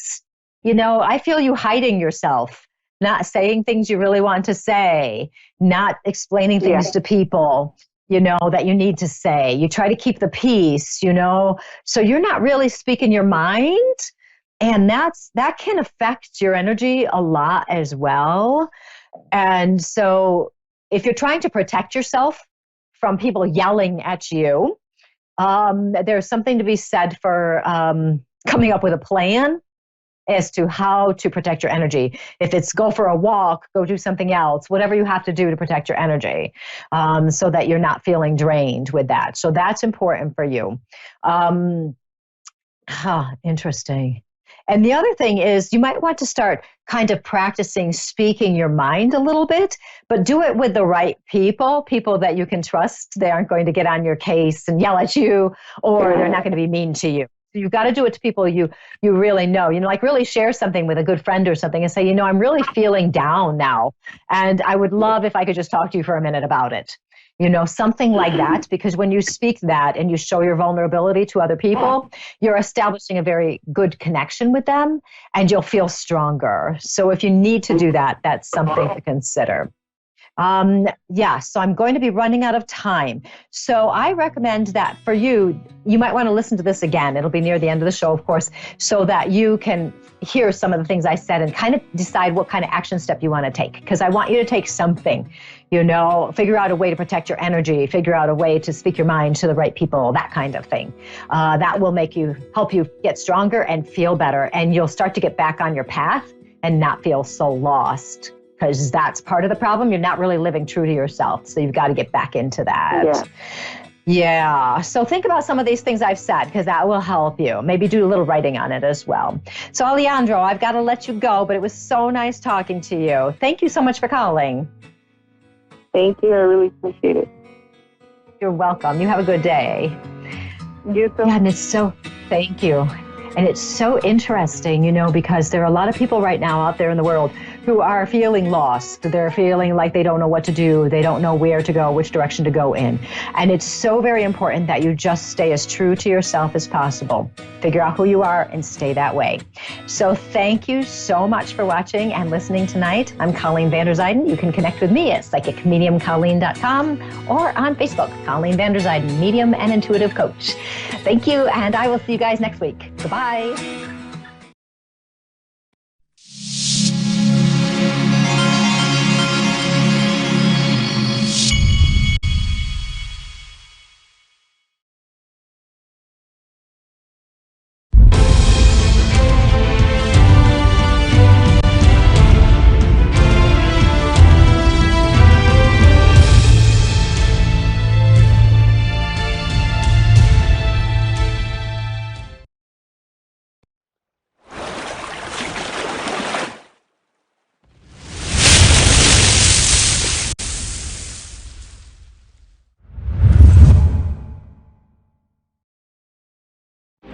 Well, hello, this is Rebecca Urich with the High Frequency Channel.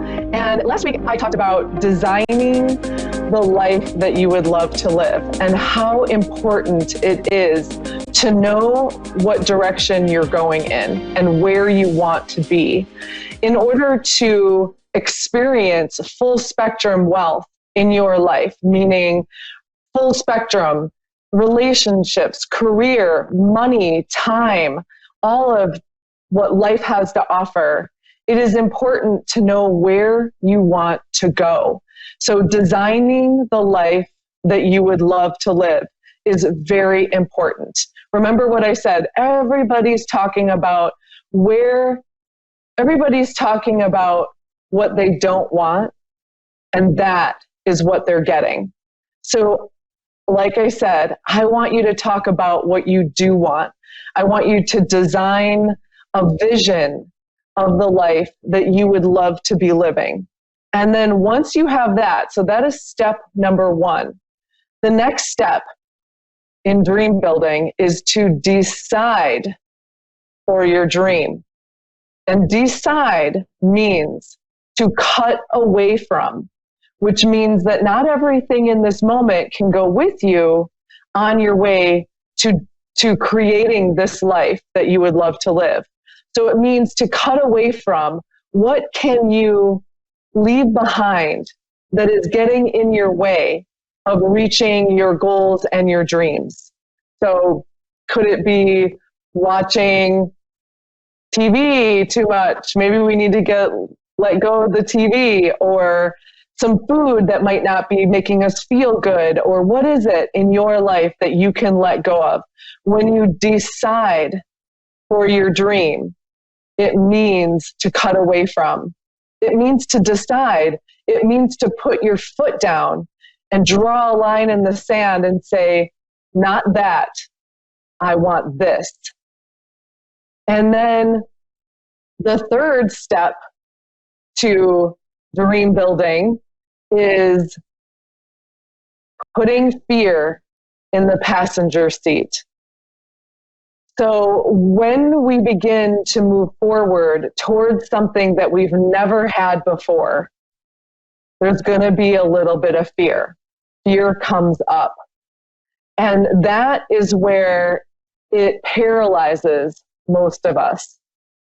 But when you can put fear in the passenger seat and recognize that when fear is with you, it means that you are on your green growing edge. It means that you are doing things that you have never done before. And it's to celebrate that fear is there. When we are in our comfort zone, that may not even be that comfortable, there really isn't a lot of fear because we're not doing anything to change our life. So when we step forward and we begin to take those action steps and move the molecules of the universe and make things happen, you're going to have fear. And it's okay. And I celebrate when I feel fear on my path. It means that I'm charting new territory. I'm making headway. It shows me that I am on my green growing edge. And like one of my favorite mentors, Kyle Cease, always says, chase your highest excitement and then let money chase you, right? Isn't that what we want? We want for our passion to come forward. We want to be happy. We want to experience full spectrum wealth. So what you want to do is you want to start by designing the life. Paint the picture of the life that you would love to live. Second, decide for it. Put your name on it, sign your name, put your foot down, draw a line in the sand and say, this is it. I am ready for this life. And then as you step forward and you begin to chart your territory and move the molecules of the universe, know that you're always going to have a little bit of fear. And when you can put it in the passenger seat, you can make new ground. You can begin to create that life that you know you should be living, right? So here is another little technique that I would love for you to do. Do you remember as a child, you would get a permission slip from either your mom or from school saying that you can go on a field trip or permission to leave school early for some family function. I want you to pull out, now I used pink because I don't know why I feel like permission slips were pink when I was a kid. Pull out pink Post-it notes and write yourself a permission slip to be successful, a permission slip to be happy, a permission slip to allow your body to heal itself, a permission slip to go beyond what you have ever done before in your life. What kind of permission do you need? And take the time to write out your permission slip You can write out as many of them as you want and post them by your computer, in your bathroom, on your refrigerator, to remind yourself that you have permission to be whatever you want to be. I want you to remember that you are a creator being, having a human experience, but you are the creative being of your life. You are in charge of the direction that your life will go. Here's the problem. You're looking into other people's eyes for approval. You're looking for other people's acceptance of what you're doing. So we need to stop that. And we need to turn inward to our heart. Maybe even put your hand on your heart right now and listen to what your heart is saying. What do you want? And then to go and do it. Stop looking around for other people's approval and opinions, right? We can ask trusted friends for advice, but in the end, making your own decision. And know that on your path, like I said, you're going to have a little bit of fear. You might even have a little bit of failure happen. Those will be your stepping stones toward the life that you would love to live. So let's come together and take a breath and give yourself permission to be happy. Give yourself permission to have a win every single day, even if it's just getting out of bed or eating something healthy or going for a walk. Give yourself an easy win. What is that for you today? What win can you give yourself? And then remember to give yourself permission to be happy and joyful and content, to allow for your passion to come out and to propel you forward into the life that you would love to live. Let's deep breath that in. Long, relaxing breath out. Let your body soften. Let your body relax.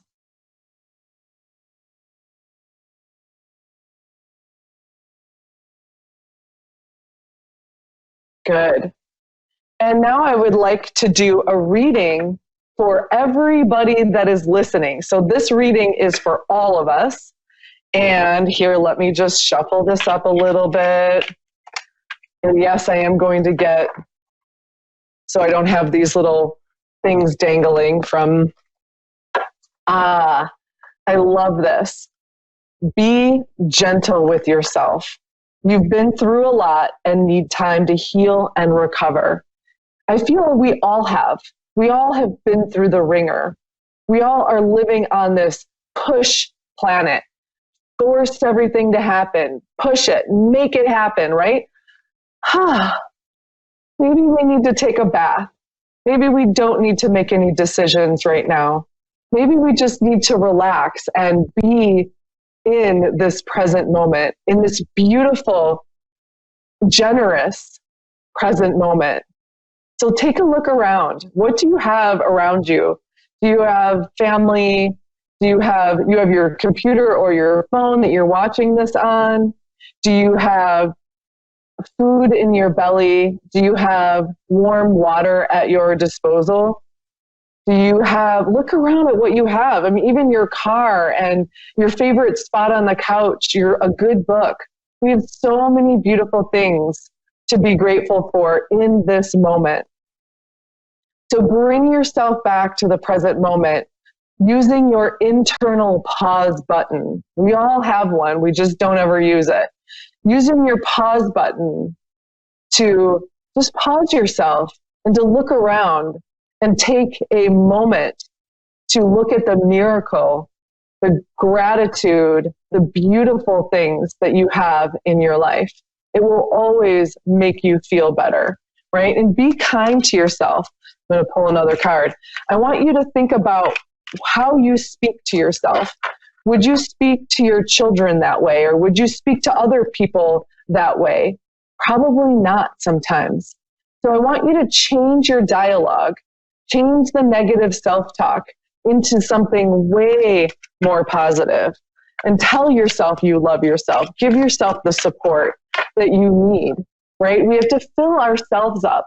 Like I said, if we look to others to fill us up through looking for approval, looking for opinions, we will never be full. We will never be as full as what we can give ourselves. We look out into the world for other people, loved ones, family members to approve of us, to love us the way we want them to love us, but they are always going to love us the way they love us, right? So we have to love ourselves the way we want to be loved. So what is that? Taking a bath, putting some fabulous lotion on your skin, drinking lots of water, eating good food. What is it that you need to nourish yourself? Okay, let's pull another card. And then we will go to our caller. So remember that the universe, source, always sends miracles to answer your prayers, your sincere prayers. So we want to be mindful about how we are praying. We want to speak what we want and say thank you and be in gratitude, right? It's when we get into the, oh my God, please give me this, and we kind of get into this begging mode where things don't actually happen. So we want to be sure that we are crystal clear in our prayers, that we are grateful, and that we are saying thank you for them before they are even here.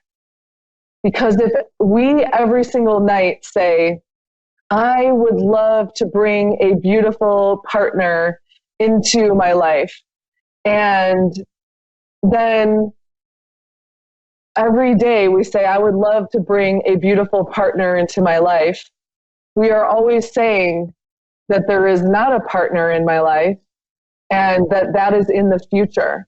And every day we push that into the future, right? So thank you so much for bringing this beautiful partner into my life, right? Say it as if it has already happened. And then you begin to collapse time and you draw it in and you make it happen faster. Okay. So namaste to all of you. Let's go to our first caller from Australia. I love that. So Arcadia, how are you? I'm good. Good. Tell me a little bit about what you were looking for today. I was just looking to get a reading done. Okay. Do you want a general reading, or do you have anything specific? Well, I was wondering if you could tell me something about my dad. About your dad. Okay. Yeah. I am not a medium to be able to draw him in and get messages from him, but I can help you. Yeah. And also I want you to know that whatever comes up is really what is the message that they want you to hear. Okay. So it's telling you, are you hiding yourself a little bit? Are you hiding your true nature? Are you kind of holding yourself back in a certain way? Yeah, at times, like, I don't like to put myself out there. I love to be individual, independent, and I don't like putting myself out there at all. Okay, so what they're saying is, is it a fear thing, or?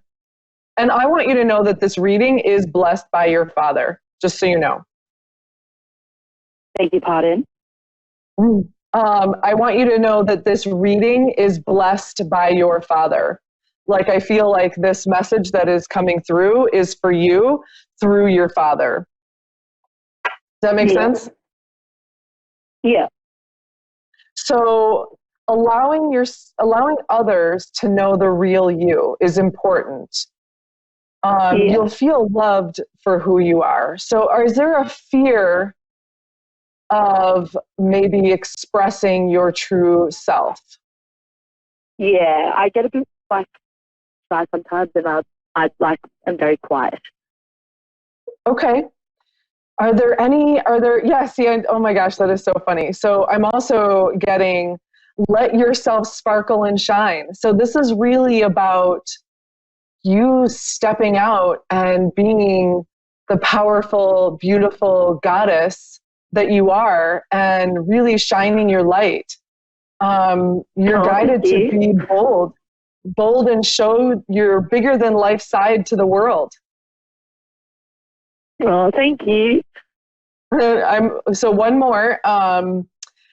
Reach out if you need emotional support. Reach out to somebody who might be able to help you mend your heart. Yeah. Do you know who this person is? Lately I've been doing like counseling. Okay, good. At the moment, I've been talking, because at the moment I'm going through a little bit of court stuff. So like I have a JJ worker, and I've been organising with my JJ worker that I start seeing a psychologist. Good. And that's what I've been looking into. Starting to talk to people. Okay. Yeah, good. It's saying like to heal and mend your heart, you need some extra help, and that is through other people on the planet, right? So other people that you trust are going to be able to help you mend your heart. And also to really help, giving yourself the time that you need to heal. So like I say, so I'm also a life coach or a transformational coach. I source the infinite and yoga teacher, meditation teacher. Anyway, what I tell my clients is like, put your hands on your heart and talk to your 5-year-old self. And what is she saying? What's going on with her? Is she crying and upset or sad? And what if you and what would you do, if it was your own 5-year-old child upset and sad? Would you hold her and hug her and give her love? So I want you to actually give that to yourself. Yeah. Because while other people can help you, you can help yourself even more. And other people will be able to help you, but they won't be able to fulfill those needs as much as you will be able to. So what are some things that you could do for some self-care, like taking a bath or walking in nature, talking with a tree in your yard? Okay? Yeah. Does that sound good? Yeah, thank you so much. That means so much to me. Yeah, you're so welcome. Thank you so much for coming on. And bless you. I wish you well, okay? You too. Have a good night. Thank you. You too. Thank you. Bye. Thanks. Bye-bye. And next we have Cheryl. Hello. Hi, Cheryl from New Mexico. How are you? I'm here. I've just got a lot on my mind right now. Okay. Do you want a general reading on what's going on and we can talk about it? That would be great. Okay. So what I'm getting, wow, you do have a lot of stuff going on, don't you? Okay. Yeah. So first step is clearing any negativity that's around you. So that might mean people. What is that about? Do you know who that is or what that is? Right now, me and my other half are in the process of moving back down here from Alabama.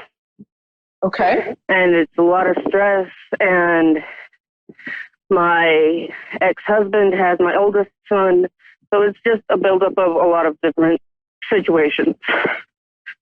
Okay. So maybe I always tell my clients, when we are in worry, we are not in faith. And remember that faith is the pure trust that everything is in divine and perfect order. And when we're in fear, we can't have faith. So I want you to start noticing when you're in worry. It sounds like you're doing a lot of worrying. Yeah, it's hard to do, or it's hard not to. I know, I hear you. So what I recommend... Go ahead, you're also what? I'm also 5 months pregnant with my third kid, and so trying to make sure everything is taken care of. It's just, like I said, it's a lot. It is a lot. It is a lot. So what I want you to do is I want you to know, first of all, that you are surrounded by love. You have your angels and your guides and everyone that are around you, supporting you and helping you, and actually providing you spiritual protection right now. So I want you to know that and allow that, and you can actually ask for that to be extended over to your son, if that is helpful, so that you don't have to worry. Okay, so just simply ask. Be like, okay, thank you so much for protecting me, but I also want you to protect my son. That makes sense. Okay. So you can do that right now, or you can use my words as yours and so it is. I can just tell them, all right, go send some love and protection over to her son, and so it is. Okay. Mm-hmm. And then I'm getting that it's important that you do reduce your stress. So what are some things that you can do to begin that process? I know you're in a heightened state and it's like, whoa, I'm in the middle of all this stuff, but it's really important that you either breathe several times a day just to allow your nervous system to calm down, or take a bath, do something. Being pregnant, you don't want the stress to, make, anything happen. Not that it will, but it's important that you do something to de-stress. That's part of the reason why we're moving back down here, is it's a lot less stressful for me. Good. Okay, so you're on your way to doing that. That's really good. What are some other things that you can do to release some stress? Usually I play with my 19-month-old. Good. I read. I just basically just hang out with family. Okay. I love that. I love that. And when you get down there, I feel like this is not right away, but when you get down there and you get a little bit settled, your heart is ready to heal from any past experiences. So you want to devote some time to listening to your heart and doing some deep emotional healing, okay? And letting this all go. Right. Letting it go and relaxing and enjoying and healing, okay, my dear? Yep. All right, sweetheart. Is there anything else? You okay? Yeah. You're going to be I'm okay. You're going to be okay. That helps a lot. You're super sensitive right now. You're super sensitive. Yeah. but believe in what you're doing. It's all going to be good. All right? All right, thank you. You're welcome. You're welcome. And congratulations on your pregnancy. Have a wonderful day and be well, okay? You too. Thank you. Bye-bye. And thank you so much for joining me. Join me live on my Facebook page, the High Frequency Channel, right after this for more free readings. This is Rebecca Urich, and again, you can reach me at thehighfrequencychannel.com or my Facebook page, and I look forward to seeing you next week. Have a blessed day. Namaste.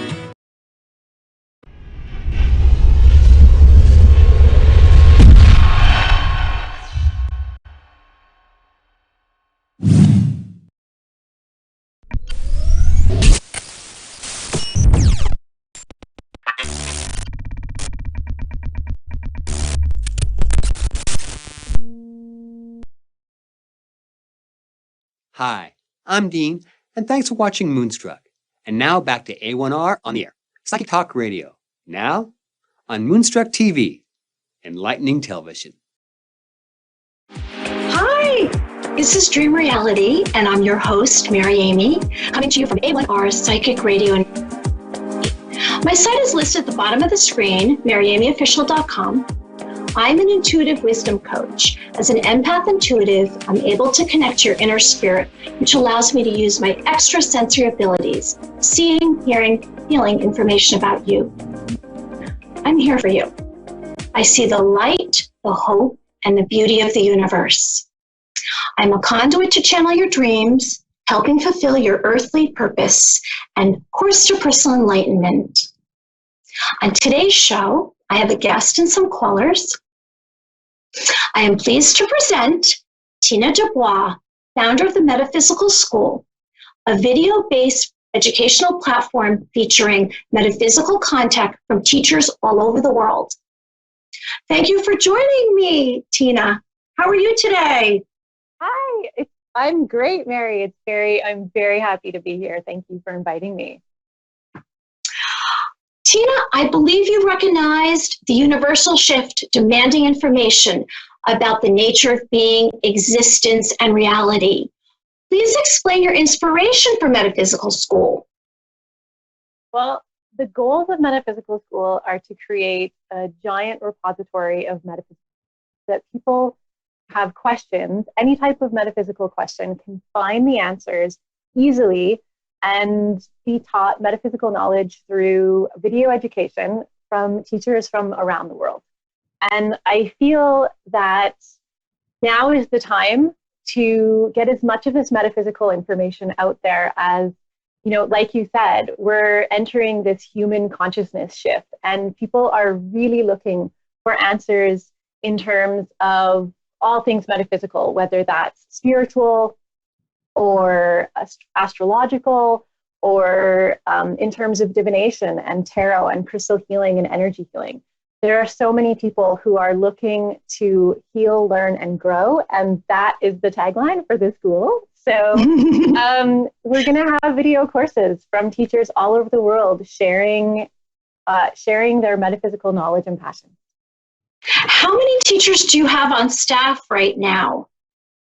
We're pre-launch at this stage, so I've been recruiting teachers for the last year and a half, and I have 91 teachers in our faculty at the moment, and like I said, that's all over the world. We cover Canada and the United States from coast to coast to coast, and we also have teachers in Australia and Europe, and we have a teacher in Peru, and so we're really covering the globe. I noticed that you had a range of really interesting subjects. Which ones are your favorites so far? Okay, well, I can tell you that the metaphysical knowledge is going to be divided into 8 core subjects. And of those subjects, my favorite are the crystal healing and intuitive abilities. I am a crystal healing facilitator, so I do crystal healing sessions for people. And I also love to teach all aspects of crystal healing. That's actually how I started Metaphysical School, was I was giving crystal healing workshops in a crystal shop in a place where I used to live in Cochrane, Alberta. And then I moved to a really small town where crystal healing workshops just isn't something that's going to go really well here. So I wanted to start teaching online. So my favorite topics are crystal healing and the intuitive abilities. So I'm also going to be teaching empath skills, as I identify as an intuitive empath like yourself. And how that sort of happened was about 9 years ago, I literally woke up an intuitive empath. Before that, I had not had any of these abilities since I was a kid. And I had to turn all of them off to go to university and live my life as an adult. And then I, during that time, I was really sick, and I had kind of hit rock bottom, and I went to a body talk practitioner, and she did a quantum healing on me, but she also gave me a little tumbled smoky quartz, and I slept with it that night. And when I woke up the next morning, all of these intuitive skills and empath abilities were turned on, and I had zero skills. Wow. All of this extrasensory information. And so then I went on a journey to learn about empath skills and how to cope with all of this extra information. And, I have 2 science degrees, so I wasn't always, into the metaphysical. I was really a deeply scientific person. And okay, so about the crystals, I'm really, really excited about this, because I think that you're going to show us some crystals. And I know crystals have healing properties, and you're a crystal sound healing facilitator. How do the crystals heal? And do you have any examples right there that you can share all the way from Canada? I do. I have examples. What do you have? This is one of my favorite crystals. This is called an celestial smoky quartz. And in addition to the properties that a smoky quartz has, which is deep grounding, the celestial part of it, which is the special feature, is determined by the folds and striations. You can probably see how many folds and striations this crystal has. What it does, its extra metaphysical properties, is that it helps you connect to your higher self and connect to the spiritual realm, any of the higher dimensions, right? So this is one of my favorite crystals. Okay, wait, question about that. Don't go away. Sure. Okay, so that's huge, right? So my question is, I have these little tumbled gemstones, and that's a big, big, big, enormous, beautiful crystal. So what's the difference? Is that just more magnified, and this is doing a little bit of help, and that does a lot of bit of help? What? Tell me about that. And can people heal themselves with that, or do they need someone like you? Okay, excellent questions.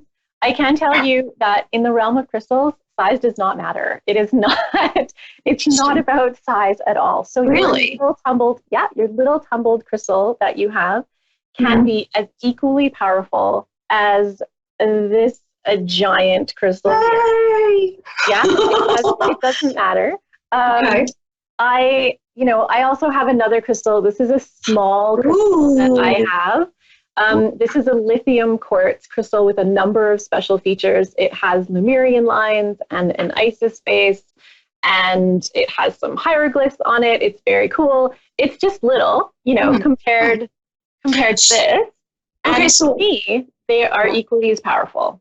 So what does someone do? So they go to a store that has these beautiful crystals, and they don't have you standing next to them helping. What do they do with that beautiful crystal? Do they put it outside, bring it inside? Tell me, is it way more involved that you can't just say in one quick second? Well, how crystal healing works is through energy. So you have energy, and you have an energetic field, and crystals have energy. They have an energetic field. So how crystal healing works is very simply their energy interacts with your energy. So you can hold it, you can wear it as jewelry, like I have this necklace, or I have, a number of bracelets, but really it just has to be in your energetic field. That's all. And then it's going to interact with yours through something called sympathetic resonance, and that is how crystals affect your energy. Well, that's good news. So when it says sound, your crystal sound. So how is sound involved? What do you do? Okay. So the crystal healing is one aspect of what I do, and the sound healing is another aspect. So I took a number of courses called acutonics, and so I integrate the acutonics modality with the crystal healing. So with that, I use tools like Tibetan singing bowls and special tuning forks that you can buy. But really, sound healing, it doesn't have to be special tuning forks. Any sound that you make can carry energy, right? And so if your intent for healing or whatever it is that you want to do, whether it's energy clearing, whatever it is, you hold the intent that that sound that you create carries that intent, and it will do what it is that you want it to do.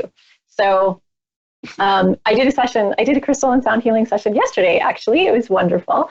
And we lay the crystals out on the body, and then I take out my tuning forks, and my different tuning forks do different things. My tuning forks can ground you, or can cause expansion or release of things. It can move forward. It can bring love. It can clean energy. Lots of different things. So yeah, that's how. Okay, I have a question before I forget. So let's say someone goes out and buys a lot of those. Is there an excess? Will it be too much if you have too many of those? Is there a limit? Yes. I mean, those big crystals that you have, let's say someone had them all around their home and in a very condensed space. Will that be beneficial? Will that be an overload? Do you suggest that? Because I just don't want people to go out and overdo it. Like what's a good place to be at? Is it one or two crystals, or is it unlimited? In my opinion, it's unlimited. So I like to call myself crystal addict, and the ones that talk to me, that speak to me and resonate with me, I have a tough time not buying them. So I have an extensive crystal collection. And in terms of, are there too many? I don't think so. There are certain vibrations I've read that don't interact well, but that's not my philosophy. My philosophy, so if you want to have a whole bunch of crystals in a very condensed space, then just hold the intent that the crystal energy heals you in a way that is beneficial. And because when you're working with crystals and all things energy, you want to ask for what you do want and not for what you don't want, right? So rather than say, I don't want to be overloaded by all of this crystal energy, just say that this crystal energy benefits me for, in ideal ways. Okay. Yeah. I love that. I totally agree with you about intention. Okay, so I quickly wanted to ask you, we both are empathic, and you mentioned that. And I have to be very conscious of energies, outside energies. And could you please give our listeners and viewers some advice, words of advice, being a sensitive person or an empath? Absolutely. I just actually had a public speaking engagement where my whole talk was on bringing back balance and calm for especially sensitive people. So the sensitives that I spoke to were HSPs, which are highly sensitive people, intuitively sensitive, and empaths. And my number one takeaway for how to deal with outside energies, I know it sounds really simple, but it really is self-care. So self-care to me is about managing your energy levels and doing whatever practices that work for you to recharge your energy levels. Because when your energy gets low, you can't deal with everybody else's, right? So that is the number one thing as an empath that I recommend to people is self-care, is manage your own energy levels. In addition to that, there's filtering, there's crystal help, there's mudras that you can use. Mudras are like, it's yoga for your fingers. This is a mudra that I really like. Are you familiar with this? Well, when I was becoming a Reiki master, they taught us different hand gestures, and It was a few years ago. I mean, I just remember there being something like this. I mean, you know, the age-old thing is when people sit down and they do this, you know, right? They're like, woo, you know. Yeah. So anyway, okay, Tina, I am so impressed with your quest for knowledge. I would like you to share your estimated launch date and a way for people to reach you or find your school. Awesome. That's wonderful. Metaphysical School can be found online at www.metaphysical.school. If they want to stay up to date with all of our pre-launch giveaways and launch news, they can subscribe to our Metaphysical School news, email, and newsletter list.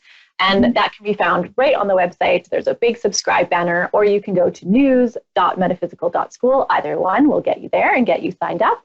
And in terms of a launch date, right now, our faculty of 90 teachers from all over the world are sending in their videos. And when we have 40 videos, then we're going to launch. And I guarantee it is going to happen by the end of the year. And the best way to stay up to date with when we are going to launch our school is to sign up for that Metaphysical School email list. Okay, I know that I see many postings that you have on Instagram and Facebook, so you're reachable that way as well. You bet. Yeah, Okay. I love the Instagram account. We get a lot of social interaction through it. It's very simple, at Metaphysical School. I'm really lucky to have scored, you know, that account. And Facebook, same thing, at Metaphysical School. I want to thank you so much for joining us today on Dream Reality. And I know that after you've launched, we're going to have you back. And I am as well going to be contributing to your school with some videos, which I'll talk about at another date. I can't wait for your Dream Reality. I'm so excited. Oh my gosh. I have 5 videos planned. Let's get these going. It's a process. Thank you so much, Tina, and have a wonderful week. Thank you. You too, Mary. Okay. Bye-bye.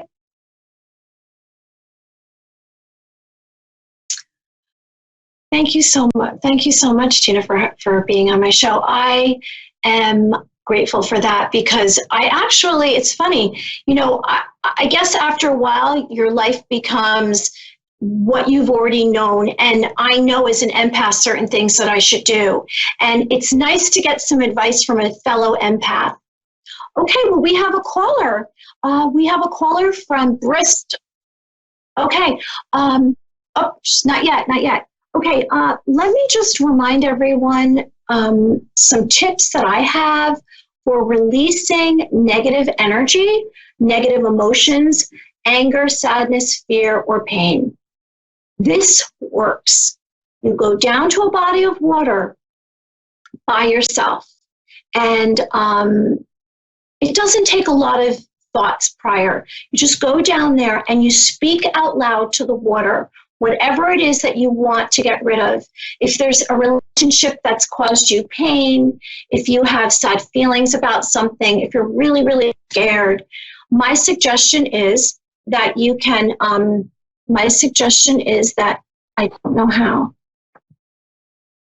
don't know how to disconnect. Okay. My suggestion is you go down to the water and you just out loud say, whatever it is. Like I actually had a whole bunch of down there and I letting go of, and I just listed everything. Like there was a list in front of me and I just said this. And later that day, I started to kind of feel like a little bit of sadness, and I cried a little bit, but it was just a short period of time because I was releasing this energy that took place inside of me. And then the next day was a little bit more, and then after that, good. And then you know what happened? Some good stuff to come in, so I got rid of the bad stuff. We have Jackie from Chesapeake, Virginia. Hey, Jackie. Hi. Hi, how are you? I'm actually really excited. Well, immediately received information about interesting. I saw this dark purple and black, and let's see. So what I got was that you are someone who is. This is interesting.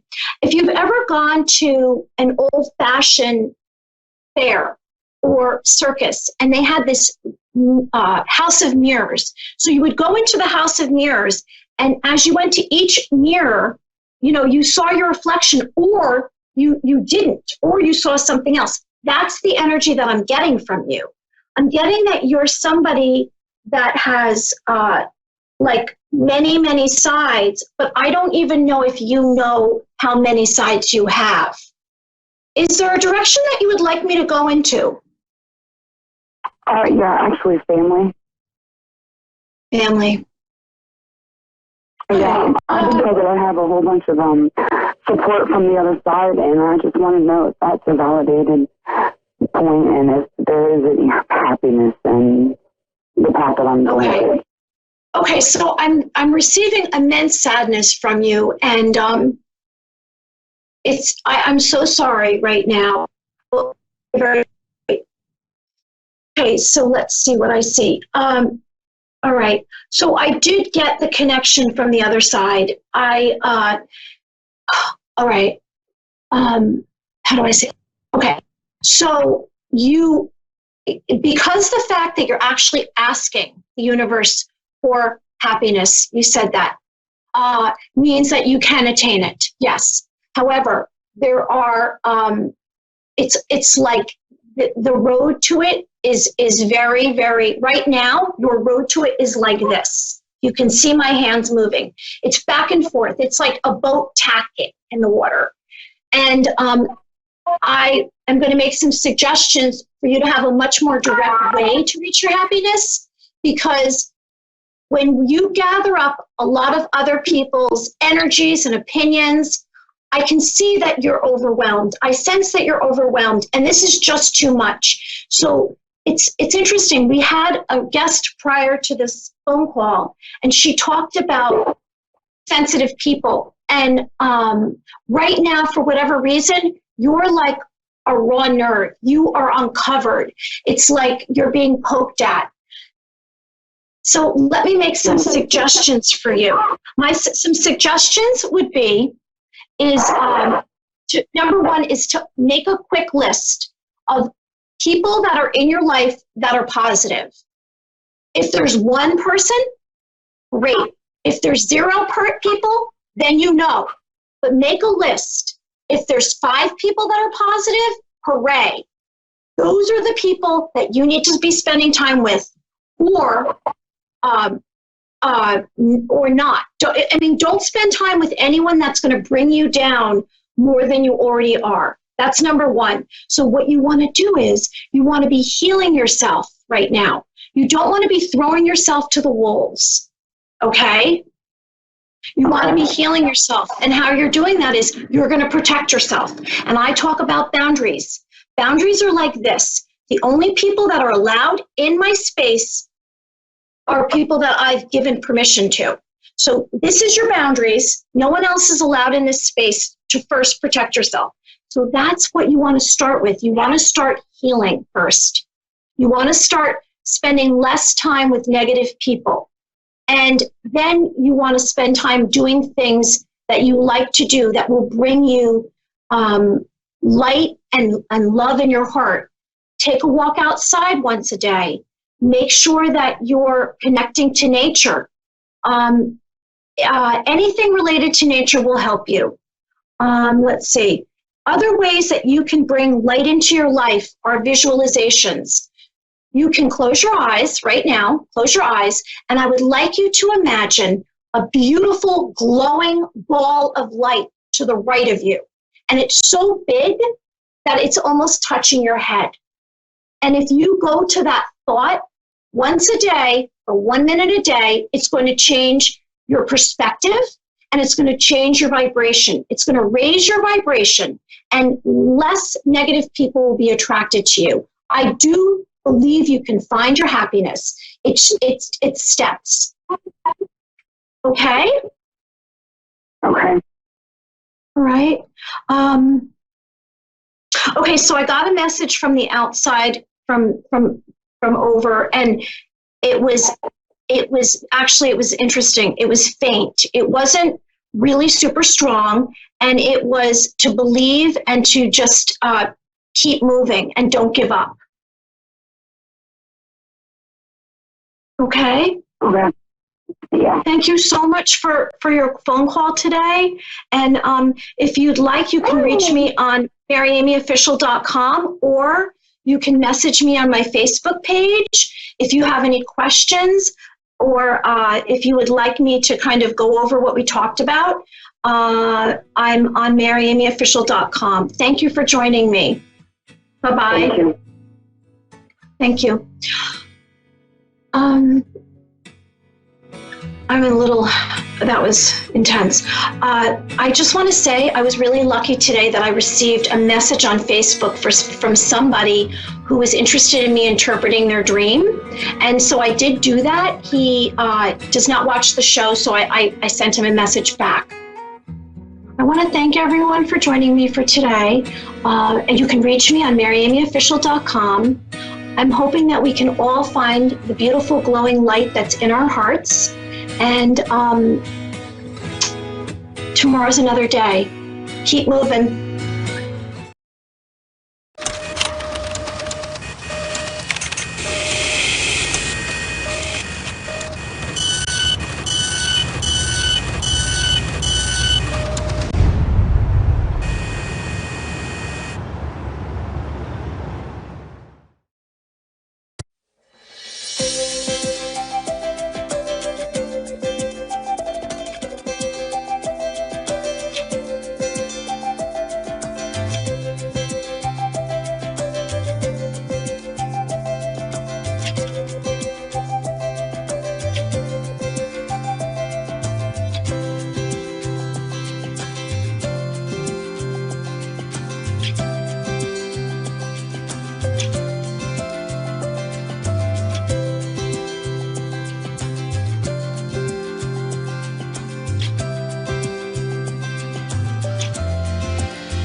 Good evening and welcome to the Modern Mystic Radio Show. My name is Mystic Sarah and I'm going to be with you for the next 30 minutes. I will be taking 2 callers tonight, so I'm really looking forward to speaking to a couple of you at home. So do get dialing in. So today what I want to talk about are chakras. So I'm going to tell you a little bit about how you can either work with your own chakras, douse your own chakras, or maybe even add that into a reading and do your own sort of chakra reading. So when I first started off working as a psychic, I used a variety of different tools within a reading, so I could deliver about 45 minutes worth of reading. So I'd use runestones, I'd use cards, and I'd also use chakra dowsing. Now, in the beginning, I started off with taking silk cloths, one of each colour, so one of the 7 colours. So within the chakra system, it is believed that there are 7 major points going from the base of the spine right up to the top of the head. And each one of them has a different colour and a different energy and provides a different function. And also the colours of these chakras are what actually creates the colour of the aura, okay? So you can douse your chakras to see if any of them are blocked. And like I said, I'd use silk cloths cloths, one of each colour, and they'd be about sort of this sort of size, and I'd lay them out in front of me, big enough to be able to douse over with a pendulum, but not obviously too small that I can't get a proper reading. Nowadays, what I tend to use is this little nifty kit, which is a chakra pendulum kit. And as you can see, you have all of the different coloured stones that pop themselves into the pendulum. And I'm going to demonstrate that for you. What I'm going to do is read my own chakras and obviously tell you a little bit about them. And, you know, if you notice a different change within your pendulum action, you can, you know, give you an idea of what that could possibly mean.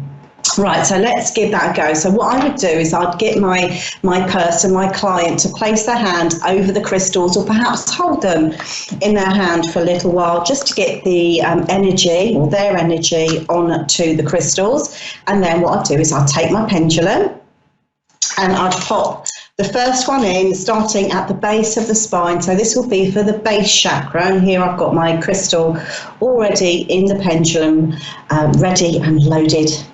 And off we go.